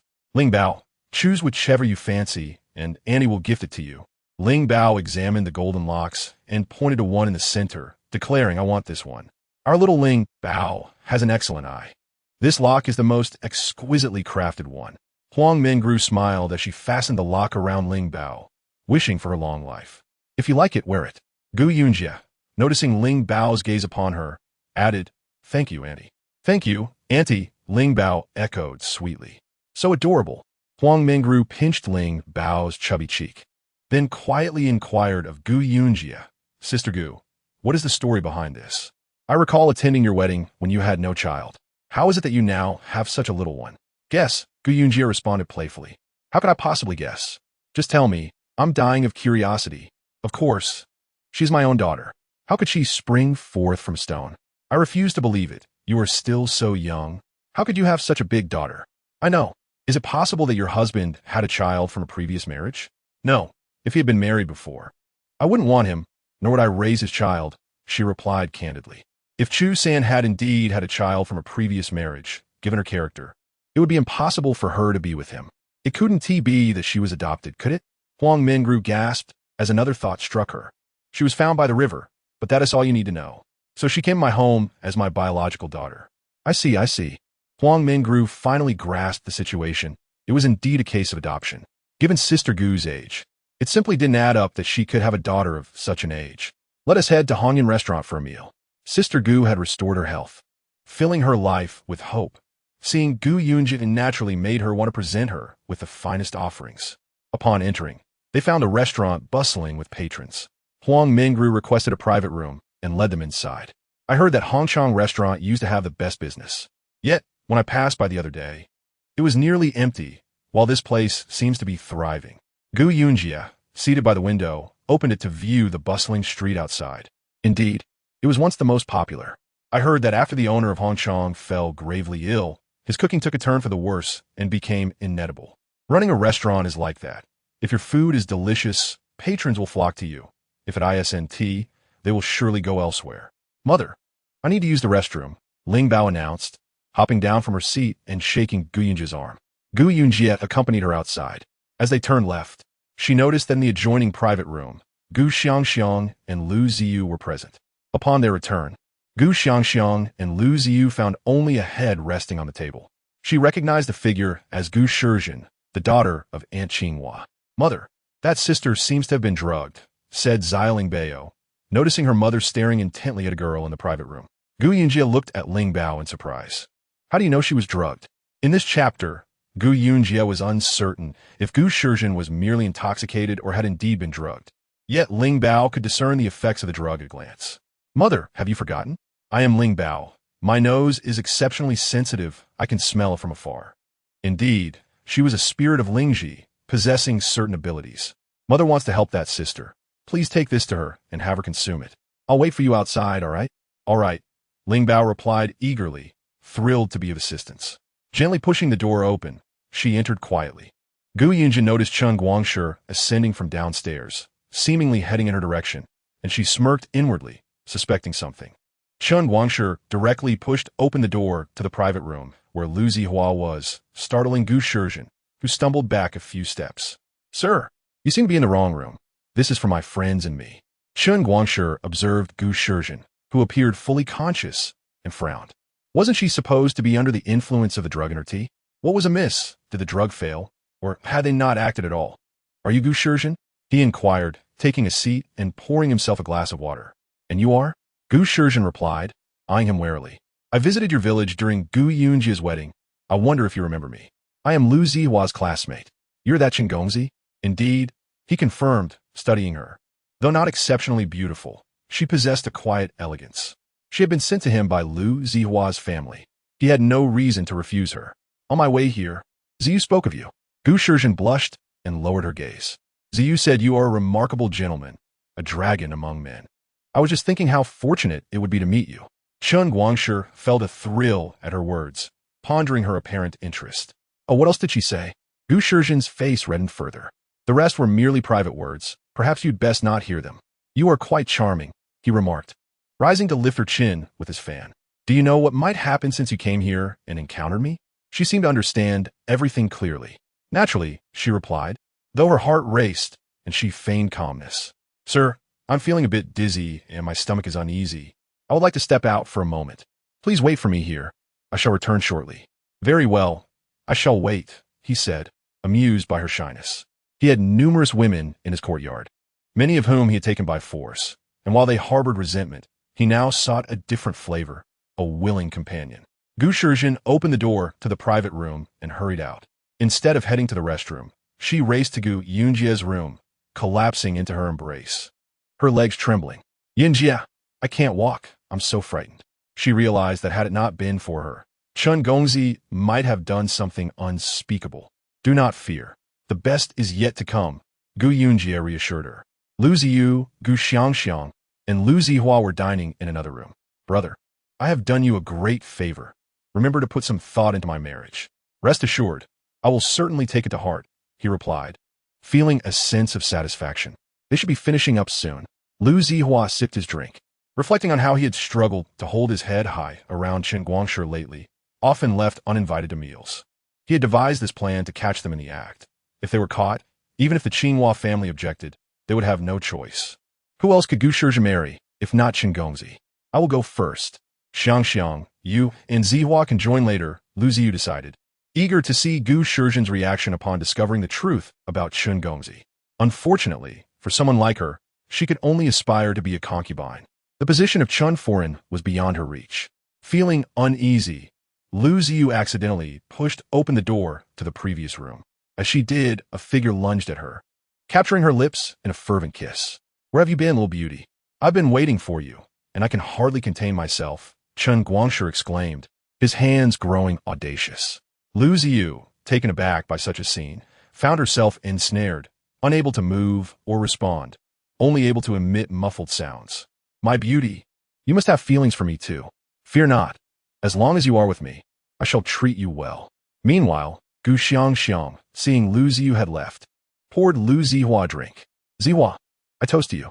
Recently engaged, Lu Zihua had been reluctant, but now, seeing Gu Xiangxiang's gentle demeanor, he softened, placing his hands over hers. Xiangxiang, rest assured, I will marry you in style. With your words, I feel at ease, she replied shyly. Lu Zihua took her hand and led her outside. Let us see. Delays may bring unforeseen changes.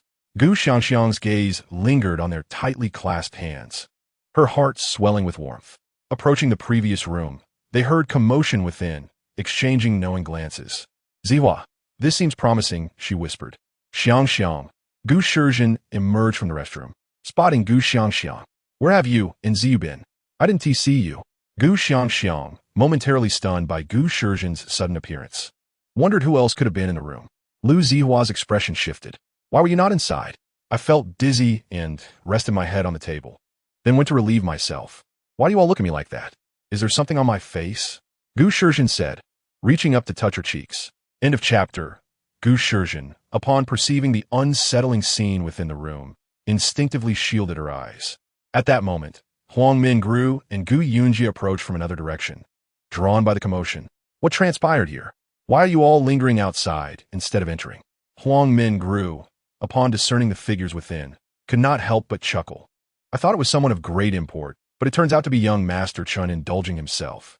Young Master Chun, while this tavern may belong to your family, might I implore you to exercise some decorum? If you wish to entertain a lady, might you not take her back to your residence? To conduct oneself so brazenly in public is unbecoming. Huang Mengru's nonchalance towards Chen Guangshi's actions was telling. In their social circle, his reputation had long been tarnished. Chen Guangshi, upon Huang Mengru's arrival, found his senses abruptly restored.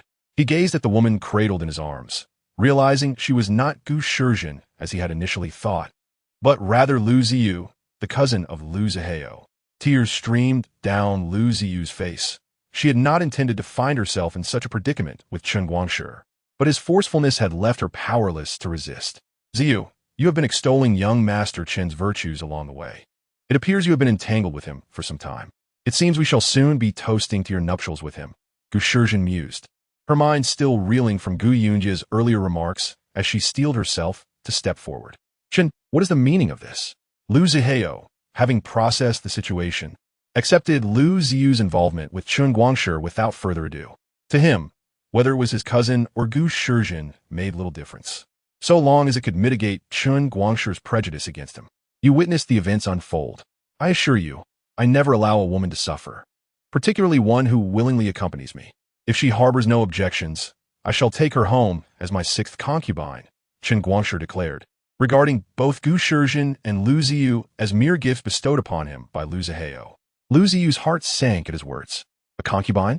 No, this was not what she desired. She aspired to the position of a legitimate wife. Being merely a concubine seemed devoid of promise. You and Ziyu share a mutual affection. We would never oppose such a union, Lu Zihao stated, though his inner discontent remained unvoiced. Lu Ziyu looked at Lu Zihao in disbelief, her gaze shifting to Gu Shizhen and Gu Yunji. Surely, these two scheming women had orchestrated her downfall, leading to her current disgrace. Ziyu, did you not proclaim your intent to become his legitimate wife? How can you now settle for being a concubine? Gu Yunji exclaimed, seizing the moment. Lu Ziyu, realizing Gu Yunji was also present, felt a flush of humiliation. It seems she is everywhere, she thought bitterly. I admire young Master Chen. Even as a concubine, I would accept it willingly, far better than being wed to a sickly man. The implication struck Lu Ziyu hard. Without a formal engagement, her chances of becoming young Master Chen's wife were slim. Chen Guangshi surveyed the gathering with a dismissive gaze. Have you all had your fill of this spectacle? If so, kindly vacate the premises. Some have even gone so far as to offer their own sisters for my gratification. Enjoy yourselves, young Master Chen.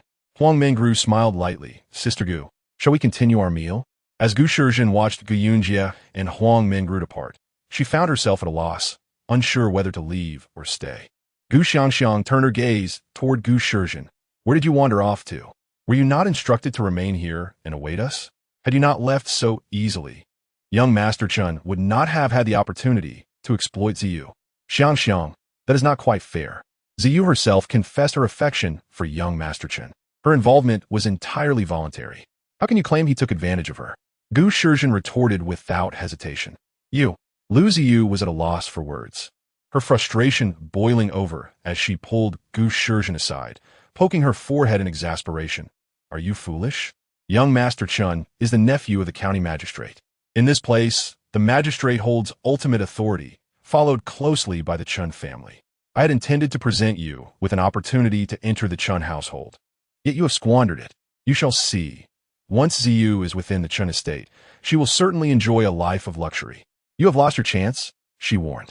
Gu Shizhen blinked innocently, but you did not inform me. How could I have known? I was feeling dizzy and in pain, and you were nowhere to be found.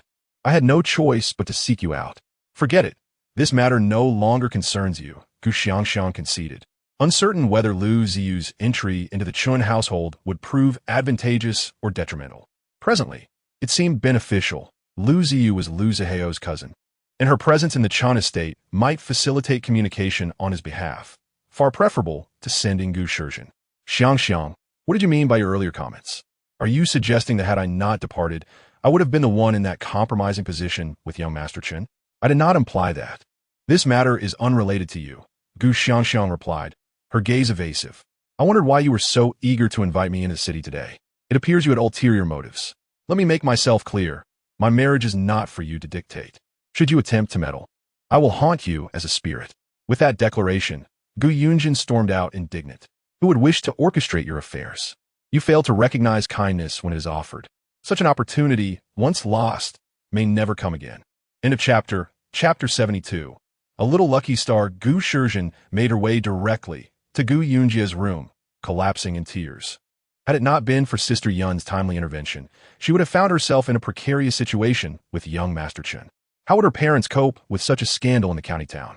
The thought of the repercussions sent shivers down her spine. Ling Bao, now sated, observed Gu Shizhen's distress and inquired, Mother, why is this sister crying so sorrowfully? May I share my candy with her? She had momentarily mistaken her for a peer, prompting Gu Yunji to correct her. Since she is of a similar age to me, I may indeed call her Annie. How clever of our Ling Bao to deduce that. After a spell of weeping, Huang Mingru offered Gu Shizhen a handkerchief, encouraging her to dry her tears. You are fortunate, Huang Mingru remarked gently. Next time you venture out, do exercise caution. Even among familiar faces, treachery may lurk. I fail to comprehend their motives. What benefit would it bring them if I were to marry young Master Chen? I can understand Lu Ziyu's desire to wed him, but our families are not closely related, even if she were to marry into the Chen family. What would it matter to them? Gu Shizhen pondered aloud. This is a conversation for another time. Discuss it with your mother, and she shall elucidate the matter for you. Some truths are not meant for you to uncover. Thank heavens I encountered you today. Without your assistance, despair would have consumed me, leaving only the thought of death as an escape. Unlike Lu Ziyu, who appeared untroubled by the notion of becoming a concubine, Gu Shizhen felt the weight of her circumstances. Had it not been for Ling Bao, I might never have known you were inside. It was Ling Bao who mentioned a sister sleeping within, prompting my curiosity, Gu Yunji said, cradling her chubby daughter with tenderness. Upon hearing her mother speak of her, Ling Bao looked up and affectionately touched her mother's face, proudly declaring, "Mother, Ling Bao is quite clever. Ling Bao is a delightful little girl, a true blessing." Huang Mingru adores Ling Bao, always eager to pinch her chubby cheeks. On their return, Gu Yunji checked Huang Mingru's pulse, confirming her health was mostly restored, though her constitution remained somewhat weak due to insufficient exercise in the past. Upon hearing she could be active again, Huang Mingru declared her intention to resume dancing. As a child, she had a profound love for dance, but had to relinquish her passion due to health issues. Now that she could move again, she was determined to make up for lost time. Reflecting on the last visit from Dr. Zhu, who had inquired about her recovery, she recalled, "My ailment was previously managed by Dr. Zhu for my Chuntang, but he was at a loss. When he saw me doing well, he asked if I had taken some miraculous medicine or consulted a renowned physician. I simply told him that my mother had found a divine doctor who provided a prescription that cured me. Sister Gu, may I speak of your role in my recovery?" "Let's keep it to ourselves for now," she replied. As they journeyed home, her horse was adorned with a fine saddle, pulling a cart equipped with 4 large wheels. The cart could seat 4 or 5 people and was adorned with some tassels, featuring a soft cushion inside that offered a comfortable seat. This cushion was, of course, designed with Ling Bao in mind. "Ling Bao, why don't you try it out and see how it feels?" Little Jia encouraged. "This cushion is quite nice and soft," Ling Bao said as she sank into it without discomfort. "Mother, may I have a snack in here?" "Of course," came the reply. Gu Shizhen joined her in the cart, feeling a thrill at the experience, as such a vehicle was typically reserved for the elite. After paying the innkeeper, she took on the role of the driver, leading Ling Bao and Gu Shizhen to Hongchang Tavern. Upon entering, the innkeeper mistook Ling Bao for Gu Yunji's sister. "Little Gu, you've come. Is this your sister?" "My daughter," Gu Yunji introduced with grace. "Your daughter?" Who exclaimed in disbelief. "You must be joking. You can't be more than 16. It's hard to believe you could have a child at 13. "I assure you, she is indeed my daughter," Gu Yunji replied, unwilling to engage in further debate. As Gu Shizhen took Ling Bao to play, Gu Yunji and who discussed business matters. While the townsfolk speculated about the new owner of the tavern, Gu Yunji chose to keep them guessing, saying, "But there is something you should know in advance." Who scratched his nose.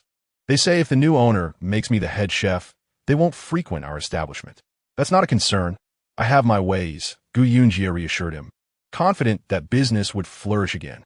On the journey home, Gu Shizhen had many questions but felt hesitant to ask since Gu Yunji remained silent. The cart swayed gently as they admired the scenery. "Sister, you've been such a tremendous help today. I owe you a great debt. Should you ever need my assistance, do not hesitate to ask." "Understood," Gu Yunji replied, not seeking any fuss. For her, aiding Gu Shizhen was a minor task, yet it indeed fostered a bond of goodwill. As they neared the village, the townsfolk gazed in wonder at Gu Yunji driving the cart. However, she preferred to avoid unnecessary conversation and headed straight home, cradling Ling Bao in her arms. "Mother, have we arrived?" Ling Bao murmured sleepily, peeking at her mother before closing her eyes again. "Let's head to your room for a nap." At that moment, Qinghua was conversing with Gu Lanshi in the courtyard. Upon seeing her daughter return with Gu Yunji, she approached. "Shizhen, weren't you with Xiang and the others?" "Mother, just thinking of them makes me angry. Come, I have something to tell you." As a young girl who had endured such distress, tears nearly streamed down her face upon seeing her mother. Sensing her daughter's distress, Qinghua instinctively knew something was amiss. "Come, let me see what you brought home." Once inside, Gu Shizhen rushed into her mother's embrace, her expression one of utter grievance, tightening Qinghua's heart. Into this chapter, Chapter 73. Unworthy creatures. Qinghua led her daughter back to her room. "What happened? Tell me everything." Gu Shizhen recounted the incident at the tavern with Gu Xiang and the others. "Mother, I truly fainted," Xiang and Ziyu vanished. If Ling Bao hadn't found me while I was unconscious, I would have been in a precarious situation with young Master Chun, who was involved in a murky affair. The mere thought sent shivers down her spine, unable to fathom that Gu Xiang and her companions would do such a thing. Listening to her daughter's account, Qinghua's face paled with anger. Thankfully, her daughter had not come to harm, as Yunji and Ling Bao had intervened, thwarting their sinister plans. What happened next? She inquired. Young Master Chen expressed his intent to take Lu Ziyu as a concubine, and Lu Zihua did not object, claiming Ziyu was willing. Tears glistened on Gu Shizhen's cheeks. Mother, our family has a strained relationship with the Lu family. Why would they target me? Upon hearing about Lu Yuehong's recent engagement in the county, Qinghua connected the dots. This engagement had been abruptly canceled due to an illness, suggesting foul play. The Lu family are truly despicable, she seethed, willing to resort to any disgraceful act for Lu Zihua's future. Before long, Qinghua had seized a chicken and gathered a dozen eggs, making her way to Gu Yunji's home. Gu Lanshi, unaware of the recent developments in the county, was taken aback by Qinghua's demeanor. Qinghua, what are you doing? Andy, you may not know, but Ling Bao and Yunji are blessings for our Shizhen. If not for them, she wouldn't have returned safely today. As Qinghua spoke, her emotions surged. I used to think it was a joyous occasion for our village to produce a scholar or an official, but now I realize some people will stop at nothing to climb the social ladder. Gu Lanshi, seasoned in the ways of the world, frowned at Qinghua's words. Come inside. Xiao Chu, please lock the courtyard gate. Inside the house, Gu Yunji recounted the day's events. Afterward, young Master Chun made it clear he intends to take Lu Ziyu as a concubine. By the time they realize the situation, they may still target Shizhen. That Chun is no good. He has a harem of concubines. Whether she consents or not, if he desires her, he will have her. If they dare to scheme against Shizhen, I will not rest until they pay for it. Qinghua simmered with rage at the thought of her innocent daughter being manipulated. Let us observe how this unfolds. Lu Ziyu's parents are not easy to deal with. They have long hoped for her to marry well. Gu Lanshi's thoughts drifted to Gu Haiquan's family, a scoff escaping her lips. If he has the courage to confront the village chief, let us see if he dares. The Lu family firmly believed Lu Zihua would ascend to a prominent position. Thus, even if they opposed Lu Ziyu marrying into the Chen family, what could they do? The real drama would unfold once Lu Ziyu and Gu Xiang returned to the village. Returning alongside Gu Xiang were Lu Zihao and his grandfather, Lu Lijing. Upon his arrival, Lu Zihao sought out his grandfather to discuss the arrangement for Gu Xiang and Lu Ziyu to escort Gu Shizhen into the city, with the intent of captivating young Master Chun's attention, ultimately leading to an unexpected twist where Lu Ziyu would be the chosen one instead. Lu Ziyu, Lu Zihao's cousin, was well regarded between the two families. Thus, it was imperative for him to return personally to clarify matters and prevent discontent from arising within his uncle's household. The previous medicinal remedy had failed, and now the current one had also proven ineffective. What a striking coincidence. Lu Lijing, upon hearing Lu Zihao's account, sensed that something was amiss. The situation unfolded such that when they arrived, Ziyu and young Master Chen were found in a compromising embrace, with Ziyu's attire in disarray. Young Master Chen had expressed his intentions to take Ziyu as his wife, and having already offended him once, Lu Zihao felt compelled to acquiesce to his request. As for Ziyu's reaction, to his surprise, she did not oppose the arrangement, but instead consented. He decided to inform his younger brother, Lu Jieli, about the development. Lu Jieli, father to 2 daughters and a son, had initially planned to find a suitable match for Ziyu after Lu Zihao achieved academic success. Just then, Lu Jieli's wife, Zhu, burst in, anxious to learn what had transpired. She revealed that Ziyu had been weeping since her return from the county, and, upon questioning, had directed her to seek answers from Lu Zihao. Lu Lijing gestured for Lu Zihao to leave, assuring him he would explain the situation to his aunt. Father, what exactly is going on? Ziyu has merely ventured into the city, yet she returns so distressed. If she has indeed suffered any injustice, you must intervene. Lu Lijing invited Zhu to sit and briefly explained, the truth is, young Master Chun, having indulged in copious amounts of wine, became enamored with Ziyu. She did not express dissent at the moment, likely indicating her willingness. Rest assured, we shall demand an explanation from young Master Chun, and if he does not take Ziyu home, we shall not tolerate it. Father, I must make myself clear. If the Chun family wishes to marry Ziyu, she must be taken as a legitimate wife. Should they refuse this condition, we shall not proceed. Zhu was adamant, aspiring for her daughter to wed into a respectable family, thus gaining prestige herself. She recognized young Master Chen's significant standing and would not oppose the marriage if Ziyu were to be his primary wife. Lu Lijing sighed, acknowledging Ziyu's predicament while expressing hope that once Lu Zihao attained official status, young Master Chen would no longer underestimate Ziyu. Zhu, however, was not pleased with Lu Lijing's perspective, insisting, "Father, what do you mean? Ziyu is not meant to be merely a concubine for young Master Chen. His intention is to take her as a secondary wife first. The title of wife is but a label. What truly matters is Ziyu's well-being and security under his favor." Previously, they had intended for Ziyu to escort Gu Shizhen into the county, yet it was Ziyu who now found herself in this predicament. Lu Lijing had intended to propose for Lu Yuehong, but her sudden illness had thwarted those plans, a fact Zhu was well aware of. In the ensuing chapter, Zhu was discontent with the notion of Ziyu being relegated to a mere concubine. Lu Lijing, aware of the implications of their failed plan, felt the weight of Zhu's accusations regarding his preferential treatment toward Lu Zihao at the expense of his granddaughter. Zhu demanded compensation of 50 taels of silver for Ziyu to agree to the arrangement with young Master Chen, asserting that the family's finances were strained due to the elder branch's expenditures. Lu Lijing conceded to discuss the matter with Zhu, promising that Ziyu would not be left at a disadvantage.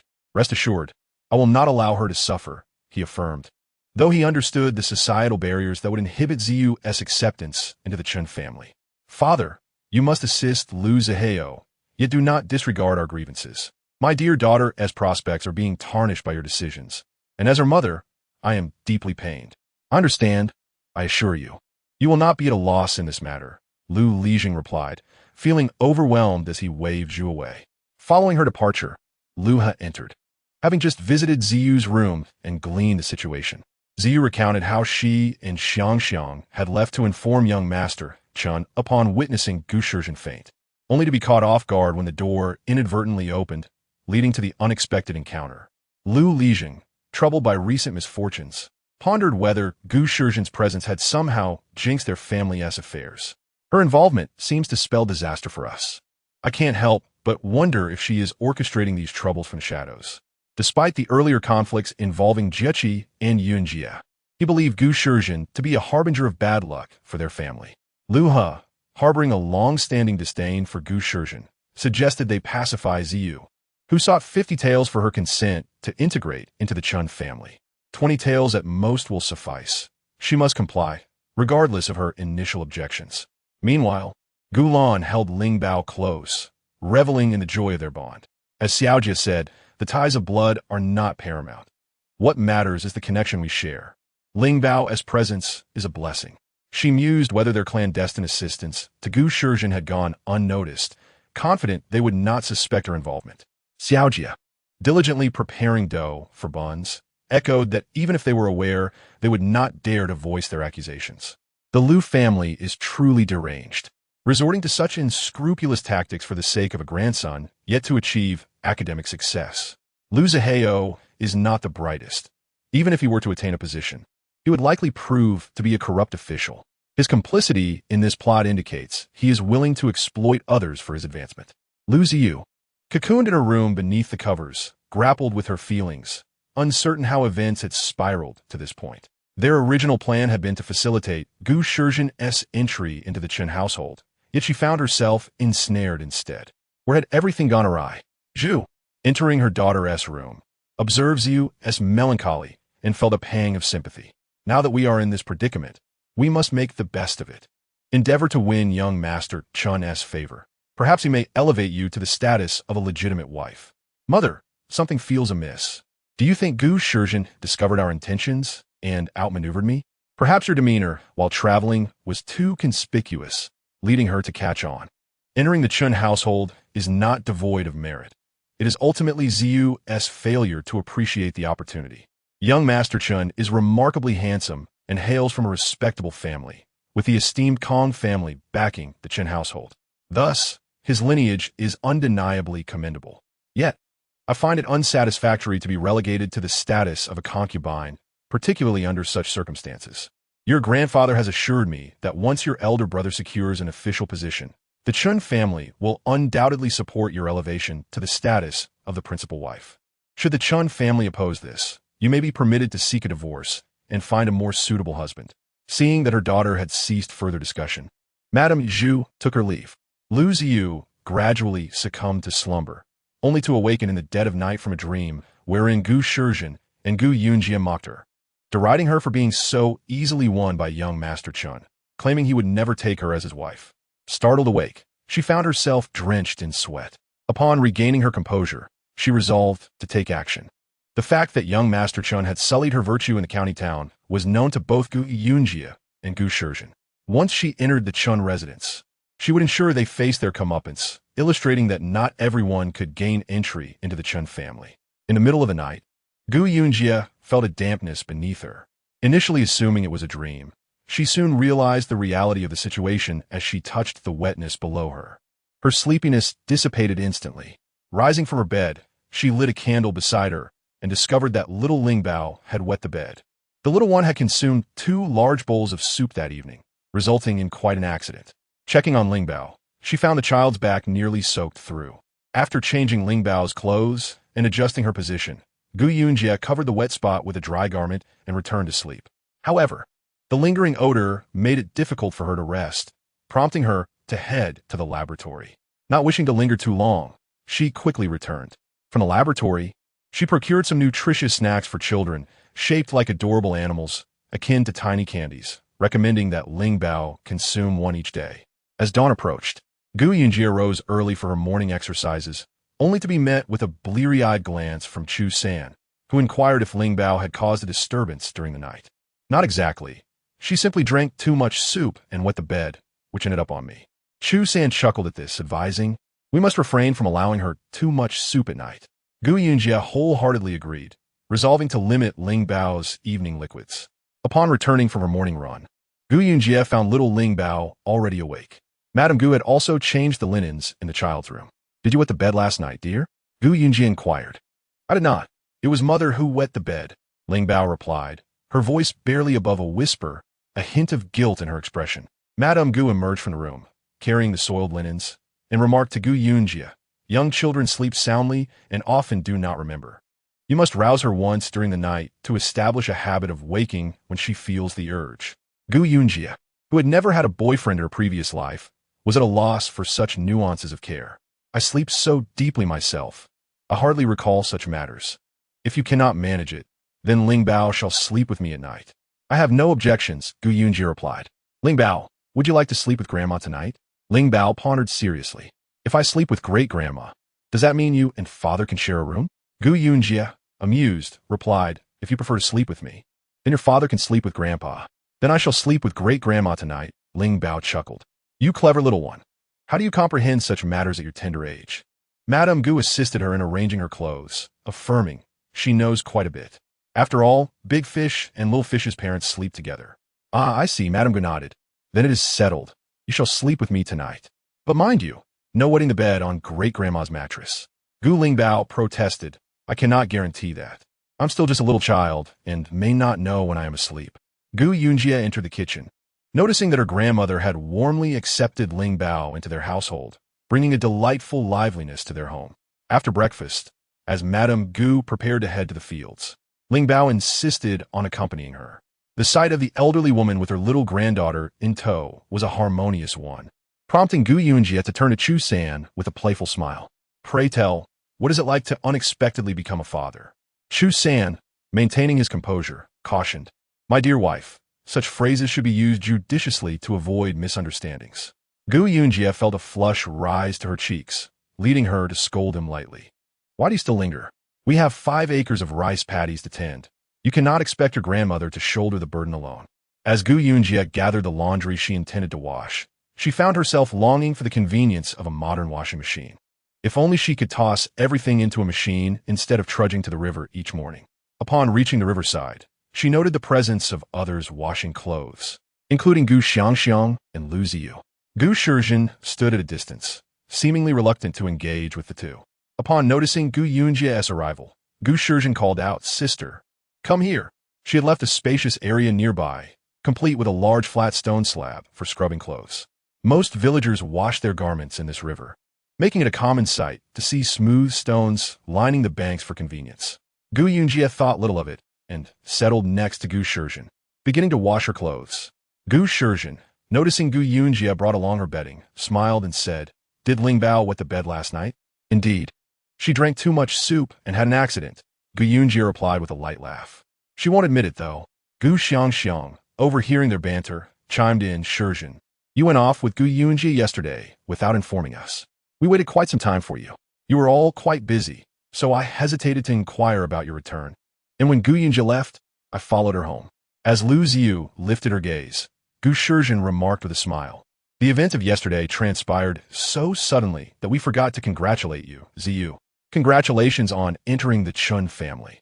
May your future be prosperous. And do not forget your dear friends." Her mother had mentioned that the Lu family had orchestrated the affair discreetly, and should their misdeeds be revealed, they would deny all involvement. Henceforth, it would suffice to nod in acknowledgement when they met, without the need for the kind of heartfelt camaraderie they once shared. After all, the Lu family had acted without conscience. It was permissible to tease them lightly. Lu Ziyu's expression darkened visibly. "Rest assured, I shall live far better than any of you. While dining at the tavern yesterday, I overheard discussions about young Master Chun. He is known to be quite fond of beautiful women," she stated. "His household is filled with numerous concubines, and should he take a liking to a girl from a respectable family, he would simply take her into his residence. You will have plenty of company among his many sisters. Your life will surely be more lively than it is here in the village." Lu Ziyu's face flushed with indignation, and she clenched her teeth. "Gu Shizhen, do not be overly pleased with yourself. The man you marry will hardly be better than mine. If I suffer, you shall not fare well either. Ziyu, your words are rather puzzling. You have married well, and we are all genuinely happy for you. Why then do you seem discontent? You have claimed that you and young Master Chun share mutual affection, yet I cannot help but wonder if you have had a change of heart." Gu Yunjie spoke slowly, her demeanor one of amusement, as if relishing the unfolding drama. "Gu Yunjie, I have come to realize that wherever you are, misfortune seems to follow." Lu Ziyu listened to Gu Yunjie's remarks, recalling the dream she had the previous night, and found her exceedingly irritating. "Why must you always be present? My uncle encountered you while hiking in the mountains and was bitten by a snake. Uncle Jiafu had a quarrel with your family, and the very next day, he met his demise. You are indeed a harbinger of misfortune. Those who associate with you become cursed. Your insinuation implies that my uncle's mountain excursion was instigated by me. And as for Lu Jiafu, was it not your grandfather who asked him to delay his visit? Might it not be that this very delay led to his unfortunate fate? It is only by associating with you that one encounters calamity. Thankfully, you did not marry into our Lu family. Had you done so, it would have been a true disaster." Lu Ziyu spat dismissively. Chapter 76. The Eyes of Heaven. Gu Yunjie believed that, for the most part, she was quite reasonable. For instance, at this moment, as Lu Ziyu hurled insults at her, she felt no distress. On the contrary, she found it somewhat amusing. It appeared that the Lu family was not as dull-witted as she had presumed. They had realized that any association with her brought about their misfortunes. Perhaps their ill fate truly stemmed from her presence, or perhaps it was merely a consequence of their own wickedness, as they constantly plotted against others, only to find themselves suffering the repercussions. She gazed at Lu Ziyu, a faint smile curling her pink lips. "Could it be that your family has committed too many misdeeds and is now facing divine retribution?" "Gu Yunjie, what nonsense are you spouting? Speak such drivel again, and I shall silence you." Lu Ziyu was genuinely enraged, her embarrassment fueling her ire. "You may speak ill of others, but how dare you direct such words at me?" Gu Yunjie, unfazed, continued to wash her clothes. "It would be wise for your family to refrain from committing too many wrongs. The heavens are watching and will not overlook your misdeeds."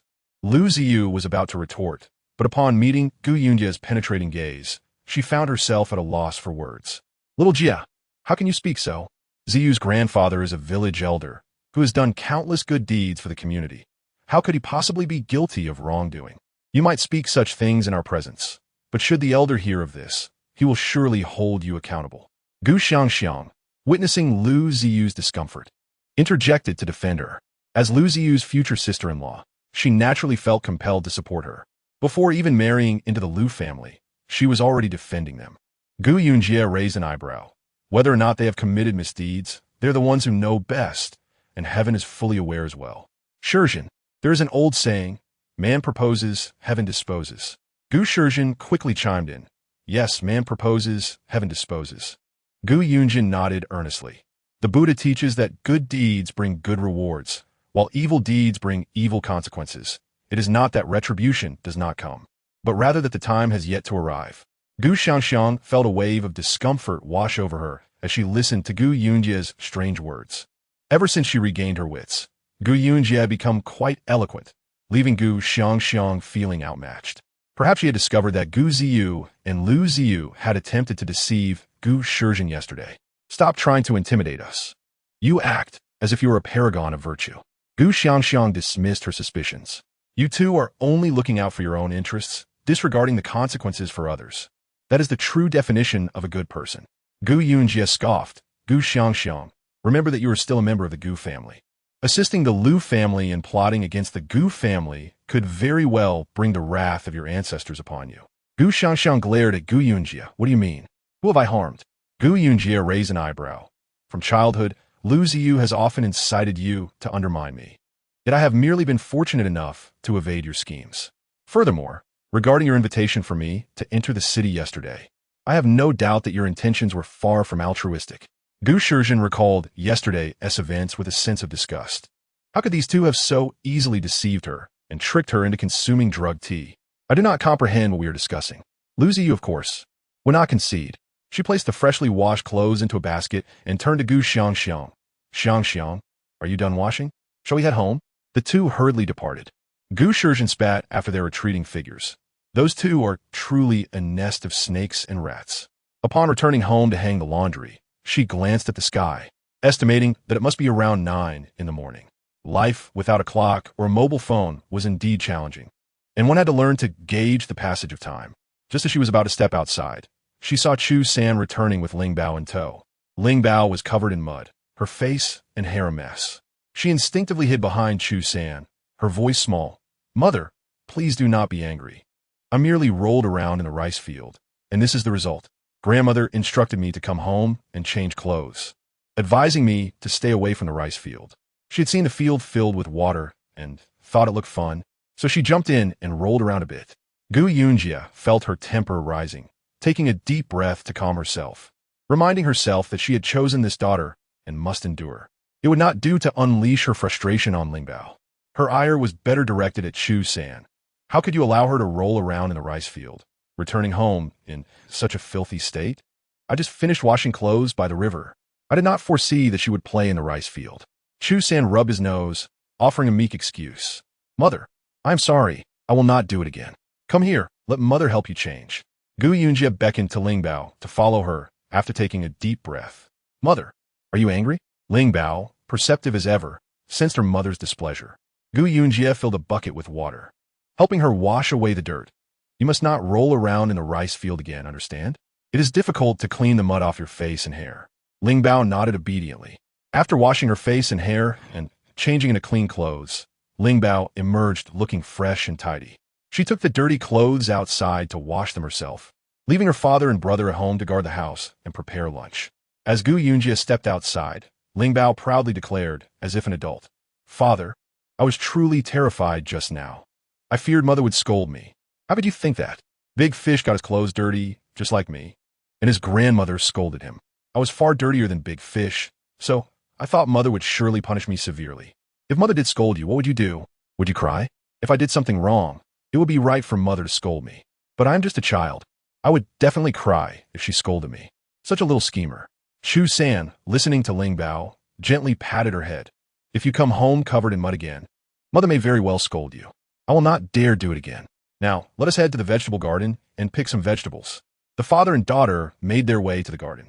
Once outside, Ling Bao could hardly contain her joy, skipping and hopping along, occasionally crouching to count ants or chase after dragonflies. Lu Ziyu, having failed to gain any ground with Gu Yunjie, noticed Chu San and the child leaving and could not help but smile. You must be Gu Ling Bao. Gu Ling Bao paused, her big, dark eyes turning to Lu Ziyu. Chapter 77. Deceiving you as child's play, Lu Ziyu gazed at Gu Ling Bao's chubby, fair form and was reminded of Gu Yunji's childhood. As a child, Gu Yunjie, much like Gu Lingbao, was chubby and fair, an endearing sight, though regrettably a bit simple-minded. "Auntie, do you need anything?" Gu Lingbao recognized Lu Ziyu, the villain who had drugged Aunt Shizhen the day before. "Lingbao, you truly resemble your mother as a child. If you weren't adopted, outsiders would surely think you were her biological daughter." Upon hearing this, Gu Lingbao's spirit soared. "Is that true? I look like my mother as a child?" "Indeed, but your mother was not as adorable back then. We all called her Little Fool." Lu Ziyu glanced up, his gaze landing on Chu San. Chu San was remarkably handsome, surpassing even young Master Chun, exuding an indescribable aura. Alas, he was frail. "Young Master Chu, you may not know, but a month ago, Xiaojia was still a simpleton. She fortuitously brought you home. Would you say she was lucky, or were you simply unfortunate?" The atmosphere around Chu San suddenly turned colder. He did not even spare Lu Ziyu a glance, replying coolly, "Naturally, it is my fortune. If not for my fortune, how would I have encountered such a virtuous wife?" Lu Ziyu chuckled, covering his mouth. "Young Master Chu, you appear to be quite recovered. With your looks, you could marry any woman you desired. Why remain here as a son-in-law to the Gu family? The status of a son-in-law is quite low. Can you endure it as a grown man for long?" Gu Lingbao, though still young, began to grasp the meaning behind Lu Ziyu's words. This villain was suggesting her father leave her mother. Her little face puffed up in indignation as she glared at him. Lu Ziyu continued, "Are you saying your family would pay to help me leave Gu family village? How much could you offer? If it's substantial, I might consider it." Chu Sen remained unfazed, his tone unchanged. Ling Bao, astonished by her father's words, could hardly believe it. Did this mean he would indeed leave her mother if the price was right? Lu Ziyu felt a thrill of excitement. It seemed Chu San was not genuinely committed to the Gu family, and her casual remark had ensnared him. "Young Master Chu, if you truly wish to depart the Gu family, we could assist you." "Father, no." Gu Lingbao clung tightly to Chu San's leg. "She is a wicked woman. Do not believe her. Do not leave mother." Lu Ziyu observed Lingbao's expression and burst into laughter. "You are so naive. Your father's presence here is merely a temporary measure. Once he finds an opportunity, he will surely leave. Young Master Chu, do you not agree?" Chu San's lips curled into a slight smirk, his eyes glinting with faint mockery. "I've heard that my wife's family once aided yours. Is this how your family repays her? Are you not afraid that after I leave, my wife might take an interest in your brother?" Lu Ziyu dismissed the concern. "Someone like her would never attract my brother's attention, especially since they've already broken off their engagement. Our family is not one she can re-enter at will." Lu Ziyu was unfazed. "If you are willing to help me, I can assist you when you decide to leave. What assistance do you require?" Chu San stood tall, exuding an elegance that made Lu Ziyu's heart race inexplicably. How could such a man belong to Gu Yunji? It was truly fortunate for her. "Come closer, I'll tell you." "Father, if you dare approach, I will tell mother." Gu Lingbao clung to Chu San's leg, preventing him from moving.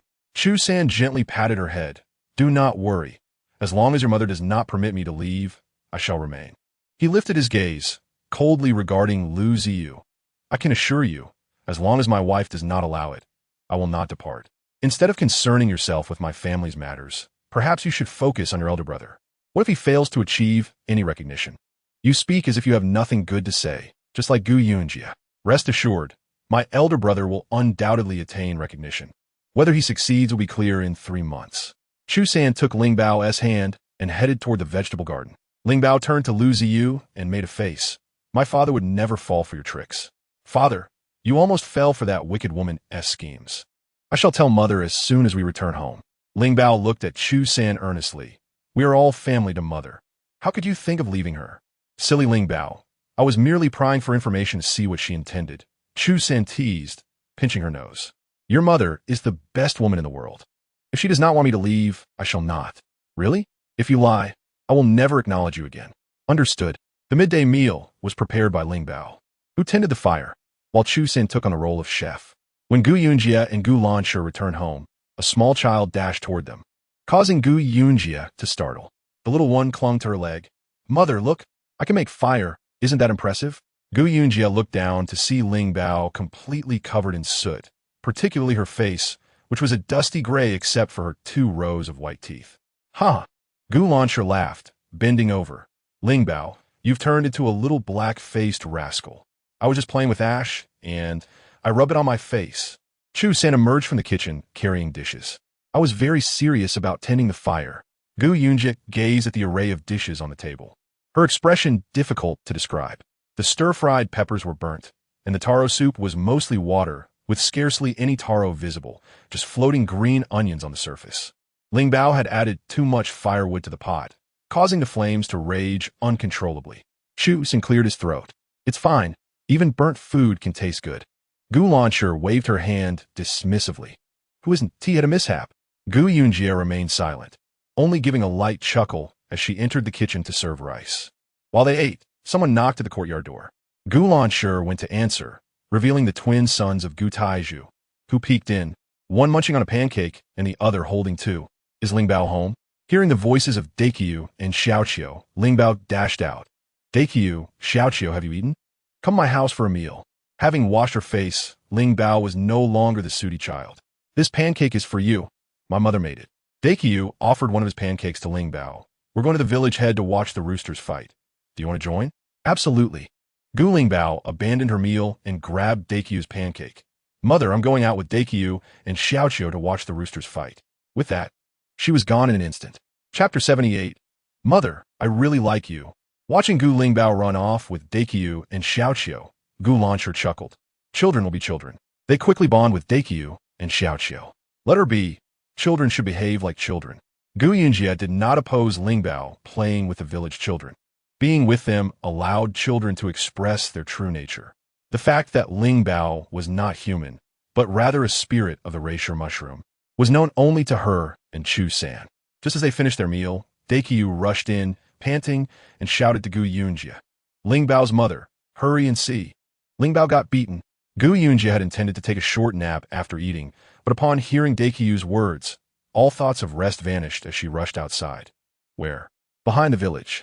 Behind the village lay a flat area, which served as the threshing ground where harvested rice was dried before being stored. It was reason I shall tell you this. You have no parents. You are an unwanted child. Your current guardians have no desire for you. They raised you merely to sell you off. No, you are mistaken. Gu Ling Bao glared fiercely at him. They're my parents, the ones I chose for myself. And they will not abandon me. You dare to retort. Lu Ziheng struck Gu Ling Bao across the face. Henceforth, I am your elder brother. You'll go east when I say so, and you shall not go west. Do you understand? If you do not obey, I will beat you until you do. You are not my elder brother. You are a villain, and your family is filled with wickedness. Gu Ling Bao's cheek stung, yet she was held fast by two, unable to move. Listening to Lu Ziheng's words ignited her fury, and she bit at the hands of those holding her, causing them to release her. Gaining her freedom, she charged angrily towards Lu Ziheng's chest. This man dared to strike her and insult her. She was not one to be easily bullied. Lu Ziheng, observing her approach, had no intention of evading. Gu Ling Bao was but a child. He was much larger and stronger than she. With a resounding crash, Lu Ziheng felt a sharp pain in his chest before he found himself seated on the ground. Gu Ling Bao had knocked him down, and the realization left his expression grim. Just as he was about to rise and teach her a lesson, he heard someone shout, Ling Bao, your mother has arrived. Gu Ling Bao, who was contemplating delivering a couple of slaps to Lu Ziheng's face upon hearing of her mother's arrival, dashed into Gu Yunji's embrace. Mother, they insulted me, called me a wild child, and even struck me. What transpired? Gu Yunji's gaze turned towards Lu Ziheng. Lu Ziheng was the younger brother of Lu Ziyu, aged 9. We did not lie. She is indeed a wild child without parents. Lu Ziheng stood, dismissing Gu Ling Bao's complaint. She was picked up by you. Who in the village does not know this? So what if she was picked up? Does that mean she is to be bullied? Gu Yunji regarded Lu Ziheng with disdain for his bullying of a child, her face betraying no trace of remorse, asserting, Today, I shall support her. Ling Bao, recount how he just mistreated you, and repay him in kind.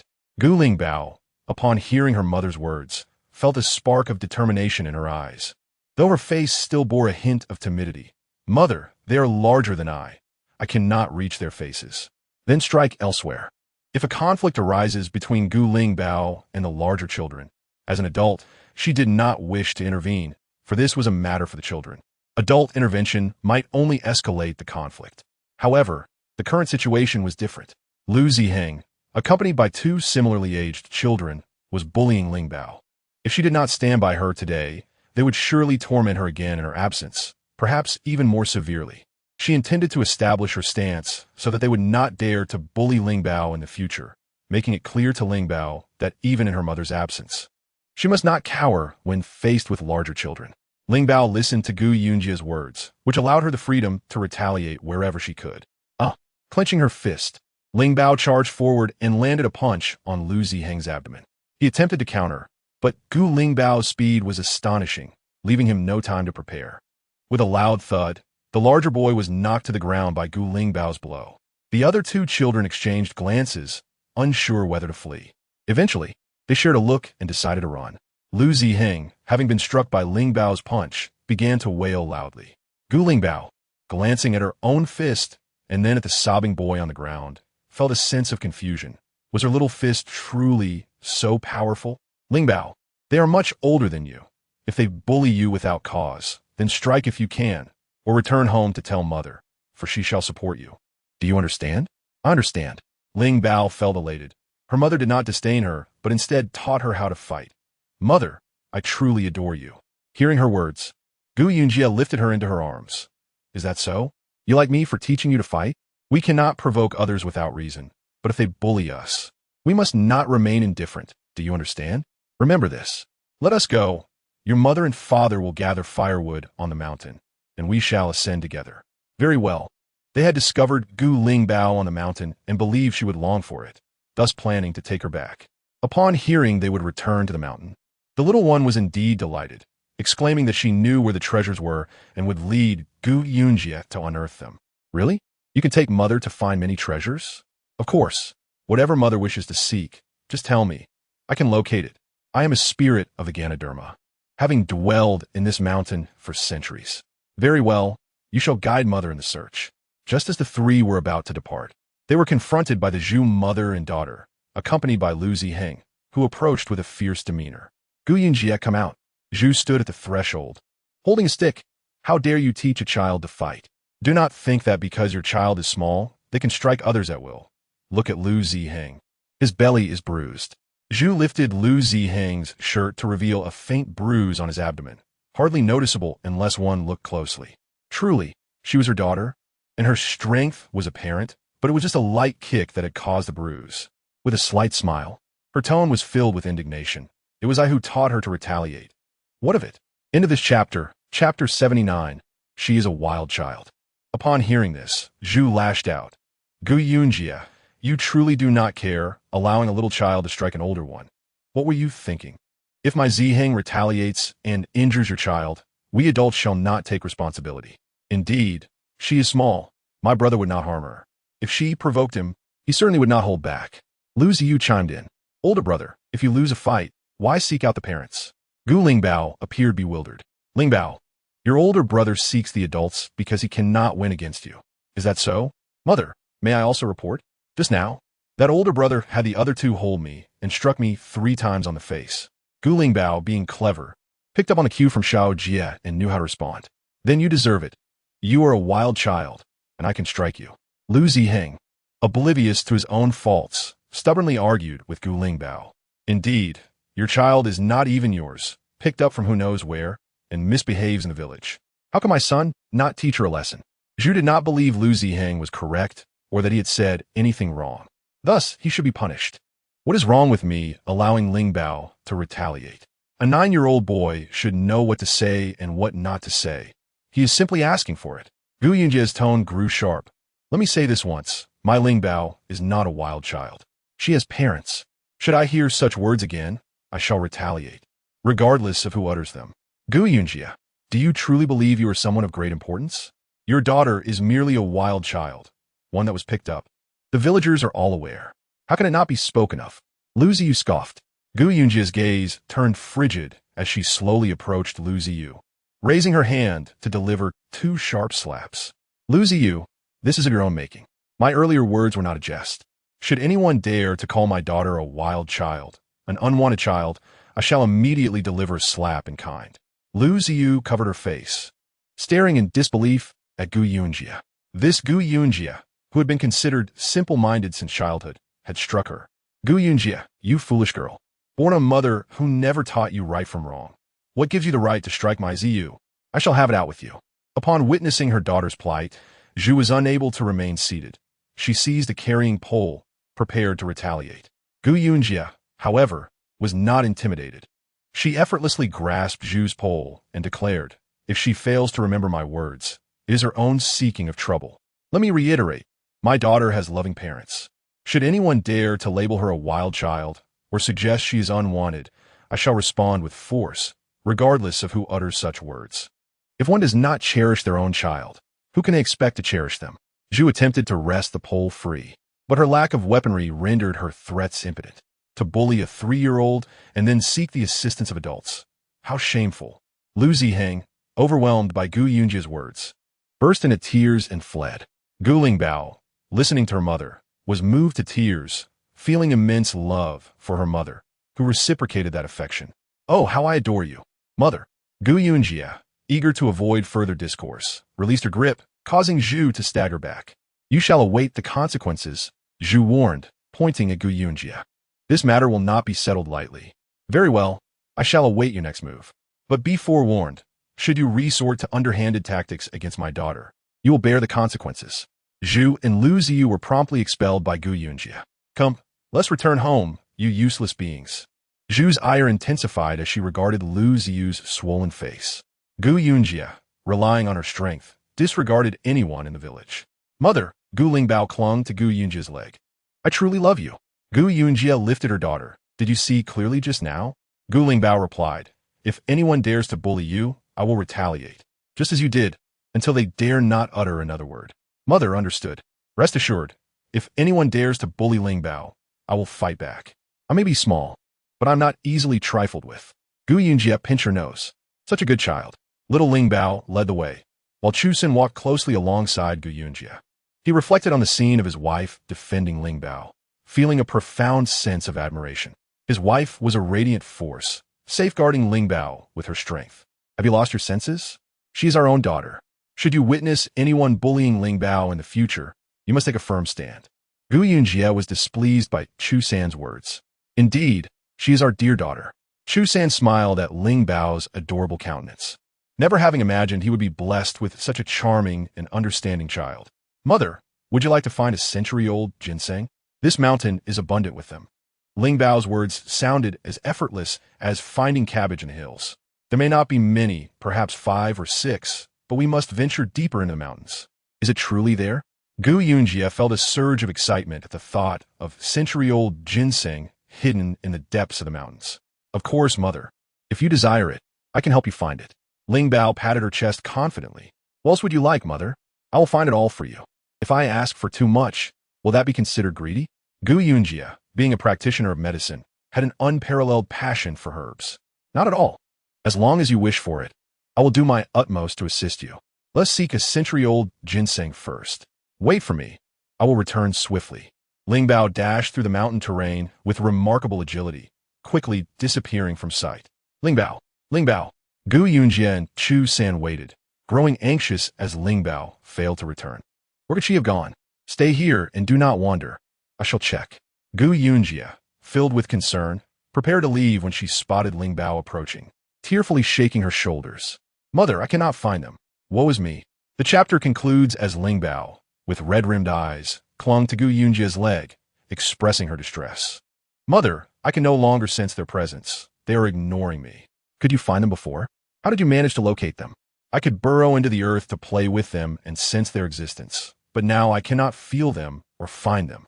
Perhaps they are hiding from you, fearing your discovery. Do not worry. I do not require the century-old ginseng. Gu Yunji comforted her daughter. Mother, am I too useless? I have failed to fulfill my promise to you. Do not fret. Perhaps you will find them soon. The little one, feeling despondent for not locating her mountain companions, remained disheartened. Meanwhile, Zhu returned home, seething with anger. This Gu Yunji is insufferably arrogant. Who does she think she is? If not for the debt she owes my father-in-law's life, her family would have long been cast out from this village. Mother, Gu Jia's actions are becoming increasingly outrageous. She not only assaulted me, but now dares to lay hands on you as well. Lu Ziyu, gazing at her swollen face in a copper mirror, was filled with indignation. Do not worry. I am not one to suffer in silence. She struck you, and that wild child bullied your brother. I will not let this matter rest. What do you plan to do, mother? That is for me to decide.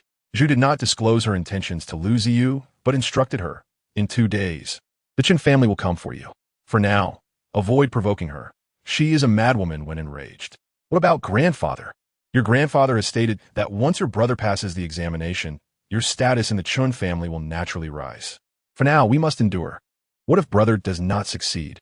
Am I to remain a mere concubine in the Chun household for eternity? Lu Ziyu recalled Gu Yunji's earlier statement. What if Lu Zihua fails to pass? For years, their family had placed unwavering faith in the fortune teller's words, believing her brother would surely succeed and attain high office. They had never considered the possibility of failure. How could your brother possibly fail? The fortune teller, who passed through our village, personally assured me that he is destined for greatness, at least a third-rank official. Had it not been for the fortune teller's words, your grandfather would never have allowed your brother to pursue his studies. Education is costly. If he fails, he would be no better than a peasant. Listening to Zhu's words, Lu Ziyu felt a flicker of hope. Brother will surely succeed. Once he does, everyone will flock to us. Precisely. You must remain composed when you enter the Chun family and learn how to garner the favor of Master Chun. Our better days are yet to come. Do not worry. Mother, I understand what to do. Zhu reassured Lu Ziyu a few more times before seeking out Lu He. She had made it clear that if Lu Ziyu were to enter the Chun family, she must bring forth 50 taels of silver. Lu Ziyu's decision to join the Chun family was for the sake of the Lu family's future and her brother's prospects. If it were not to assist Zihua, why would I enter the Chun family? Wouldn't it be better to marry into a common family? Lu He felt a headache upon Zhu's arrival. We currently have little silver. I can only offer 20 taels. Zhu was adamant, stating, if there are not 50 taels, I will not allow Lu Ziyu to enter the Chun family. Mother, Zhu entered Lu He's quarters. The Chun family will arrive in 2 days. I wonder what your thoughts are on the matter? From his second branch. Lu He sighed. As you are aware, our family's circumstances have been dire of late.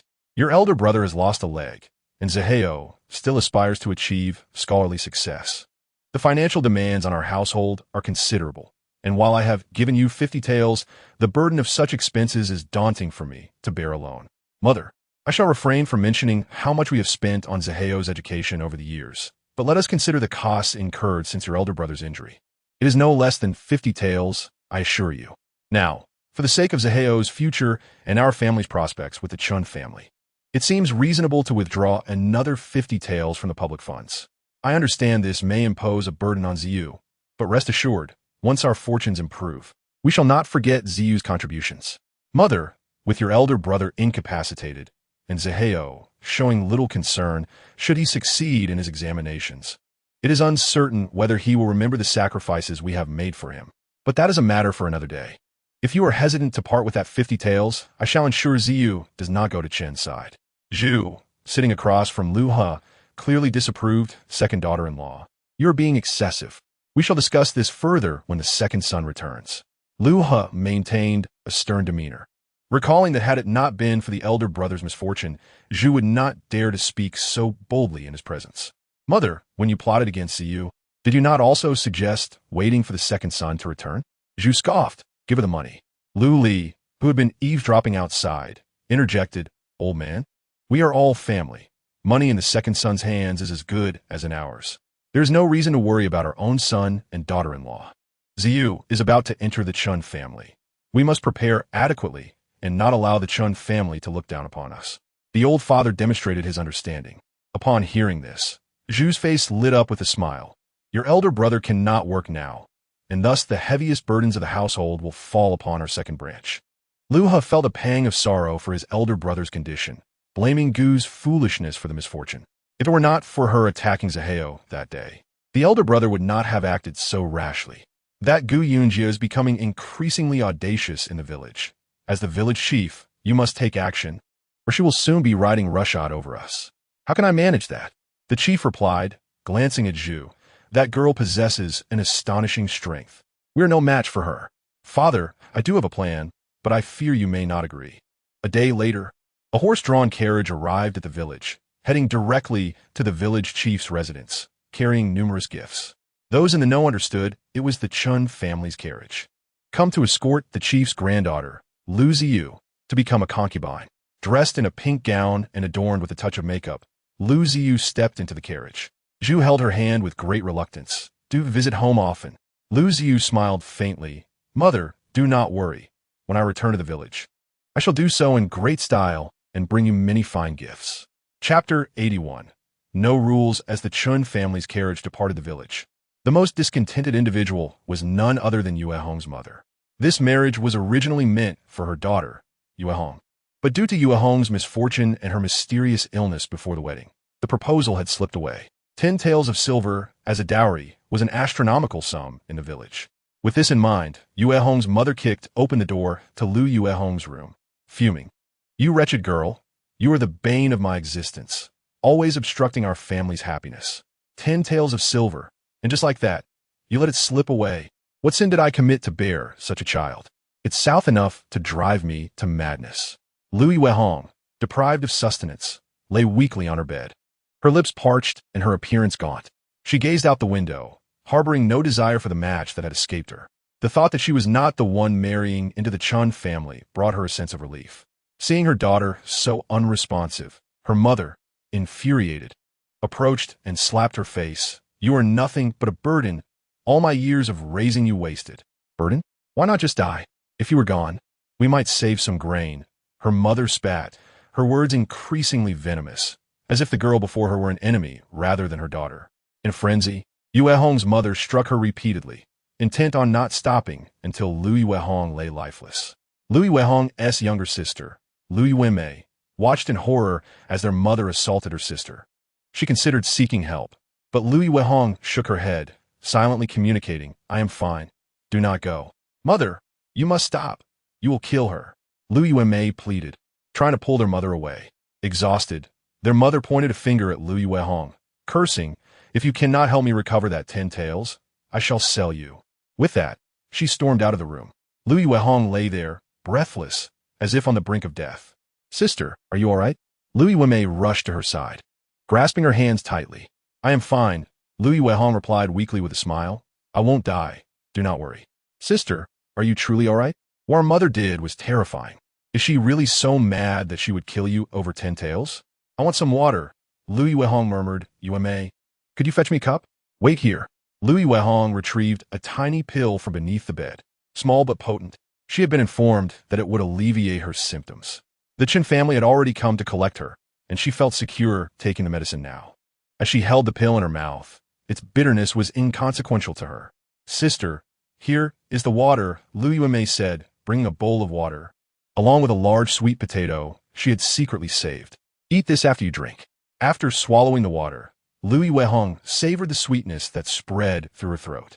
As long as she could avoid entering the Chun family, she could endure any hardship at home, eating the sweet potato Yue Mei had saved for her. She smiled gently at her sister. I am fine. Do not worry too much. Lu Ziyu sat anxiously in the carriage. After more than an hour, the carriage came to a halt. Voices outside called. The young master has instructed that she enter through the back door and that the 7th concubine remain in her room to await him. After he has concluded his business, he will come to her.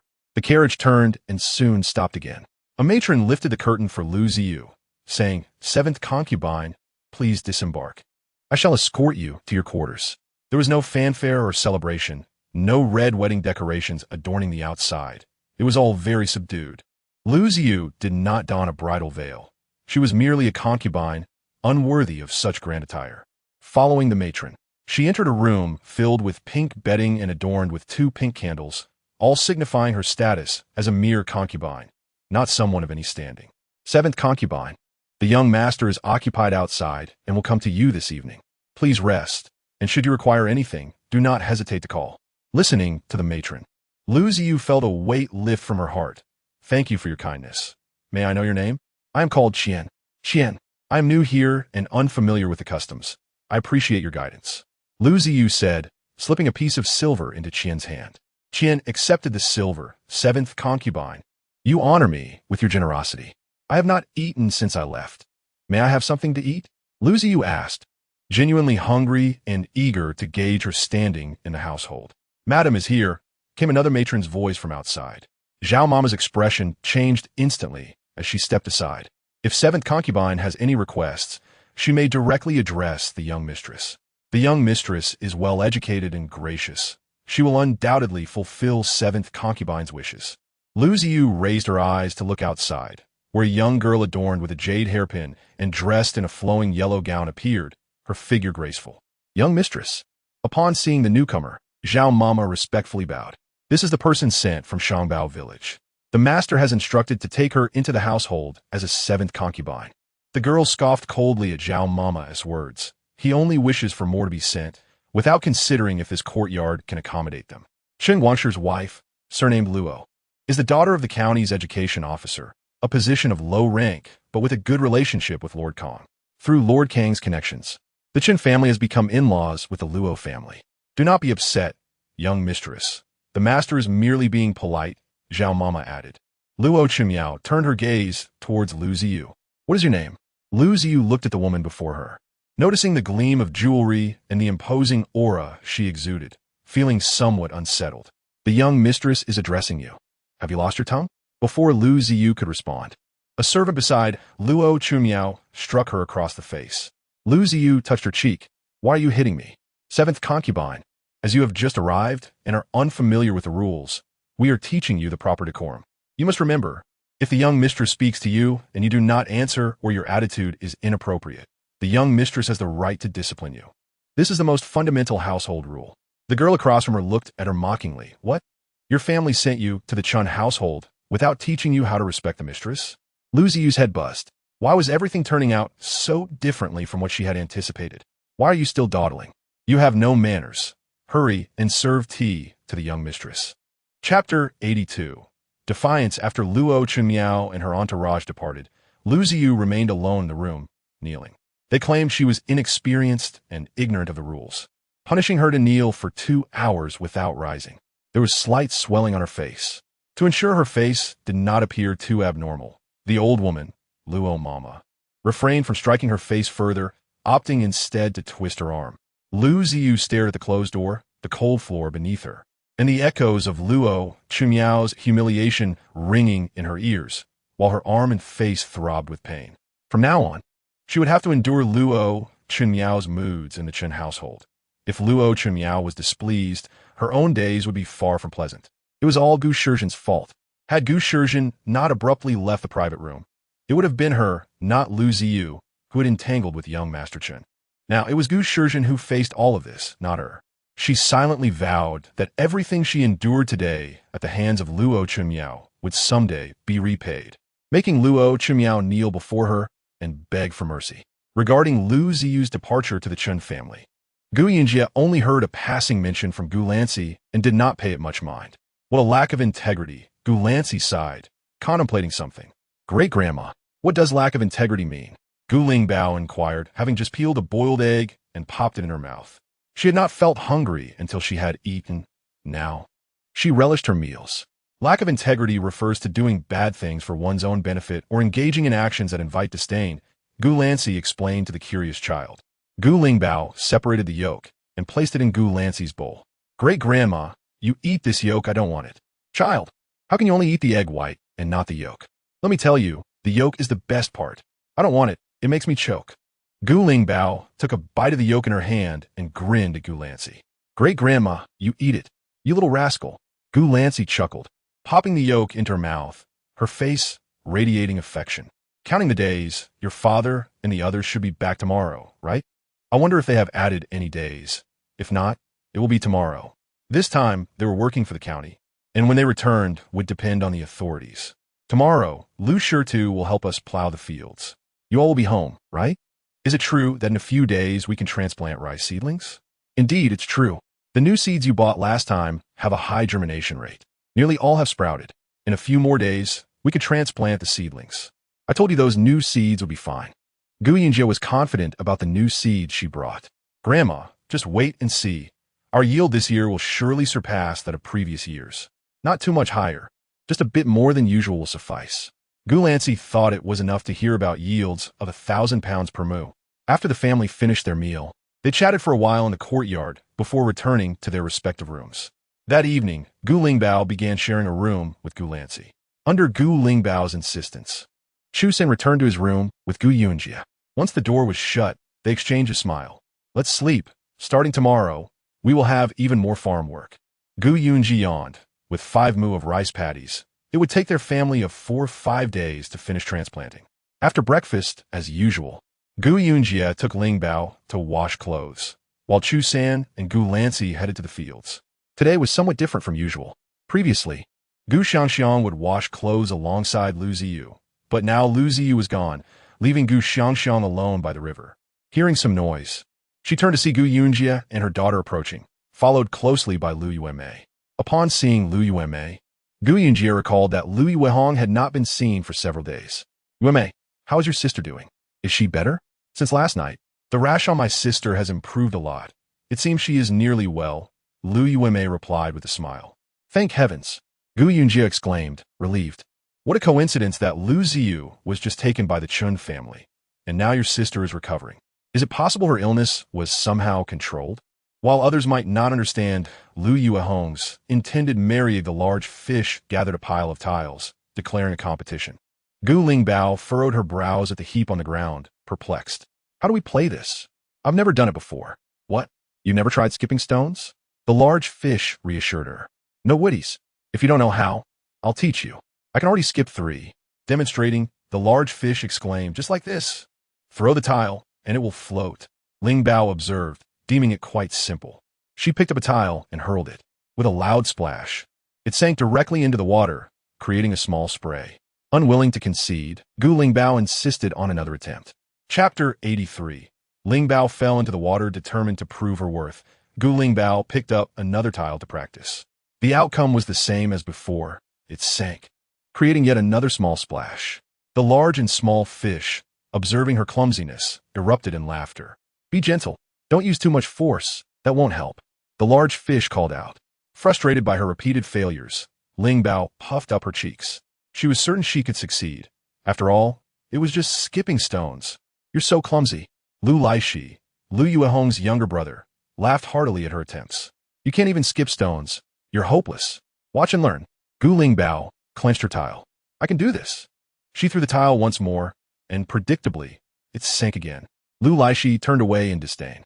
You're a little fool, just like your mother was at your age.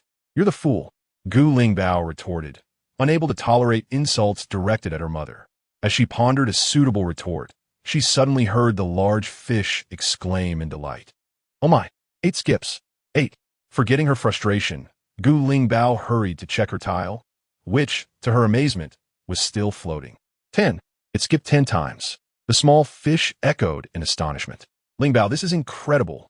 If it doesn't skip, it doesn't matter, but when it does, it skips 10 times. Combined, the two of us haven't even reached 10. Lingbao's face swelled with pride as she proclaimed, I told you I was impressive, but you didn't believe me. We concede. You are indeed the best. The small fish dashed to Lingbao's side. Lu Laishi, you called me foolish, but if you wish to prove yourself smarter, you must surpass me. If you haven't outdone me, then I am the cleverer one. Lu Laishi picked up a tile and managed to skip it twice. So what? Next time, I will surpass you. Embarrassed, he ran off, unable to bear the shame of his inability. Lingbao, you're amazing. How'd you manage to skip 10? I just tossed it lightly. There's no special technique, Lingbao admitted shyly. Suddenly, a little rabbit darted past them, and Gu Lingbao's spirits lifted. Look, a rabbit. Let's catch it. The 3 children scampered toward the creature, which had vanished into the grass by a pond. Strange, I clearly saw it run in here. Where did it go? Lingbao crouched before a cluster of grass, searching intently. Did any of you see where it went? The large fish and small fish squatted beside Lingbao, waiting for the rabbit to emerge.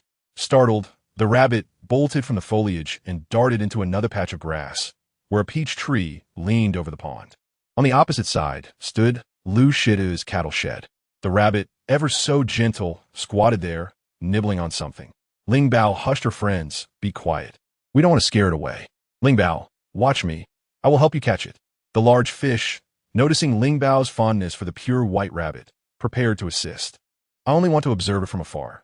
Catching it would mean confining such a lovely creature, which wouldn't make me happy, Lingbao replied.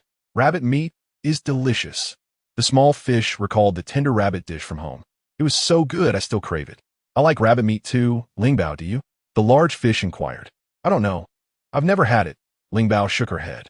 I probably wouldn't like it. They're so adorable. How would you bear to eat them?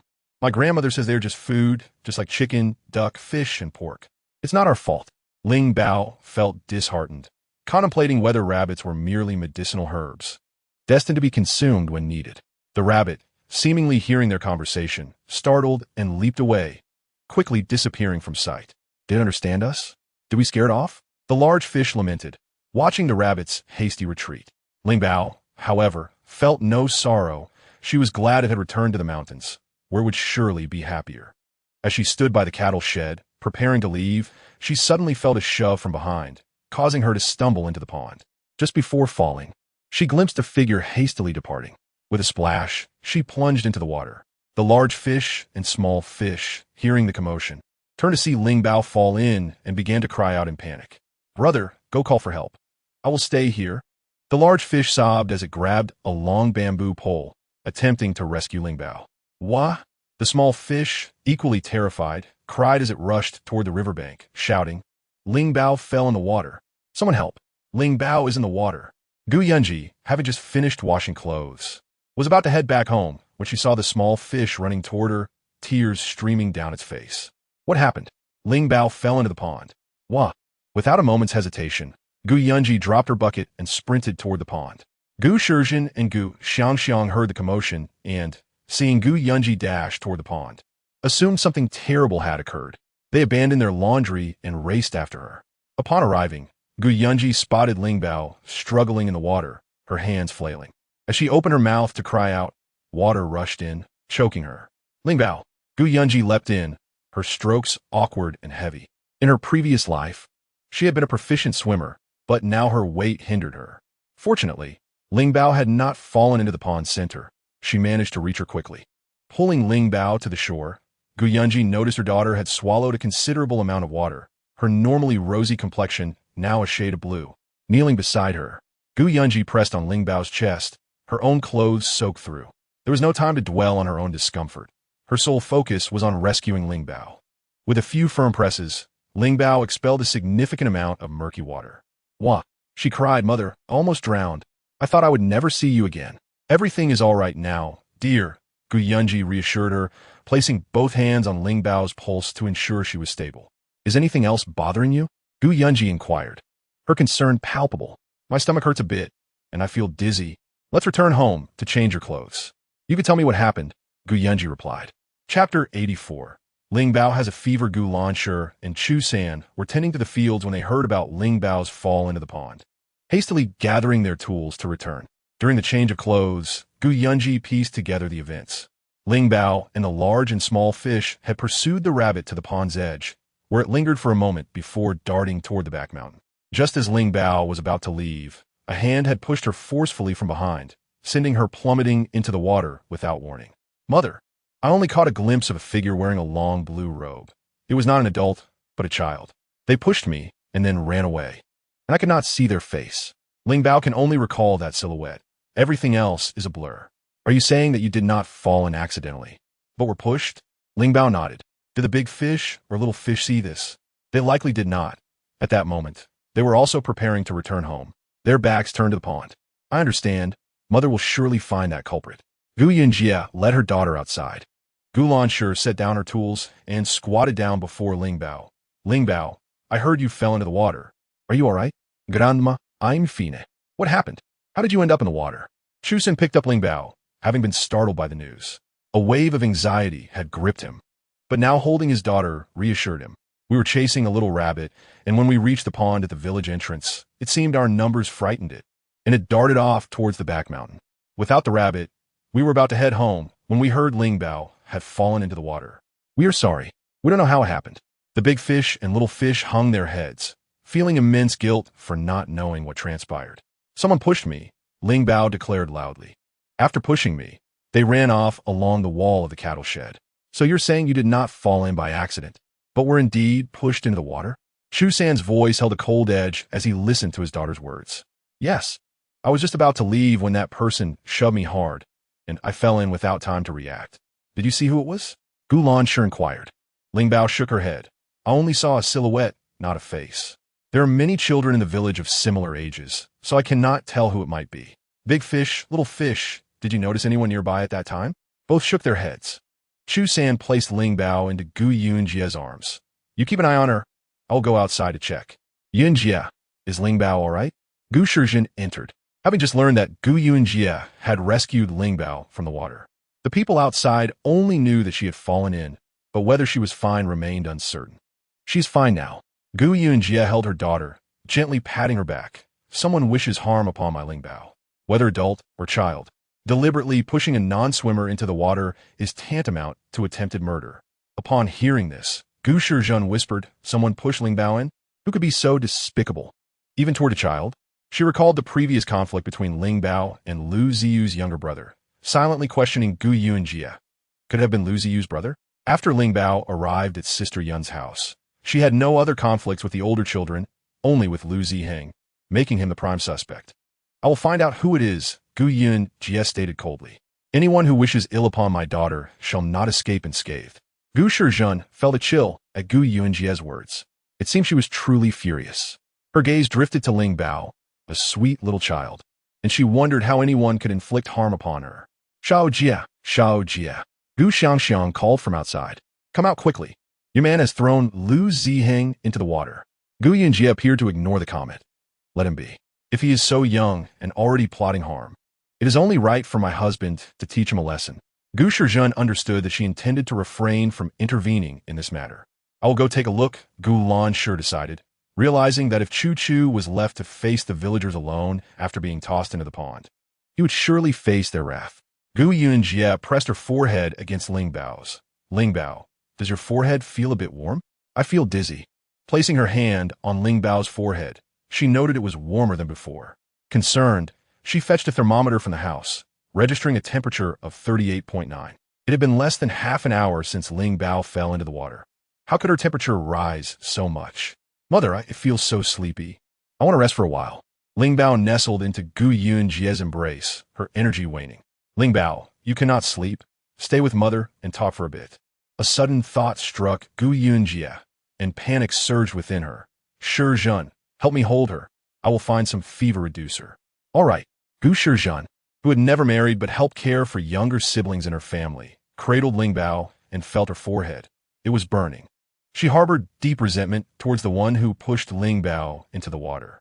What grudge could drive someone to harm such a small child? Had Gu Yunjie not rescued her quickly, who knows what could have happened? Soon, Gu Yunjie returned with a small spoonful of ibuprofen and administered it to Ling Bao, making sure she drank plenty of water. Mother, I'm so hot. Ling Bao's voice was faint. Ling Bao, just hold on a bit. It will soon cool down. Hearing that Ling Bao was hot, Gu Yunjie filled a basin with warm water, attempting to sponge her down. Watching Ling Bao suffer brought tears to Gu Shizhen's eyes as she stood up. Sister, Ling Bao is in this state because of Lu Ziheng. We must not let him go unpunished. I know. As Gu Yunjie continued to cool Ling Bao down, she spoke softly to her, trying to keep her spirits up. Ling Bao was far too tired, succumbing to sleep in Gu Yunjie's arms. After a while, she checked Ling Bao's temperature again. It had dropped to 38. With a fever reducer, it had lessened somewhat. She worried whether it would spike again once the medication wore off. Unable to leave Ling Bao's side, she remained vigilant, watching her closely. Chapter 85. You scoundrel. At that moment, the pond's edge was unusually chaotic. Zhu Shi rushed to the scene upon hearing that her son had been thrown into the water by Chu San. Lu Ziheng floundered in the water, and upon seeing his struggle, the village men rushed in to rescue him. Beast! Zhu Shi stormed towards Chu San, brandishing a hoe, ready to confront him. What offense did my son commit to warrant such brutality? He cannot even swim. Did you intend to murder him? After being rescued from the water, Lu Ziheng stood shivering, soaked, and cold. Chu San raised the hoe Zhu Shi held, positioning it between them, disregarding her completely, and turned his gaze to Lu Ziheng. Have you thought this through? Why did you push my Ling Bao into the water? Lu Ziheng trembled even more under Chu San's penetrating stare, wishing he could vanish into the ground. The village head has arrived. Someone shouted. Lu Lijing navigated through the crowd to confront Chu San, his face darkened with anger. Chu San, what are you doing? Do you realize the gravity of your actions? You have pushed my son, Zi Heng, into the water. This constitutes murder and we can report this to the authorities. Chu San, however, paid no heed to Li Jing's arrival, his gaze fixed intently on Lu Ziheng. Speak. With Zhu Shi and his grandfather present, Lu Ziheng suddenly felt emboldened. He lifted his chin defiantly and shouted, "You worthless intruder! I cannot comprehend your words. Was it not your daughter who fell into the water by her own carelessness? Why should that concern me?" Chu San's voice turned icy. "You are merely a son-in-law in our village. We can expel you at any moment. If you wish to remain here, clarify the situation. Do not force me to involve the authorities or let the villagers drive you out. As the village chief, it will be a simple matter for him to remove someone from the community. Let us see who dares." Gulan, stepping through the throng, confronted Chu San. "What audacity! Without understanding the events, you wish to expel my granddaughter. Do you think our family is easy to bully? Lan Tenghua, cease your baseless accusations and disturbances. Everyone witnessed your grandson throw my Ziheng into the water. I demand to know what happened. Have you lost your senses?" Luha, seeing Gulan obstructing the situation, joined in the verbal clash. "Chu San, why did you throw my son into the water? If you do not provide an explanation, I shall ensure you are dealt with, regardless of who is present." Lu Lijing's eyes bore into Chu San, a look of loathing as if he wished to see him torn apart. "I'm aware of what transpired." Gu Xiangxiang interjected. "Just moments ago, Gu Yunji and Chu San retrieved a girl who accidentally fell into the water. They undoubtedly suspect that this was Ziheng's doing, hence their actions towards him. Preposterous. That girl fell into the water. What does it have to do with us?" Zhu Shi cursed. "Just because that wild child fell in, they wish to cast my son into the depths? What justification is that? Father, you must drive him from the village today. A mere son-in-law dares to act with such arrogance in our midst. Is this not akin to shitting on our necks? Regardless of the reason, throwing someone into the water is indefensible. Moreover, Ziheng cannot swim. By doing so, you provide us with ample grounds to accuse you of attempted murder.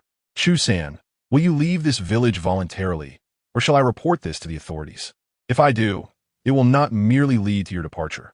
You will face imprisonment and severe consequences." Chu San, unfazed by Lu Lijing's words, continued to glare at Lu Ziheng. "I will count to 10. Should you remain silent, I cannot guarantee I won't throw you back into the water. 1, 2. Lu Ziheng felt a chill run down his spine. He had hoped that with his mother and grandfather present, this Chu would not dare to escalate the situation. To his dismay, Chu San showed no fear, even threatening him in front of his family. At that moment, Ziheng felt as cold as ice, as if a serpent had fixed its gaze upon him. As Lu Ziheng hesitated, Chu San had already counted to 10. He seized Ziheng by the collar, preparing to toss him back into the water. Lu Ziheng's face blanched in terror. He blurted, "She is merely a wild child. I do not even know where she came from. She assaulted me recently, and I only sought to warn her. Let us see if she dares to strike again. She is just a wild child. Why do you treat her like a treasure? If she dies, what is the significance? Her own parents do not care. You are merely pretending." The villagers exchanged glances, bewildered by Lu Ziheng's words. "So, you threw her into the water?" Chu San's face darkened. "One is 3 years old, the other is 9. Yes, I pushed her. A wild child dares to act superior before me. I wished for her demise." Lu Ziheng flailed helplessly in midair, closing his eyes as he unleashed his thoughts. Chu San tightened his grip, and with a splash, Lu Ziheng was cast back into the water. "Zihin!" Zhu Shi cried out. Lu Lijing's patience reached its limits. He gritted his teeth and shouted Chu San's name. A splashing sound echoed as someone leapt into the water to save him.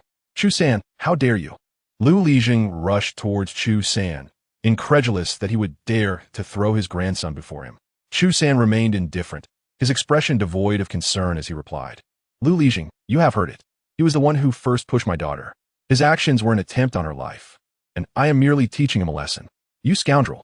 Lu Lijing glared fiercely. "Even if it were indeed Ziheng's fault, it is merely a dispute between children. As an adult, how can you stoop to their level?" Lu Lijing felt his blood boil.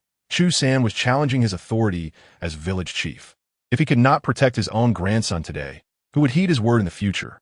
Chapter 86. Stand aside. Lu Ziheng was once more pulled from the water, trembling from the cold. Observing his condition, Zhu Shi's heart ached. "Mother, I am cold. Cool me. We shall return home to change clothes." Zhu Shi supported Lu Ziheng as they made their way back.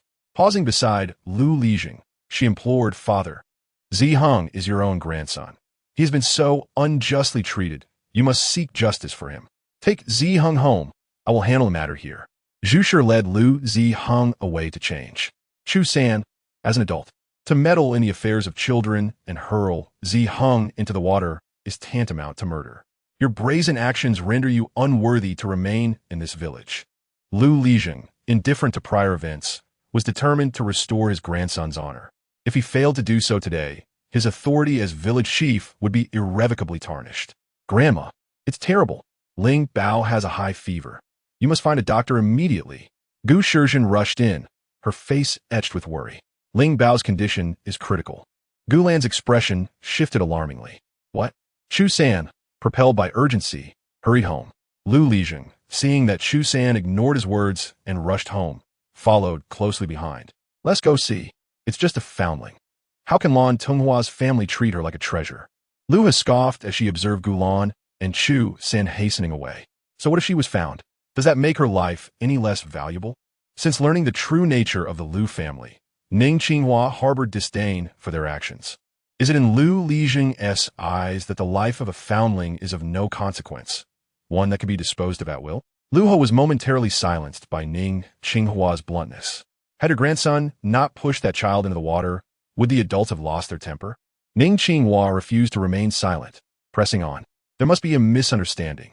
Our Ziheng has always been considerate and polite. How could he possibly push a child? I suspect foul play.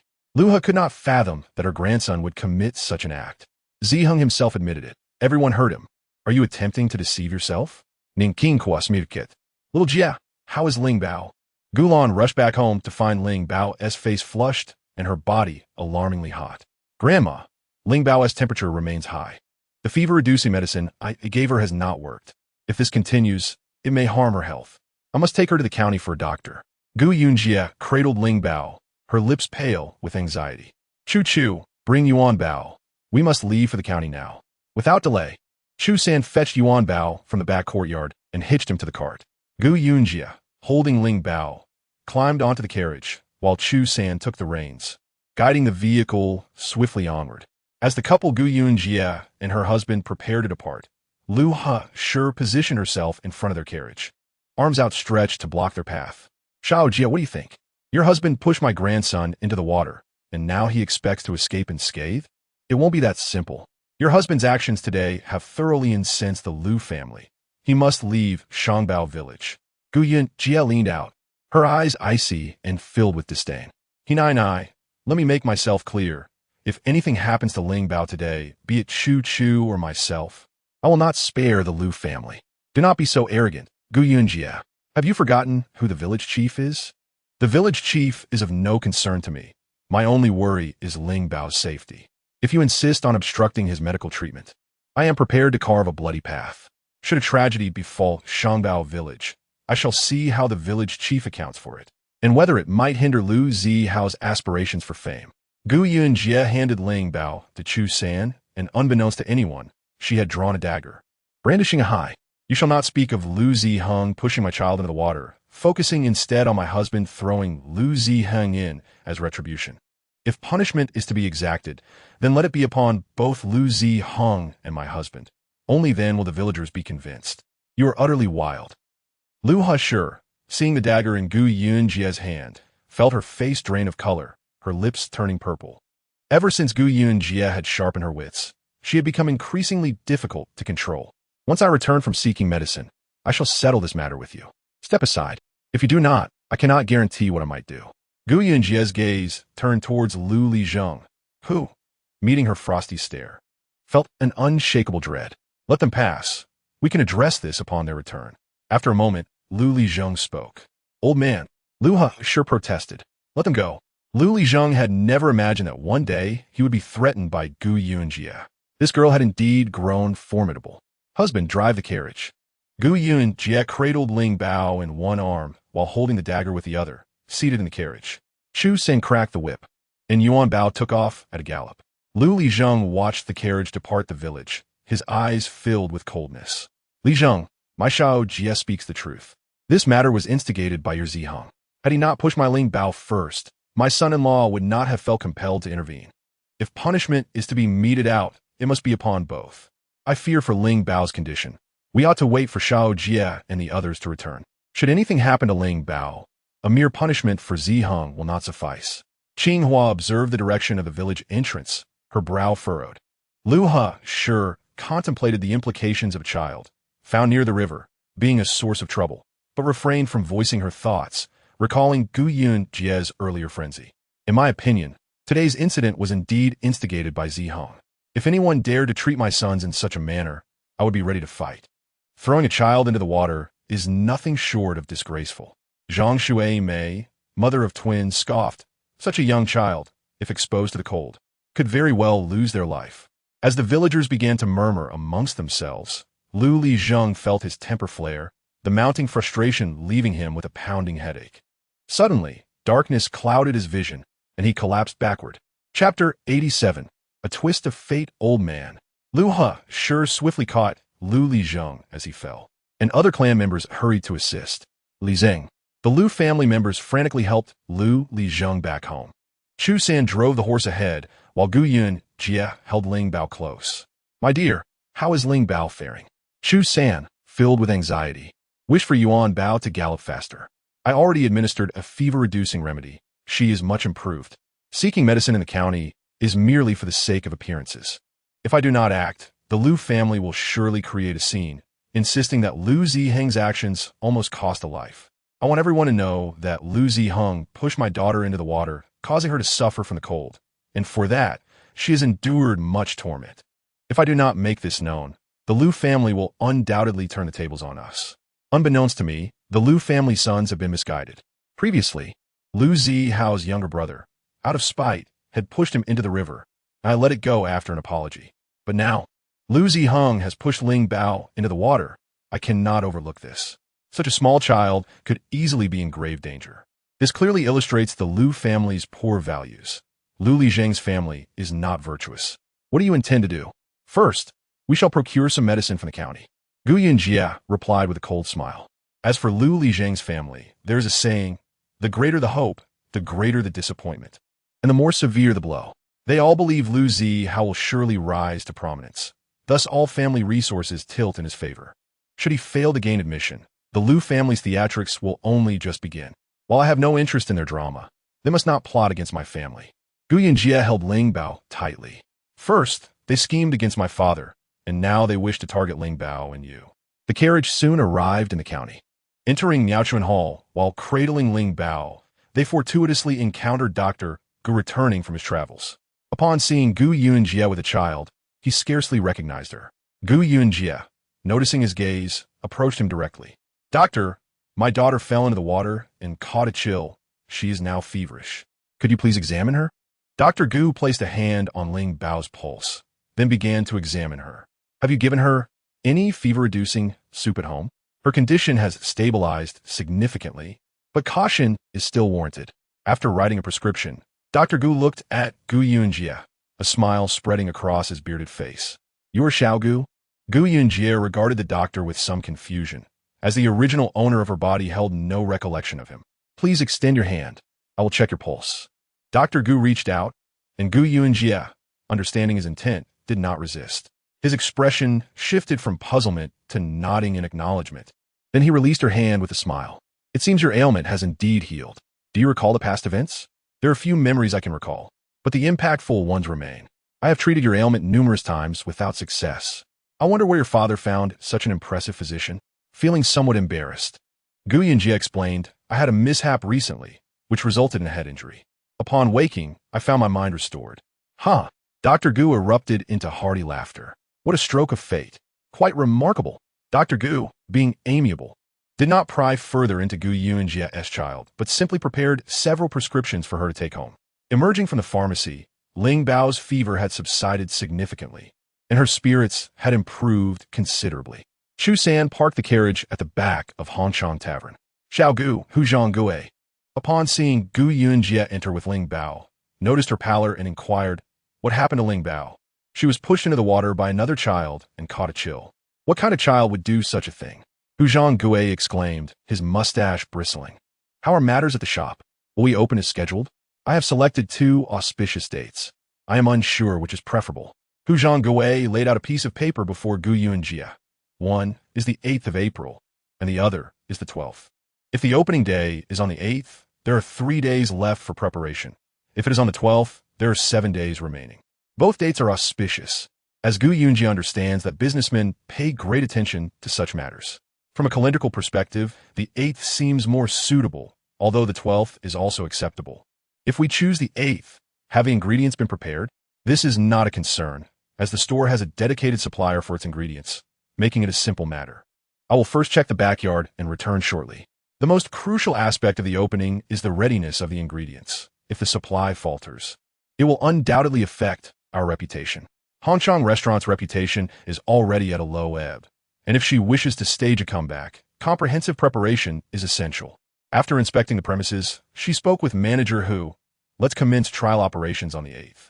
For every customer dining in, we will offer 2 complimentary dishes, while all other menu items will be half-priced. On the 12th, we will officially open, aiming to restore the confidence of our previous patrons before we commence operations. Manager Hu pondered Gu Yunji's words and, upon grasping their meaning, expressed his admiration. Xiao Gu, I was just contemplating how to reacquaint everyone with my culinary skills, but I couldn't devise a good plan. I must admit, I'm growing old. Matters of business should be left to the younger generation like you. Given our restaurant's previous poor reputation, the only way to attract customers is through complimentary and discounted offerings. If they're satisfied with the tasting, word will spread, and those who have enjoyed your cooking before will surely return. Excellent. Then let us proceed with this plan. With the trial operation date set, it is time to discuss promotional strategies. The reopening of the restaurant, coupled with such enticing offers, must be known throughout the county. Perhaps we could have a waiter ring a gong at the entrance to announce the event. A copper gong at the door with a loud call is indeed the quickest means of communication. No, we should create a large sign to promote a tasting event. Gu Yunji reflected that while the gong method might work for a newly opened establishment, it would not suffice for a restaurant with a tarnished reputation. What do you suggest? Let us prepare delicious yet easy-to-make snacks for free sampling and inform patrons that those who spend a certain amount on opening day can participate in a lottery, with the grand prize being 10 taels of silver. With the opening time and promotional method established, manager Hu gave Gu Yunji a thumbs up. Xiao Gu, your ideas are quite impressive. I believe these strategies will be effective. Starting tomorrow, we shall commence the free tasting event, with trial operations on the 8th and the grand opening on the 12th. Will you be coming over in the next few days? I will be here daily to oversee preparations. Gu Yunji was concerned that the Chun family might engage in underhanded tactics. Thus, she felt it necessary to keep a watchful eye. Very well. Manager Hu also hoped Gu Yunji would be present to supervise. By the way, have you thought a new name for the restaurant? We need to finalize it quickly, so I can arrange for a new sign to be hung. Gu Yunji was rather indifferent when it came to naming. She was not particularly skilled at it. Chu, do you have any suitable suggestions? How about 8 Treasures Restaurant? Chu proposed after some thought. They're called Hongyun, so let us simply call ours Hong Tu. Manager Hu, recalling the despicable tactics of the Chun family, felt a surge of anger. Gu Yunji's lips twitched. It seemed they had crossed paths with Hong. Let us refrain from using Hong in the name. It must be something that captivates attention and remains unforgettable at first glance.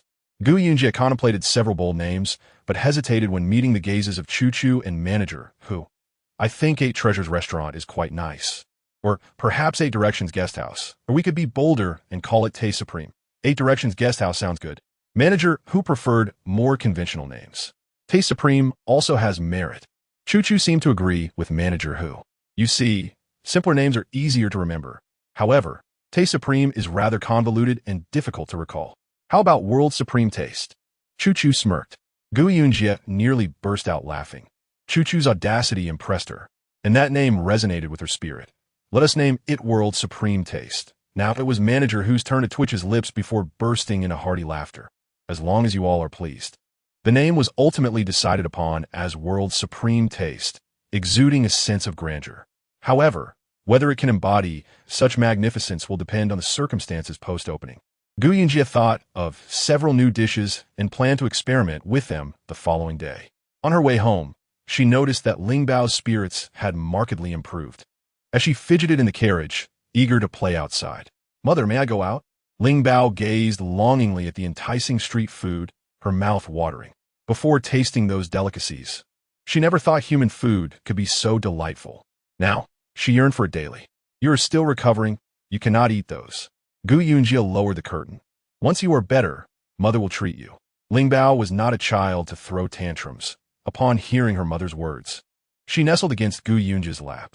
Mother, I will least upon their return, Lu Lirong's family refrain from causing trouble. Yet, Gu Yunjie understood that the matter was far from settled. They would undoubtedly employ new tactics against her. That evening, 2 varieties of steam buns were prepared, pork with scallions and vegetable buns. The little one was not fond of the vegetable buns and devoured 3 pork buns in one go. The buns were delicious. Gu Lingbao took a hearty bite, declaring, I love meat. Slow down, don't choke, came the gentle reminder. Outside the village, chatter filled the air, followed by the sound of their own gate creaking open. Your father has returned, Gu Launcher announced as she opened the door, revealing Gu Qinggang just stepping inside. Upon entering, Gu Qingang's gaze fell upon Gu Lingbao, who was eagerly munching on her buns. Turning her head, she met his eyes, her bright and sparkling orbs mirroring the plump, fair visage reminiscent of her mother in her youth. Father, you're back, she exclaimed. Gu Yunjie emerged from the kitchen with a set of chopsticks and bowls, announcing, tonight, we have steamed buns with porridge for dinner. Gu Qinggang did not respond to her, but instead approached the table, cautious not to startle the child. Where did this little one come from? Lingbao, greet your grandfather, Gu Yunjie encouraged softly. Lingbao turned to Gu Qinggang, her smile sweet as she chirped, grandfather. Gu Qinggang looked at the chubby child, his heart swelling with affection, as she bore an uncanny resemblance to his daughter in her childhood. Grandfather, have a bun. This is made by great-grandmother and mother. It's delicious. Ling Bao offered him a large bun. Very well. You are such a good child, he replied, affectionately ruffling her hair. Now that you are back, there is no need to go back there, right? Gu Qinggang took a sip of porridge and bit into the bun, a sense of satisfaction flooding his being after a long absence. It's good to be home. When you're out there, we are always on edge. As long as it doesn't rain, things shouldn't be too bad, he added, recalling something. The pillar that crushed Lu Jiafu was not an accident. Someone had tampered with it beforehand. It was likely the Lu family's doing. Their initial target was you, though they might not have realized how the pillar was redirected. Gu Lansher snorted disdainfully. There's no need to dwell on this matter. Mother, why would the Lu family act against me? Gu Qinggang questioned, perplexed. Over the years, their families had maintained a cordial relationship due to their kinship, and the recent broken engagement had been handled with grace. Why then would they seek to harm him so viciously? They not only want to deal with you, but with our entire family, Gu Launcher retorted sharply. This son of mine is good at heart, but too naive. They bully us, and he still speaks up for them. What has transpired during my absence? Let us not even discuss the distant past. Today was already a significant event, Gu Launcher began, her ire rising as she recounted how Lu Ziheng had bullied Lingbao, leading to an altercation that resulted in Lingbao being pushed into a pond. Thankfully, Gu Yunjie had been nearby and rescued her in time. Had she not, the outcome could have been dire. The Lu family even defended Lu Ziheng, dismissing Lingbao's life as inconsequential. How outrageous! Gu Qinggang could hardly contain his anger. To target a mere child, they also intend to drive Chu Chu out of the village. Their audacity suggests that if we don't expel her, they'll evict our entire family. He pondered, furrowing his brow in disbelief. What could possibly motivate them?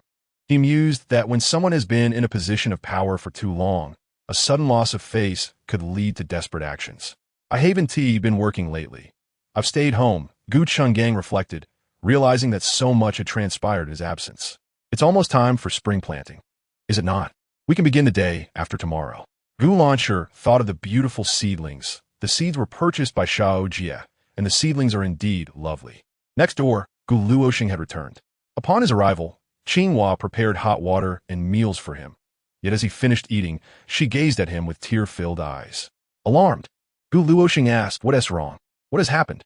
Qinghua recounted the incident where Shizhen had nearly lost her virtue while following Lu Ziyu and Gu Shizhen into town. Gu Luoxing's anger flared as he realized the extent of the betrayal. I've always treated Gu Xiangxiang well.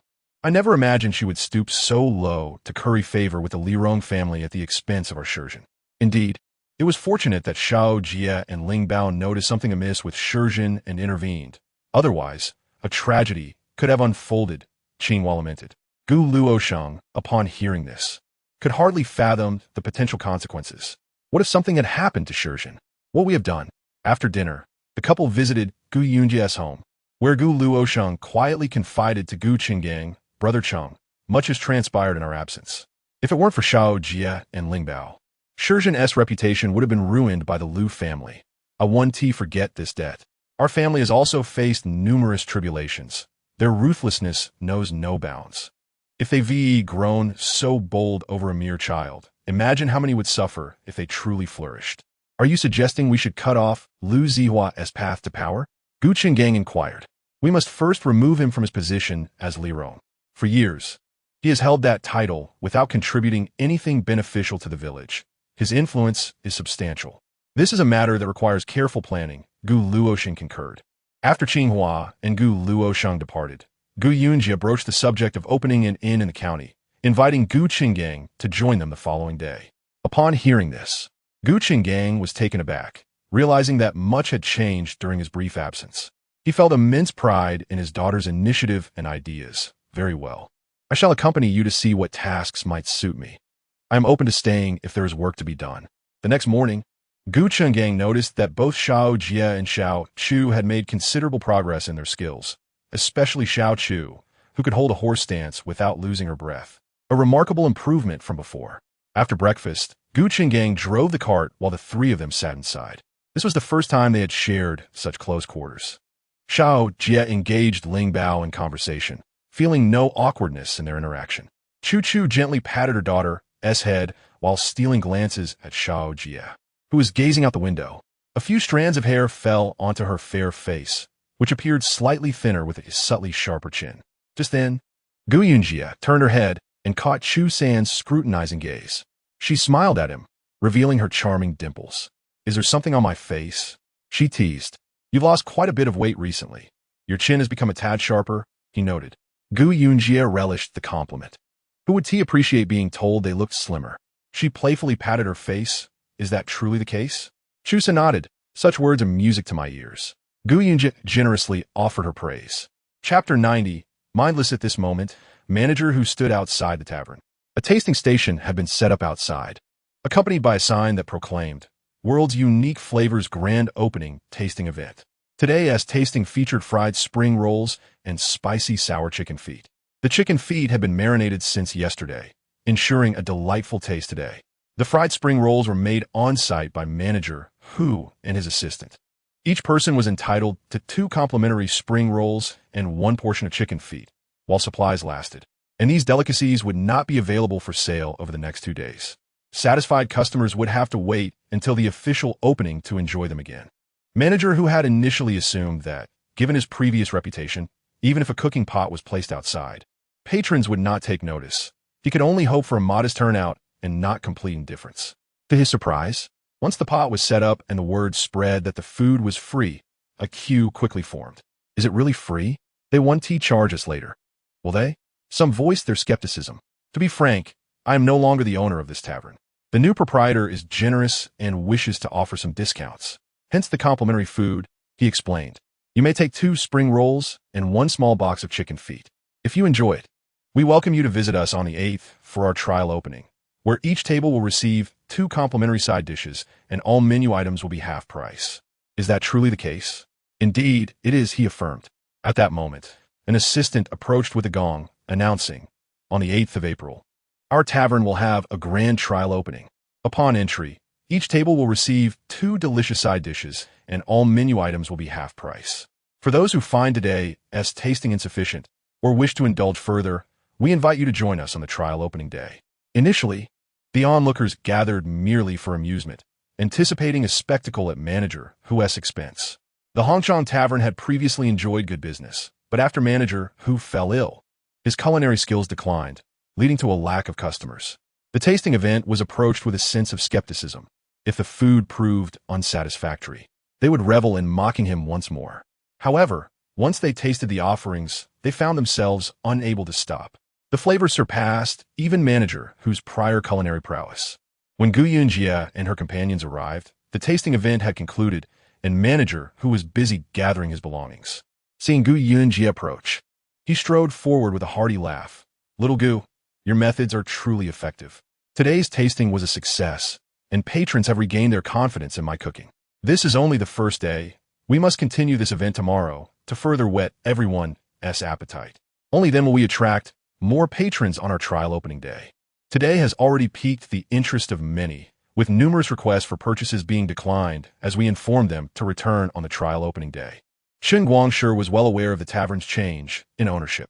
Sitting on the second floor, he opened the window, revealing the full view of the Hongchang Tavern, and inquired of his manager, "Do you have any information on the new owner of the tavern?" "Currently, we do not have any details. Their people are very secretive." "After so many days, you still cannot identify a single individual?" Chen Guangshi frowned, clearly dissatisfied with the response. "My lord, someone mentioned seeing a plump girl entering and exiting the tavern, but she is not from the county. She hails from the countryside and comes from a very poor family, so it is unlikely to be her." The mention of a plump girl immediately brought Yunji to Chen Guangshi's mind. He dismissed the thought, viewing her as merely a country girl, incapable of possessing the means or influence to acquire the Hongchang Tavern, especially given its considerable size and the previous financial struggles it had faced. "Then investigate further. I wish to see who dares to take over their tavern and oppose us." "My lord, they are currently conducting a tasting event. They have grand plans for the trial opening on the 8th, but we shall see how they fare on that day. On the opening day, arrange for a few people to sample their dishes and assess their quality. If the food is subpar, let them continue as they please. However, if it is satisfactory, we cannot allow them to succeed without challenge." For some time now, Chen Guangshi's tavern had been the sole dominant establishment in the county, thriving without rivals. He had no interest in who had taken over the mess left by Hu Kuai-dao. As long as they dared to oppose him, he would not let them off easily. "Yes, sir," the manager replied. As Chen Guangshi's carriage passed by the Hongchang Tavern, he drew back the curtain for a glance. Noticing a large sign at the entrance, prominently displaying a red paper detailing various opening discounts, he lowered the curtain, muttering, "Such ostentation. The allure of free offerings may draw many in initially, but once they taste the dishes, raising the prices afterward will prove challenging. I wonder who devised this method, utterly thoughtless." Upon returning home, he encountered Luo Chunmiao, who had just exited Lu Ziyu's quarters. "There was no other option. I was too bored in the manor and needed some amusement. My lord has returned." Luo Chunmiao greeted with a smile. "Did you forget? Just a few days ago, you married a beautiful sister into the household. I just want to check on her, and she was crying inside." Chapter 91. Infertility. Soup. Chen Guangshi had indeed forgotten about Lu Ziyu. Primarily, Lu Ziyu was not particularly beautiful and did not align with his preferences. Furthermore, having already indulged, his interest had waned. "My dear, do not speak so. I never intended for her to enter. However, since she expressed such a desire, I could hardly refuse. Rest assured, no matter how many enter this household, the one I cherish most will always be you. If any of them misbehave and upset you, you need only set the rules. To me, they are all beauties that hold your heart. How could I dare impose rules upon them?" After soothing Luo Chunmiao for a while, Chen Guangshi ultimately visited Lu Ziyu's chambers. At that moment, Lu Ziyu was crying at the table. Having been in the household for several days, she had yet to even catch a glimpse of Chen Guangshi, let alone contend for his affection. Each day, Luo had come to impose rules upon her, forcing her to kneel or slap herself. Just earlier, Luo had compelled her to drink the infertility soup, having learned that she had been intimate with Chen Guangshi before entering the household. Luo's anxiety about her potentially bearing a child led her to disregard Lu Ziyu's protests and force a bowl of the concoction down her throat. A bowl of soup consumed, she would never be able to bear children in her lifetime. The malice of the Luo family was unforgivable. When her elder brother achieved success in his examinations, she would be the first to confront them. She lay on the table, her face twisted with hatred, so absorbed in her thoughts that she did not notice Chen Guangshi entering. "What is the matter? Do you feel neglected?" Chen Guangshi glanced over, but did not approach to offer comfort, choosing instead to sit at a distance and gently fan himself. Startled by his voice, Lu Ziyu jumped up, hastily wiping her tears and standing before him, her eyes glistening like pear blossoms after rain. "My lord, you have finally arrived. I have been waiting for you these past few days." Chen Guangshi lifted her chin with his fan, noting the slight swelling on her face from crying, and the smudged makeup that rendered her appearance rather unappealing. The initial thoughts he had upon entering had vanished. "I've been quite busy these past few days," he stated. You must adapt to life in my household quickly. I cannot bear the sight of someone who constantly weeps. My lord, are you leaving? Lu Ziyu boldly embraced his back. I know I have my shortcomings. Could you possibly teach me? Chun Guangshi was her only source of solace at that moment, and she seized the opportunity. Indeed, upon hearing her words, he showed no inclination to depart. Instead, he turned and wrapped his arms around her waist, meeting her misty-eyed gaze with newfound interest. Then let this gentleman teach you well. He bent down, lifting Lu Ziyu toward the large bed in the inner room. A surge of joy filled her heart. Her gamble had paid off. With Chun Gongzi, one must employ gentleness rather than force.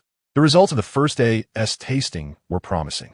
They would conduct another day of trials tomorrow and commence soft opening activities the following day. Spring planting would begin at home soon after. Gu Qinggang pondered whether it was appropriate to leave his mother alone to plant rice. But with the restaurant opening, manpower was insufficient, and someone had to be there. How should we arrange the spring planting at home? Father, you need only manage the spring planting at home. On the day of the opening, I will come and take a look. I want to be working. Leave everything to manager Hu.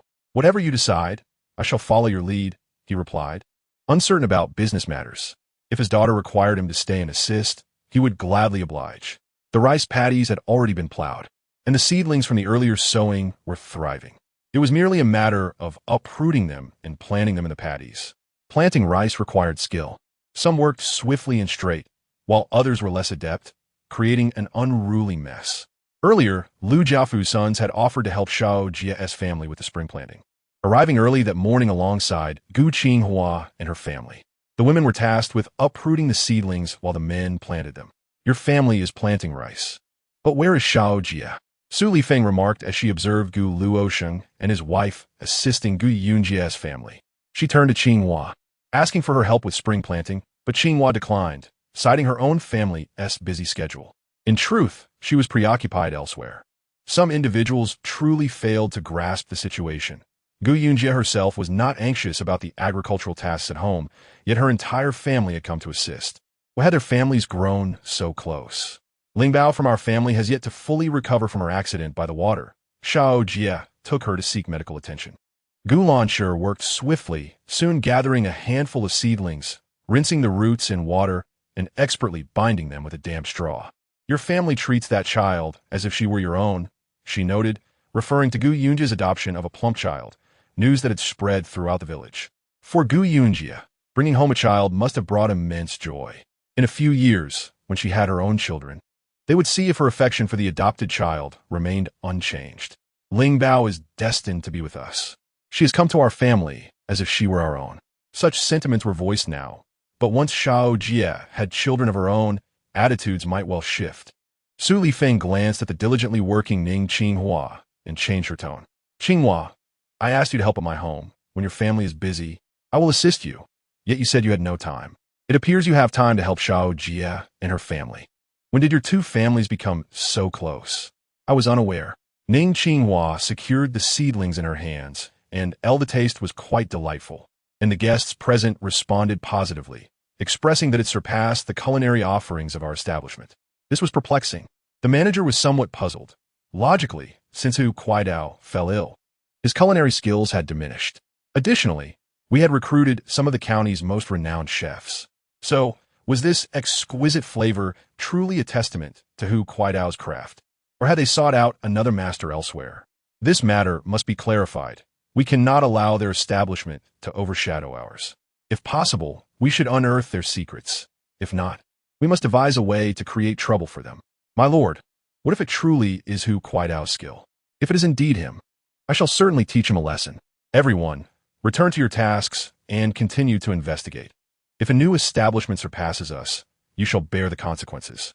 Chun Guangshi grasped his teacup, a chill evident in his eyes. This old man who, seemingly oblivious to past lessons, must have found a new patron. Does he intend to challenge us once more? If Hu Kuaidao refuses counsel, he should not blame us for being ungracious. As the day progressed, waves of patrons continued to flow in. Manager Hu gazed at these guests, feeling as though he had returned to the glory days of yore, his heart brimming with joy.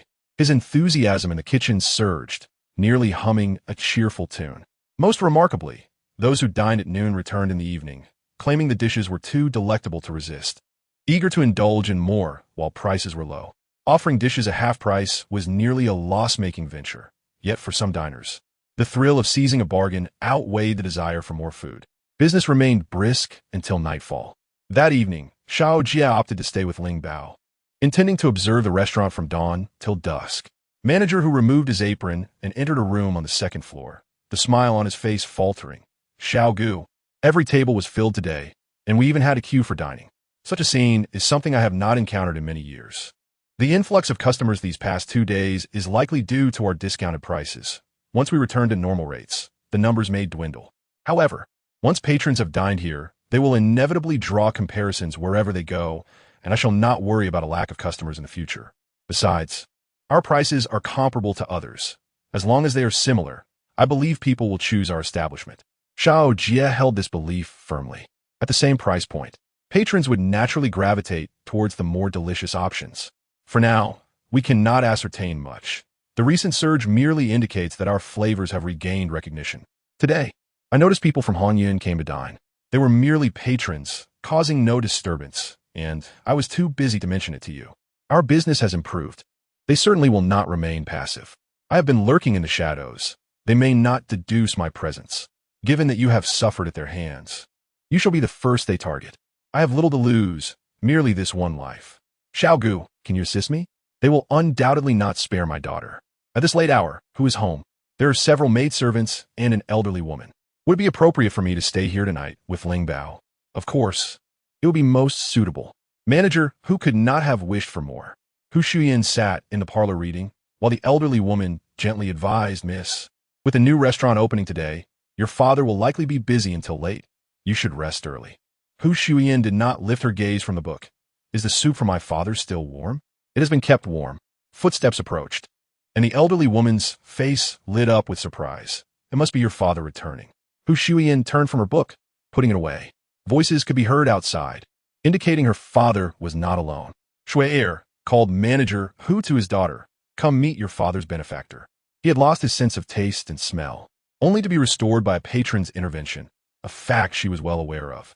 Emerging, Hu Shuyan beheld a stocky man dressed in men's attire, holding a small girl by his side. Chapter 93. Unaccustomed Manager Hu introduced. Xiao Gu, this is my daughter Shuyan. Shuyan, this is your father's benefactor, Miss Gu. Hu Shuyan smiled and approached. Greetings, Miss Gu. Father, may I inquire when Miss Gu was born? Should I address her as sister or younger sister? That is of no consequence. You may call me Xiao Jia, replied Gu Yunji, not accustomed to the formalities of sibling titles. You will be 17 after August, so you're likely older than Xiao Gu. I was born in February and have just turned 16. Then I'm half a year your senior. Hu Shuyan was quite lovely, with delicate willow-shaped eyebrows and an oval face, though not particularly tall. Since the restaurant was in trial operation, Xiao Gu had not returned home. She would stay with Hu Shuyan for the time being. I have long wished to meet the one who healed my father. I am overjoyed that Miss Gu can come to our home. Aunt May, please prepare the guest room. I shall bring Xiao Jia over shortly. Hu Shuyan's gaze fell upon the little girl in Gu Yunji's arms. This must be Ling Bao. She is truly adorable. Manager who cherished Hu Shuyan and had shared much about his benefactor with her. She had long wished to meet Gu Yunji, but had refrained from going out recently, fearing encounters with Chen Guangshi and his entourage, choosing instead to stay home reading or engaging in needlework. Hello, Auntie. Ling Bao had learned well. Any woman of similar age to her mother could be addressed as Auntie. In the kitchen, the soup remained warm. Hu Shuyan recalled and ordered a servant to bring it out. It was a fragrant mushroom meat soup, simmered to perfection, releasing its rich aroma. Hu Shuyan divided it into 3 bowls, carrying one to Ling Bao, her gentle eyes sparkling. Ling Bao, would you like Auntie to feed you? Thank you, Auntie. I can manage myself, said Ling Bao as she climbed onto a chair beside Gu Yunji. Hu Shuyan watched her chubby form, smiling. Ling Bao was both adorable and spirited. After their meal, Hu Shuyan led Gu Yunji to the guest room. Aunt May had already prepared it, changing the bedding to fresh linens. Xiao Jia, please make do tonight. I'll have someone tidy up tomorrow so you can stay a few more nights. You have no idea. I've scarcely ventured out in the past year. Our home has been so quiet that I feel stifled. Your father has informed me of your situation, Gu Yunji replied. You cannot remain confined forever. What choice do I have? The county is nearly ruled by the Chun family. If I dare to step outside and encounter that scoundrel, I shudder to think of the consequences. Better to be cautious. Shao Jia, having taken over my father's restaurant, the Chun family will undoubtedly come after you. Do you have a plan? We will take it one step at a time. Such a small-minded individual, and the county magistrate is also blind. The Chun family's arrogance is a testament to the magistrate's indulgence. By your reasoning, if we were to remove the magistrate, the Chun family would lose their power. Easier said than done. Over the years, attempts to appeal to the provincial capital have only resulted in harsher reprisals from the magistrate or the Chun family. With the distance between heaven and the emperor, and being a poor county, who would pay attention to our plight? This was a thought she and her father had previously entertained. However, the Chun family had them firmly under their thumb, leaving them unable to step foot outside the county.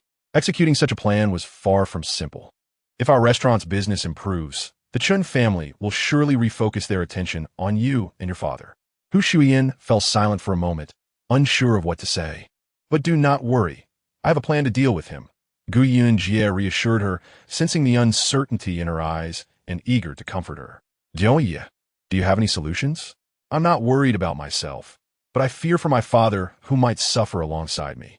He is quite old and cannot endure too much turmoil. Do you have someone in mind? Gu Yunji suddenly inquired. Hu Shuyan's face flushed, and she quickly lowered her head, which implied she indeed had someone in her heart. Is your father aware of this? My father is still in the dark. Hu Shuyan recounted the series of events. On that day, she encountered Chen Guangshi, who, captivated by her beauty, inquired about her family. She did not respond but fled instead. Soon, Chen Guangshi learned of her identity and attempted to bring her back to the Chun family.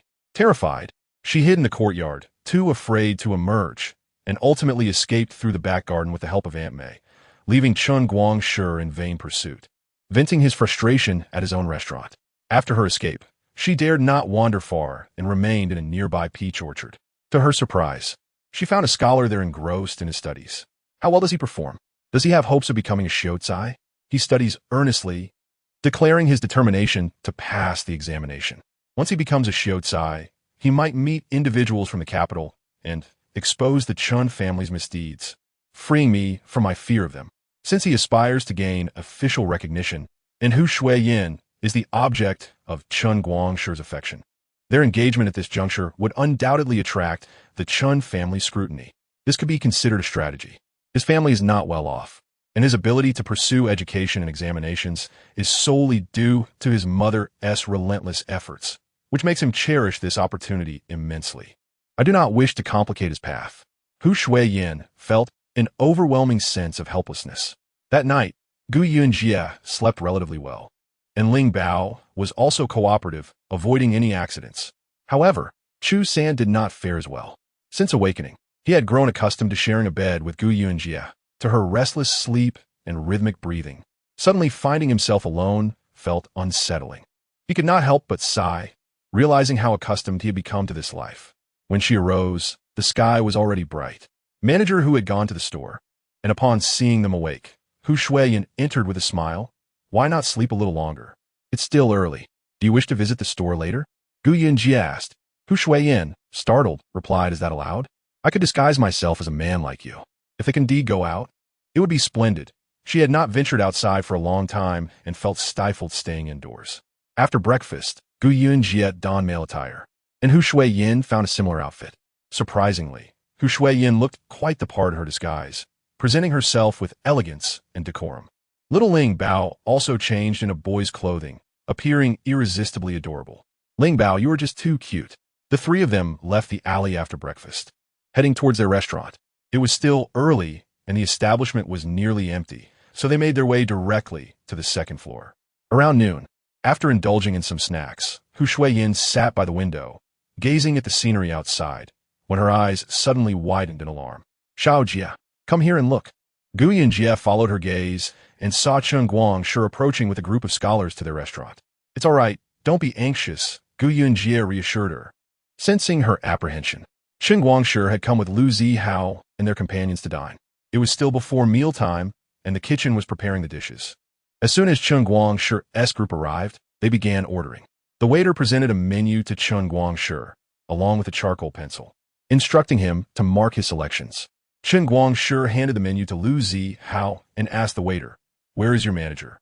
I haven't seen him in a long time and would like to have a word." Just as the waiter was about to call for him, Hu Kuaidao approached. "Young Master Chun, are you looking for me?" "Hu Kuaidao, I thought you would have closed this establishment by now. Why is it still operating?" Chen Guangshi remarked coldly. "Thanks to you, young Master Chun, the previous restaurant did indeed close, but the current one is under different ownership. The new owner has yet to find a suitable manager, so I am temporarily overseeing operations. You must try our signature dishes. They are crafted by our new owner and are sure to delight you." "New owner? Who is this new owner? Do I know them?" Chen Guangshi frowned, pondering the recklessness of this new owner for taking over, knowing well the animosity between him and Hu Kuaidao. "You wish to see me?" Gu Yunji descended from upstairs. Upon seeing her, manager who respectfully addressed her, "Owner." The first to react was Lu Zihao, who stood up, fixated on Gu Yunji. "You are Gu Yunji?" Despite her male attire, he recognized her instantly. "What a coincidence to see you here." Gu Yunji smiled at Lu Zihao. "How do you know him?" Several scholars nearby, intrigued by Lu Zihao's familiarity with the burly man, looked on curiously. "Zihao, why not introduce him to everyone?" Chen Guangshi's gaze lingered on Gu Yunji before shifting back to Lu Zihao, suspecting Gu Yunji's true identity. He had not anticipated that the new owner of the renowned establishment was indeed Gu Yunji. This audacious girl was utterly unaware of the gravity of her situation. Lu Zihao's expression stiffened. His engagement to the plump and foolish Gu Yunji was a blemish on his life, a past he preferred to forget. Chen Guangshi's request to introduce her publicly only served to highlight his past embarrassment. "This is Gu Yunji, my fiancé," Lu Zihao stated, wishing he could disappear into the ground. "Zihao, you are so refined and charming. How did your family end up finding you such a fiancé?" The other scholars chuckled lightly. Presently, Gu Yunji had lost considerable weight and appeared somewhat more refined than before. Yet, compared to an ordinary girl, she still seemed quite plump. Dressed as a boy, she bore no semblance of femininity, and these proud scholars were naturally unimpressed. "It was arranged in our childhood. It is not Zihao's fault. Who could have predicted she would turn out this way?" Chen Guangshi scrutinized Gu Yunji. "You, a country girl, aspire to engage in business? How peculiar. I'm not worthy of such praise. I merely dabble for fun," she replied. "The flavors of your dishes must appeal to my palate. Should I suffer any ill effects from them, do not blame me for reporting you to the authorities to have this place shut down. Can I interpret your words, young Master Chun, as a suggestion that you could find any excuse to cause trouble and report us?" Gu Yunji retorted. "How dare you speak to young Master Chun in such a manner?" Lu Zihao's eyelids twitched, shocked by Gu Yunji's boldness. In this county, who would dare speak to Chen Guangshi like that without fear of repercussions? Is young Master Chun a royal relative? Gu Yunji raised an eyebrow. "If young Master Chun is here with friends for a meal, we welcome you. Should you come to stir trouble, we will refuse service." Chen Guangshi chuckled at her response, finding her defiance amusing. Indeed, it was understandable that a country girl would be unaware of his standing. He planned to teach her a lesson gradually, making her comprehend the gravity of offending him. "We are indeed here to dine. Bring us a sampling of your dishes to see if they suit my taste." "Young Master Chun, are you certain you want to order everything?" "Of course. I have plenty of money. Are you worried I cannot afford it?" "With your assurance, I am at ease." Gu Yunji handed the menu to manager Hu. "Please serve all our dishes to young Master Chun and ensure he is treated to a splendid meal." Certainly, the establishment was relatively quiet, leading to a swift service of dishes, one after another. Initially skeptical of the culinary delights, Chen Guangshi was pleasantly surprised to discover that the flavors surpassed those of his own home. "How do you find the food?" he inquired, sipping his tea while observing the others. The remaining diners paused, reluctant to continue eating in his presence, and replied with laughter, "Mediocre at best. Nothing compared to the dishes at your home." Although they spoke thus, they could not help but indulge, secretly acknowledging this as the finest meal they had ever experienced. After a satisfying feast, the five of them collectively sighed in contentment. Gu Yunji, noticing their completion, asked Master Hu to tally the bill. Master Hu's nimble fingers danced over the abacus with remarkable speed. Master Chen Guangshi and his companions ordered only dishes, totaling 10 taels of silver. With a half-price discount, "It amounts to 5 taels, he reported. Gu Yunji smiled warmly.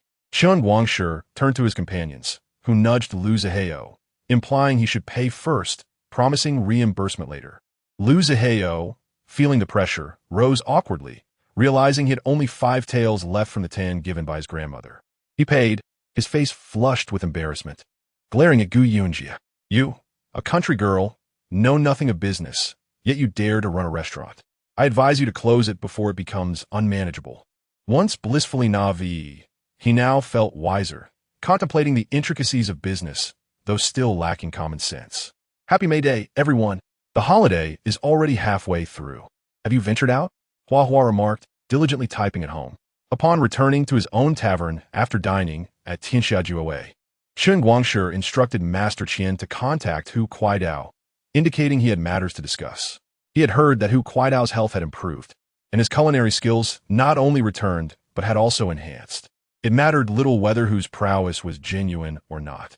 Chen Guangshi intended to present him with a choice: serve Gu Yunji or safeguard his beloved daughter. After collecting the silver from Chen Guangshi's group, Gu Yunji ascended to the second floor. Hu Shuyan approached her anxiously. Xiao Jia, did Chen Guangshi cause you any trouble? Merely verbal threats, claiming he would report me. Gu Yunji replied, pouring herself a cup of tea. Hu Shuyan's eyelids flickered in alarm. Chen Guangshi is not one to make idle threats.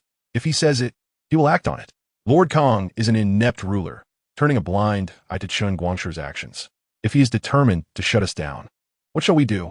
Hu Shuyan was clearly haunted by Chen Guangshi's presence. He will undoubtedly approach your father next, she added. Gu Yunji chuckled coldly this time. I shall show him that he cannot dictate terms here. After observing the tavern's bustle subside, Gu Yunji decided to return home with Ling Bao. As anticipated, Chen Guangshi's men swiftly sought out Hu Kuaidao. Following Gu Yunji's advice, who did not refuse but warned his subordinates to inform the authorities if he did not return. Thus, before Hu Kuaidao even reached the Hongyun Tavern, half the county was already aware of Master Qian's request. Upon hearing this news, Chen Guangshi's eyes glinted with malice. Hu Kuaidao, is this your strategy to thwart me? He mused. Master Chen, you summoned me? Hu Kuaidao stood before him, exhibiting a courteous demeanor. Is it true that you suffered from a condition that robbed you of taste and smell, and that you have since recovered? Chen Guangshi inquired. Indeed, though it was not a severe ailment, merely a matter of the heart. Once my heart healed, so too did my body, Hu Kuaidao replied with a nod. That is fortunate. I have heard your daughter is nearing 17 and still unbetrothed. I have several eligible young men in mind. If you trust me, I could facilitate introductions. What do you think? That would be splendid, Hu Kuaidao expressed, his face brightening. To be honest, I previously failed to recognize your good intentions. If you could assist in matchmaking, I would be immensely grateful. Chen Guangshi had expected Hu Kuaidao to refuse, but not only did he agree, but he also appeared genuinely appreciative, causing Chen Guangshi to furrow his brow. You were opposed to this before. What has changed? Master Chen, I must explain. Hu Kuaidao sighed. My daughter has suffered from somnambulism since childhood. Despite years of treatment, there's been no improvement. I feared she might harm her husband in her sleep, and thus refrained from discussing suitors. Yet, time is running. Gu Lan picked up the shattered eggshells and took them into the kitchen. Ling Bao, having risen from the ground, followed her inside, inquiring if they were still edible. Fortunately, the yolk had not spilled, leaving the egg intact for consumption. Mother, it was unintentional, Ling Bao explained to Gu Yunji. I was running too fast, and my shoes slipped. Be more careful next time, Gu Yunji advised, gently pinching her chubby little face. Before long, a delectable spread emerged from the kitchen. Pan-fried chives with eggs, braised fish, stir-fried pork with green peppers, and a bowl of vegetable meat soup. Ling Bao's mouth watered at the sight of the enticing dishes on the table. Chapter 96. Reluctance to act harshly. Gu Yunji's culinary skills were undoubtedly commendable, providing the family with a satisfying meal. She shared updates about the restaurant, noting that business was thriving and there had been no disturbances thus far. She chose not to mention Chen Guangshi's visit, as it would only worry her grandmother. The Luo family and Lu Jiafu's 2 sons had assisted with planting for 2 days, and the 5 acres of rice fields were nearly completed. Tomorrow, the Luo family will continue planting, and your father and I will go. Xiao Chu and you will help in the city, Gu Yunji stated. But mother, if Aunt Qing Hua sends 4 helpers, wouldn't it be too few for us? She added, demonstrating her understanding of social dynamics. The Luo family only had 2 acres left to plant, as the other 2 acres were not yet prepared. Your father and I will manage, she reassured. Once the business in the city stabilizes, daily visits would no longer be necessary, and she could simply check in at fixed intervals. Until then, she felt the need to keep a watchful eye, for complacency could lead to trouble.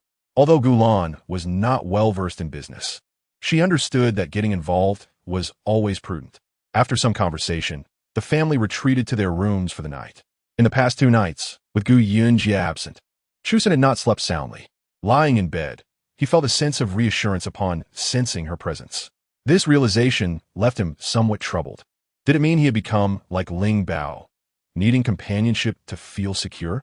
Contemplating this, he instinctively distanced himself from Gu Yunjie, unaware of his actions. Gu Yunjie broached the topic of Chen Guangshi's visit. Chen Guangshi is openly malicious. If he truly sought to frame us, we would be powerless against it. Do you have any ideas on how to deter him? She recognized that such individuals typically preyed on the weak. Are you suggesting I should find an even greater ally than Lord Kong to intimidate him? Gu Yunjie quickly dismissed this notion. Implementing such a plan would be difficult. With only us few, who could possibly know someone more powerful than Lord Kong? Since arriving here, the farthest I have traveled is the county town, and I have yet to meet any prominent figures. Chusen pondered. If we teach him a lesson, he will naturally refrain from bothering you again. How about we ensnare him in a sack and incapacitate him? That seems plausible, Gu Yunjie agreed, though she needed to devise a strategy for execution. Given her physique, anyone would recognize her. It would be evident that it was her, akin to a thief confessing before the evidence, she mused. After a brief conversation, fatigue overcame Gu Yunjie, and she soon fell asleep. In the darkness, Chu San quietly rose, opened a window, and leaped outside. Not far away, a figure clad in black awaited him. Upon seeing him approach, the figure knelt on one knee, addressing him as master. The man inquired about his condition and when he could leave. Chu San coughed lightly, placing a hand on his chest. My health remains unchanged. I shall continue to recuperate here for a while. Do not concern yourself with my affairs. I have my own plans. After exchanging a few words, the black-clad figure vanished into the night. Returning to the room, Gu Yunjie remained undisturbed, and Chu San lay still. However, Gu Yunjie turned over, resting her legs upon his waist. He dared not move, silently chuckling at his predicament. He could leave at any moment without explanation, yet he found himself unable to do so. Lu Zihao arrived early at the Chen residence.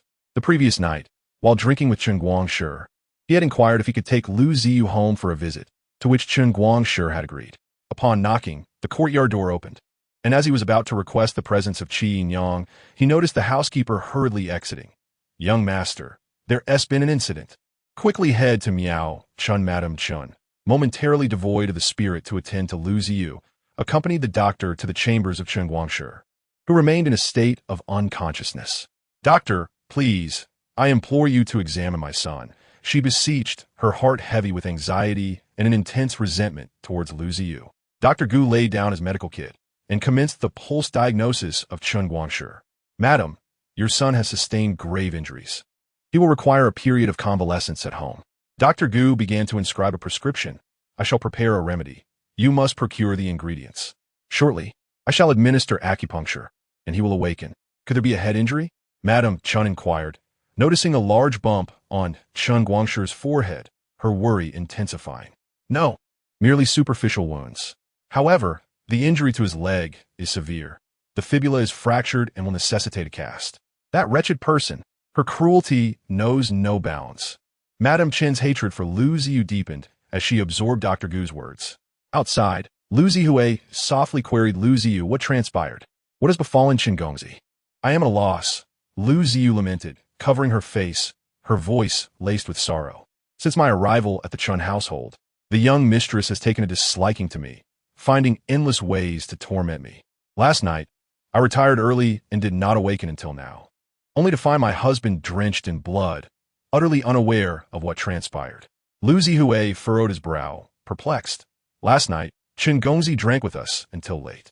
Brother, the madam and the young mistress are adamant that I am responsible for my husband's plight. They will not spare you. You must help me. Lu Ziyu grasped Lu Zihui's arm in desperation.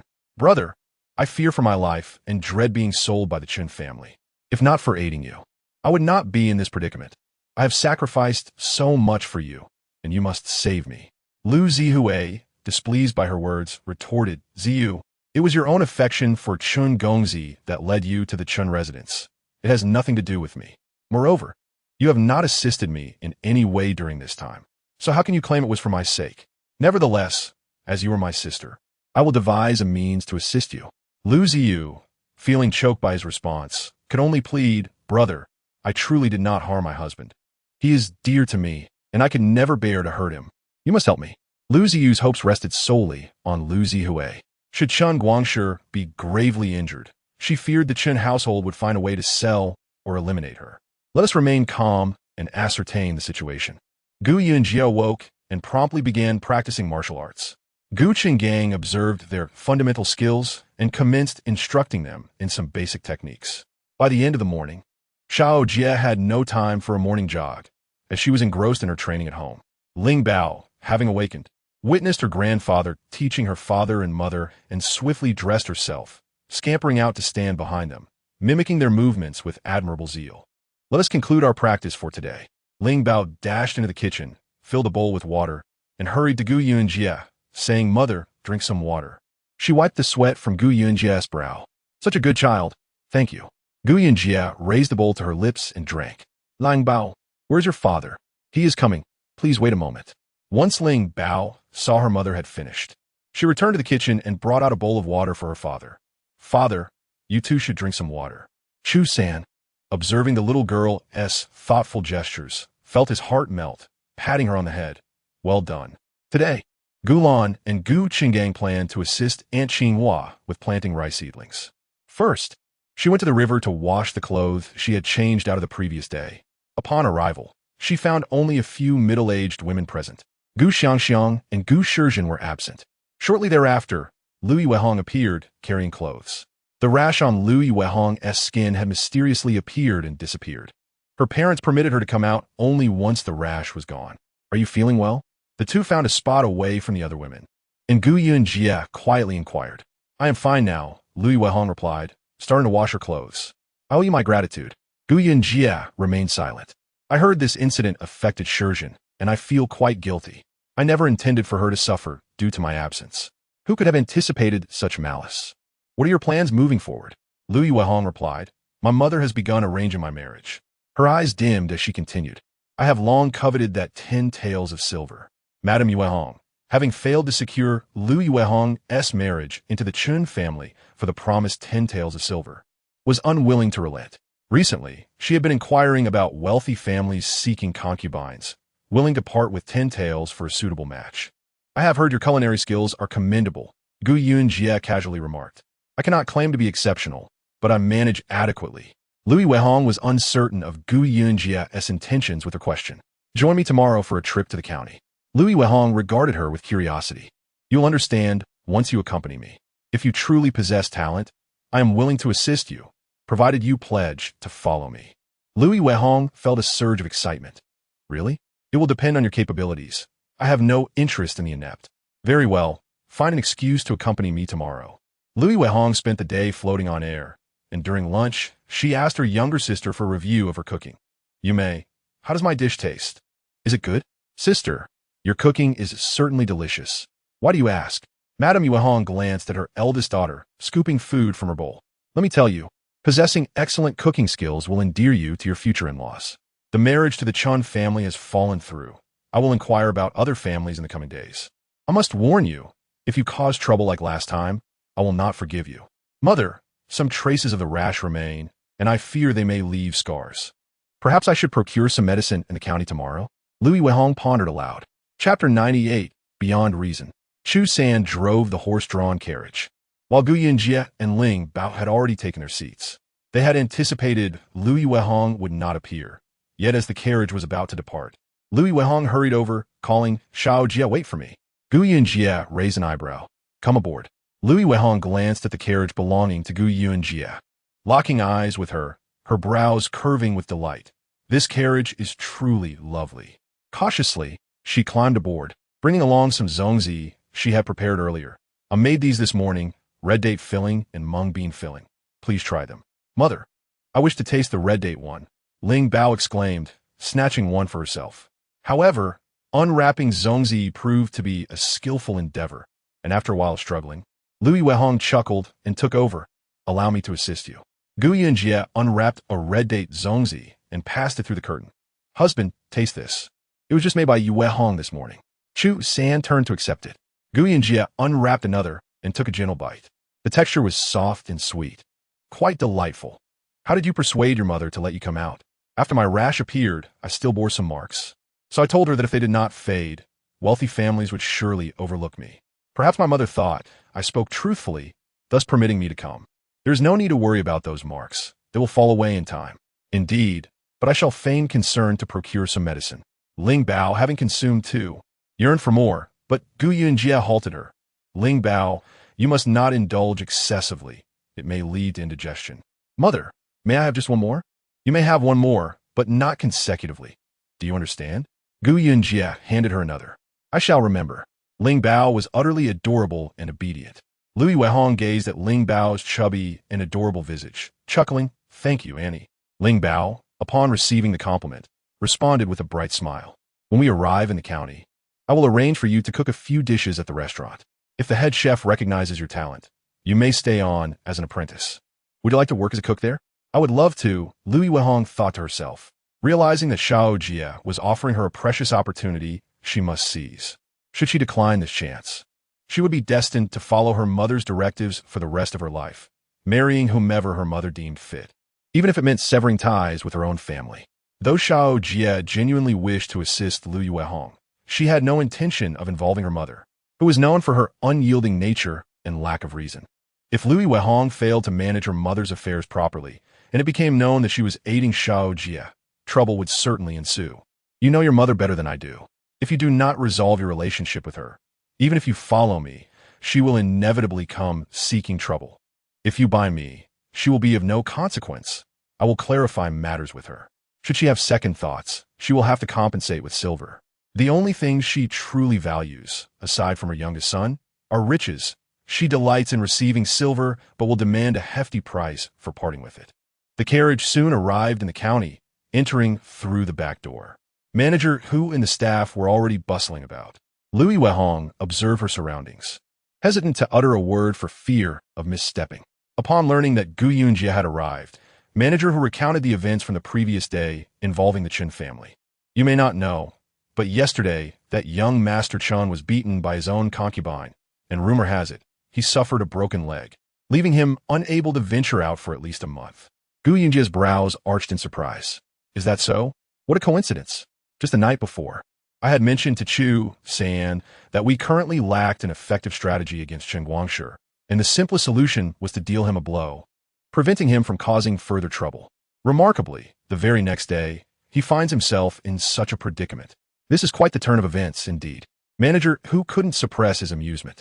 He has been brazenly flaunting his power in the county, abducting women at will. Now, to see him in such a state is quite the spectacle. Let us see if he dares to continue his misdeeds after this. Gu Yunjie's lips curled into a smirk. After this experience, he may think twice before sharing a bed with any woman. Whether he can still maintain his masculine bravado is another question, as he now bears the weight of this incident in his heart. He has only himself to blame. Just days ago, he was scheming, and now he has fallen into this mess. He will likely refrain from troubling us for the time being. Yet caution was warranted. Who could predict where his pent-up rage might be directed? She pulled Lui Weihong closer. This is Lui Weihong, a fellow villager and a talented cook. What do you think of having her showcase her skills at the restaurant? I can't judge until I see her in action. The restaurant, indeed, needs to cultivate a few capable chefs to remain competitive. Take her to the kitchen and let her demonstrate her abilities. Come along, Miss Weihong. Manager Hu beckoned as he led Lui Weihong away. Gu Yunjie turned to Chu San, raising an eyebrow. Do you think Lu Ziyu truly has the audacity to confront Chen Guangshi? Perhaps she is struggling in the Chun household and desires to take him down with her. Chu San replied nonchalantly. I will step outside to gather some news, he said, rising and calling for Ling Bao. Come here, Ling Bao. Father will take you out to shop. Ling Bao, having been crouched down watching the fish swim in the tank, scampered over, exclaiming, Great! I love shopping. Gu Yunjie smiled as she observed the two leave, then ascended to the second floor. She had not visited the previous day, and with the grand opening approaching, there was much to be done in preparation. Chen Guangshi's injuries were indeed severe, a fractured thigh and multiple bruises across his body. Lu Ziyu had been confined by the Chen family, and whenever Madame Chen recalled the incident, she would unleash her fury upon her. Having nearly lost her only son to Lu Ziyu, how could she not be enraged? Lu Ziyu was left battered and barely able to respond. The physician noted her condition of somnambulism, engaging in inexplicable actions while asleep, with no recollection upon waking. It was during one of these episodes that she had struck her husband. Yet, she had no memory of it, only an overwhelming sense of despair. Chapter 99. The clever ones. Lu Zihua learned that Chen Guangshi had awakened, with a broken calf and numerous injuries, and inwardly cursed Lu Ziyu for her incompetence. Such a promising match had been ruined by her folly. He resolved to return home swiftly before the Chen family unleashed their wrath. The Lu and Zhu families planned a trip to the city today. First, to check on Lu Ziyu's well-being within the Chen household, and second, to assess Zihua's preparations for the impending examination and their journey to the capital. As the family boarded the ox cart, they spotted Lu Zihua returning. "Zihua, why are you back so early?" Lu He's wife exclaimed with delight upon seeing her eldest grandson. "Grandfather, there has been a serious incident," Lu Zihua replied, dismounting and hurriedly paying the driver. He approached Lu Lirong, urgency in his voice.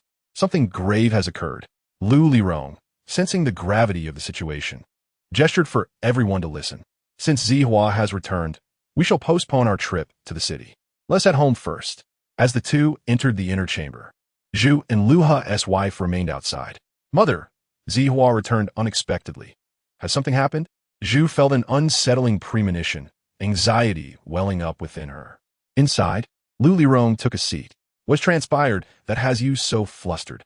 "Something has happened to Ziyu," Lu Zihua disclosed. Lu Lirong frowned. "It has only been a few days. How could this be?" Lu Zihua recounted the incident involving Lu Ziyu striking him, incredulous that she had developed somnambulism so soon after entering the Chen household. "Grandfather, do you not find this peculiar? Considering she was with him, and the stick was in her hand, the Chen family claims she meant to harm him.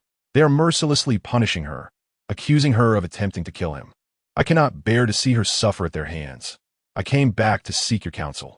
Initially, the plan had been to strengthen ties with the Chen family through Lu Ziyu, but now this unforeseen calamity had unfolded.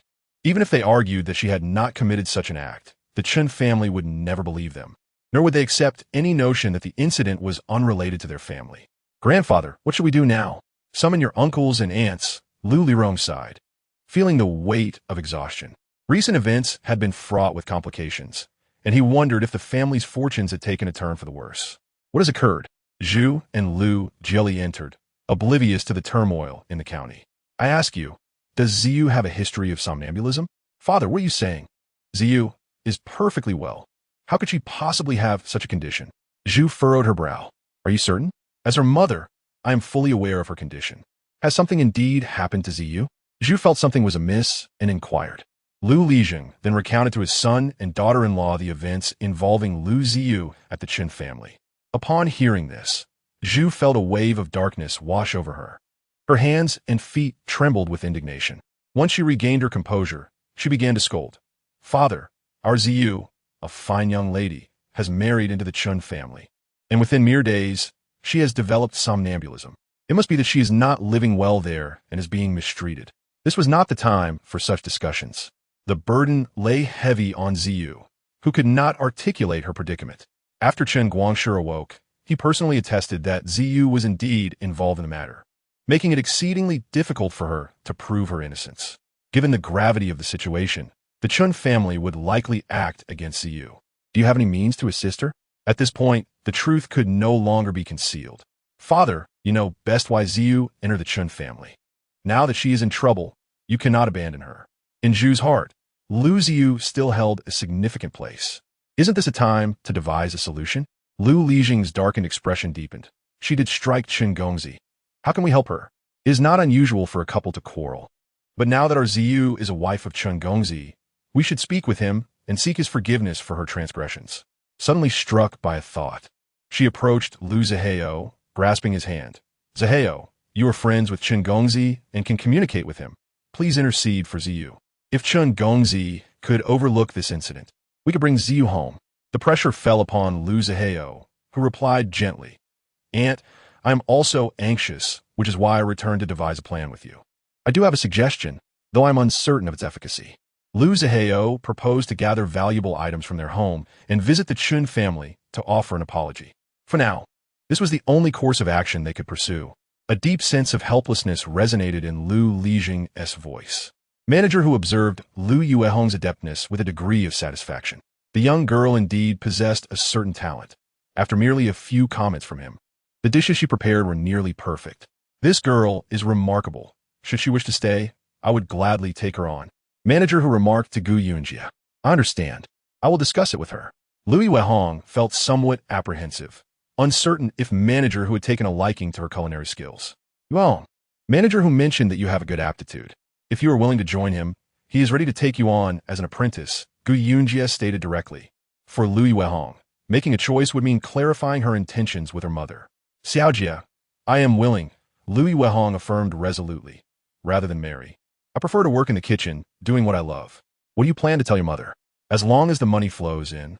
My mother cares not whether I marry or pursue other endeavors. Lu Yuehong understood her mother's singular focus on wealth. If there are no issues with your family, you can follow me.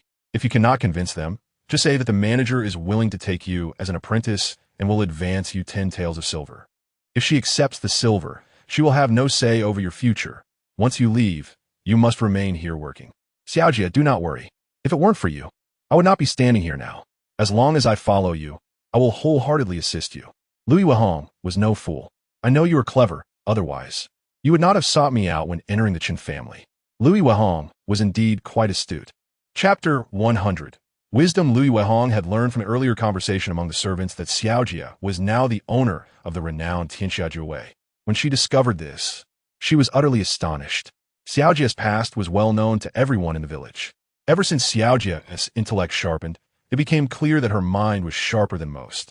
Thus, it seemed reasonable for her to open an establishment in the county. Who would wish to toil in the fields for a lifetime? She contemplated how to explain this to her parents upon her return. When she arrived, Xiaojia had asked her to bring back some flavored chicken feet and marinated beef from the restaurant. That evening, when she presented the beef and chicken feet at the table, Lu Yuehong's mother, Luo Shi, was captivated. The family devoured the meal with gusto, exclaiming how delicious it was. Afterward, she asked Lu Yuehong, eldest sister, where did you acquire this meat? It is remarkably tasty. This morning, she had only given Lu Yuehong 50 when to fetch medicine from the county. With such a meager sum, it was impossible to procure such delicacies. Father, mother, Lu Yuehong took a deep breath. I have something to discuss with you. What is it? Did someone in the county take a liking to you? No. I accompanied Xiaojia to a restaurant where they are hiring apprentice cooks. I felt a strong inclination and decided to try. The manager was quite pleased with me and said I could come anytime to learn. As a cook? Luo Shi's brows knitted tightly. How much will they pay per month?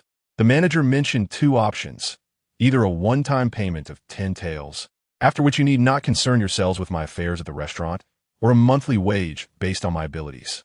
This was a significant decision, and I wished to consult you before proceeding. Upon hearing this, Luo Shi became excited. You mean they're willing to pay 10 taels to purchase you?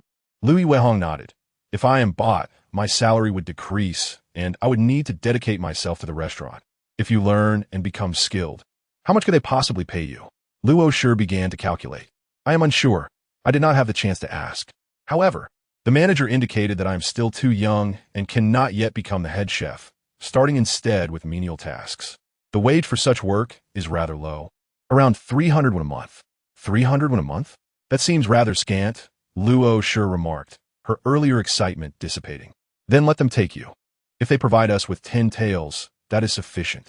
Initially, Luo Shi had thought that marrying off her daughter was the only way to secure 10 taels as a bride price.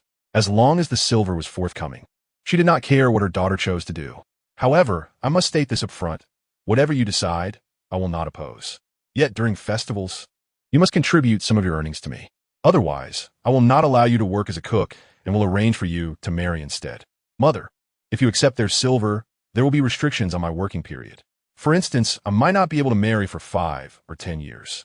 These were thoughts Lu Yuehong had devised herself, as Xiaojia had not disclosed such details. If she were to assist others, how could she afford to be sentimental? If she were to marry into a poor family, it would affect her future. Hearing this, Luo sure was troubled and kicked Lu Daniu's leg. Speak up. Are we selling the eldest daughter or allowing her to receive her wages monthly? Just make the decision. I have no objections. Lu Daniu, being an honest man, held no voice in the household.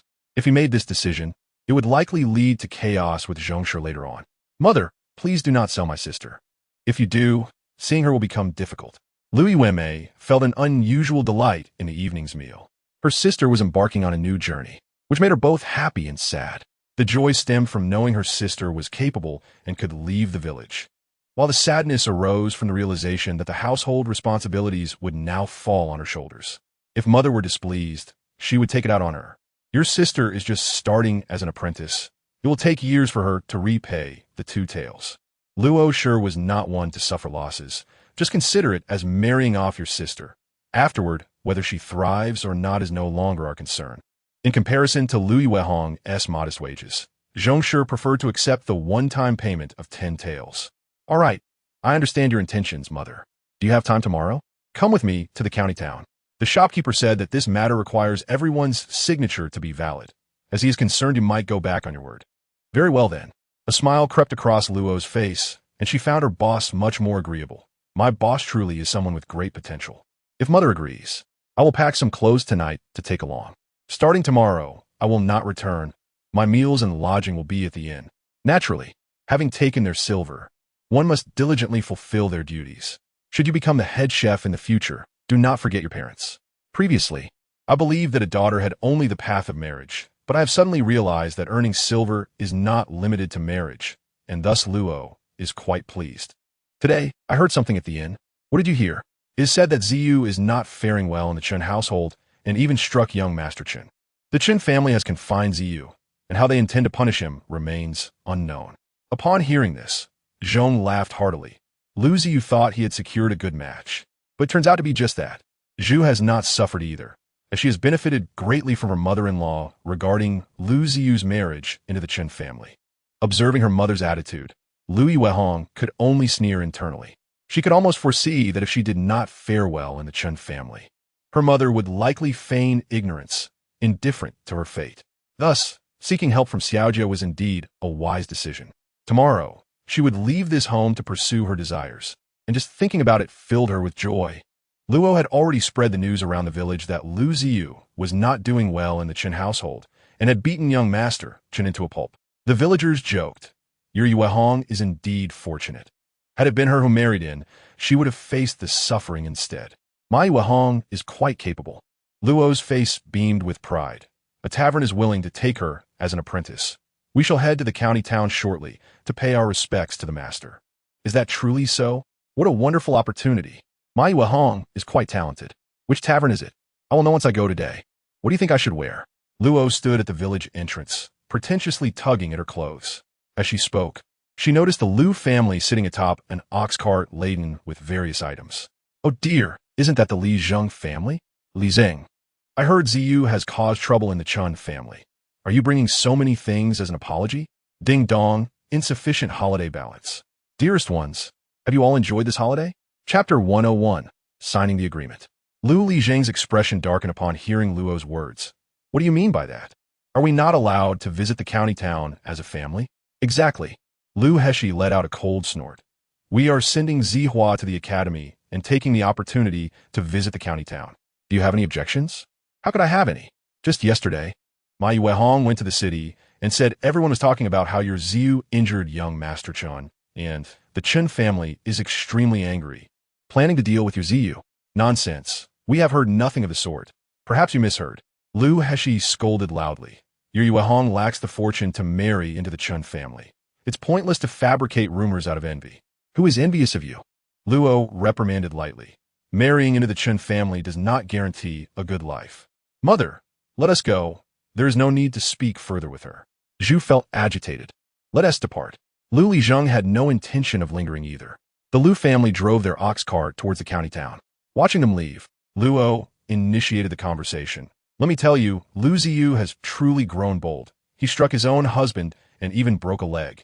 For an ordinary family, such an incident might be overlooked, but this is the Chun family. I hear young Master Chun calls the county magistrate his uncle. If a concubine had struck him, Lu Ziyu will certainly face dire consequences. TSK. The villagers sighed. It is true that wealthy families enjoy a comfortable life. Yet one misstep could lead to a precarious existence. If Lu Ziyu really did strike young Master Chun, he is likely to face a grim future. Who would disagree? Yuri Wehong is indeed fortunate. Had Yue Hong not suddenly fallen ill, she might have been the one marrying into the Qin family. If Yue Hong had married into the Qin family, she certainly could not have struck young Master Chun. That would be courting death. Historically, commoners do not clash with officials. Who would dare to contend with the authorities?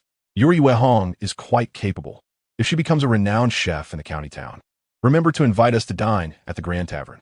Luo spent some time boasting at the village entrance before returning home to change her clothes. She saw Louis Wehong leading her to Gu Yunji's home. Gu Yunji had no connection with Luo, only known as a mother who favored her son over her daughter. Are we taking a carriage? How much do they charge? Perhaps we should let Lu Shirtu from the village make the trip, as his ox cart is cheaper. Luo felt apprehensive looking at Gu Yunji's carriage, fearing she might charge too much. Mother, Xiaoji introduced me to this job, so I must take her carriage. Just 10 won is sufficient for you. Upon hearing the 10 won fare, Luo felt a pang of regret. So expensive. Lu Shirtu only charges 3 won per person. Mother, Louis Wehong gently called.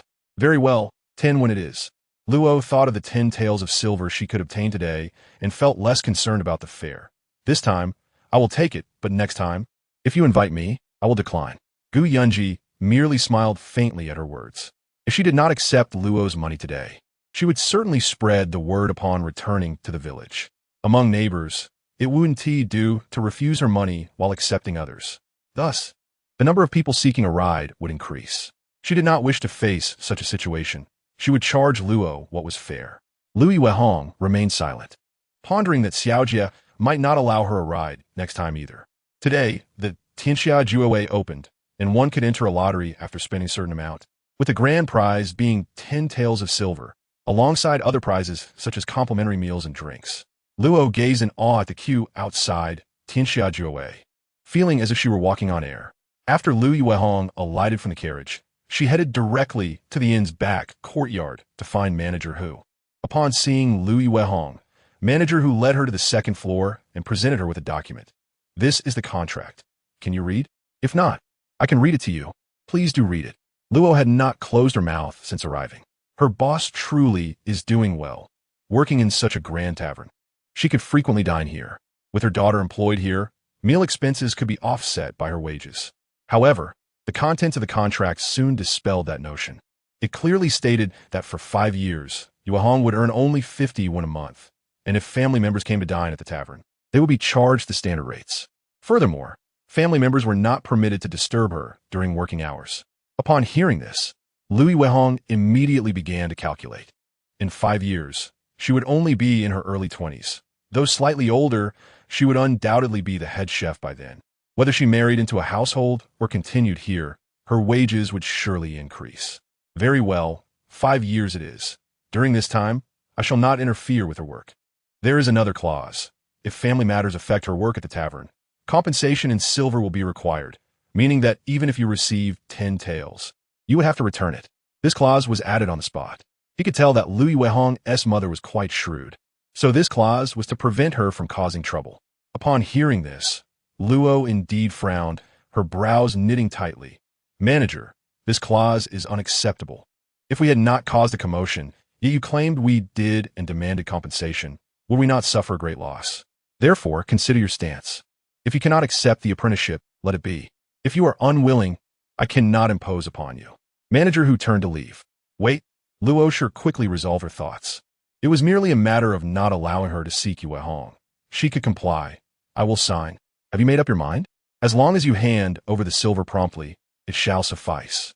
You need not worry about the amount. Then it is settled, be it marriage or apprenticeship. She is solely concerned with the silver. Moreover, Yue Hong earns 50 won a month. During the new year, she might even send some home. This is certainly more advantageous than marrying, where her family would see not a single coin. Luo Shi harbored no further objections, and both parties readily affixed their seals. Here are 10 taels of silver. Take good care of it. As Luo Shi accepted the 10 taels, her smile deepened, etching more lines at the corners of her eyes. The manager was indeed agreeable. From now on, Yue Hong would work here, enjoying the finest of meals, a life that even she would envy. If there is nothing else, you may return. There are numerous matters outside. Manager who said, lacking the time to converse further with Luo Shi. He turned to Lu Yue Hong. You are now an employee of our establishment. As today marks the opening, we have many patrons. Swiftly tidy up and assist in the kitchen. It seems there are some meat dishes left from yesterday. See to it that you prepare a portion for your mother. Luo Shi had not forgotten the earlier stipulation. They must pay for the food from the establishment, which frightened her into stopping Lu Yue Hong from going. Chapter 102. An apology. Lu Yue Hong chuckled to herself upon observing her mother's demeanor. Indeed, nothing could manipulate her mother quite like silver. Once the silver was in her possession, retrieving it would not be an easy task. You may wander outside for a while, or check if Uncle Shirtu has sent anyone over. If there is a bullock cart returning to the village, you may go back on your own. I have matters to attend to. Lu Yue Hong was not keen on allowing Luo Shi to take anything back. Having done so once, she might expect to exploit the establishment's offerings daily. You must work diligently. If you wish to rest, return home. Although 51 a month is not substantial, with food and lodging provided, there should be little need for money. Remember to save your wages and refrain from frivolous spending. Understood. I shall take my leave now. Do your best. Lu Yue Hong secured the silver and beamed as she descended from the second floor. Observing the tables filled with guests in the hall, she felt an overwhelming sense of joy. From this day forth, Yue Hong was an employee of this establishment. She cheerfully stepped outside and encountered Gu Yunji in the backyard, who appeared quite pleased. Jiao Yue Yue Hong etlimet. I owe it to you for my opportunity to work here, and he truly must thank you. When I return, I shall prepare a feast.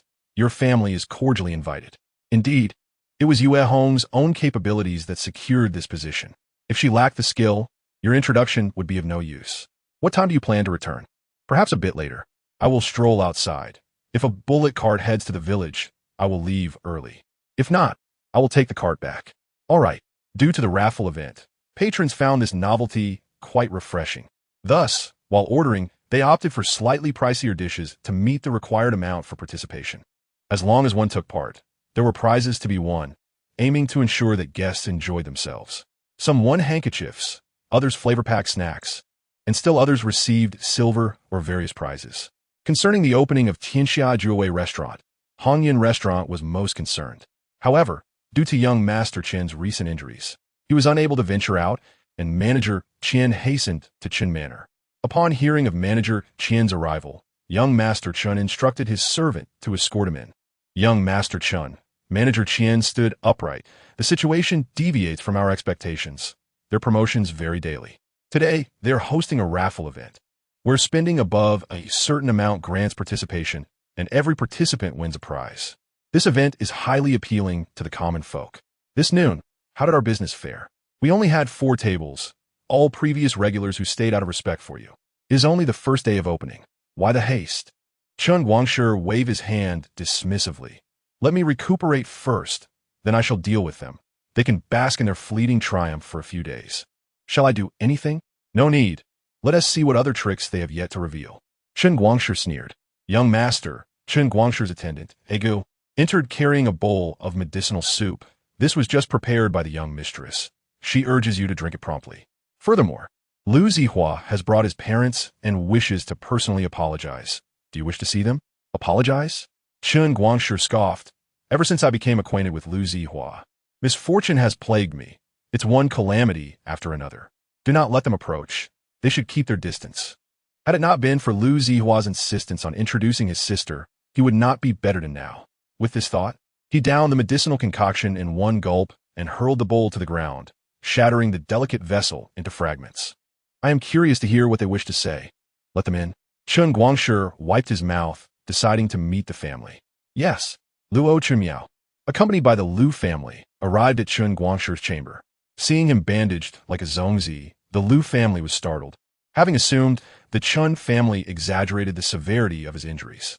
Brother Chen, Lu Zihua observed Chen Guangshi's condition, struggling to find the right words. We sincerely apologize for the incident involving Ziyu. We hope that you can find it in your heart to forgive her this once. Chen Guangshi, hearing Lu Zihua's words, chuckled, his tone laced with coldness. Lu Ziyu has harmed me. I may spare her this time, But what attitude does your Lu family present in seeking my forgiveness? Lu Lijian, understanding Chun Guangshi's implication, replied, Young Master Chun, feel free to state your demands. We shall comply with whatever our family can fulfill. This matter, though simple, was significant. Chun Guangshi toyed with his jade pendant. If you handle this properly, I might overlook Lu Ziyu's actions and refrain from reporting to the authorities. You must understand that if I report her, Lu Zihua will undoubtedly have his eligibility for the imperial examination revoked. Lu Ziyu was indeed someone Lu Zihua recommended, and now that she had committed an offense, Lu Zihua would be implicated as well. Lu Zihua anxiously glanced at his grandfather, while Lu Hesh shared his concern. Looking to Lu Lijian, the Zhu couple remained silent, heads bowed, pondering what young Master Chen might require of them. Lu Lijian, having traversed many paths, realized that the Lu family had no choice but to acquiesce to Chun Guangshi's demands. Are you aware that Gu Yunji is the proprietor of Tianxia Jue? Chun Guangshi inquired. Lu Lijian looked puzzled. Lu Zihua quickly clarified, Grandfather, a new restaurant has opened in town, and the proprietor is that plump Gu Yunji. He has been preoccupied with Lu Ziyu's affair these past days, hardly recalling this matter. She is truly reckless, thinking she can act freely with a little money. I care not for anything else. I only wish for you to accomplish one task. Chun Guangshi rubbed the jade pendant in his hand. Ensure she never appears before me again. Lu Zihua trembled, unable to fathom Chun Guangshi's words. Lu Lijian furrowed his brow. Young Master Chun, you may not be aware that Gu Yunji is not the same as before. She has become quite astute, and she cannot be easily manipulated. Are you not the village chief? You cannot even handle a villager. What use are you? Chun Guangshi scoffed. Lu Lijian attempted to retort, but Lu Hesh tugged at his sleeve, urging him to comply quickly. The immediate priority was for Zihua to participate in the examination. All else could take a back seat. Lu Liza met Chun Guangshi's inquisitive gaze and agreed to the matter. As long as we handle this properly, young Master Chen promised not to trouble Ziyu or Zihue during their examinations. Naturally, ever since her mind improved, our family's fortune has steadily declined. To be frank, we have long wished to teach her a lesson. Lu Heshis, who had been silent, could no longer hold back a remark. Chapter 103. The Great Deceiver. The Lu family left the items they had brought and departed from the Chen residence, heading directly to the entrance of Tianxia Jue. From the outside, Tianxia Jue boasted 3 floors. The first floor served as a hall, the second contained several private rooms, and the third was unoccupied. The exterior of the restaurant was adorned with vibrant red lanterns, exuding a festive atmosphere akin to the new year. A long queue formed outside, filled with patrons eager to dine at Tianxia Jue. Lu Liza observed from a distance, feeling an indescribable sensation within. He had thought that by calling off the engagement with Gu Yunji, both his grandson and he would find relief.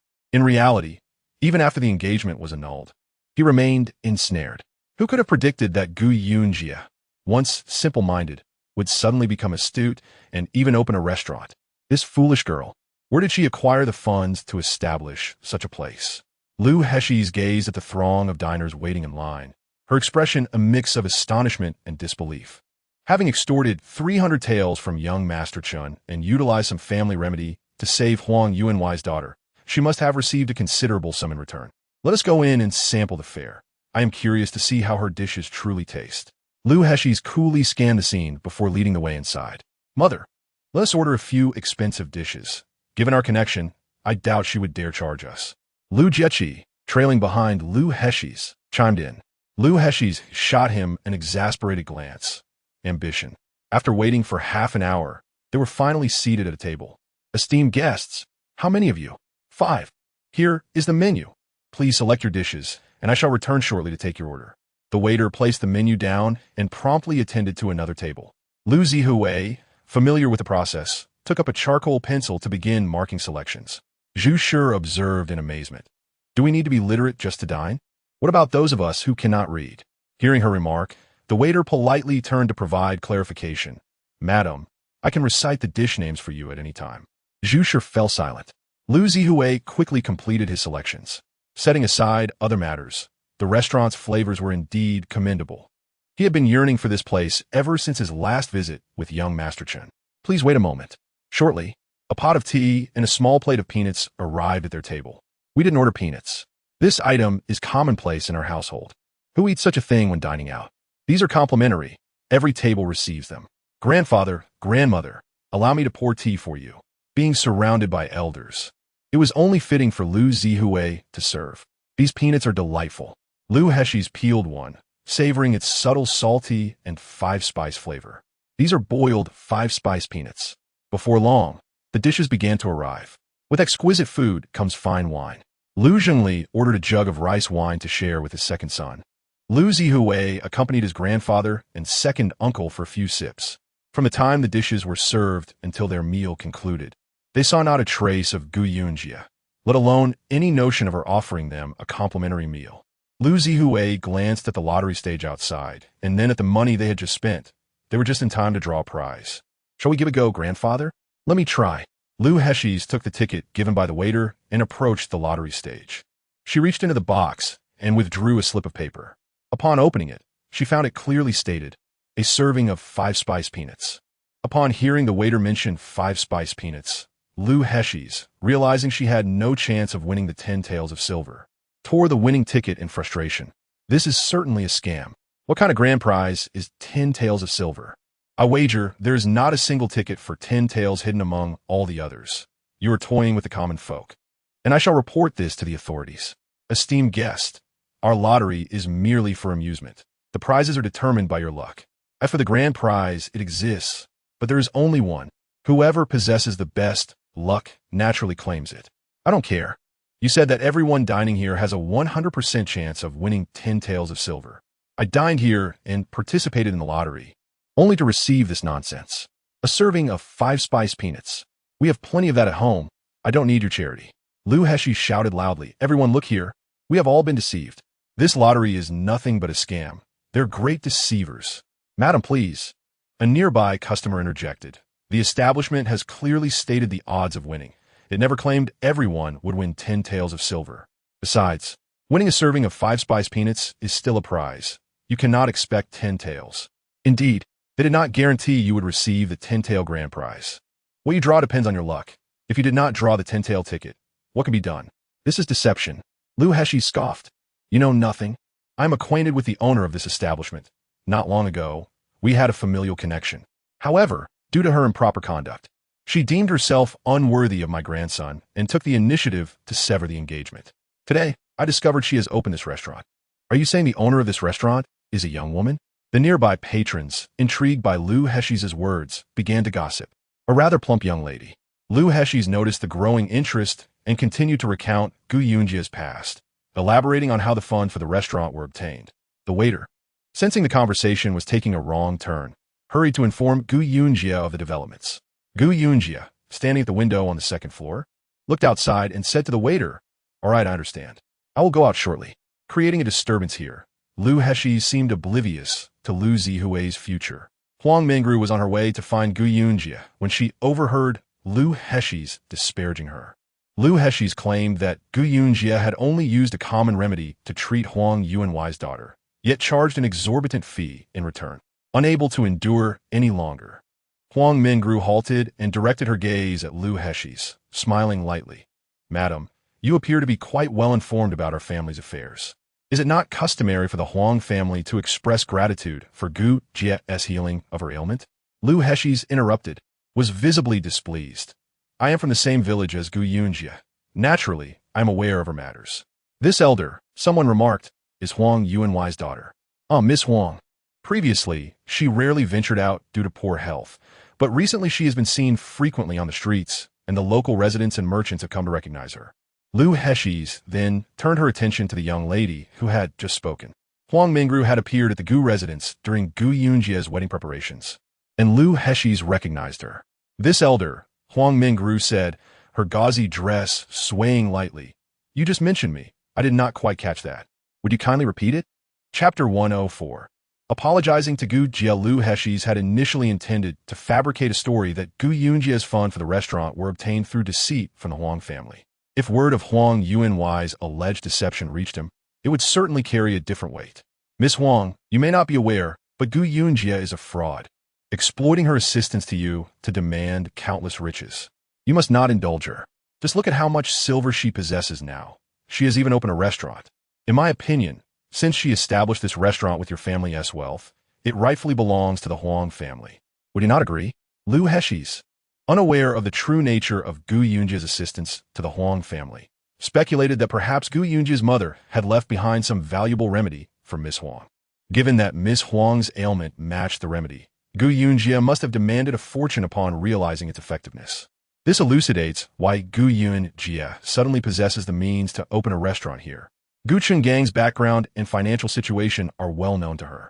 Huang Mengro, upon hearing her words, could not help but chuckle and retorted to Liu Heshi, "How can you speak so recklessly when you are evidently ignorant of the situation?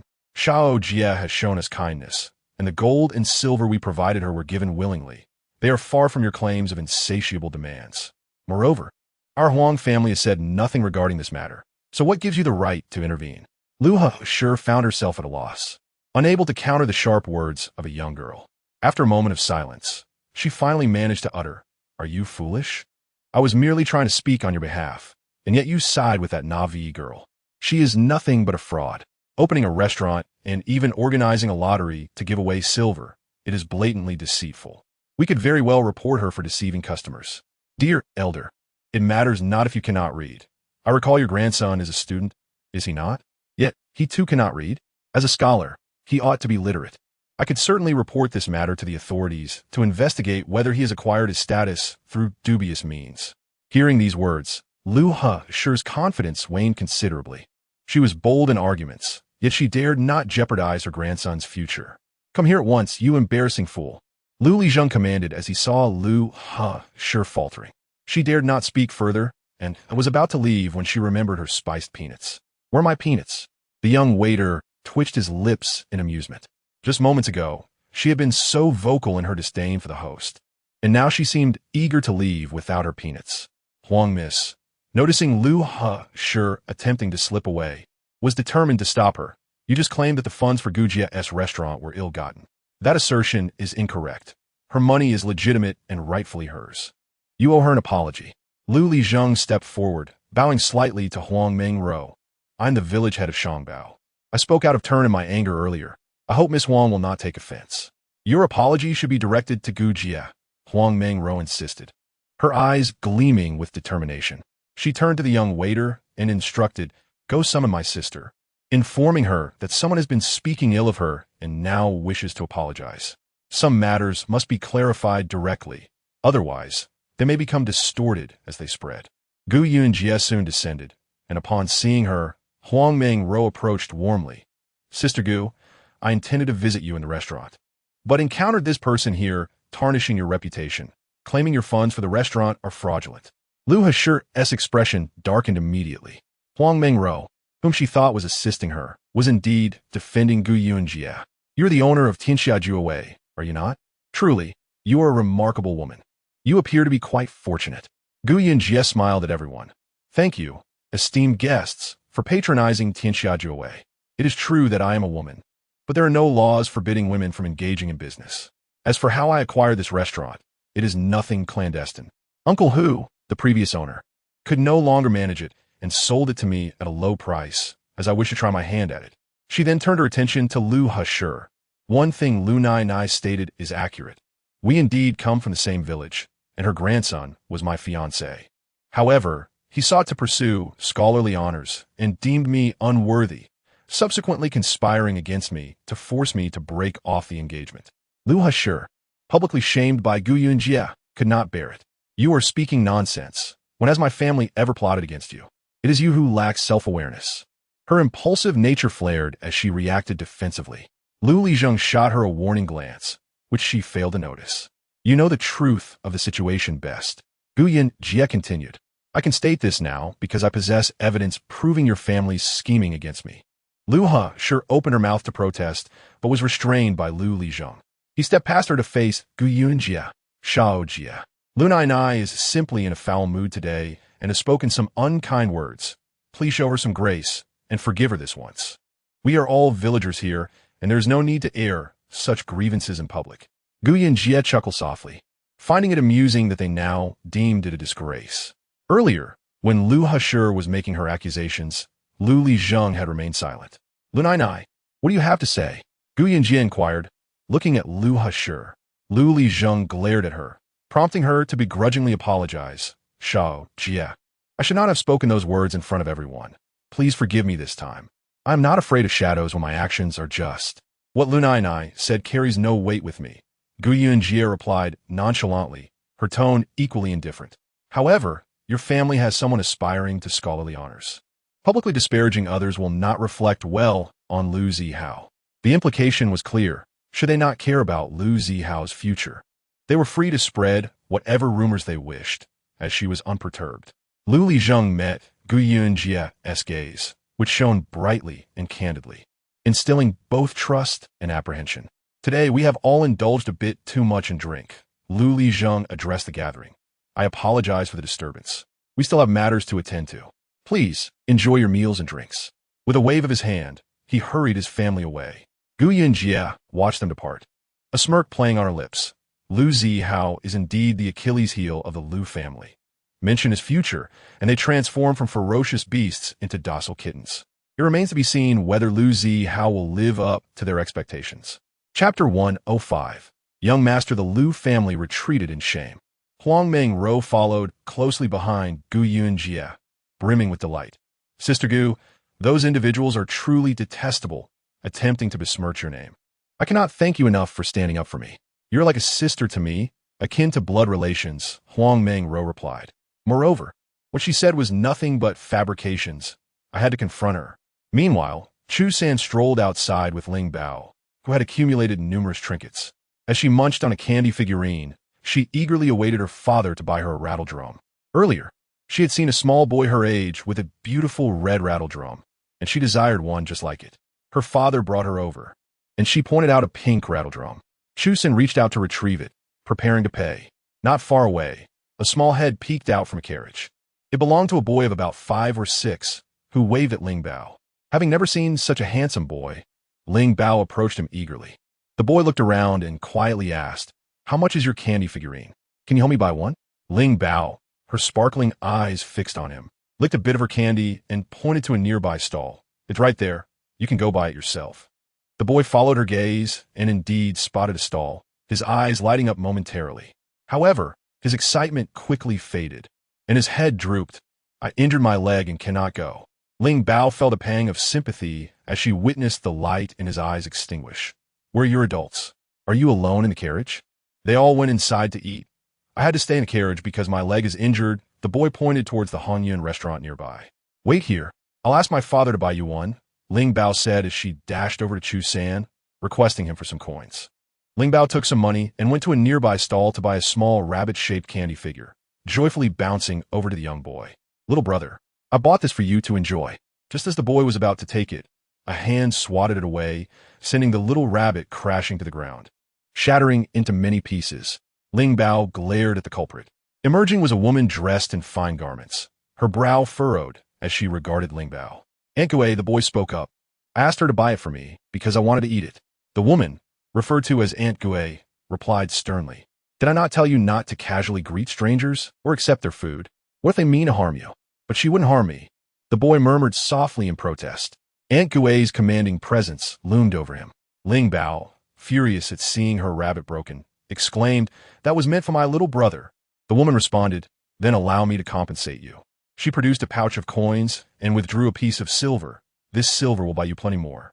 It is not that we cannot afford it, but this young man cannot consume such sweets." "Is that true, little brother?" Ling Bao refused the offered silver, her large, dark eyes fixed on the boy. "I'm sorry," he mumbled, his gaze lowered, unable to meet Ling Bao's eyes. "If you cannot eat sweets, it's better not to have any. I shall take my leave now. Goodbye." With a cheerful bounce, Ling Bao departed. Just as Chu San intended to inquire about the situation, he saw her approaching and casually asked, "Ling Bao, what just happened?" "The young man in that carriage has difficulty walking, and his aunt went in to eat without him. He was tempted by my candy and asked me for one. I bought it for him, but his aunt came out and scolded me, saying he cannot eat sugar. I do not blame him. He must have really wanted it. Not being able to eat sweets is truly torturous. If my parents forbade me, I would surely cry out of sadness." Chu San reflected that helping others must also consider the circumstances. Ling Bao, having lived in the great forest, had not encountered many people. yet she maintained a pure heart in her interactions with humanity. In this process, there were surely moments of joy and sorrow. He had refrained from intervening when the candy was knocked from Ling Bao's hands, curious to see how she would react. To his surprise, Ling Bao exhibited remarkable bravery, shedding no tears and placing no blame on the boy for not informing her beforehand. In his eyes, she had handled the situation admirably. He pondered the boy's ailment that rendered him unable to stand. Perhaps his family had brought him out in search of medical aid. However, he sensed a toxic aura emanating from the boy. Ling Bao contemplated and affirmed that her nose had not deceived her. The boy exuded a scent that humans likely could not detect, but as a spirit, she was acutely aware of it. Chu San inquired, "Can you detect the scent of poison on your father?" "Father, I cannot identify all poisons," she replied. "If there are too many types or they are too complex, I cannot discern them. I can only recognize simple varieties." In other words, she could not determine if he was poisoned. He gently ruffled her hair. "This ability to smell and identify poison is a secret to be shared only with your father and mother." Ling Bao understood. "Now, let us return to the shop." They entered through the back of the second-floor room, where an array of food awaited them. Gu Yunji and Huang Mingru were dining and chatting. Upon their return, Huang Mingru eagerly embraced Ling Bao, pinching her cheeks. "Where have you been?" "I went shopping with father," Ling Bao replied, her appetite diminished at the sight of the plentiful dishes, as she had already eaten. "What interesting things have you encountered?" Ling Bao then recounted her encounter with the young boy. "I felt pity for him, so I thought to buy him something. I didn't know he couldn't eat sweets." "You did wonderfully. You did nothing wrong," Huang Mingru reassured her. "That aunt wasn't wrong. She was far too rude." Gu Yunji glanced at Chu San, her eyes questioning why he had not intervened when their daughter had been wronged. Chu San merely smiled and approached her gently. "Our daughter managed quite well, did she not?" Gu Yunji shot him a disapproving glance. Chu San chuckled softly, finding her irritation adorable. Chapter 106. A questionable heritage due to the buildup of the past few days. The first day of opening was bustling, receiving numerous favorable reviews. As long as the reputation holds, the establishment is sure to secure its foothold in the county. Upon returning, they did not see Luo Shi, likely having left early.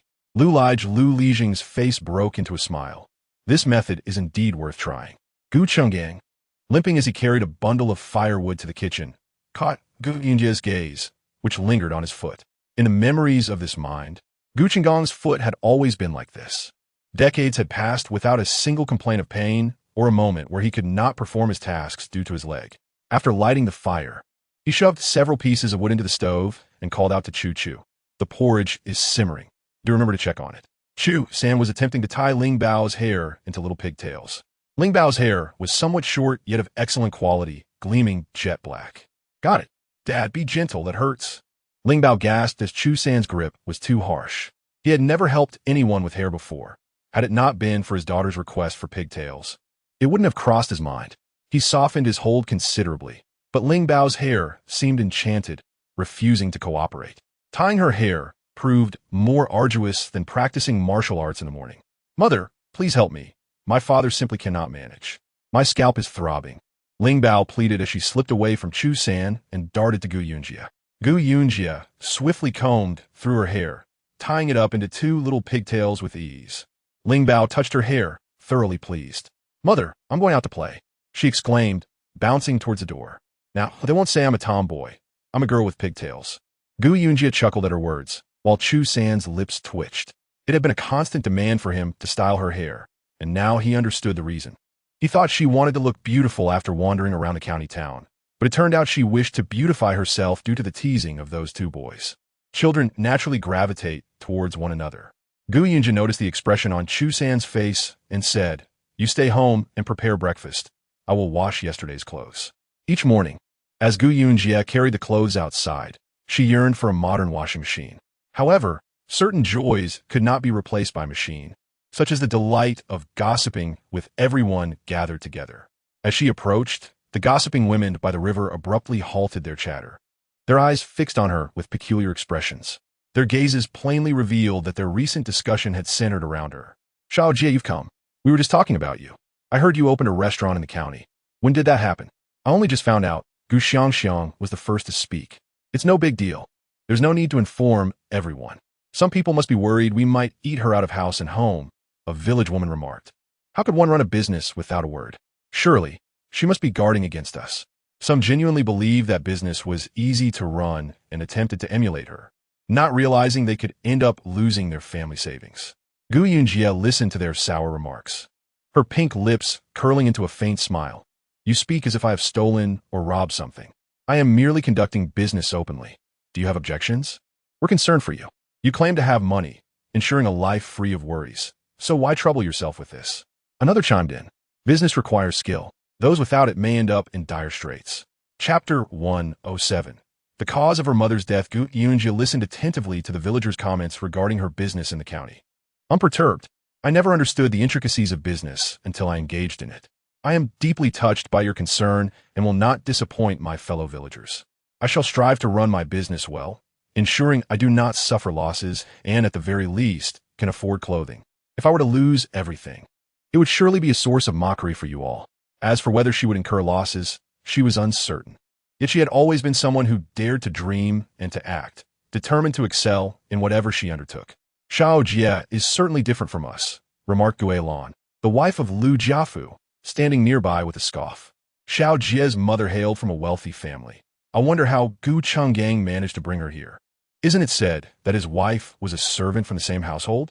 He was merely a guard, and Xiao Jie's mother was a maid. You all must have seen Shen Chunyu.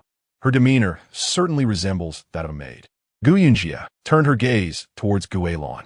Since Lu Jiafu had been struck dead by a falling pillar on Thunder Mountain, Gue Lan had seldom been seen amongst the villagers.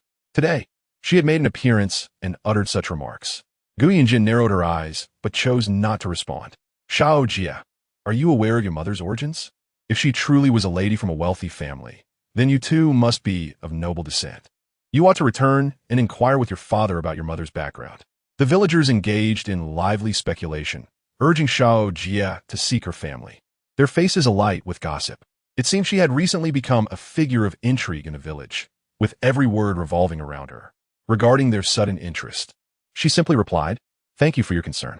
As for her lineage, she was not particularly interested at the moment, placing her faith in her father. Seeing her unyielding demeanor, the villagers exchanged glances, annoyed. What was she so proud of? She may be clever now, but had she been as foolish as before? It is unlikely anyone would have approached her wealthy relatives. As Gu Yunji departed, speculated to suggest that her mother's past was merely an accident or due to illness would be misleading. It stemmed from her mother's desperate desire to escape this small mountain village. Tragically, her father unintentionally took her mother's life in the process. Gu Yunji sighed, weary, as she pondered the sudden emergence of such rumors, clearly orchestrated by someone with ulterior motives. The way these events were recounted was designed to provoke her into investigating the true cause of Shen Chunyu's death, ideally leading to a bitter feud between father and daughter. Just as she was lost in thought, she heard someone calling her name. Turning around, she saw Gu Xiangxiang approaching. Is there something you need? Gu Yunji responded, her tone lacking enthusiasm. Have you heard the gossip circulating in the village? Gu Yunji regarded her, her lips parting slightly. Gu Xiangxiang, Lu Ziyu is in trouble. You seem more concerned about me than her.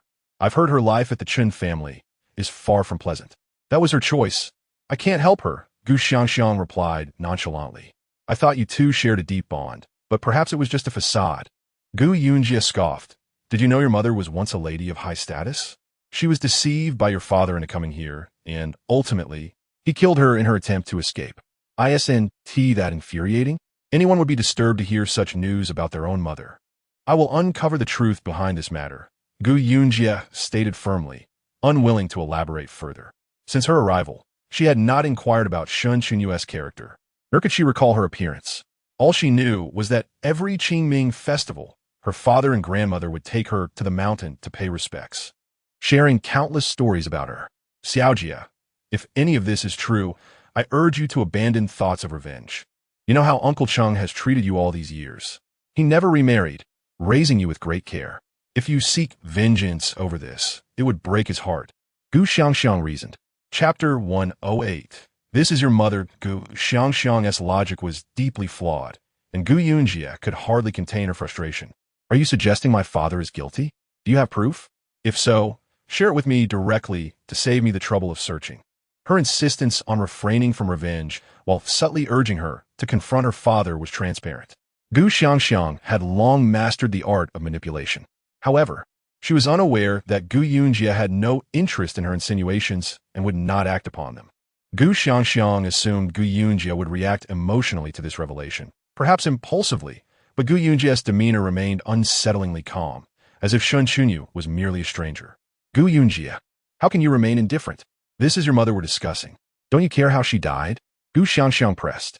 I will indeed seek the truth about my mother's demise, Gu Yunji replied coolly. But when someone who frequently seeks to undermine me suddenly expresses such concern, it's hardly surprising that I feel taken aback. I must head to the county. I don't have time for this conversation, she added dismissively. Gu Xiangxiang's directness was met with silence, and Gu Yunji turned to leave. Upon returning home, she found Chu San and Ling Bao feeding Yuan Bao. As Gu Yunji caught Chu San's eye, she sensed a mix of emotions within her gaze. Setting down the fodder, Chu San approached her gently. What troubles you? Gu Yunji, softened by Chu San's tender demeanor, replied with a sardonic smile. The village is rife with rumors. About what? Chu San inquired. They claim my mother was a lady of wealth, deceived by my father into coming to this village, and that she was killed by him in her attempt to flee. Gu Yunji dismissed this narrative, unwilling to believe her father, who had always showered her with affection, could be capable of such cruelty. Chu San sat beside her, their gazes drawn to Yuan Bao, who was feeding Ling Bao with an unusual tenderness. So what are your thoughts now? I have no particular thoughts. I simply wish to understand the true nature of my mother, Gu Yunji admitted. If you seek knowledge, perhaps you should ask our father. I trust he will reveal the truth to you. You also believe our father is not that kind of man, correct? His single status for so many years must have a reason. Chu San continued. Many men remarry soon after their wives' passing. But your father's unwavering dedication suggests his love for your mother was genuine. As for the rumors circulating in the village, they were merely distorted tales that had transformed through countless retellings. You're right. I must confront this matter myself to prevent any further slander against my father and to protect my business interests, Gu Yunji resolved. If she remained silent, those with ill intentions might assume she believed the rumors to be true. After all, who could predict the nature of the stories that would emerge from such misinterpretations? She planned to discuss the matter with Gu Chenggang that evening. Just as she prepared to leave, Gu Chenggang returned home, his legs still caked in mud. With urgency in his eyes, he called out. Xiaojia, he seemed desperate to convey something, but words failed him. Father. In that moment, Gu Yunji sensed he must have heard something alarming. What brings you back in such haste? I have something important to discuss, he said, suddenly aware of his muddy shoes, and hastened to wash them. Is this a good time? Yes, Gu Yunji replied, following him into the house.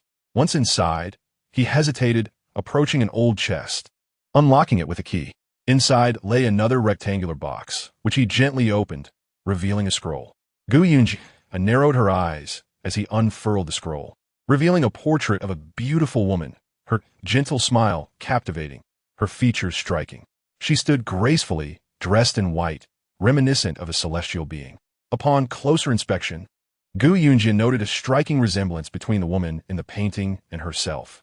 This is your mother, Gu Chenggang said, his gaze lingering on the painting with reluctance, as if fearing to disrespect the image. Her wish was for you to live a simple life as a village woman, free from deceit and treachery, as long as you remained safe and sound. Gu Yunji gazed at the painted figure, who seemed to smile at her, as if engaged in a gentle conversation. Is this truly my mother, Shen Chunyu? She asked. Gu Chenggang shook his head. Shen Chunyu was merely your mother's maid. Had she not risked her life to bring you to me, our bond as father and daughter might never have existed. As he recounted the past, Gu Chenggang revealed. You were a lady of high birth, but when tragedy struck your family, your mother and relatives were caught unprepared. Before her death, she instructed Shen Chunyu to take you far away, to live a life of anonymity, even in the countryside, as long as you survived. When Shen Chunyu appeared before me, cradling your fragile form, I had just finished packing my belongings to return home due to a leg injury. She beseeched me, expressing that if I could rescue you and treat you as my own daughter, she would be willing to marry me. To be honest, I'm unaware of your identity or that of your mother. These matters were left behind by Shen Chunyu. She advised that if one day you were to learn of your true identity, do not hastily seek validation. Your safety is paramount, and everything else pales in comparison. Shen Chunyu was a good person, but tragically, her health had already deteriorated beyond recovery. After returning to the village for a month, she succumbed to her illness, having given her only life-saving medicine to the village head, leaving herself without treatment. Gu Yunjie was moved, feeling a profound reverence for Shen Chunyu. She remarked that even if she had consumed that medicine, her time would still be limited. If that medicine could ensure the safety and well-being of the village head's family, she would gladly accept it. Gu Qinggang, a robust man, spoke of this with tears streaming down his face. Upon hearing Gu Qinggang's words, Gu Yunjie gained a fresh perspective on Shen Chunyu. Although she was not her biological mother, Shen Chunyu was willing to do anything a mother would for her. In truth, I am not well acquainted with your biological mother. Yet, Shen Chunyu regarded you as her own, never forgetting you even in her final moments, and trusting me with your care. Father, Gu Yunjie approached and embraced Gu Qinggang, expressing her gratitude for both him and her mother. Two individuals with no blood relation. One willing to sacrifice her life for her future, and the other refusing to remarry for her sake. Such kindness, she felt, could never be repaid in this lifetime. I share this with you not to incite any specific reaction, but to prevent you from being misled by the rumors circulating outside. Your mother was a good woman. It was my failure to care for her adequately. The death of Shen Chunyu weighed heavily on Gu Qinggang's heart. Father, what illness afflicted the village head back then? Gu Yunjie inquired. The current rumors likely stem from the Liu family. During a business trip, he was attacked and suffered severe blood loss. The doctor declared him beyond saving. Your mother gave him her only life-saving medicine. Such a precious remedy, and your mother just gave it away? Did she not make any demands of the Liu family at that time? Your mother spoke with the village head for a while, but I do not know the details of their conversation. Half a month later, her old illness recurred, and she passed away. Meanwhile, the village head approached me 3 months after your mother's death to discuss your engagement to Liu Zihua, claiming it was your mother's dying wish. I did not think much of it and agreed. My engagement to Liu Zihua was indeed your mother's wish. Why did you agree so readily when I proposed to withdraw? Gu Yunjie pressed. If your mother had consented to this marriage, why did you agree so quickly? Her intention was merely to ensure your safety as you grew up. You have now grown up safely. The decision regarding this marriage lies with you. Even if your mother were alive, she would support your choice. Moreover, Liu Zihua is not a suitable match for you. Over the years, I have witnessed how the Liu family has treated us, and I am fully aware. Gu Yunjie felt indifferent toward the Liu family. Back then, the village head received my mother's kindness, yet years later, he repaid her with malice. His current eagerness to sow discord between us is likely aimed at witnessing our internal strife for his own benefit. Your mother saved his life with her last remaining medicine, and now he wishes to repay her kindness with ingratitude. Father, you should return to work in the fields. I know how to handle this matter now. I am concerned that you might be swayed by those vile rumors and misunderstand your mother or me. Gu Qinggang, typically a man of few words, found himself speaking more than he anticipated. I'm not foolish. I will not believe whatever others say. Then I shall take my leave. Gu Qinggang glanced at the painting in Gu Yunjie's hands. This painting was left by your mother. It depicts your biological mother. Keep it well, for perhaps one day you may find your true family. Father, Gu Yunjie called after him. Gu Qinggang turned back. She silently conveyed a message, and he nodded before exiting the room. Gu Yunjie tucked away the painting, initially intending to return it to her room, but ultimately decided to place it in the laboratory instead. The laboratory had a safe, ensuring that no one could access it. With this thought, she entered the lab, secured the painting, and exited. Just as she stepped out, Ling Bao pushed open the door and entered.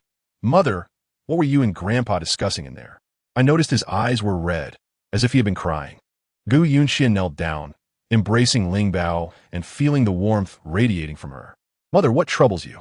Have you encountered something unhappy? If you have, tell Ling Bao, and we will think of a way together, all right? Mother is simply overjoyed, for there are so many who love her. On the way to the county town, Gu Yunjie remained silent, and Chu San did not speak either, both quietly driving the cart ahead. The village's gossip had reached Chu's ears as well. As his wife did not bring up the matter, he was unsure how to broach the subject. Chu San, Gu Yunjie called out, breaking his reverie. Are we to disembark? Chu San reined in the horses. Do you think the Liu family's sudden release of these rumors could be connected to the Chen family? After leaving the Chen family, Liu Zihua's grandmother targeted you, spreading rumors about you in the streets. Shortly after returning to the village, these rumors resurfaced. It must be that the Chun family made demands, compelling the Liu family to pressure you into closing the tavern, which allowed Liu Ziyu to be released. Then I shall shatter Liu Zihua's dream of ascending to a third-rank official. Gu Yunxia scoffed. Gu Yunxia and Gu Qinggang had a fierce argument late into the night, and soon the entire village was aware of her sudden departure with her child and husband. In the quiet of the countryside, even a slightly raised voice could be heard by all. As a result, none of the villagers were asleep, gathering at Gu Qingang's home to either console him or relish the unfolding drama. Qinggang, what do you seek in life? In the past, even when she was not of sound mind, you never cast her aside. Instead, you cherished her to the core. Yet now, upon discovering a promising family, she has swiftly abandoned you without a second thought. Truly, a heartless creature. One will be better off raising a dog than her. Gu Lancy sat silently nearby, her expression darkening. Fear not. She will not stray far and will return soon enough. Gu Qinggang fumed in his seat. Xiaojie is utterly thoughtless. Chu San drove the horse-drawn carriage through the inky darkness of night. Gu Yunjia held her daughter close, regretting the decision to bring her along to endure this hardship. She lifted the curtain to survey the surroundings. The area was eerily quiet, with only the occasional call of a bird or the chirping of insects breaking the stillness. Chu-Chu, do you think they will act? Indeed, they have waited long for this opportunity. They will not let it slip away. The effort they expended to spread those rumors must surely be for a purpose. Gu Yunjia gazed into the enveloping darkness, her heart racing. Venturing out at this hour was no trifling matter. As the carriage continued its journey, it suddenly halted upon nearing the county town. Yuan Bao came to an abrupt stop. Chu San tightened his grip on the reins, peering ahead, only to see a thick plume of smoke billowing toward them. This smoke is toxic, Ling Bao shouted. Upon hearing this, Chu San swallowed an antidote, but within moments he slumped outside the carriage, still clutching the reins. Inside, Xiaojie and Ling Bao exchanged glances and mouthed a countdown. 3, 2, 1, fall. After the smoke cleared, a mother and her son emerged. The man was gaunt, while the woman wore a black headscarf, revealing only her eyes, obscuring her face. Mother, I feel faint, the man said to the woman. Move this man inside.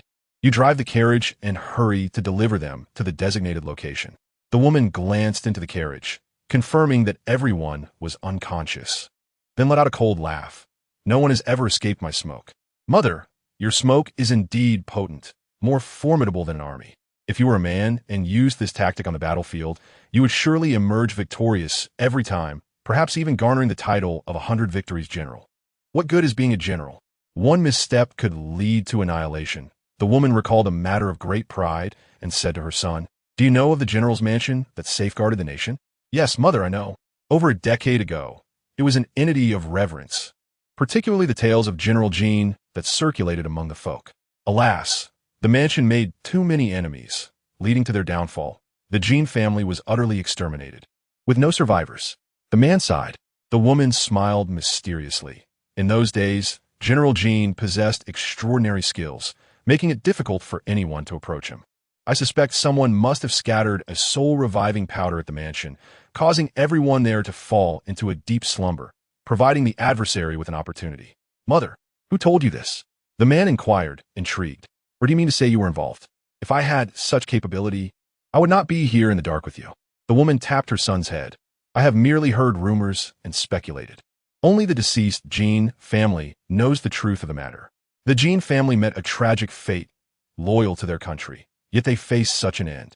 Thus, loyalty to one's country is often a guise for self-interest. If you truly excel, the emperor will surely regard you with trepidation. The mother and son believed the family in the carriage was unconscious and spoke freely. Mother, what shall we do with the family in the carriage? What else can we do? The woman will be sold, and the man will be sent to the mines as a laborer. They should fetch a decent price. The woman is worth at most 5 taels, but that child is adorable. He may fetch 10. As for that man, frail as he is, he might not find a buyer as a laborer. Perhaps he should be sent elsewhere. The man quickly understood. Mother, you are indeed thorough in your planning. Gu Yunji listened intently, her understanding dawning. They were human traffickers intent on selling her family. It seemed the village head of Shangbao was no stranger to such dealings, having sold many souls over the years. What concern is it of yours? If everyone were virtuous, we would have no business to conduct. The woman shot a glance at the man. Do not enter the city. Head straight for the prefectural city. Understood. As the man walked, he sensed something amiss. It felt as though a sharp dagger was pressed against his back, threatening to pierce him should he move. The woman felt the same. What did you awaken? The woman sat up straight, too shocked to move, for her soul-reviving powder was said to have no antidote. One could only awaken after 6 hours of slumber. Yet, it had only been a brief moment, barely 15 minutes before they stirred. Perhaps they had never truly succumbed to her powder. They had merely feigned it. Your smoke is indeed formidable, but perhaps your age has dulled your memory of the formula, rendering its effects mediocre. Impossible. I have never encountered failure before. Who are you? If you intended to sell us, you should know who we are. We received word that someone would emerge from Shangbao village tonight and awaited you along the way. We have no interest in your identities, nor have we inquired. She was merely engaged in her trade, caring only for the presence of customers. As for their compliance or identity, it was of no concern to her. Who provided you with this information? I cannot disclose that. If I did, it would tarnish my reputation. The woman was reluctant to share. If you remain silent, I can deduce it. Did you not say earlier that Lu Lijing sent you a message to wait for us along the way? I said nothing of the sort. Your silence is inconsequential. I am in no rush. Gu Yunji smiled slyly, producing 2 pills for the pair to consume. The woman's countenance shifted dramatically. What are you planning? Chapter 111. Do not form unnecessary connections. As dawn approached, many villagers nearby began to rise. Before the sun had fully emerged, they would tend to their fields for a while before returning for breakfast, then resume work before resting at home, only to venture out again in the afternoon. This was the villagers' routine. Lu Lijing's family was preparing for the spring planting, so they too had risen early. The eldest daughter-in-law, Zhou, and the second daughter-in-law, Zhu, were responsible for weeding, while the men in the family planted seedlings. As they made their way to the fields, they struck up a conversation. Big sister-in-law, did you hear the commotion between Xiaojie and Chenggang last night? I heard Xiaojie even left home. Zhu whispered to Zhou. Zhou shot her a glance, well aware that Zhu was probing for information, and coldly snorted. If you're so concerned, perhaps you should think of how to rescue your son. You. The elders have been racking their brains to save him. Zhou was privy to some details about the situation, but not extensively. Big sister, do you know something? Please share. Zhu implored, her curiosity piqued. Zhou glanced around, ensuring they were alone, and whispered, I suspect Gu Yunji will not return. While accompanying Jiechi in discussions with the elders, she had overheard fragments of conversation, though not much. Upon hearing this, Zhu's expression brightened considerably, and she scoffed. In my opinion, Chenggang has wasted his efforts on a girl who does not appreciate his kindness. Such a girl, even if she perished outside, should not be mourned. Chen Guangshu's demands were all too clear to Zhu. If the father-in-law is indifferent to Zihua's examination, he may disregard Chen Guangshu's request. However, if he wishes for Zihua to continue his studies, he must acquiesce to Chen Guangshu's demands. Only by doing so will he be granted the opportunity to sit for the examination. Therefore, everything the father-in-law does now is not for Ziyu, but for Lu Zihua. Before long, dawn broke. Many villagers arrived at Gu Qinggang's home early, eager to learn whether Gu Yunji had returned. Since Gu Yunji had departed yesterday, she had not returned. Chenggang, why not venture into the city to search for her? Isn't Xiaojie running a tavern in the county town? Suggested one villager. At this hour, where could they have gone? Surely, they must have sought refuge at their own tavern. Indeed, you should hurry and look for them. A father and daughter do not harbor grudges overnight. Any harsh words exchanged should be forgotten and not taken to heart. As the villagers conversed, a commotion erupted outside. They stepped out to find Gu Yunji's horse had returned. Yet, the carriage was empty. Gu Yunji and her family were nowhere to be seen. The carriage has returned, but where are the people? The villagers exchanged puzzled glances, searching in vain for any signs of life. There is blood in the carriage. Could it be true? Indeed appears so. Chenggang, there is blood in the carriage. Could it be that Xiaojie and her family have met with misfortune? It is perilous to venture out at night. Upon hearing this, Gu Chenggang strode forward, inspecting the carriage before reaching out to pat the horse's head as if communicating with it. Soon, he discerned the grim truth. Xiaojie and her family were in danger, and he needed to rescue them. Do you know where she is? The horse will guide me there. When the villagers learned of Xiaojie's predicament, they all followed Gu Chenggang. As Lu Lijing emerged, he witnessed Gu Changgang driving the carriage, with villagers trailing behind, resembling a procession to witness a grand performance. Father, what is Changgang doing with the carriage? Lu Jili inquired, perplexed. Go find out what has transpired over there. Lu Jili returned shortly, reporting to Lu Lijing. It is said that Gu Yunji's carriage returned empty, stained with blood. Changgang claims something has happened and is following the horse to search for her. Should we join him? Lu Lijing was curious whether Gu Changgang could genuinely locate them. The previous night, he had sent someone to the scene of the incident and confirmed that they had indeed met with trouble. Mei Posey was notorious for her ruthless dealings, and if Gu Yunji had fallen into her clutches, she was likely far beyond 100 miles away by now. Let's go and see. The horse led Gu Changgang beyond the village, halting at the site where Gu Yunji had encountered trouble the day prior. Did Xiaojia face danger here? Gu Changgang surveyed the surroundings. Ling Bao remained silent, trotting in place. Gu Changgang scrutinized the ground and discovered a morsel of pastry. It was a treat beloved by Ling Bao, who insisted on carrying it wherever she went. Changgang, blood has been found here, called Gu Luoshang from beneath a large tree. The crowd rushed over to witness a bloodstain beneath the tree. With mountains on either side, could it be that Xiaojia and her family encountered wild beasts while passing through? Surely not. We frequently traverse this path without ever encountering any beasts. They must have fallen victim to thieves. Everyone, please help me search. Before long, the villagers discovered a tightly bound pair, a mother and her son, beneath a nearby tree. The man appeared to be in his 30s, while the woman seemed to be in her 50s or 60s. Mei Posey, spotting Lu Lijing at the back of the crowd, raised her voice in desperation. Lu Lijing, please save me. Who are you? What are you doing here? Gu Changgang approached Mei Posey, narrowing his eyes. Mei Posey, having been bound for an entire night, was covered in mosquito bites and did not respond to Gu Changgang's inquiry. Instead, she fixed her gaze on Lu Lijing. If Yunji instructed me to wait here last night, I would not have been captured. You must not abandon me now. Upon recognizing Mei Posey, Lu Lijing turned to leave. She had sent word the previous night, claiming success. How could this be? With so many villagers watching, he could not simply walk away. Instead, he addressed Mei Posey. My dear lady, perhaps you have mistaken me for someone else. My surname is Lu, and I am indeed the village head, but I do not know you. Please refrain from making unfounded accusations or attempting to forge connections. When you sent word for me to come, why did you not mention that you did not recognize me? Mei Posey scoffed. You contacted me yesterday, stating that a family of 3 would be going out last night, and instructed me to take measures to sell them. I did encounter that family, but they nearly thwarted my plans. Lu Lijing, I may have sought profit, but I am more concerned about my own survival. Are you trying to drive me to my end? The villagers listened to Mei Posey's words, bewildered. Changgang, what is she saying? I do not understand. That is a question for Lu Lijing. How did he know that Xiaojia and I would quarrel yesterday, and that she would threaten to leave home? Could it be that the rumors circulating in the village originated from Lu Lijing? Gu Changgang glared at Lu Lijing, his eyes sharp as blades. Although he had once held Lu Lijing in some regard, all respect had vanished with the events of the previous night. Chapter 112. The scheme. Lu Lijing stepped forward, standing face to face with Mei Posey, his gaze piercing as he demanded, Speak. Is someone instructing you to slander me here? Who is it? If you cannot provide a satisfactory explanation, I shall report this to the authorities and have them investigate who seeks to harm me in such a convoluted manner. Truly, it is a devilish scheme. Report it by all means. You would do well to report it now, lest you be labeled a coward, Mei Posey retorted coldly, her gaze sweeping over the villagers.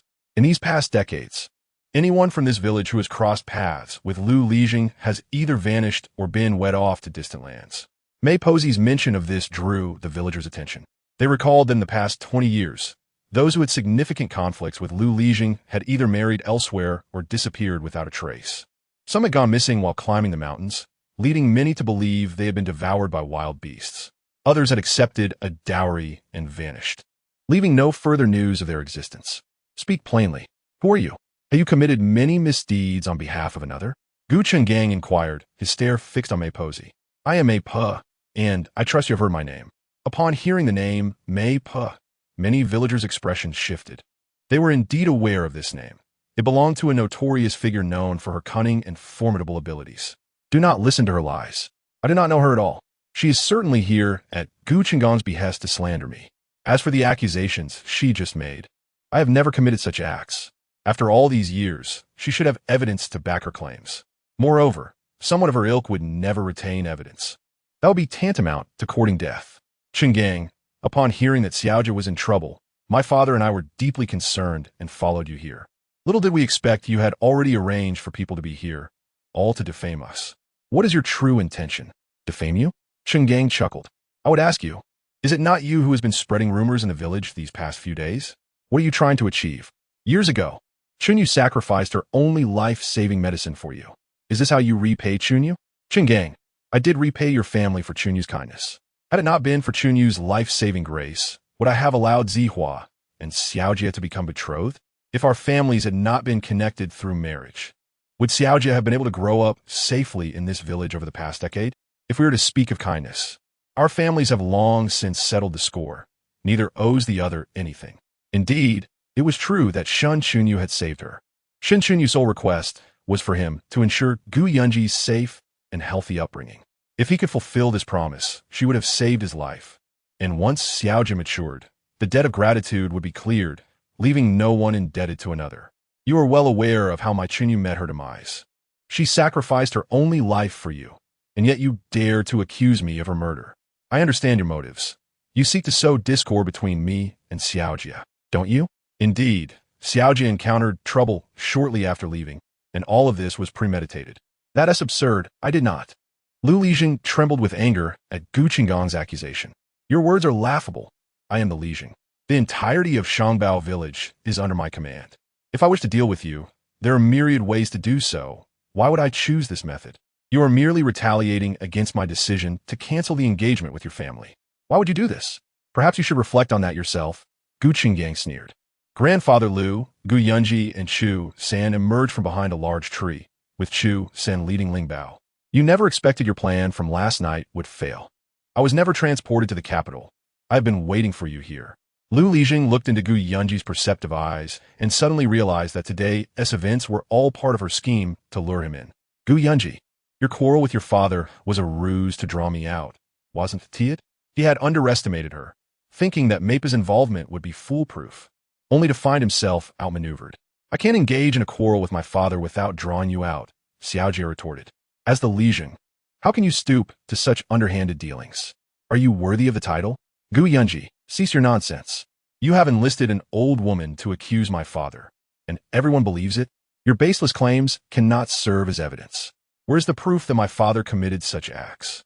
Without evidence, it is mere slander. Lu Jili was unconvinced by Gu Yunji's assertions. Then let us report it to the authorities, Gu Yunji replied succinctly. Lu Lijing's expression shifted. If we report it, so be it. Who fears the truth? We haven't committed any wrongdoing, and even if Lord Kong were to arrive, we would still stand innocent. Lu Jili huffed, believing that the officials were already on their way. Lu Lijing and Lu Shushu would have to wait a while longer. Xiaojia, what does this mean? Have you already reported it? Qinghua asked in a hushed tone. Naturally, we must report it. Some individuals will not acknowledge the truth otherwise. Then we shall await the magistrate's arrival. Lu Lijing's expression darkened as he fixed his gaze upon Gu Yunji. He had not anticipated that, since the engagement was annulled, Gu Yunji would prove to be so cunning.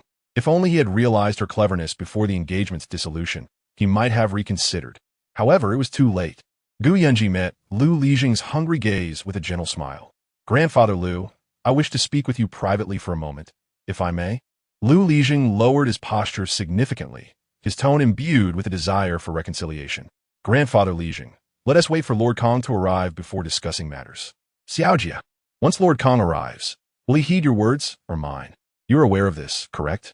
Today's maneuver, while clever, is rather simplistic. If I were in your position, I would have released Meipa outright instead of tying her up here. What do you think? Grandfather Lijing, I cannot release her. If I do, who will testify against you? I too am curious whether Lord Kong will side with me once he arrives. You are as obstinate as ever. I must inform you that Mai Ziyu is now the 7th concubine of the Chen family. From that standpoint, Lord Kong will undoubtedly favor my side.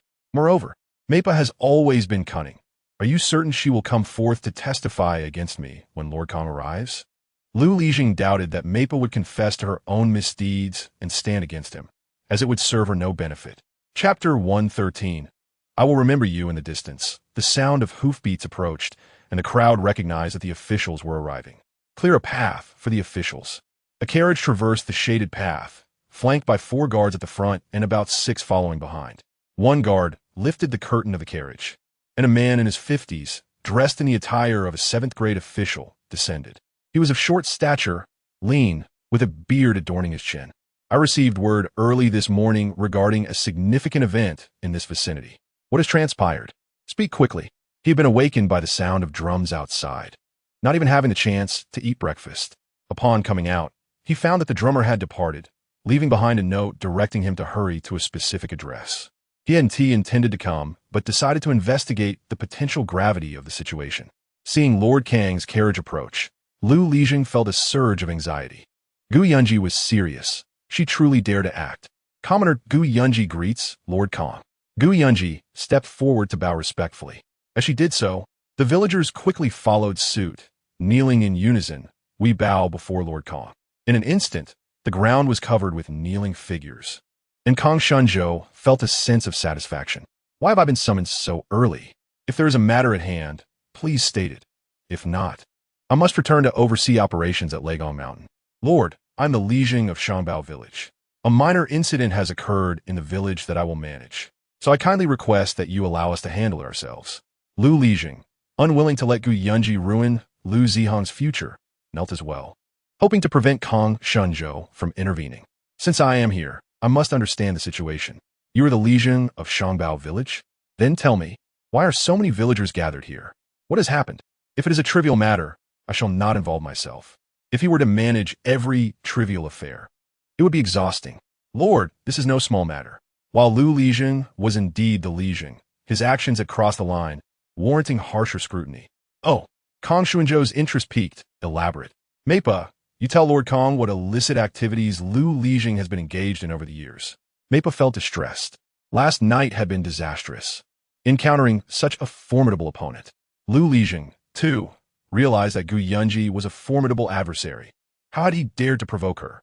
Now she had caught him off guard, and his position as Lijing was in jeopardy. Lu Lijing turned to Meipa, his gaze sharp enough to cut. If looks could kill, Meipa would surely have perished under his glare. Realizing that both her and her son's fates lay in the hands of the opponent, she abandoned all thoughts of defiance. She hoped that if she and her son could escape unscathed, they would distance themselves from Gu Yunji forever, never to meet again. At this moment, Meipa was no longer bound to the tree stump. Upon seeing Lord Kang before her, she dared not play tricks. Instead, she retrieved a booklet from her belongings. Lord Kang, I'm a broker of sorts, having dealt with countless individuals. This booklet contains records of my dealings, including those with Lu Lijing from Shangbao Village, who has employed me for various tasks, along with the names of those involved. Lu Lijing's vision darkened as he beheld the booklet Meipa presented. How could she dare to keep such incriminating evidence? Lord Kang, I have heard since childhood that you are a just official. I, Gu Yunji, have offended Lu Lijing's family by voluntarily annulling our engagement. Little did I know, they feigned indifference while plotting my demise in secret. I implore you to uphold justice for me. Let me see that Kang Shunzhou, as the magistrate, was not particularly enthusiastic about county affairs. He was able to endure listening until the end today, also benefiting from Gu Yunji's praise of him as a good official. Is he not indeed a good official? For decades, he has managed this impoverished county, never begrudging its poverty. My lord, that Gu Yunji is nothing but a deceiver. She previously favored young Master Chun, your nephew, with 300 taels of silver. After swindling young Master Chen's money, she opened a renowned Jue restaurant in the county town, clearly intending to oppose young Master Chen. Lord Kang, this woman harbors ulterior motives. She does not wish to accuse me, but rather young Master Chun. As long as young Master Chun is mentioned, Lu Lijing believes that Lord Kang will certainly not side with Gu Yunji. Lu Lijing, bringing up young Master Chun is futile, while young Master Chun is indeed your nephew. Lord Kang would never allow personal relationships to cloud his judgment regarding rewards and punishments. Gu Yunji gently countered. Moreover, your betrayal of me has nothing to do with young Master Chun. It is entirely your own volition. It is true that Lord Kang cares for Chen Guangshi, but he most dislikes discussing such matters openly. Even if Guangshi has erred, I shall still penalize him. As the Lijing, instead of serving the people, you collude with others. This is a grave offense. Tell me, what punishment do you deserve? My lord, Please investigate. We have all been framed. There is ample evidence. Who could possibly have set you up? Kong Shunzhou scoffed coldly. As of today, you are stripped of your position as Li Jing and imprisoned to await your fate. Upon hearing Kong Shunzhou's words, Lu Lijing felt darkness envelop him, and thereafter, he lost all awareness. Father! Lu Jieli cried out anxiously, supporting Lu Lijing. Kong Shunzhou, in haste to attend to other matters, had no time to linger. As for the new Li Jing position, discuss and report a candidate from your village. I have other matters to attend to. I shall take my leave. Just as Kong Shunzhou was about to board his carriage, he paused before Gu Yunji. Scrutinizing her closely, what is your name? The commoner, Gu Yunji. I shall remember you. My lord, your wisdom is commendable. I bid you farewell. Gu Yunji bowed gracefully. Hands clasped. Kong Shunzhou proved to be more agreeable than she had anticipated. If he had been shameless, solely intent on protecting Chen Guangshi, it would have been more challenging to handle him. Although Lu Lijing had lost consciousness, he was still taken away by Kong's men. Lu Jieli could not abandon his father and followed suit. Following this uproar, the Lu clan began to regard Gu Yunji with suspicion. Many clenched their fists, wishing they could strike her down. Gu Yunji, seemingly oblivious to the hostility from the Lu clan, addressed them. Had I not nearly been sold by Lu Lijing, you would have remained unaware of his true nature. Heaven itself is aiding me. There is nothing I can do. An elderly woman rushed to Mei Pa, gripping her clothing tightly. Has my granddaughter also been sold by you? Return my granddaughter. This elderly woman, Mrs. Wu, was a cousin of Lu Lijing. 3 years ago, when her granddaughter went missing at the age of 9 while picking vegetables, the entire village had mobilized to search, yet to no avail. At that time, speculation arose that Mrs. Wu's granddaughter had either been abducted or taken by wild beasts. With today's events unfolding, Mrs. Wu felt increasingly uneasy. Maple looked at the elderly woman and asked, "Who is your granddaughter? When did she go missing?" 3 years ago, in Bao Village, my granddaughter Lu Xiaohua. Mrs. Wu gazed at Mei Pa. Did you sell her? Where is she now? You mean her? Mei Pa quickly remembered the girl, who was rather ordinary and spoke little. Due to the need to construct a large bridge, they sought an unbetrothed girl born on the 15th of July for a sacrificial offering. At that time, she was looking for a girl born in July. Finding a child born in July is both simple and complex. As Li Jing, who manages the